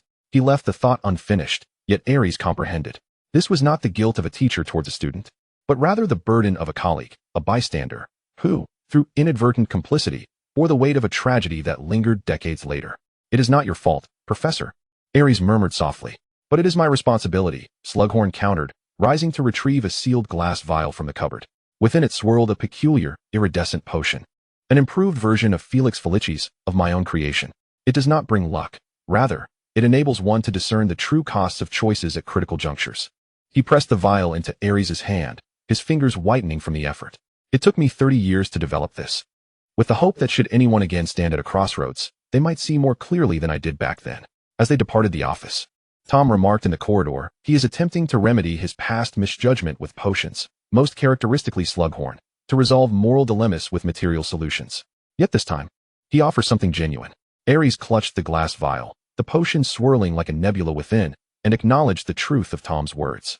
At 2 o'clock in the afternoon, at the edge of the forbidden forest, Hagrid awaited them, his robes still short, revealing dragonhide boots caked in mud. Beside him lay a massive woven basket, its lid secured with leather straps. I searched all night. Hagrid's voice was muffled, dark circles under his shell-like eyes evident. The Patronus charm could ward off dark creatures, but there might be elements in the valley that transcended the realm of mere biology. He undid the leather strap and lifted the basket's lid. Inside were not stones, but 3 luminescent mushrooms, each the size of a palm, their caps semi-transparent, with intricate blue veins pulsating like a neural network within. Moonlight mushrooms, Hagrid said carefully, cradling one in his hands. They only flourish on full moon nights near ancient magical sites. They can sense non-biological magical entities, exactly what Madame Pants described. Those activated memories or something else. The mushroom emitted a gentle blue glow in his palm, the halo flickering like a breath. How do we use them? Tom inquired, a rare interest in magical biological materials evident. Wear them at your waist, Hagrid demonstrated. If you approach something dangerous, it will flash a warning. The more perilous the threat, the faster it flashes. He hesitated before adding, I tried it near the Shrieking Shack. It nearly exploded itself with how fast it was flashing. So it's quite accurate. Ares accepted the basket. The moonlight mushrooms light as air, their texture reminiscent of damp velvet. He looked up at Hagrid. Thank you, Rubeus. Hagrid's face flushed instantly, his fingers twisting the too short hem of his robe. No, it's nothing. I'm just glad you all returned safely. He turned and dashed into the forbidden forest, his immense figure soon swallowed by the shadows of the trees. Tom gazed at the mushrooms in the basket. He is protecting you in his own way, most directly, most vulnerably. It is also the heaviest burden, Ares replied softly. Later that evening, at the entrance to the restricted section of the library, Madame Pants sat as usual behind her elevated podium, the feather quill scratching across the lending ledger. Upon seeing them, she merely lifted her eyelids. Page 57 of the notebook. She remarked, her voice dry like the pages of an ancient tome. I used a revealing charm on it last night, and new content has appeared. Ares opened the bloodstained notebook. Page 57, which had previously contained only a map, now bore several lines of small text, the ink a dark red, as if freshly inscribed. When the interred becomes truth, truth too becomes a new interment. A cycle continues until someone chooses to cease excavating and begins to listen. Below that, in even smaller script, under the third stone in the rose garden, alongside the box, there lies a mirror. Do not gaze too long. Ares looked up. Madame Pants was staring at him, her gaze, often stern, now reflecting the pure focus of a scholar confronting the unknown. I have studied the magical tomes of Hogwarts for 40 years, she said slowly, and have never encountered a self-evolving magical record. This notebook, it is responding to you. Responding to what? Responding to your choice to listen rather than excavate. Madame Pants closed the lending ledger, asserting that magic possesses its own will. Some truths choose to be unveiled, while others opt to be understood. You have chosen the latter. Thus it grants you more clues. She retrieved a pair of silver-framed glasses from a drawer, their lenses so thin they seemed almost non-existent. Where these, when looking into the mirror, they will filter out most cognitive pollution, if you must look. Ares accepted the glasses, the frame cool to the touch. Inscribed with intricate runes, which, when translated, read, the knower is unperturbed, the brave are unafraid. In the dead of night, within the room of requirement, all oxygen sprawled across the carpet, the pendant, the potion, the mushrooms, the glasses, the essence of gillyweed, the Patronus charm, Malfoy's contact badge, Tom's magical blueprints, and that replica parchment inscribed with 3 lines of a letter. Ares sat amidst this bounty of gifts, a warmth blooming beneath the chain mark under his left eye. At the other end of the bloodline conduit, Dumbledore's steady fluctuations resonated, while Grindelwald remained enveloped in expectant silence. "One thing is still missing," Tom remarked. "The reply," Ares responded. He withdrew a fresh piece of parchment, dipped the feather quill in ink, pausing midair. What to write? How to write it? He recalled those 3 lines from the letter. The gazes exchanged by the young wizards in the ash-laden scene, Slughorn's guilt, Hagrid's purity, Madame Pance's focus, and Tom's fingers parting his hair in the morning light. The quill's tip descended. He did not compose a lengthy discourse, but rather penned 3 lines that echoed the letter. "I have seen your solitude. I have also seen each other within that solitude. Now, I come not as a part of the legend, but as one who witnesses the continuation of the legend." He signed off, Ares Phoenix. Once finished, he rolled the parchment and secured it with a faded, dark green ribbon found in the tin box, once used to bind letters. Still faintly scented with cedar and parchment. Tom remained silent throughout. As Ares tied the ribbon, Tom finally spoke. "When will you trigger it?" "On the night of the full moon," Ares replied, "when the magical tide is at its lowest, when the valley is most tranquil, when solitude is most palpable. It is then that they will hear most clearly." The two exchanged glances. The synchrony of their bond pulsed quietly. 973, 976. The chime of bells resonated from outside. The countdown had reached day 10, nearing its conclusion. Ares gathered all the gifts into a magically enhanced leather bag, seamlessly stretching to accommodate. With each item placed down, he silently expressed his gratitude, not to the air, but to those who stood behind the gifts. The pendant, Slughorn, thank you for safeguarding the remnants of joy and the honest burdens of guilt. The potion, Slughorn, thank you for the clarity distilled over 3 decades. The mushrooms, Hagrid, thank you for your most unadorned protection. The glasses, Madame Pants, thank you for the endowment of knowledge and boundaries. Finally, he picked up the letter, his fingers brushing against the emerald silk ribbon. Thank you, he thought, to the ends of his lineage, for leaving behind sufficient oxygen and for the depths of the oceans. As the pouch sealed, the chain pattern resonated with waves from both ends, not as a message, but as a frequency of near release. It felt as though 2 fathers were saying, "Go forth, child. Fulfill what we could not. But remember to breathe. Remember to return." Chapter 141, The 3 Breaths at the Doorstep. When the clock struck 11, Tom pushed open the door to the astronomy tower. The wind rushed in, carrying with it the unique scent of the Scottish Highlands, mingled with heather and rain. Ares followed closely behind, the pouch slung over his shoulder. The contents clinking softly with each step, the pendant brushing against the glass vial, the water pouch of gillyweed gliding past the protective stone. "This way," Tom said, his voice slightly dispersed by the wind. He pointed toward the edge of the tower, where no path existed, only the night sky and the distant, undulating black silhouette of the forbidden forest. Ares did not inquire about the reason. He approached the railing and looked down. 300 feet below, the ground blurred into shades of gray-white under the moonlight. Tom drew his wand from his robe and traced 3 circles in the air. Not a spell, but a gesture of some ancient summoning.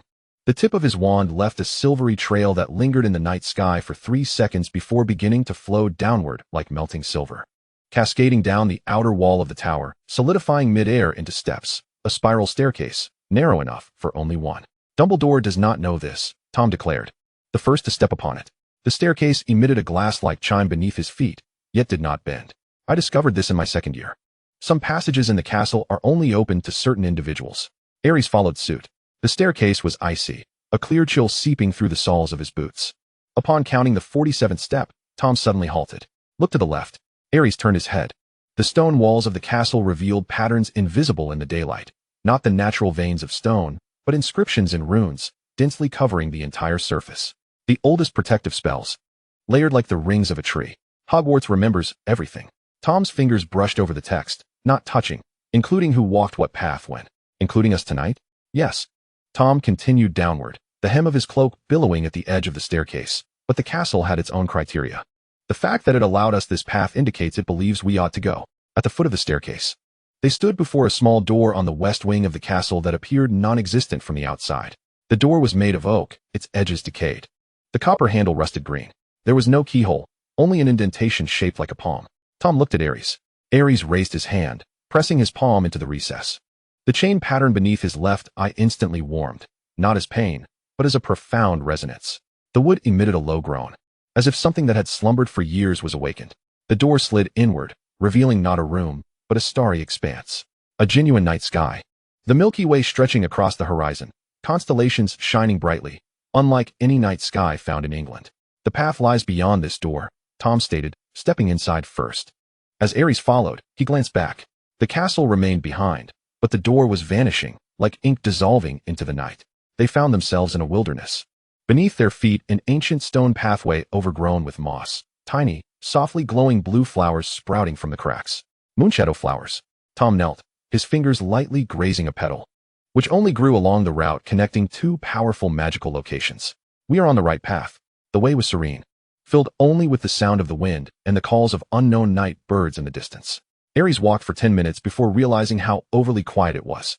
No chirping insects, no rustle of small creatures passing by. Even the wind seemed meticulously calibrated, maintaining a constant volume and temperature. A space interstice, Tom explained, his steps unwavering. Not belonging to any one place, yet connecting all places. An emergency passage left by the founders of Hogwarts. Where does it lead? Look ahead. The path ahead branched. Not into 2, but 3. At each intersection stood a stone tablet, the inscriptions glowing in different hues under the moonlight. The left one bore deep blue text, the way back. The middle one had silver gray text, the truth. The right one was inscribed with dark golden text, oblivion. The 3 paths extended into distinct shades of night. The left path was flanked by blooming white roses. The middle path was shrouded in mist. The right path had no vegetation, only bare, black earth. Tom halted at the fork. He retrieved a copper canute from his pocket, laying it flat in his palm. You choose, he said, his gaze fixed upon Ares. This is your journey. Ares studied the 3 paths. The chain pattern pulsed warmly in the deep blue section on the left, radiated heat in the gray-white section in the middle, while the right side remained unresponsive. Like dead ashes. Madame Pance's glasses, he suddenly said. Tom pulled out the silver-framed glasses from the pouch. Ares donned them. The world transformed. The white roses on the left revealed their true colors behind the lenses, not white, but a faded blood brown. Each petal was riddled with fine cracks, reminiscent of a dried riverbed. The mist in the middle parted slightly, unveiling that the path was paved not with stone, but with countless mirrors facing downward. The backs of the mirrors reflected a cold light in the moon's glow. The black earth on the right began to writhe beneath the lenses. It was not the soil moving, but something buried within, thousands of tiny watch faces, all frozen at the same moment. 3:17 a.m. Ares removed the glasses, his breath quickening. None of these are true paths, he murmured. They are trials. The way back tests courage, the truth tests clarity, and oblivion tests choice. Which one will you choose? Ares did not respond immediately. He walked to the center of the 3 stone tablets, crouched down, and pressed his palm against the earth. Not casting a spell, merely feeling the flow of magic beneath, ancient and weary, like the pulse of an old man. Then he stood up and walked toward the 4th direction, where the 3 paths converged, directly ahead, into what appeared to be an impenetrable thicket of thorns. Tom raised an eyebrow slightly. Ares drew his wand, not aimed at the thorns, but at the ground beneath him. He traced a simple rune, not an ancient rune, but the first magical symbol Tom had taught him in the orphanage, open. The thicket parted to either side, not forcibly cleaved by magic, but opening as naturally as a stage curtain, revealing behind it a narrow, moss-covered pathway. At the entrance of the path stood no stone tablet, only a natural stone inscribed with 2 lines. The handwriting scrawled as if hastily left behind, for those who desire neither the way back, nor are satisfied with the truth, and refuse to forget. In the lower right corner of the stone was a small engraving, 2 overlapping letters, AD and GG, carved with varying depths, as if not by the same hand, nor at the same time. Ares turned to Tom. They left us a 4th path. Tom approached the stone, his fingers grazing the engraving. He remained silent for a long time, long enough for Ares to think he was calculating some complex magical probability. Then he spoke. This path has never been trodden. Not even by themselves, for it remains unfinished. Thus, someone must complete it. Ares declared, the first to tread upon the narrow way. The moss beneath his feet was soft and damp, akin to walking upon a velvet carpet.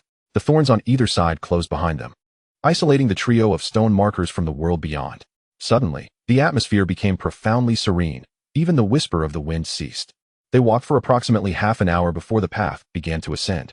The incline was gentle, yet Ares could sense the elevation increasing. The air grew thin, and each breath demanded greater effort. Ahead appeared a glimmer of light. It was not moonlight, but a warmer, amber glow that seeped through the crack of a wooden door. The door was set into the mountainside, rudimentary as that of a hunter's cabin, its surface marred by scratches and tiny holes from insects. Beside the door hung an oil lamp, its shade of frosted glass sheltering a steady flame. Tom reached out to touch the lamp. The glass was warm to the touch. Someone has recently been here, he murmured, his voice barely above a whisper, or perhaps someone has always been waiting here. Ares grasped the doorknob, which was cold iron, rusted and pocked. He inhaled deeply. The first breath imparted courage, the second clarity, and the third choice. Then, he pushed the door open. It was not locked. As it slid inward, it emitted a long, sigh-like creak. Behind the door was not a room, but a rose garden. Yet it was not a garden of reality, but one born from memory. Each cluster of roses bloomed at a different moment in time. The cluster on the left was resplendent, in full bloom, dew still clinging to its petals. The cluster in the center was withering, its petals scattered upon the ground, while the cluster on the right had just begun to form buds, tightly closed and green. In the center of the garden stood a stone table flanked by 2 stone chairs. Upon the table lay a chessboard, the game half played. The white pieces held the advantage. Yet the black pieces harbored a clever trap that could turn the tide in 3 moves. Seated upon the left chair was a young, red-haired wizard, clad in a simple muggle shirt with sleeves rolled to the elbows, his brow furrowed as he studied the chessboard. He appeared to be in his early 20s, his face unmarked by the wrinkles of later years, his eyes gleaming like freshly polished sapphires. In the right chair sat a young blonde wizard, leaning back against the chair's backrest, his mismatched eyes half closed as if napping, yet his fingers gently tapped a rhythm on his knee, a cadence of some tune. Between them, the air was thick with a tension that was almost palpable, not hostility, but rather the magnetic pull generated when 2 brilliant minds attracted and tested one another. Ares stood at the threshold, afraid to breathe. The young red-haired wizard, Albus Dumbledore, lifted his gaze, not towards the door, but towards the opposite figure, Gellert Grindelwald. "It is your turn," he said, his voice resonating with a clarity that Ares recognized, imbued with the youthful sharpness yet untouched by the erosion of time. Grindelwald opened his eyes. His grayish-white gaze, illuminated by the oil lamp, seemed to narrow like that of a cat. "I was pondering," he said leisurely, his fingers finally ceasing their rhythm. "If I were to concede now, would you find it dull? Would you concede?" "Never," Grindelwald replied with a smile that bore a hint of danger and allure. "Yet I find myself contemplating the alternative. I have strategized this game for 3 days, meticulously planning each move. But now, I wonder, what if I were to deviate from my intended course?" Dumbledore placed his white pawn down upon the board. The piece landed with a crisp click on the wooden surface. "Then play as you wish," he said, his blue eyes fixed upon Grindelwald. "But once you make your move, there shall be no turning back." Grindelwald regarded him for an extended moment. Then, rather than reaching for a piece, he took hold of Dumbledore's hand resting on the table.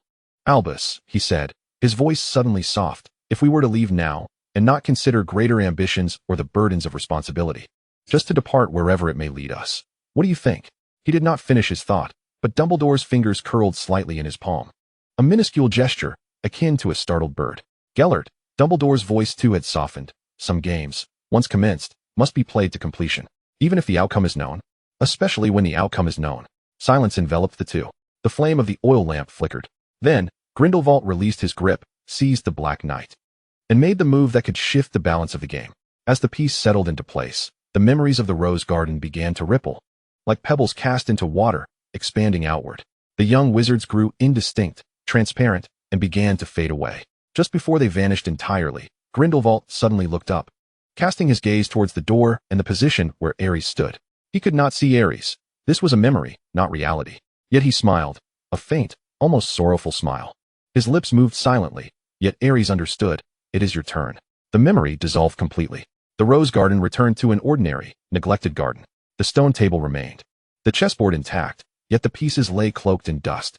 A thick layer of withered leaves had gathered upon the left chair, while the leg of the right chair was broken, skewed, and sinking into the earth. Only the oil lamp still flickered. Ares stepped to the table, his fingers brushing over the chessboard. Beneath the dust, the game had halted at the moment Grindelwald executed the pivotal move. The black pieces had indeed turned the tide. Yet the white still had 3 counter-moves available. It was a game that would never reach a conclusion. Tom approached his side, gazing at the oil lamp. "This is not merely a memory. This is an anchor point. They have used this memory to tether this space here, awaiting someone who can see. Awaiting someone who can finish this game." Ares spoke softly. He retrieved the letter from his satchel and placed it at the center of the chessboard.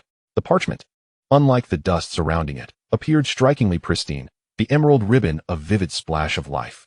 Then he took out a quill and inscribed along the edge of the board, not on the paper, but upon the wood, "I have seen the game. I have also seen the players. Now, the pieces must move on their own." As he penned the final word, the oil lamp extinguished abruptly, not with a gradual dimming, but with a sharp snuff, as if an invisible hand had quenched it. In the instant darkness descended, Ares felt the chain beneath his left eye pulse violently.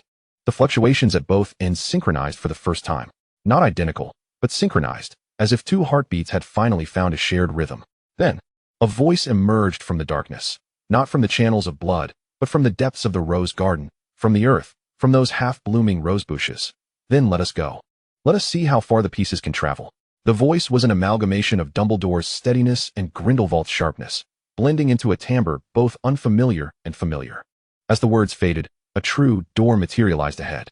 It was neither a wooden door nor a magical portal, but the very entrance of the valley.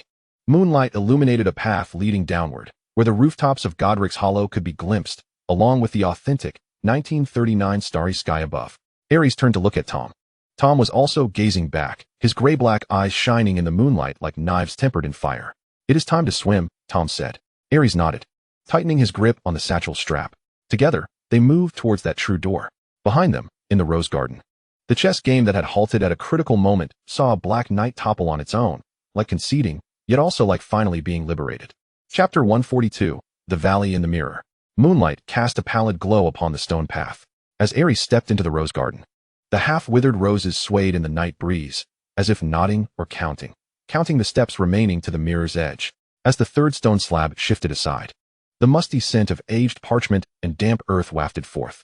Tom crouched down, and the tip of his wand ignited with a brilliant white light, illuminating the depths of the cave. It was not a deep pit, but rather a standing mirror, its frame intricately woven from gnarled elder branches, its surface marred by knots and cracks.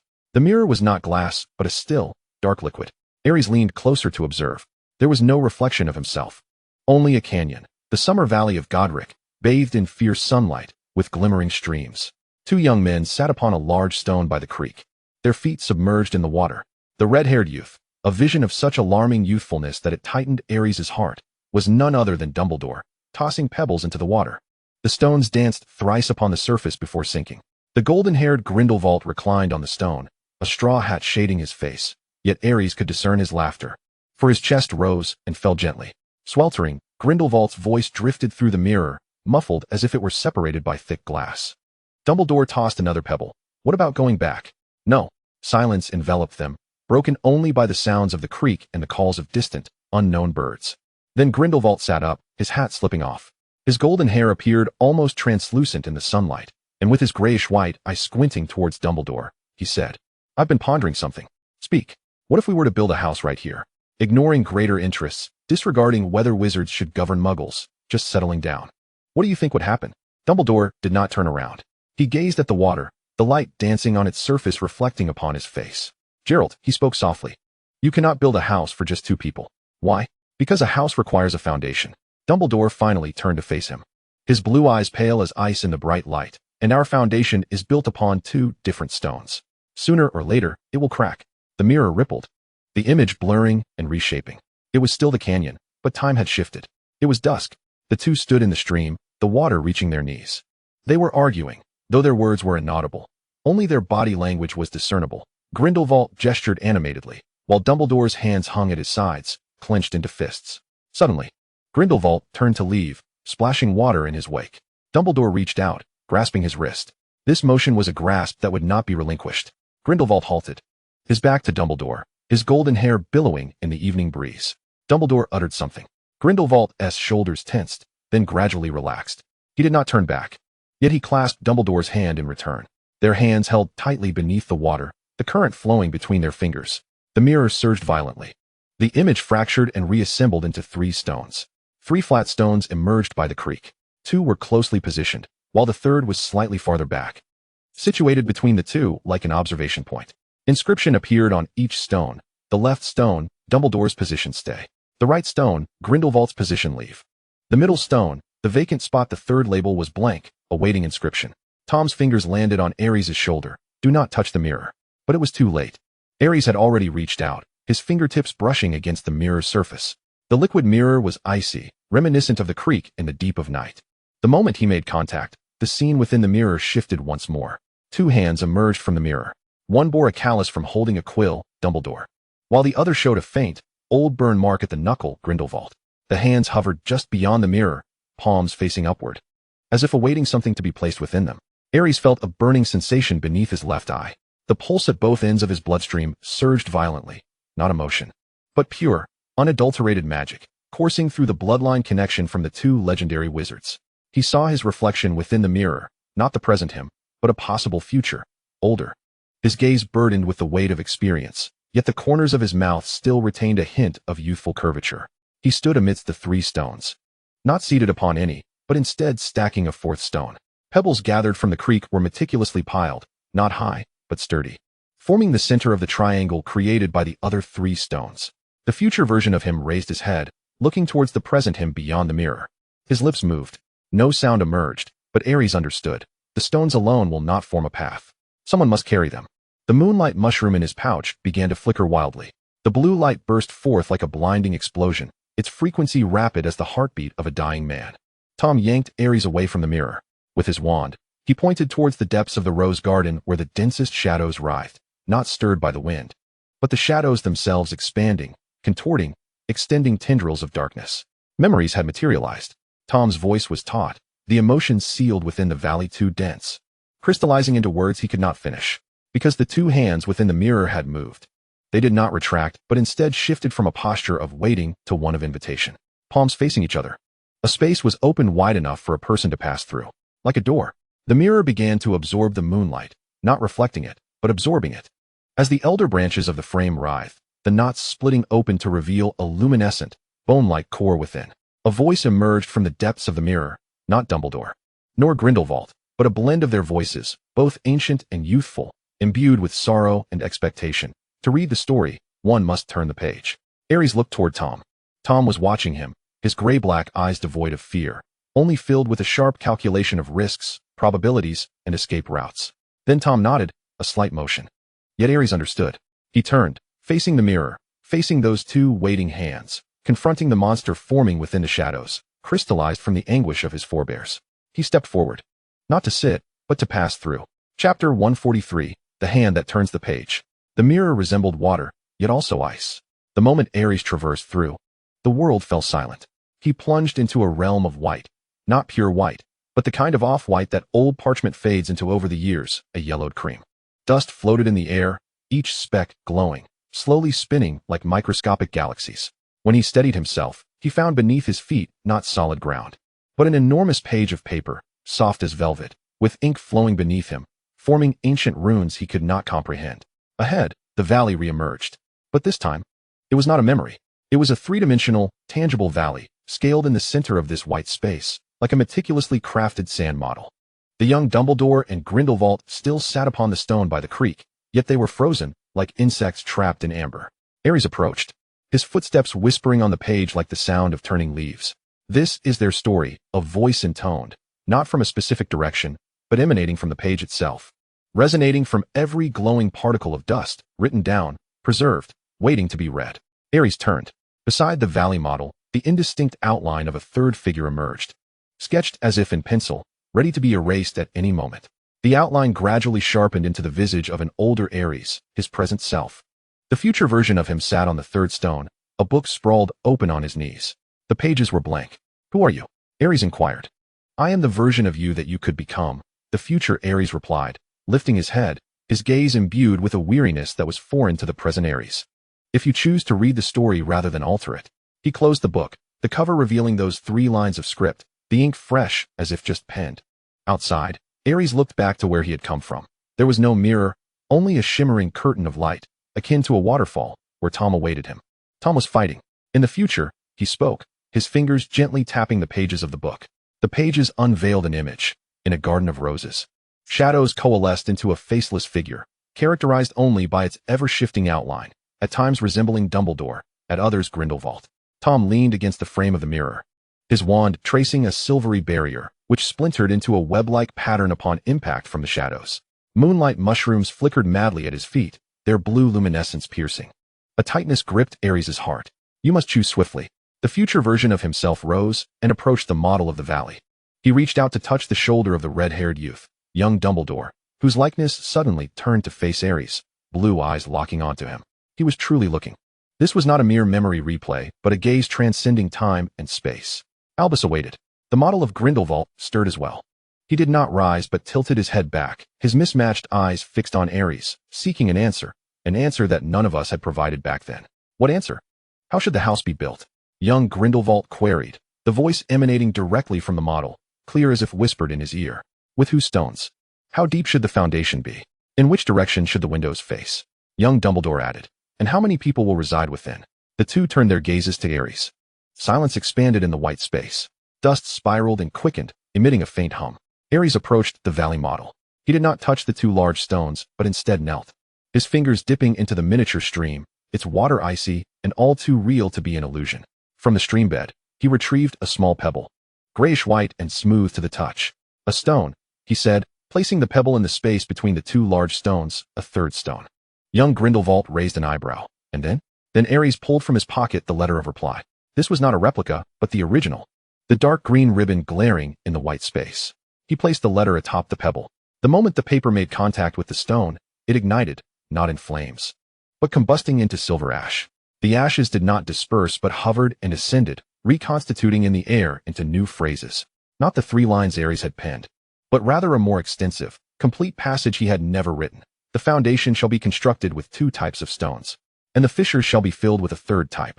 The windows shall face in every direction, gazing both backward and forward.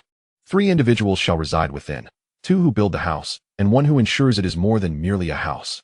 The ash-laden phrases lingered in the air for 3 seconds before cascading down like snow, blanketing the entire valley model. The model began to burgeon. Roses emerging from the riverbank, not wilted, but vibrant red, thorny, and in full bloom. A stone table rose from the ground, upon which lay the unfinished chess game. There was also a 3rd stool, an unpretentious wooden seat positioned beside the table. Young Dumbledore and Grindelwald exchanged glances. No words were spoken. Yet Ares perceived a certain understanding passing between them, not reconciliation, but acknowledgement. Acknowledgement that this intruder into their story, this child, was crafting the chapter they had dared not write. Suddenly, the model trembled. The edges of the white space fissured, revealing a black crevice from which the imagery of the rose garden surged forth. Tom's barrier shattered, and the shadows lunged at him. The moonlight mushrooms exploded, scattering blue fragments. Time had come. The future, Ares declared, his figure beginning to fade. Once a story begins to alter, the old pages will rebel. That exterior form serves as the immune system of this book. Just before he completely vanished, he pointed towards the 3rd stool in the valley model. Sit upon it, or destroy it. The choice lay before him. Ares gazed towards the light screen. Tom's silhouette flickered in and out of the shadows, his wand's glow erupting repeatedly, yet the shadows shattered and reformed, drawing ever closer. He turned his attention back to the model. His young forebears were still awaiting him, waiting for a decision. A sharp pain suddenly pierced through the contract connection, not physical harm, but a sensation of severance. Tom was forcibly disrupting the synchronization to protect him from the battle's fallout. The resolve in that action compelled Ares to make a choice. He did not sit upon the stool. Instead, he toppled the model, not to destroy, but to collapse the valley, scattering stones, roses, the chess game, every component intermingled. Indistinguishable in origin, no longer clear which stone belonged where, or which cluster of roses had once thrived. Then he began to rebuild, using the scattered fragments. He constructed a new structure, neither a house nor a garden, but a bridge. A rudimentary, precarious bridge spanning the miniature stream, connecting the 2 large stones that had once stood apart. In the center of the bridge, he placed the bronze natter. Having completed this, the white space began to collapse. The pages tore beneath his feet, cracks spreading. The light screen quivered violently, Tom's figure crystallizing for a moment as he turned to glance towards the mirror, his lips moving. Ares understood. Run. He dashed towards the light screen. Crossing the threshold, a chill enveloped him anew. The scent of the rose garden surged into his nostrils, decaying petals, damp earth, and a certain sweetness reminiscent of burnt honey. He tumbled from the mirror. Tom caught him. The impact sent them both stumbling back 3 steps, colliding with the stone table. The chess game toppled, pieces scattering across the floor. Shadows coalesced before them. This time, it bore a face, half Dumbledore, half Grindelwald, stitched together at the forehead like a lightning scar. It spoke, voices overlapping. The story cannot be altered. Tom raised his wand. Ares did likewise. Yet the shadow did not attack. It gazed upon the collapsed mirror, its surface shattered, liquid pooling around them, glistening like black blood in the moonlight. Then it turned to Ares, and within its mismatched eyes lay something akin to sorrow. You, it said, the voice suddenly reverting to that of Dumbledore, chose the bridge. Ares nodded. The shadow fell silent. The rose garden descended into a profound stillness. Then, it began to dissipate, not defeated, but disintegrating, like a sandcastle washed away by the tide. From each fragment of vanishing darkness emerged faint, overlapping sighs. When the last shadow vanished, 2 objects appeared on the ground. A golden pocket watch, its cover engraved with GGAD, the hands frozen at 3:17. In a folded parchment of sheepskin, the ink still fresh. Tom picked up the parchment, unfolded it, and read aloud. Building a bridge is more challenging than erecting a house, but it is worthwhile. For the one who lays the third stone. There was no signature, only a dried water stain in the corner of the paper. Its origin unknown, be it stream water or something else. Aries bent to retrieve the pocket watch. The case was warm, as if it had just been held by someone. He opened the cover. Inside, there were no hands, only a small mirror. In the mirror, young Dumbledore and Grindelwald stood side by side at the riverbank. Not looking at each other, yet their shoulders brushed. Behind them, a blurred shadow of a third person began to emerge, the face still indistinct, yet the outline familiar. Aries closed the watch. In the distance, a rooster crowed. Dawn was approaching. Tom's hand rested firmly on his shoulder. "It is time to return," he said, his voice hoarse. Aries nodded, placing the pocket watch into his leather pouch. As he turned, he cast one last glance at the rose garden. The first light of dawn illuminated the half-wilted roses, yet deep within the withered branches, he spotted vibrant green shoots, having grown another inch. Chapter 144. The Journey Home and Echoes. The corridors of Hogwarts in the early morning were deserted, the torches still burning on the stone walls. Their light diffusing into the damp air, casting a yellow glow. The footsteps of Aries and Tom echoed through the corridor, one after another. Like the slow beat of a heart. Around the corner stood Slughorn. He appeared to have been waiting for them, his round, plump figure clad in a dark green morning robe, a steaming cup of tea in hand. Upon seeing them, he exhibited no surprise, merely raising an eyebrow. "Morning dew tea?" He lifted his cup, adding a touch of honey to soothe his nerves. Tom stepped forward slightly, while Aries restrained his arm, shaking his head. "The professor is awaiting us," Aries said, his voice hoarse from fatigue. "We've waited an hour." Slughorn sipped his tea, stating, "The castle informed me of your return. Through some form of resonance. The ancient magical foundation reacts to profound emotions." He retrieved a small crystal vial from his robe and tossed it to Aries. The vial shimmered with a violet hue in the morning light. "A calming agent, enhanced," he said. "What you both require now is not slumber, but protection against magical backlash. The type of magic found in valleys clings to one like damp clothing." Aries caught it, but did not drink immediately. He regarded the professor. "You know where we went." "I surmised as much," Slughorn replied, setting down his teacup, the ceramic base striking the stone windowsill with a crisp sound. 30 years ago, when Albus returned from the valley. He was similarly drenched, yet there was a certain clarity in his eyes. The professor took a couple of steps closer, his gaze lingering on Aries' face. Sweeping over the shadowed chain of lines beneath his left eye, now dull like spent coal. "He has changed," Slughorn murmured, almost to himself. He was different upon returning from the valley. After Grindelwald left Britain, Albus did not smile for 3 months. Then, one day he began to laugh, a light, joyless laugh. As if he had learned a necessary facade. Tom's fingers twitched slightly at his side. Aries recognized that he was memorizing this statement, dissecting each word. "The pocket watch," Slughorn suddenly said. "You brought it back, did you not?" Aries' hand delved into his leather pouch, fingertips brushing against the cold metal. He hesitated for a moment before producing the golden casing, which gleamed blindingly in the morning light. Slughorn did not take it. He merely observed, his eyes narrowing like an antiquities dealer assessing a rare find. He read aloud the inscription, his voice thick and rough, commissioned just a week before Grindelwald departed. The double-faced watch displayed standard time on one side, while he paused, the other side indicating the distance between them, measured in miles. Aries flipped the watch over. The back was smooth, devoid of any mechanism. "It requires a blood bond resonance to activate the other side," Slughorn stated. Albus tried, but was unsuccessful, as activation demands both parties wish to see one another. The sound of footsteps echoed from the corridor.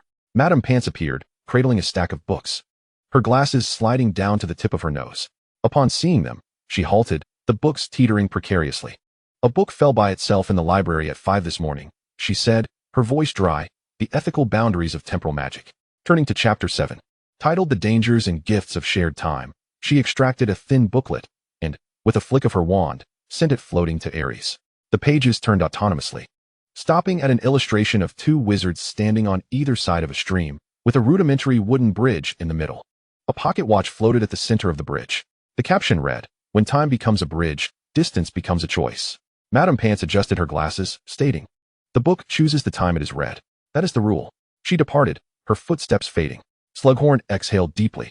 He lifted his teacup, then set it down, his fingers tapping a rhythm on the rim, some sort of coded sequence. "I must share something with you," he said, his voice lowered. "For the past 3 years, Grindelwald has sent gifts to Hogwarts every Christmas. Not for Albus, but for the school, rare magical plant seeds, replicas of ancient manuscripts, alchemical materials. Each gift was accompanied by a card inscribed with the same phrase, "For the bridge to the future." Ares gripped the pocket watch tightly, its metallic edge digging into his palm. Albus would always store the gifts in the deepest corner of the warehouse, Slughorn continued, but last year, I discovered that the seeds had been planted in the greenhouse's third zone. The manuscript replicas appeared on the library's new book display, and the materials were marked for educational use. The professor raised his gaze, his expression complex. He is, in his own manner, accepting that bridge. The morning light brightened further. In the distance, the flapping of wings from the Olery signaled that the messenger birds were taking flight. Slughorn pulled something from his robe, not a potion, but a neatly folded sheet of pale blue stationery. "This is for you," he said. "I found it this morning wedged in the crack of my office door." Though unsigned, the edge of the ink bottle bore a hint of gold dust, the kind of shimmering ink Grindelwald favors. Ares took it and unfolded the paper. It contained only a single line, the script sharp as if carved. "The bridge has been built. It is time for someone to cross." On the night of the full moon, atop the Numengard Tower. "Dare you come?" The bottom of the letter featured a rudimentary map outlining a route from Hogwarts to a location in Austria, marking 3 waypoints. Each annotated with small print. "Safe window, 23 minutes. Tom snatched the letter away, glanced at it, folded it, and tucked it into his robe's inner pocket. "What about a response?" Slughorn inquired. "Time is needed for consideration," Tom replied, his tone reverting to its usual calmness. The professor nodded. He lifted his teacup for a final sip before turning to leave. After a few steps, he glanced back. "Drink the calming agent now. The valley's magic remains active within you, like aftershocks." Ares twisted open the vial. The potion was bitter enough to make him grimace. Tom took the bottle, tilting his head back to down the remaining half without flinching. The effects of the potion were swift. The tautness, akin to a string on the verge of snapping, began to ease. Fatigue washed over him, real and heavy. They continued toward the Slytherin dungeon. As they passed the entrance to Gryffindor Tower, the fat lady dozed within her frame, yet her eyes opened a slit, glancing at Ares before closing again. "She didn't demand the password today," Tom remarked. "She knows where we went." Ares whispered, "The castle knows everything." By the time they returned to their dormitory, the morning sun had fully risen. Light reflected off the surface of the black lake, casting undulating pale green ripples upon the ceiling. Ares placed the leather pouch on his bed, methodically extracting its contents. The protective stone, remnants of moonlight mushrooms, empty gill pouch, and Madame Pance's glasses. Each item was veiled in a layer of fine dust, as if they had endured a minor skirmish. Lastly, he retrieved the pocket watch, placing it beside his pillow. Tom sat on the opposite bed, disassembling his wand for routine maintenance. The rosewood shaft spun between his fingers, revealing minute cracks at the core joint, marks of fierce battles. "Just like us," he said, his voice soft yet unwavering. Ares lay down, staring at the rippling ceiling. The potion's effects weighed down his eyelids, yet his mind raced with thoughts of the valley model, the white space, his future self, and the bridge. "Tom, if I go to Numengard, I will go with you," Tom interrupted, not pausing in his actions. "It's not a choice, it's a fact. It's dangerous, so we go together." Silence enveloped them, punctuated only by the soft sounds of wand components clinking together. Ares turned on his side, gazing at the pocket watch resting on his pillow. The casing reflected a gentle light in the morning glow, as if it had been caressed countless times. Suddenly, he recalled a phrase spoken by his future self in that white space. "Once a story begins to change, the old pages will resist." Now, the old pages had sent an invitation. He closed his eyes. The faint pulse beneath the chain of lines under his left eye was not the vibrations of his ancestors, but his own. Slow and steady, like the first stake of a bridge driven into the riverbed. Once submerged, it remained still. Chapter 145, 7A Countdown. Morning light, sharp as a blade, sliced through the arched high window of the prefect's dormitory, casting defined patches of brightness upon the thick carpet. Ares opened his eyes, first noticing the flowing silver patterns on the ceiling, remnants of the protective charm Tom had cast the previous night, akin to liquid moonlight meandering across the stone surface. He lay on his side, clearly hearing Tom's breath behind him. 17 seconds per breath, precise as a pendulum. Ares gently turned, and in the morning light, Tom's sleeping visage appeared oddly serene. His eyelashes cast delicate shadows upon his cheeks, his lips slightly parted, and that hand, which so often clutched a wand, rested lazily by the pillow, fingers naturally curled. The head boy's dormitory, a reality Ares had taken 3 months to acclimatize to. The chamber was more spacious than a typical dormitory, draped in dark green curtains surrounding a 4-poster bed, with the fireplace maintaining a consistent warmth, and shelves brimming with Tom's privately acquired manuscripts of forbidden texts. Most notably, there was but a single bed, considerations of safety. On the night of their move-in, Tom had stated matter-of-factly, his slate-gray eyes leaving no room for negotiation. Professor Slughorn was aware, but chose to turn a blind eye. From the very first day Tom Riddle became head boy, he understood that certain rules did not apply to this individual. Aries gazed at Tom's sleeping face for 3 seconds before shifting his attention to the bedside table. A sheet of pale blue stationery lay unfolded, the words Newmont Gad glaring in the morning light. Beneath it, a newly emerged line of silvery gray text read, Austria, coordinates to be notified 3 hours prior to the full moon. Only 7 days remained until the night of the full moon. He slipped out of bed, his bare feet sinking into the carpet, which muffled all sounds. As he pushed open the window, the morning mist from the Black Lake wafted in, mingling with the bitter fragrance of mandrake drifting from the distant greenhouse. You were watching me sleep, a voice came from behind, husky with the remnants of slumber. Aries turned to find Tom sitting up, his black hair tousled. Yet his gaze remained as clear as ever. You weren't holding your wand while you slept, Aries pointed out. The corners of Tom's mouth twitched, resembling the beginnings of a smile. He stepped barefoot onto the carpet, his ankle bones protruding, as white as a marble sculpture. He had inspected the room 3 times last night. It was secure. He approached the window, standing beside Aries, and yet you were here. The statement, delivered with such nonchalance, made Aries feel a softness in his chest. He looked at Tom, the morning light casting a golden hue upon his flawless profile. Do you wish to go? Aries inquired. Referring to Austria, to meet him. Tom fastened the tie of his morning robe, his fingers deftly knotting it. Whether I want to or not is irrelevant. What matters is whether you wish to see the real Gellert Grindelwald, the one who once made half of Europe tremble. Aries fell silent. Deep within the Black Lake, the tentacles of the giant squid glided past, releasing a stream of silvery bubbles. I am afraid, he confessed, his voice barely above a whisper. Tom's hand rested on his shoulder, not as a gesture of comfort, but one of anchoring. I am afraid too, Tom replied, his tone flat as a clock chime. Afraid you might see through all my calculations, afraid a single word from him could sway you. Afraid our bridge is merely a predetermined move on his chessboard. This marked the first time Tom had openly admitted his fear. Aries turned his head, capturing a fleeting glimpse of human fragility within those fathomless eyes. But you will accompany me, he asserted, for fear demanded more thorough preparation, not retreat. Tom turned towards the wardrobe, retrieving 2 neatly pressed school robes, an advantage of his status as head boy, with the house elf having pre-ironed the garments. Breakfast awaited in the small lounge adjacent to the head boy's bathroom, a private dining area requested by Tom to avoid unnecessary attention. The meal basket today came from Abraxas Malfoy. Warm croissants, a jar of jam labeled in handwriting as Malfoy Manor Special, and a silver pot of Earl Grey tea. Tom cast 3 detection spells before nodding in approval. He is making overtures, Tom remarked as he broke open the croissant, the scent of butter wafting through the air. The Department of Magical Law Enforcement has withdrawn, and the Avery family has been warned. Investments are entering a period of returns. Aries sipped his tea, the valley magic still clinging to his tongue like a thin film. A knock on the door startled them. Tom frowned.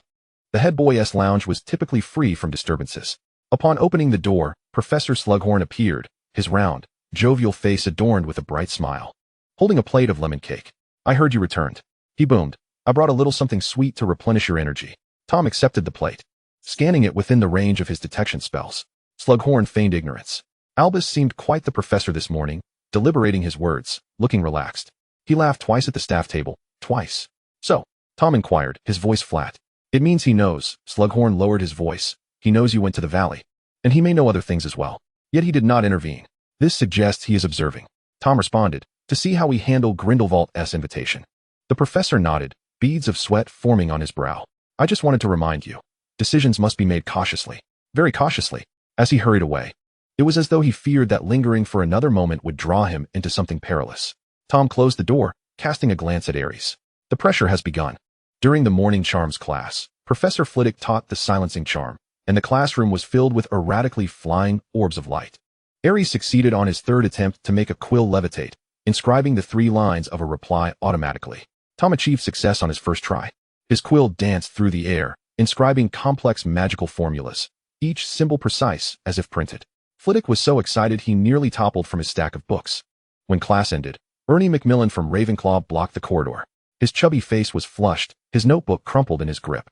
Phoenix. Regarding the impact of emotional magic on the silencing charm, Tom stepped in front of Aries. By appointment only, he stated coldly, this afternoon at 3. In the room of requirement. Bring a theoretical framework and 3 experimental data sets. Ernie nodded vigorously and dashed away, clutching his notebook. Why did you agree to help me? Ares asked. Because he genuinely understands, Tom replied as he walked toward the Transfiguration classroom. And we need allies who recognize your worth. Before lunch, they encountered Hagrid in the third-floor corridor. The half-giant held a large bundle of fresh moonlight mushrooms, his robe soaked through. Fresh batch. He grinned, revealing his uneven teeth.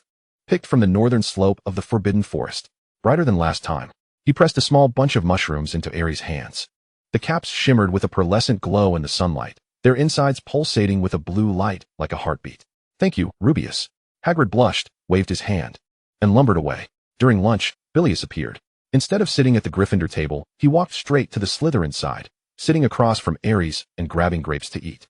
I had that dream again, he said, his mouth full of grapes. The snow-capped mountains of Austria. Two of us were playing chess. The board was a map of Europe. Tom pushed the plate of grapes towards Ares. And then? Then you went there. Bilius fixed his gaze on Ares, his eyes shining with an unsettling intensity. But not 2, 3, 4. The shadows overlapped. I can't count. Suddenly, he seized Ares' wrist, his nails digging into the skin. Beware of the mirror, he hissed. In the palace of the snow-capped mountains, the mirror does not reflect you, but what you fear becoming. Having spoken, he released Ares and staggered away. Tom gently wiped the red mark on Ares' wrist with a tissue, his movements tender. His prophecies become more precise before a collapse. Can we help him? Some paths must be walked alone. Tom folded the tissue, placing it in his pocket. In the afternoon, Tom had to attend a head boy meeting. Ares returned to the dormitory alone, retrieving a pocket watch from his bag. The metal felt warm in his palm. The engraved initials GGAD at the intersection of the letters now smoothed. He attempted to infuse it with a trace of magic. The watch remained unresponsive, but its temperature rose slightly, as if in acknowledgement. At dusk, Tom returned, holding a parchment map. The routes were intricate, marked with red, blue, and black to indicate risk levels. The safest path would take 3 days. He spread the map across the bed, detailing the Muggle transport options, involving 4 transfers. All within the blind spots of the Ministry of Magic surveillance. Ares examined the interwoven lines. If we know ifs. Tom's finger traced a spot on the map near Salzburg, Austria, marking a safe house known for its Edelweiss. This is a safe house. A facade of an antiquarian bookshop, with an anti-surveillance enchantment below ground. We can rest there for a night, awaiting the final coordinates. Final coordinates? He wouldn't specify the true meeting place in the letter. Tom replied, raising his gaze, his slate-gray eyes gleaming with sharpness. Nomontgad is too conspicuous, Vienna too formal. I surmise he will notify us at the last moment. It could be anywhere within his sphere of influence in Europe. He pointed to the edge of the map where an inscription in invisible ink had just become visible, 3 hours before the full moon night. The final coordinates will be disclosed on the stationery. He is testing our adaptability. Tom summarized, simultaneously demonstrating his control. He could transform half of Europe into his drawing room. Ares grasped his pocket watch tightly, the metallic edge digging into his palm, the pain sharp and clear. Do you wish to go? Tom reiterated the core question. Ares remained silent. Outside, dusk deepened, the black lake turning a profound purple. I wonder, he began slowly. What kind of person could inspire Dumbledore to love for a lifetime, yet suffer for an eternity? Not in memories, nor in reflections, but at the zenith of his power. When his will was at its sharpest. Tom nodded, not probing further into fears. He folded the map with deft movements. Let preparations commence. 7 days remain. Yet Ares understood that Tom was calculating far more intricate matters. Not merely the journey to a location, but how to step into a shifting realm defined by Grindelwald's will. In the evening, they ascended to the astronomy tower. Peeves, from the spire, sang a discordant German folk tune, dancing between death and love in a Viennese cafe. Upon spotting them, he scattered a handful of golden confetti, laughing as he flew away. The confetti formed 2 words in the air, courage. Ares reached out to catch a piece. It disintegrated in his palm, transforming into golden dust, infused with the faint scent of cedar and steel, a fragrance commonly associated with Grindelwald's prophecies. Tom's gaze sharpened. The castle was both warning and blessing. As night fell, they returned to their dormitory. Tom pinned the map, marked with countless possibilities, onto the wall, scrutinizing it like a strategist assessing a battlefield. Beneath the map lay a sheet of pale blue stationery, the ink appearing to flow in the candlelight. He was thorough in his considerations. Tom assessed, this time with a tone that carried the weight of a worthy adversary. It was not a trap, but a chess game. He was inviting us to the table. Perhaps he was also testing whether we had the merit to sit there. Both notions held truth. Tom turned to Ares, asserting that our preparations must encompass not just the journey, but also how to make the first move in the game that would compel him to confront us. After the lights were extinguished, Aries asked in the darkness, Tom. Yes? What if the meeting place he chooses is somewhere entirely unpredictable, perhaps even beyond our comprehension? A lengthy silence ensued. Then Tom replied, that would prove we are on the right path. What do you mean? To confirm that he truly is the legend. Tom's voice, calm and resolute in the dark, asserted that it would validate our father, worthy of our utmost confrontation. The contract thrummed with a wave of heat, not fear, but anticipation. The synchronization rate rose from 976 to 978. Aries closed his eyes. The pocket watch on the bedside table emitted a faint, magical vibration, resonating as if with a distant snow-capped palace. It felt like a heartbeat, like a countdown, like an invitation dispatched across Europe, awaiting its recipient to unseal it. And they were about to become that reply. Chapter 146, The Flaw of Overpreparation. On Thursday morning, the desk in the head boy's dormitory was inundated with sheaves of parchment. Tom had been seated there since breakfast, his quill flitting between various maps, timetables, and supply lists. He enumerated 17 potential poisoning symptoms and corresponding antidotes, assessed the risks of 8 evacuation routes, even calculating the average temperature on the night of the full moon in Austria to be 124 degrees Celsius, suggesting the use of a warming charm on cloaks. Aries perched on the edge of the bed, watching him toil. Sunlight streamed through the high window, casting tiny shadows on Tom's lowered lashes. His focused demeanor should have been reassuring, yet Aries felt a tension akin to a violin string wound too tightly. On the verge of snapping. Tom, Aries spoke for the 3rd time. Yes? You've reached the 37th item. Tom paused, finally lifting his gaze. His eyes bore faint traces of bloodshot red, but Aries noticed. The 37th item. Tom's voice was dry as crumpled paper, the psychological pressure tactics Grindelwald might employ and the corresponding counter-strategies. This included, but was not limited to, showcasing your unknown blood bond memories, questioning Dumbledore's true feelings towards you, offering you irresistible magical knowledge. Tom, there's also a 38th item regarding the identifiers of saints. According to the 1937 International Wizarding Federation's secret report, Grindelwald's followers often wore a ring on their left-hand ring finger. When Tom Riddle was uttered in full, Tom halted. The quill hovered in midair, ink dripping, spreading a small patch of deep blue on the parchment. Aries approached and gently took the pen from his grasp. The shaft was warm, having been held for too long. You've been writing since 3 in the morning, Aries remarked, for 7 hours now. You haven't eaten breakfast, drunk water, or moved at all. Tom leaned back in his chair, fingers rubbing his brow. Time is insufficient. There are 6 days and 11 hours left. 6 days are enough for us to travel to Austria and back 3 times. Aries returned the quill to the ink pot. You are afraid. I am preparing. Overpreparation is merely another manifestation of fear. They exchanged glances. Morning light drifted through the room, illuminating the dust motes suspended in the air. The distant chime of the clock signaled 9 o'clock. Suddenly, Tom laughed, a short, self-deprecating sound. You're right. He stood, somewhat stiffly, approached the window, and opened it, inhaling deeply.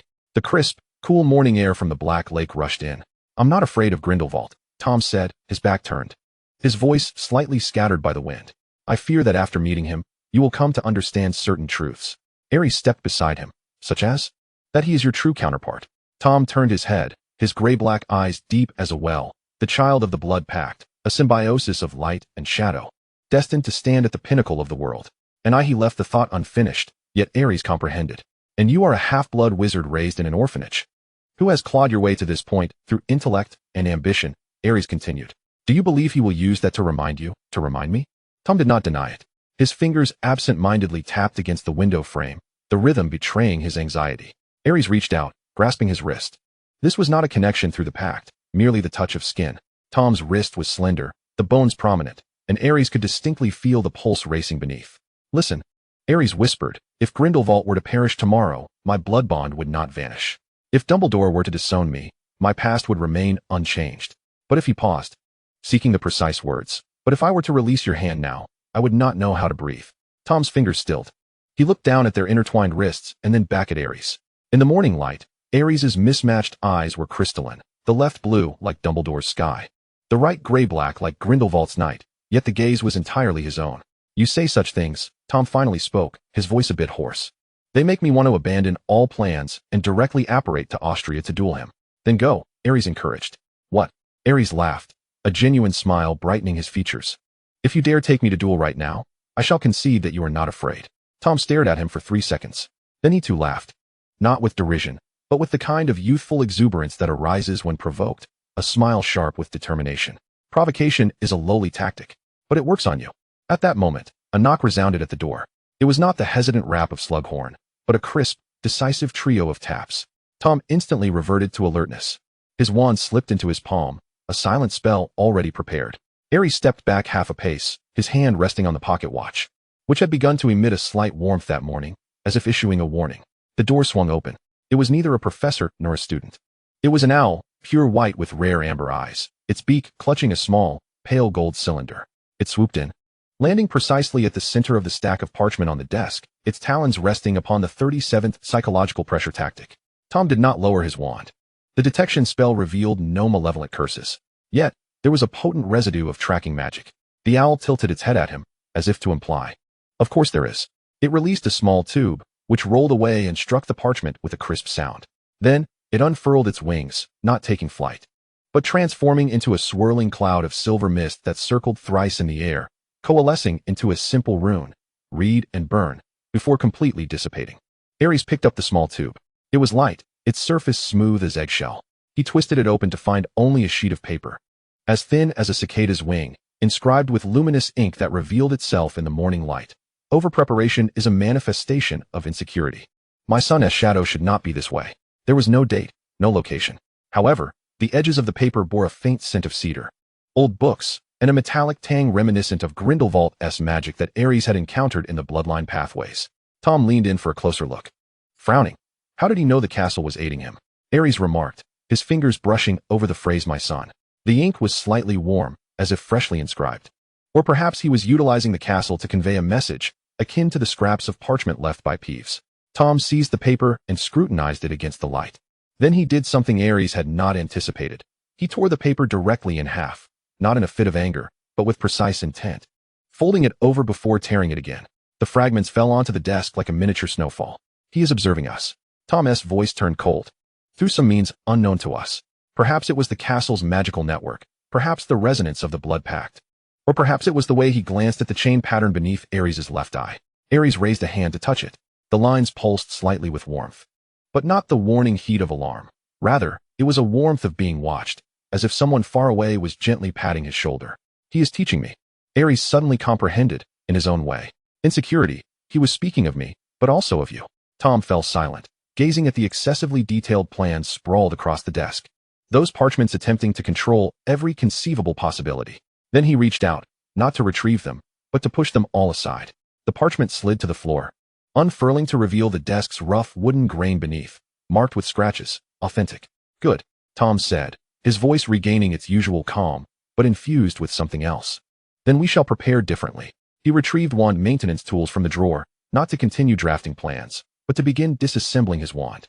The rosewood wand spun between his fingers, revealing its intricate inner structure. What are you doing? Ares inquired. Preparing. Tom did not look up. But it was not preparation for how to confront Grindelwald. It was preparation to become an opponent he would have to take seriously. He lifted his gaze, and that familiar flame ignited anew in his gray-black eyes, belonging to Tom Riddle. Nothing akin to fear, but rather a competitive spirit, a youthful audacity proclaiming, "If you underestimate me, I will prove you wrong. Do me a favor," Tom said. Go to the library and borrow 3 books, Advanced Applications of Silent Spells, Magical Game Theory, From Chess to War, and How to Make Your Opponent Remember You. Does the last one actually exist? It does not. Tom smirked. But Madame Pants will understand my meaning. She will provide you with what you truly need. Ares regarded him, studying him for a long moment. Morning light flooded the room, and dust danced in the beams. Are you certain? What I am certain of, Tom replied, returning to his wand manipulation, is that if we approach him with those 38 counter-strategies, he will laugh out loud. But if I bring a recalibrated wand capable of demolishing half his palace. He paused, looking up. A genuine, dangerously charming smile blossomed. He will at least take my existence seriously. Ares smiled as well. He bent down to collect the scattered parchment from the floor, not to put it away, but to fold it and toss it into the wastebasket beside the fireplace. Then I shall go to the library, he said, but there is one condition. Speak. You must eat lunch normally. Not just eat, but savor the flavors. Tom raised an eyebrow. Are you negotiating with me? I am concerned for you. Ares walked to the door, turning back. The contract synchronization rate has dropped to 975 this morning. Your anxious emotions are interfering with the flow of magic. Tom was taken aback. He glanced down at his palm. Indeed, the flow of magic felt slightly sluggish. He had been so focused on the plans that he hadn't noticed. Very well, he finally said, See you at lunch. As Aries departed, he heard the sound of parchment being decisively tossed into the wastebasket behind him. It was soft, yet resolute. In the corridor, he encountered Hagrid. The half-giant was struggling to drag a large sack of dragon dung fertilizer, and upon seeing Aries, he grinned widely. The mushrooms have shot up again. Want to go see them now?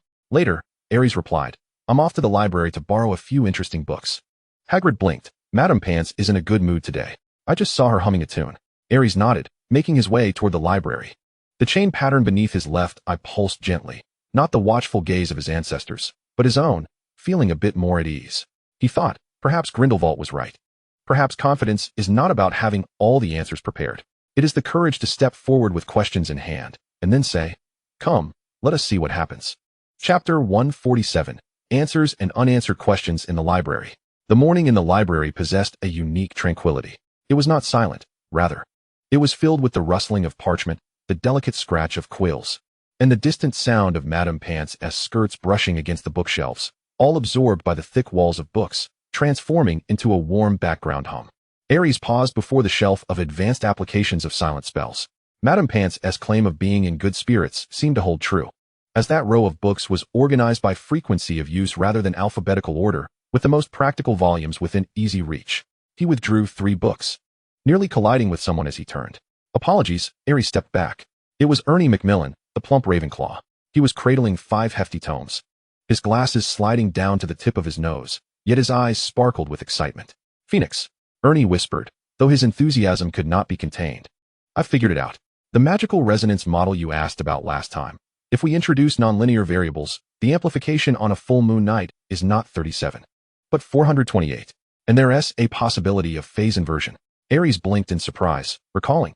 2 weeks ago, Tom had casually mentioned a theoretical question, and Ernie had overheard, saying he would need 3 days. You took 14 days, Aries remarked, because the first 3 results were too perfect to be real. Ernie flipped open the top book, crammed with draft papers between the pages, all filled with dense calculations, and then I realized I had assumed the wrong direction. It's not amplification. It's a shift in the resonance frequency. Is the place you're going to have a strong ley line magnetic field?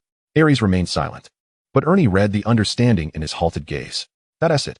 Ernie quickly produced a clean sheet of parchment from his robe, beginning to sketch diagrams. Listen, if the ley line magnetic field exceeds 73 Gauss, your contract synchronization rate will undergo 3 phases. First, a decline due to external interference, then a rebound from adaptive adjustments, and finally stabilizing. Let me calculate, between 971 and 1032.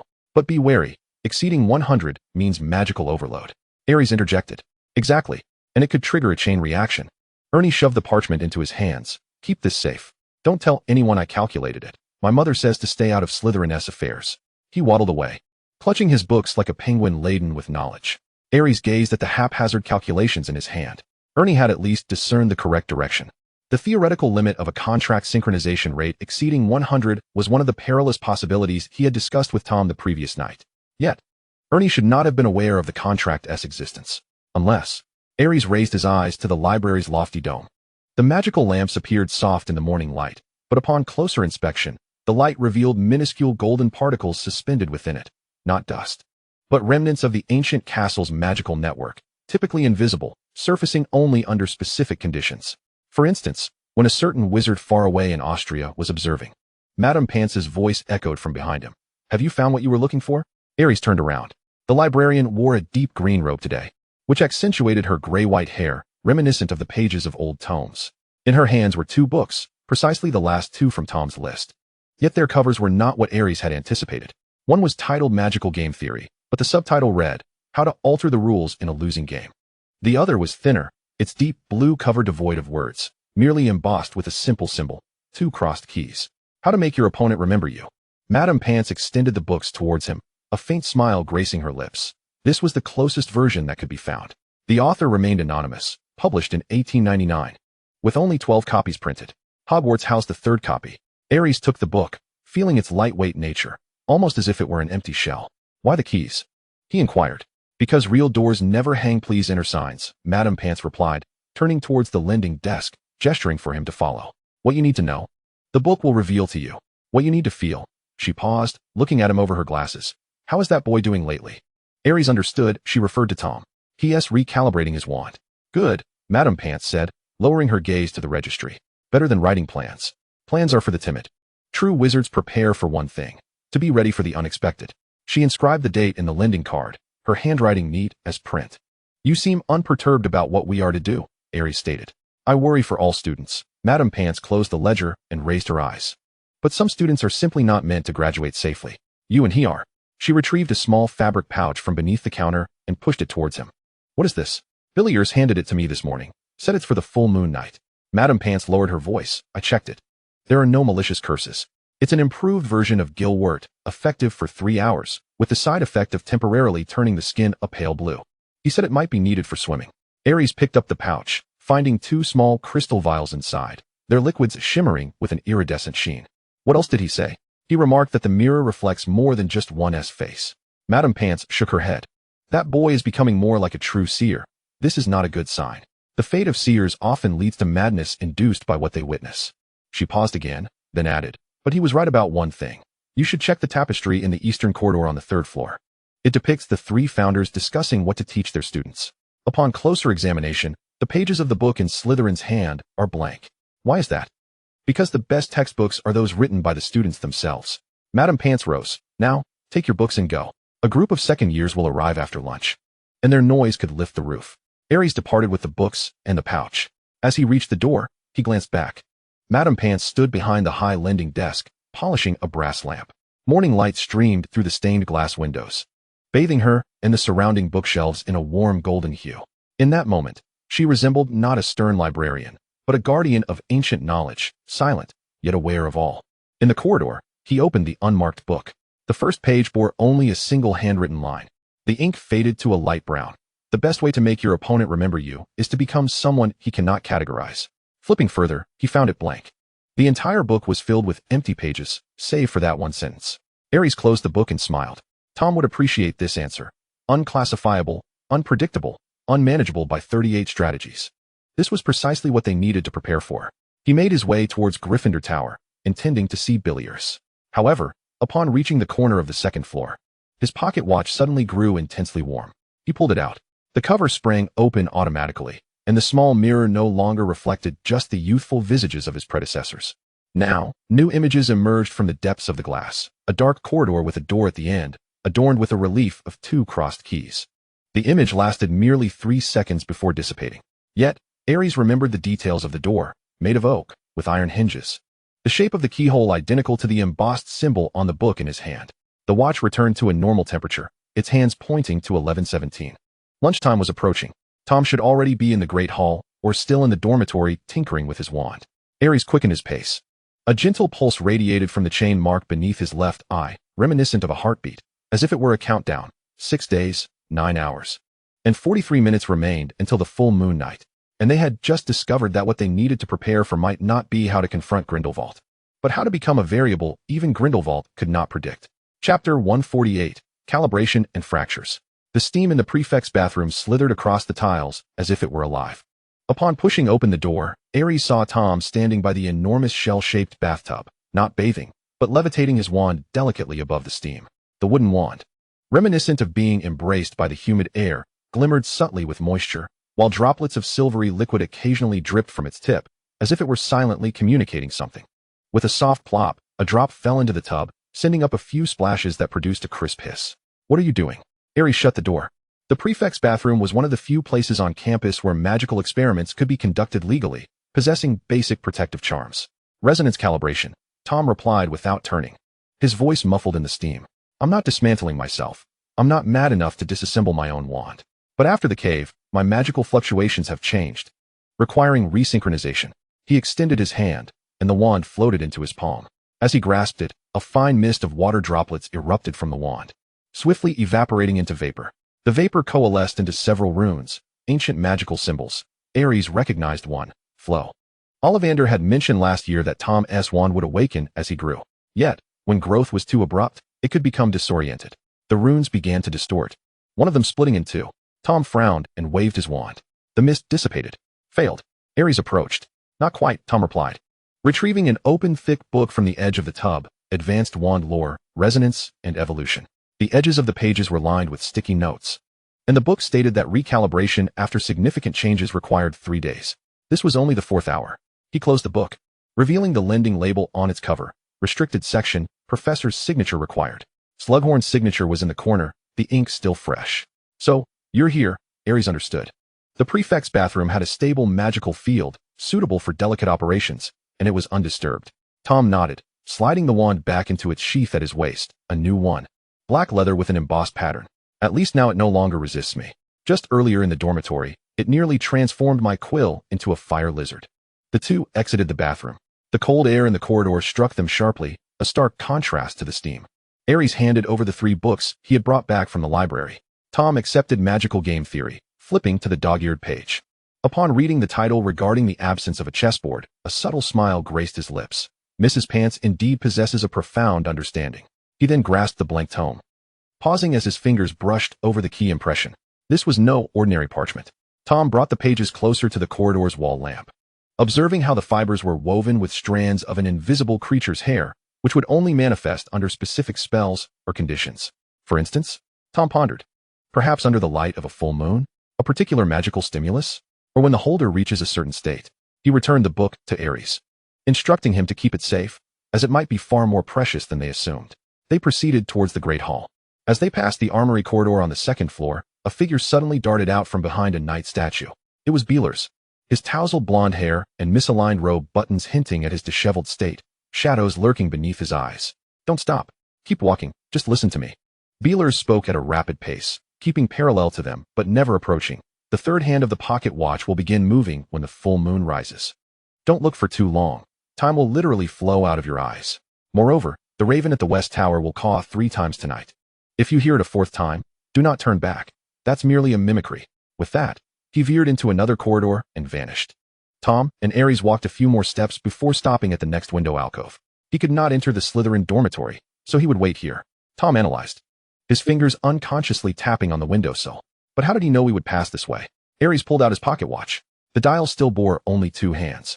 Yet upon closer inspection, there appeared to be a faint indentation precisely at the intersection of the hour and minute hands, just enough to accommodate a 3rd hand's axis. A prophetic intuition? Aries speculated, or perhaps he too had seen something. Or he might have been manipulated. Tom's voice turned cold. If someone intended to relay a message through him, this was the most covert channel imaginable. Who would take seriously the ramblings of a madman? A gust of wind swept in from outside, carrying the humidity of the Black Lake. A distant chime echoed from the clock tower, 11:30.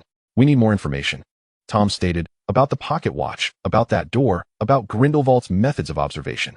However, the restricted section of the library was not an option tonight. Professor Babbage was on duty, and she would undoubtedly keep a record of all comings and goings.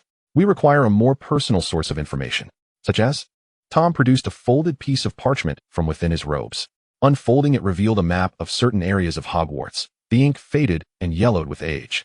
Provided by Slughorn, Tom indicated a room on the map within the West Tower, stating that it had once served as the former activity room for the Observational and Astrological Society, now abandoned for 70 years. If the castle indeed possesses a magical network, there may be residual monitoring devices or records there. Why divulge this to us? Because he feels guilt. Tom refolded the map, adding that he had said, "You 2 children are always getting into trouble. At the very least, take the map with you when you do." Aries noted the rounded handwriting of Slughorn at the map's edge, safety first. But if you must take risks, remember that the ratio of risk to reward should be at least 13. HS. Tonight? Aries inquired. After midnight, Tom replied, securing the map. There's a 23-minute gap in the patrol of the ghosts during that time. The information was obtained from Peeves in exchange for 3 buzzing honeydukes. They continued towards the Great Hall. Sunlight streamed through the high windows, casting bright patches of light on the stone floor. Aries recalled Tom's earlier mention of the perplexed wand in the bathroom and suddenly asked, "How does your wand feel now?" Tom pressed his hand against the wand sheath at his waist, pausing for a few seconds. "It feels as if it has just awakened," he remarked. "Still acclimating to this new world. But at least it no longer attempts to turn my breakfast into bats. Progress. Small progress." Tom pushed open the door leading to the entrance hall, and a cacophony of voices surged forth. Yet in confronting Grindelwald, we required more than mere progress. What is needed? Tom halted before stepping into the crowd, his profile sharply illuminated by the torchlight in the hall. What is required is to make him aware that he is no longer facing merely Dumbledore and Grindelwald's child along with a clever orphan. Instead, he is confronted by 2 entirely new entities he has never encountered before. They entered the Great Hall, where the long tables were already set for dinner. The aroma of roasted beef wafting through the air.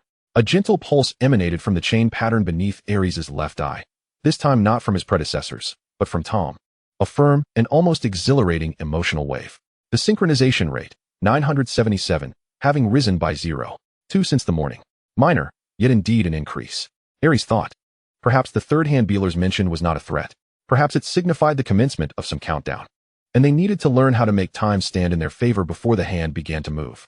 Chapter 149, The Old Eye of the West Tower. Hogwarts after midnight transformed into a different entity altogether. The stone walls breathed in the darkness. The staircases shifted silently, and the occupants within the paintings succumbed to slumber.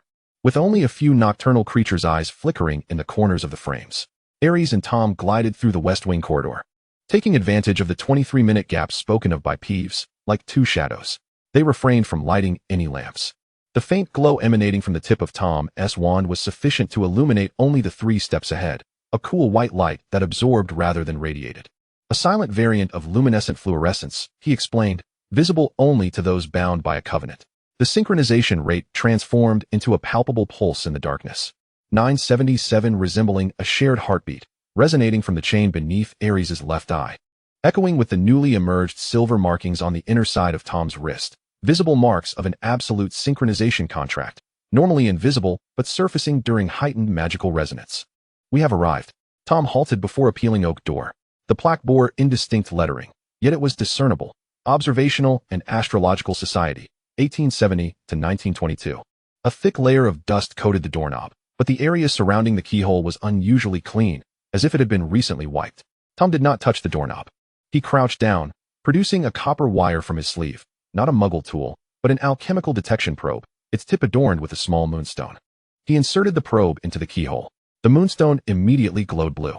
There is magical residue, Tom murmured, within the last 3 months. More than one type. Suddenly, Ares felt a sharp pain beneath his left eye. It was not a physiological pain, but rather the sensation of a system prompt forcibly intruding upon his vision. Ever since the bloodline conduit was established, the system interface occasionally popped up autonomously, particularly when approaching a powerful source of magic. A pale blue floating frame materialized. Composite magical imprint detected, tracking imprint, St. S. Mark, 76 matches Grindelwald's magical signature, memory crystal fragments, activated. Recording mode, unknown observational magic, akin to a mirror principle, but reversed, viewing from the inside out. Tom evidently sensed something as well. The silver markings on the back of his hand began to heat up, flowing beneath his skin like liquid metal. We're being monitored, he deduced, but not in real time. It is a recording. Someone has installed eyes here, periodically retrieving footage. So if we enter now, it will be recorded. Indeed, Tom withdrew the copper wire. But if we enter swiftly, within the blind spots of the recording intervals. He glanced at Ares, and they simultaneously thought of a word: cracks. The fissures between plans. The gaps between surveillances. The recording intervals are typically dictated by the cycle of magical energy. Tom calculated quickly. The castle's base magical energy cycle was 11 minutes.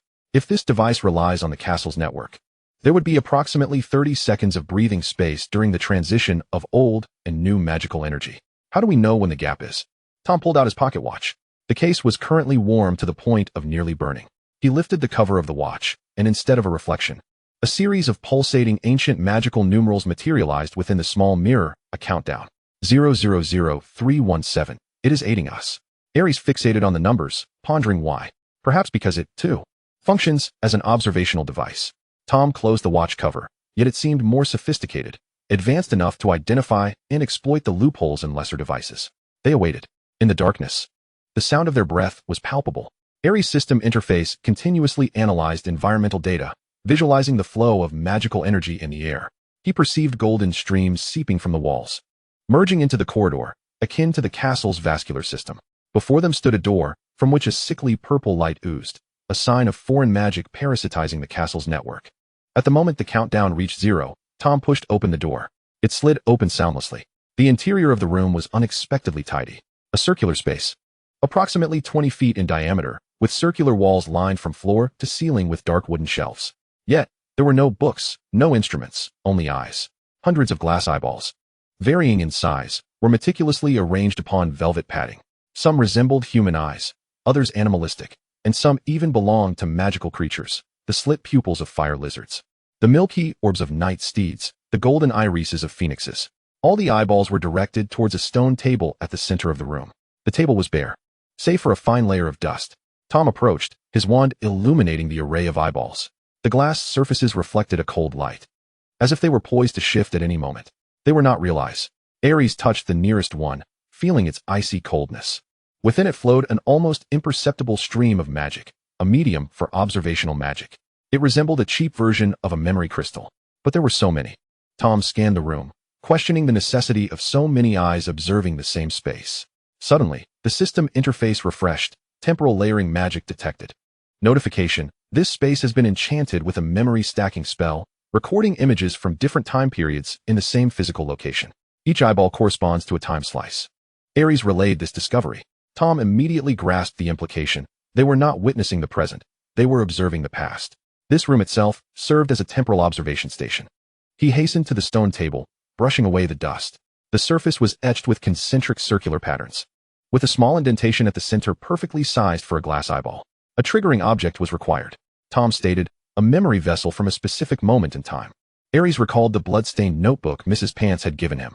He produced it, flipping to a page detailing an attempt at self-evolution magic by a former administrator. With dried brown bloodstains beside the script, he placed the notebook in the indentation of the stone table. Nothing transpired. No, Tom shook his head, it wasn't the book. It needed to be a more direct memory vessel.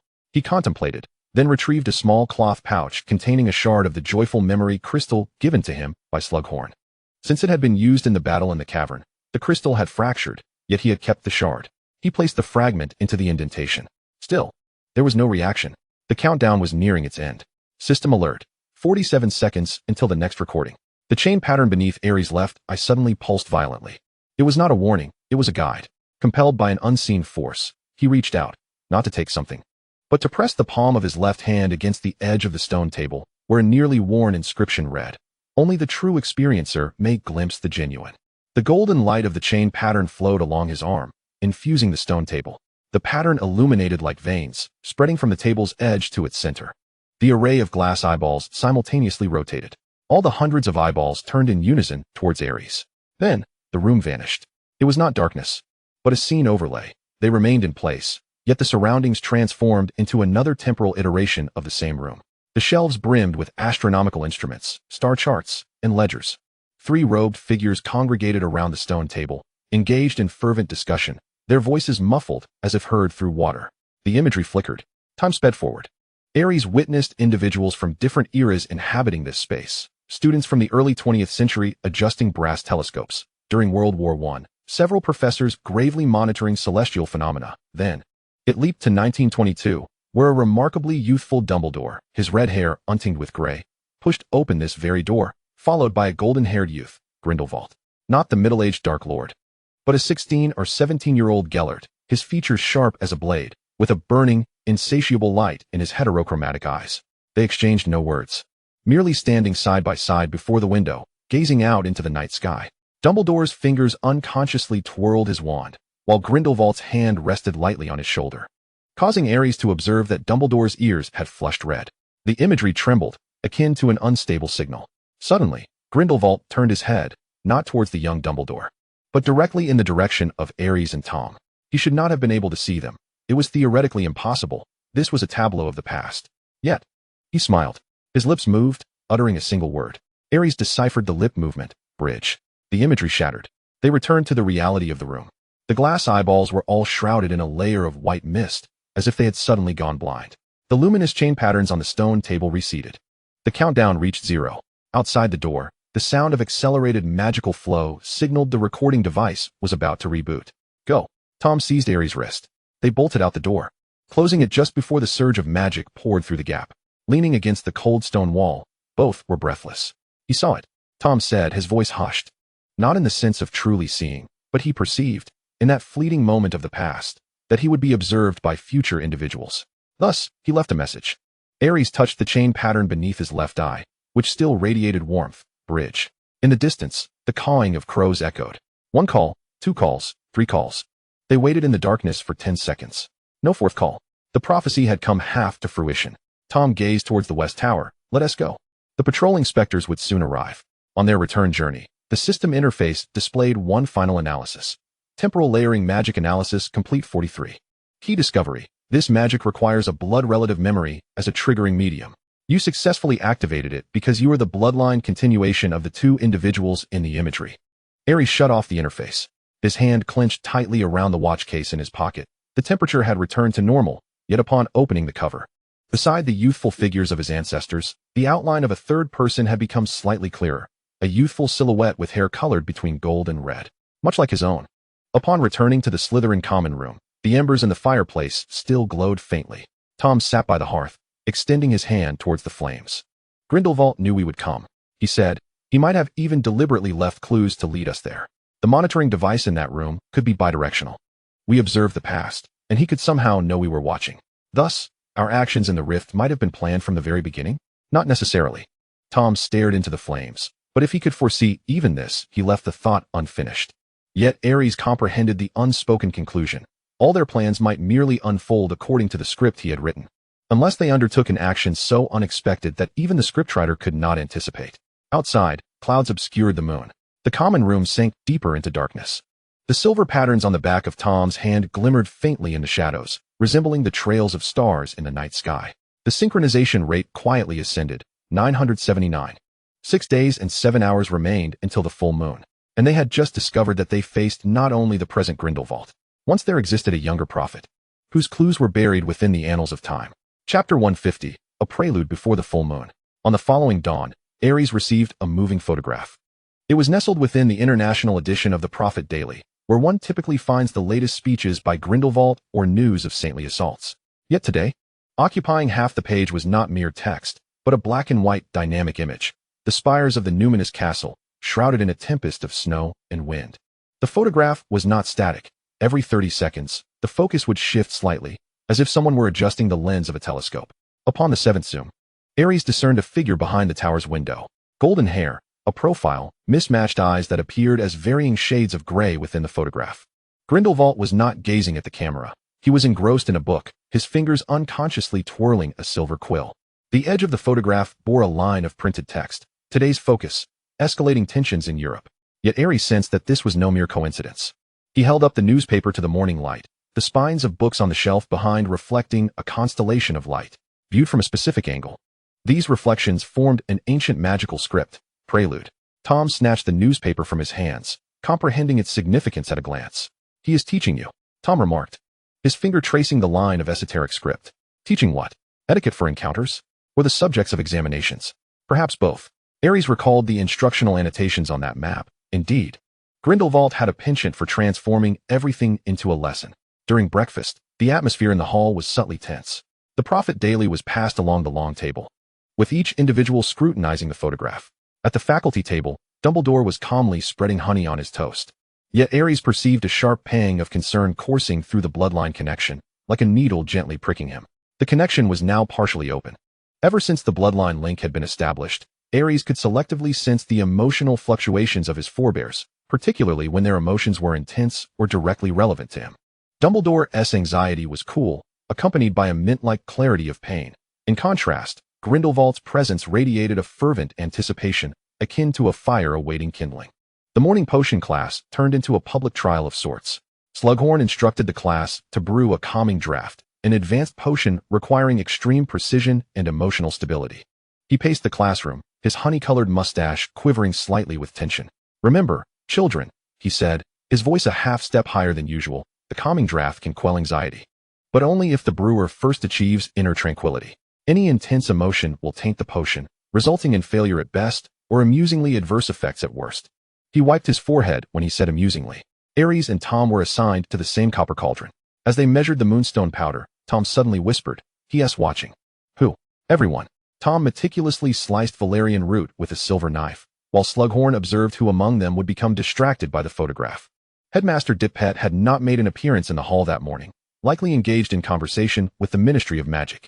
Meanwhile, Professor Burbage, he gestured to the back of the classroom, was seated on a stool in the corner, ostensibly grading papers, though her quill remained uninked. She was observing the students' reactions. "Why so tense?" Aries stirred the cauldron, the potion transforming into an ideal pale blue hue. It was merely a photograph. Because Grindelwald never acted without purpose. Tom added unicorn hair, and the potion shimmered with an iridescent sheen. If he were to convey a message publicly through the Prophet daily, there were two possibilities. First, he was demonstrating his ability to infiltrate the largest newspaper in Britain, or second, he was selecting those capable of deciphering hidden messages. Selected for what? For entry into a different list. Tom's voice turned cold, potential recruits, or threats requiring special attention. The potion suddenly bubbled, emitting pale purple steam, a sign of emotional tainting. Ares immediately reduced the heat, adding 2 drops of mistletoe berry juice as a stabilizer. The steam reverted to white. Your emotions, Tom pointed out. You felt anxious when you thought of the list. Aren't you anxious? I'm accustomed to it. Tom traced the runes of a cooling charm with the tip of his wand. Back in the orphanage, I learned that there exist 2 lists in the world, one of the overtly good and bad children, and the other, the true one, those who are useful and those who can be discarded. The potion cooled, transforming into a perfect silver hue, akin to liquid moonlight. Slughorn waddled over, scooping a bit with a silver spoon, examining it against the light. Excellent, he exclaimed, yet his gaze was not on the potion but on Ares' face. The exceptionally pure calming draft. It seems the 2 of you are remarkably calm today. We are practicing emotional control, Professor, Tom replied politely. After all, there are so many distractions in the world. Slughorn's smile faltered for a second. Ah yes, emotional control, splendid, splendid. He hurried toward the next group, his robes billowing in a gust. As the class bell rang, Madame Pants abruptly appeared at the entrance of the potion classroom. This was a rare occurrence. The librarian had her domain and seldom ventured into the basement. Mr. Phoenix, she rasped, her voice as hoarse as aged parchment. The advanced silent spell practical application you borrowed requires a signature. Is now convenient? Ares and Tom exchanged glances. Of course, madam. They followed Madame Pants through the castle. However, she did not head to the library but turned into a secluded side corridor. Halting before a massive tapestry, the very tapestry depicting the 3 founders in discussion about teaching on the eastern side of the 3rd floor. Madame Pants gently tapped the edge of the tapestry with her wand. The blank book in Slytherin's hand suddenly revealed a line of text. Knowledge should appear when needed, not when amassed. The tapestry parted, exposing a small room behind it. It was not a hidden chamber, but rather a reading room, a round table, 3 chairs, and a shelf containing only a few slender tomes. Bilius occupied one of the chairs. He appeared slightly more alert today, his golden hair neatly tied back, his eyes fixed on the open crystal ball on the table. Within the orb, mist swirled, faint images of the castle and snow-capped mountains overlapping. Close the door, Bilius instructed without raising his gaze. Madame Pants remained outside. The tapestry sealed shut. He had established a connection through the newspaper photograph. Bilius's fingers hovered above the crystal ball. The mist flowed with his movements. It was not a 2-way connection, but a 1-way observation conduit. He would intermittently see images surrounding them for the next 72 hours, but only when he concentrated on casting the spell.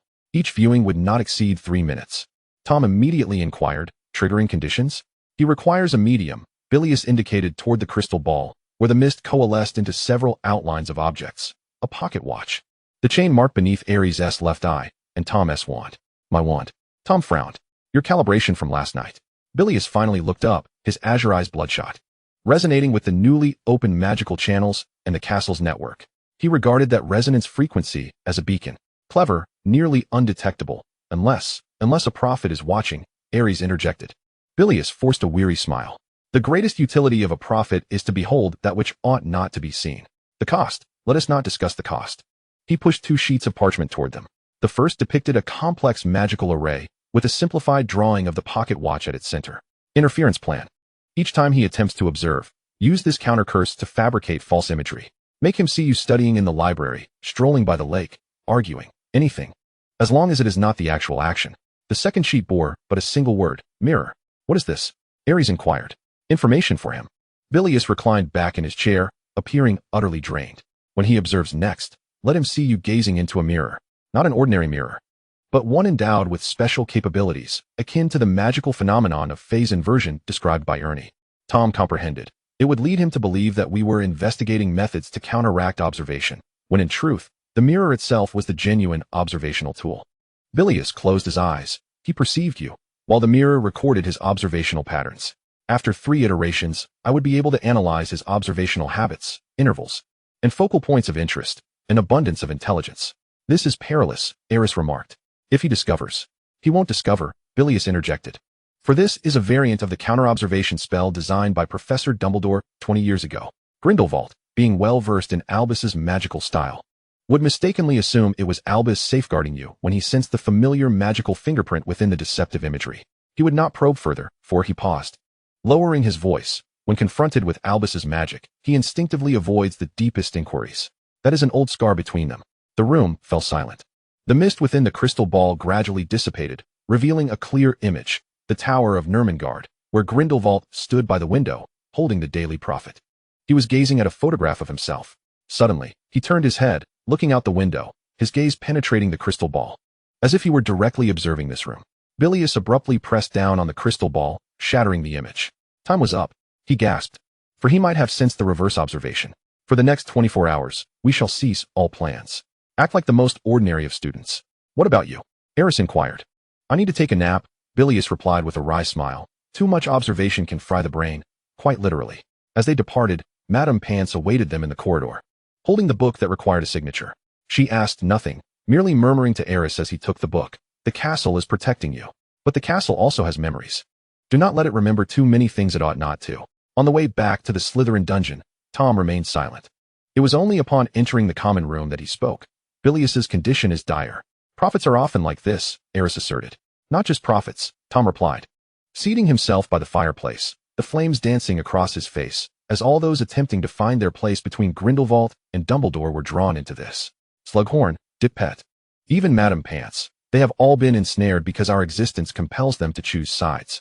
He looked up at Eris, ironically. We may be the only ones who have not truly taken a side. Eris settled beside him. The hearth was warm, yet a chill lingered in the air.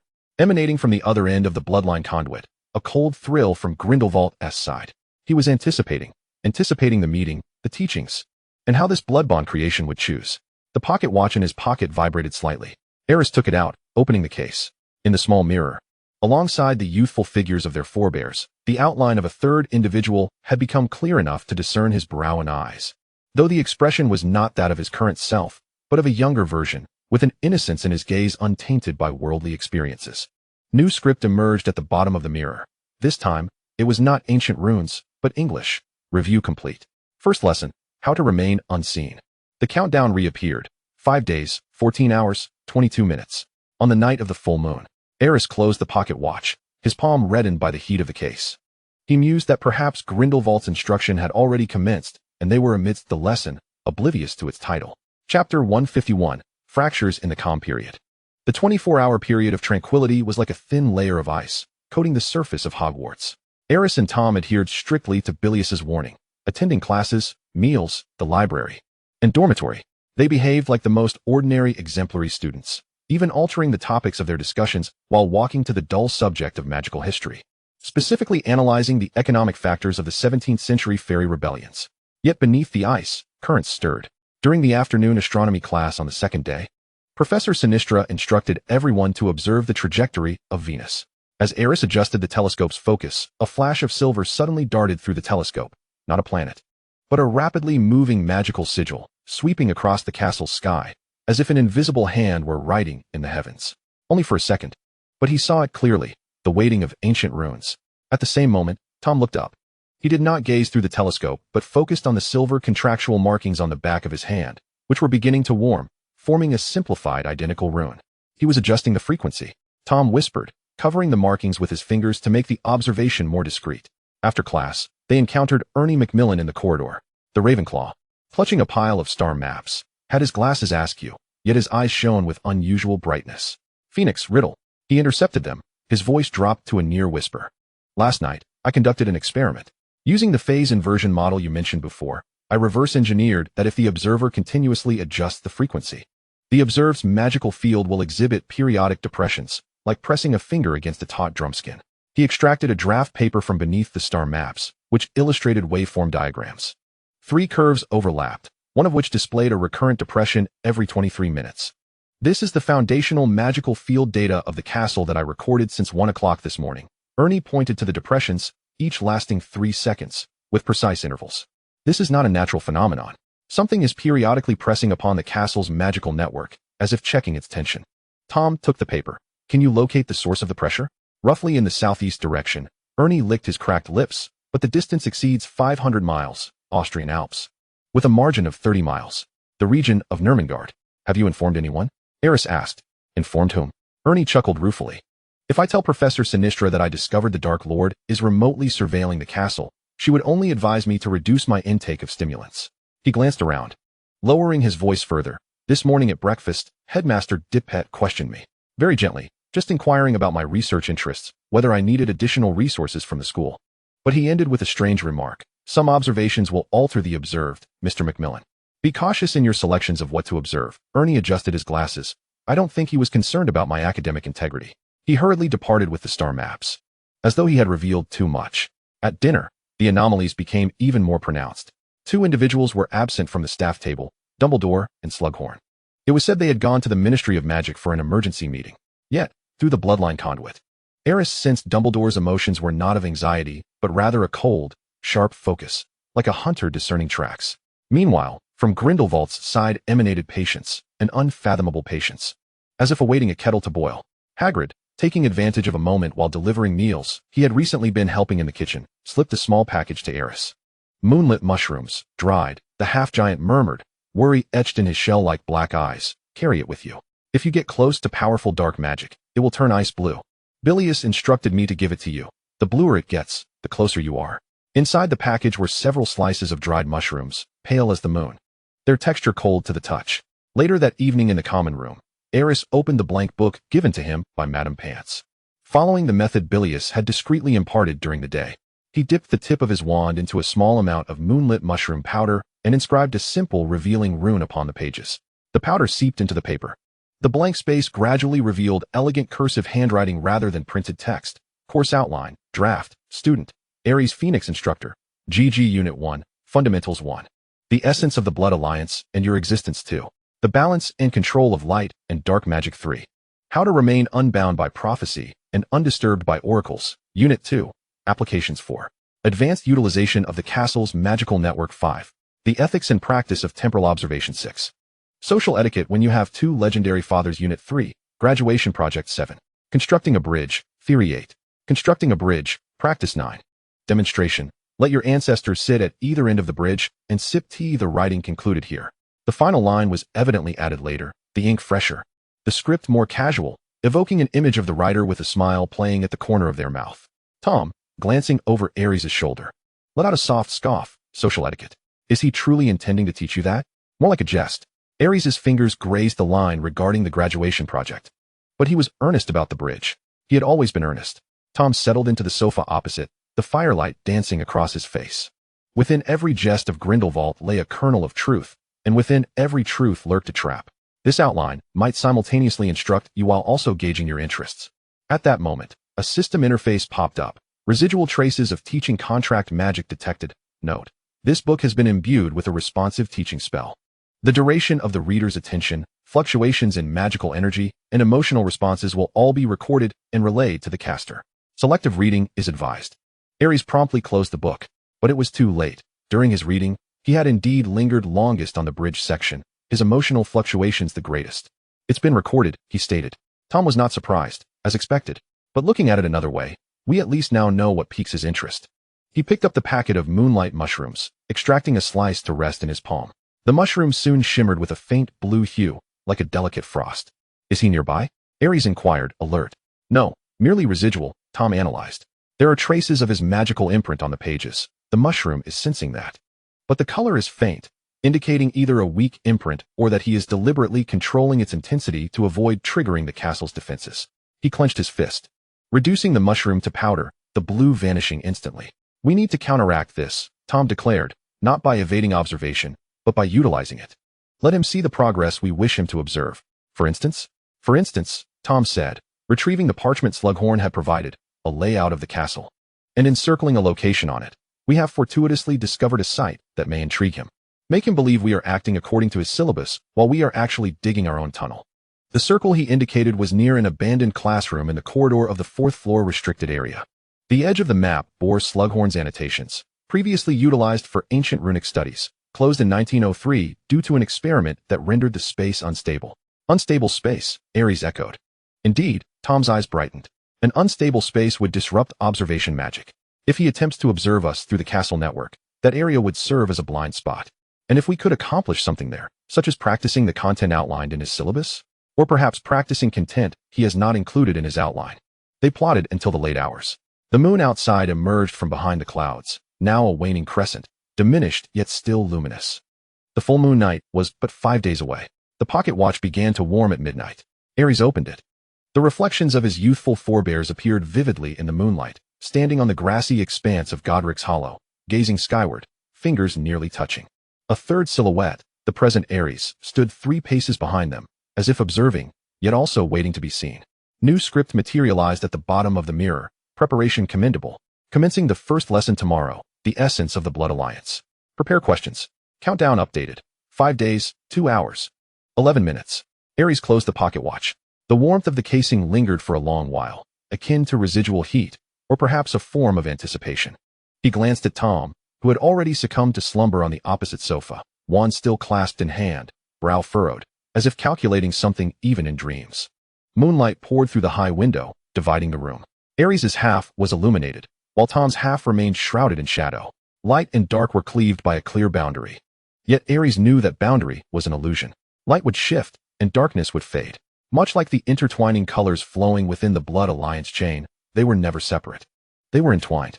The system interface silently displayed a final message. Contract synchronization rate, 981. Note: the strength of the bond continues to rise when facing external pressures together. Warning: exceeding 99 may trigger irreversible magical fusion. Irreversible. Ares dismissed the interface. The word felt like both a threat and a promise. He retrieved a blanket, gently draping it over Tom. The boy in the shadows instinctively nestled deeper into the blanket, his brow relaxing. The moonlight continued its journey. The boundary blurred. Chapter 152. The unstable classroom. The lock on the door to the abandoned classroom on the 4th floor had long rusted. Yet a fissure existed between the door frame and the wall wide enough to fit a hand. Tom inserted the tip of his wand into the crack, slowly tracing the edge of the door frame. He was inscribing the trajectory of a dispelling charm, his movements precise as a surgeon's. "It's not the lock," he murmured. The wand tip glimmered with silver light. "It is the space itself that is repelling the entrance, just as a wound will push out foreign objects when it scabs over." Ares peered through the fissure. Inside, the classroom visually flickered. One moment it appeared as a dust-laden empty room. The next it morphed into a laboratory filled with antiquated instruments. And then it shifted again into a nest of some creature, the walls veined with dark red tendrils. The 3 states switched randomly, with intervals that lacked any discernible pattern. Spatial memory overlay. Ares recalled the temporal observation station in the West Tower, but this time it was not time, but rather possibilities. This room was caught between several potential historical states. Tom finished inscribing the trajectory. With a gentle tap of his wand, silver light coursed along the door frame, forming a glowing runic circle. The door lock emitted a brittle crack as if rotting wood were breaking, but the door did not open. The fissure widened. "This shall suffice," Tom stated, stowing his wand. The entrance remained unstable, physically unable to be fully opened. "But the gap is wide enough for us to enter." They maneuvered sideways to squeeze through. The moment they entered, Ares was overwhelmed by a fierce dizziness, as if he were plummeting in 3 directions simultaneously. He closed his eyes to steady his breathing. When he opened them again, the room had settled into one state, an ancient runic study chamber. Scattered across the long table were yellowing scrolls, ink pots hardened into black clumps. The walls were etched with runic formations, some of which rotated slowly, emitting a ghostly blue glow. Yet the most striking feature was a fist-sized black crystal suspended in the center of the room, within which silver strands coursed, resembling frozen lightning. A spatial anchor point, Tom observed as he approached. Someone attempted to stabilize this room with it, but evidently failed. The crystal has already begun to crack. Ares felt a sharp pain in his left eye. The system interface popped up, high-dimensional spatial disturbance detected, warning, localized failure of physical laws in this area. Suggestions: 1. Do not gaze at the crystal for more than 3 seconds simultaneously. 2. Do not touch the rotating runes. 3. Most importantly, do not contemplate matters regarding your father while here. The last directive was highlighted in red. Why? Ares voiced the question. Tom turned his head. What do you mean, why? Ares realized that the system prompt was visible solely to him. He rephrased his inquiry. Why is this place sealed off? Although the instability of the space posed a danger, it hardly warranted a permanent closure. It is due to an experiment, Tom replied, directing his wand toward a corner where a charred mark lingered, shaped like a person with outstretched arms. Records from 1903 mentioned an ancient professor of phrenology who endeavored to use this room for a probability observation, aiming to glimpse the life paths he had not chosen. He paused. As a result, the room reflected 17 different versions of himself. 3 of them attempted to kill one another, for succumbed to despair and screamed, while the rest engaged in a heated debate over who was the true self. The professor was subsequently sent to St. Mungo S and never returned. Ares fixated on the charred mark. Now he discerned that it was not merely an ordinary burn. The edges bore faint remnants of intricate runes, remnants of some protective spell that had been forcefully torn asunder. Observation transforms the observed. He recalled Dippett's warning to Ernie. In this place, change is immediate and tangible. They began to explore cautiously. Tom examined the spinning runes, documenting their patterns of movement. Ares approached the black crystal, keeping his gaze mobile to avoid looking for more than 3 seconds. The silver filaments within the crystal were not arbitrary. They formed patterns resembling a form of writing or perhaps a map. Ares attempted to observe peripherally. Recognizing this as a flaw in the system prompt, peripheral vision would not trigger the gazing effect. The patterns gradually clarified. It was an aerial view of Hogwarts. Albeit distorted, the castle's silhouette warped, the towers misplaced, and the Black Lake situated where the Forbidden Forest should be. A flawed, chaotic map, yet it possessed some inherent logic. Ares surmised that the spatial instability allowed it to perceive the castle as a superposition of all its possible forms. Tom approached, also observing peripherally. Interesting, he remarked, indicating a location on the map where the Great Hall should be. Instead of a hall, there lay a deep pit, suggesting that in some probability, the Great Hall had never been constructed or had been built but subsequently collapsed. And here, Ares pointed to the Slytherin dungeon area on the map, where a blank space indicated that Slytherin might never have existed. Tom added, his voice calm, yet Ares sensed a slight tremor in the contract, or in some possibility. I was never sorted here. The two fell silent. The silver filaments within the crystal continued to flow, the map shifting slowly. The blank areas began to reveal new outlines, not the Slytherin crest, but a simple diagram of a bridge connecting 2 previously separated regions. The moment the bridge's pattern emerged, the room trembled, not in a physical sense, but as a quaking of the spatial dimension. The runes on the walls accelerated their rotation, the cracks in the black crystal widened, and silver filaments began to overflow, resembling slowly flowing mercury. It reacts to our thoughts, Tom stated, stepping back.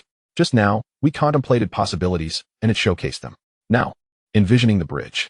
The overflowing silver filaments coalesced in the air, truly beginning to construct a miniature, translucent bridge structure. One end connected to the crystal, while the other extended into the void, destination unknown.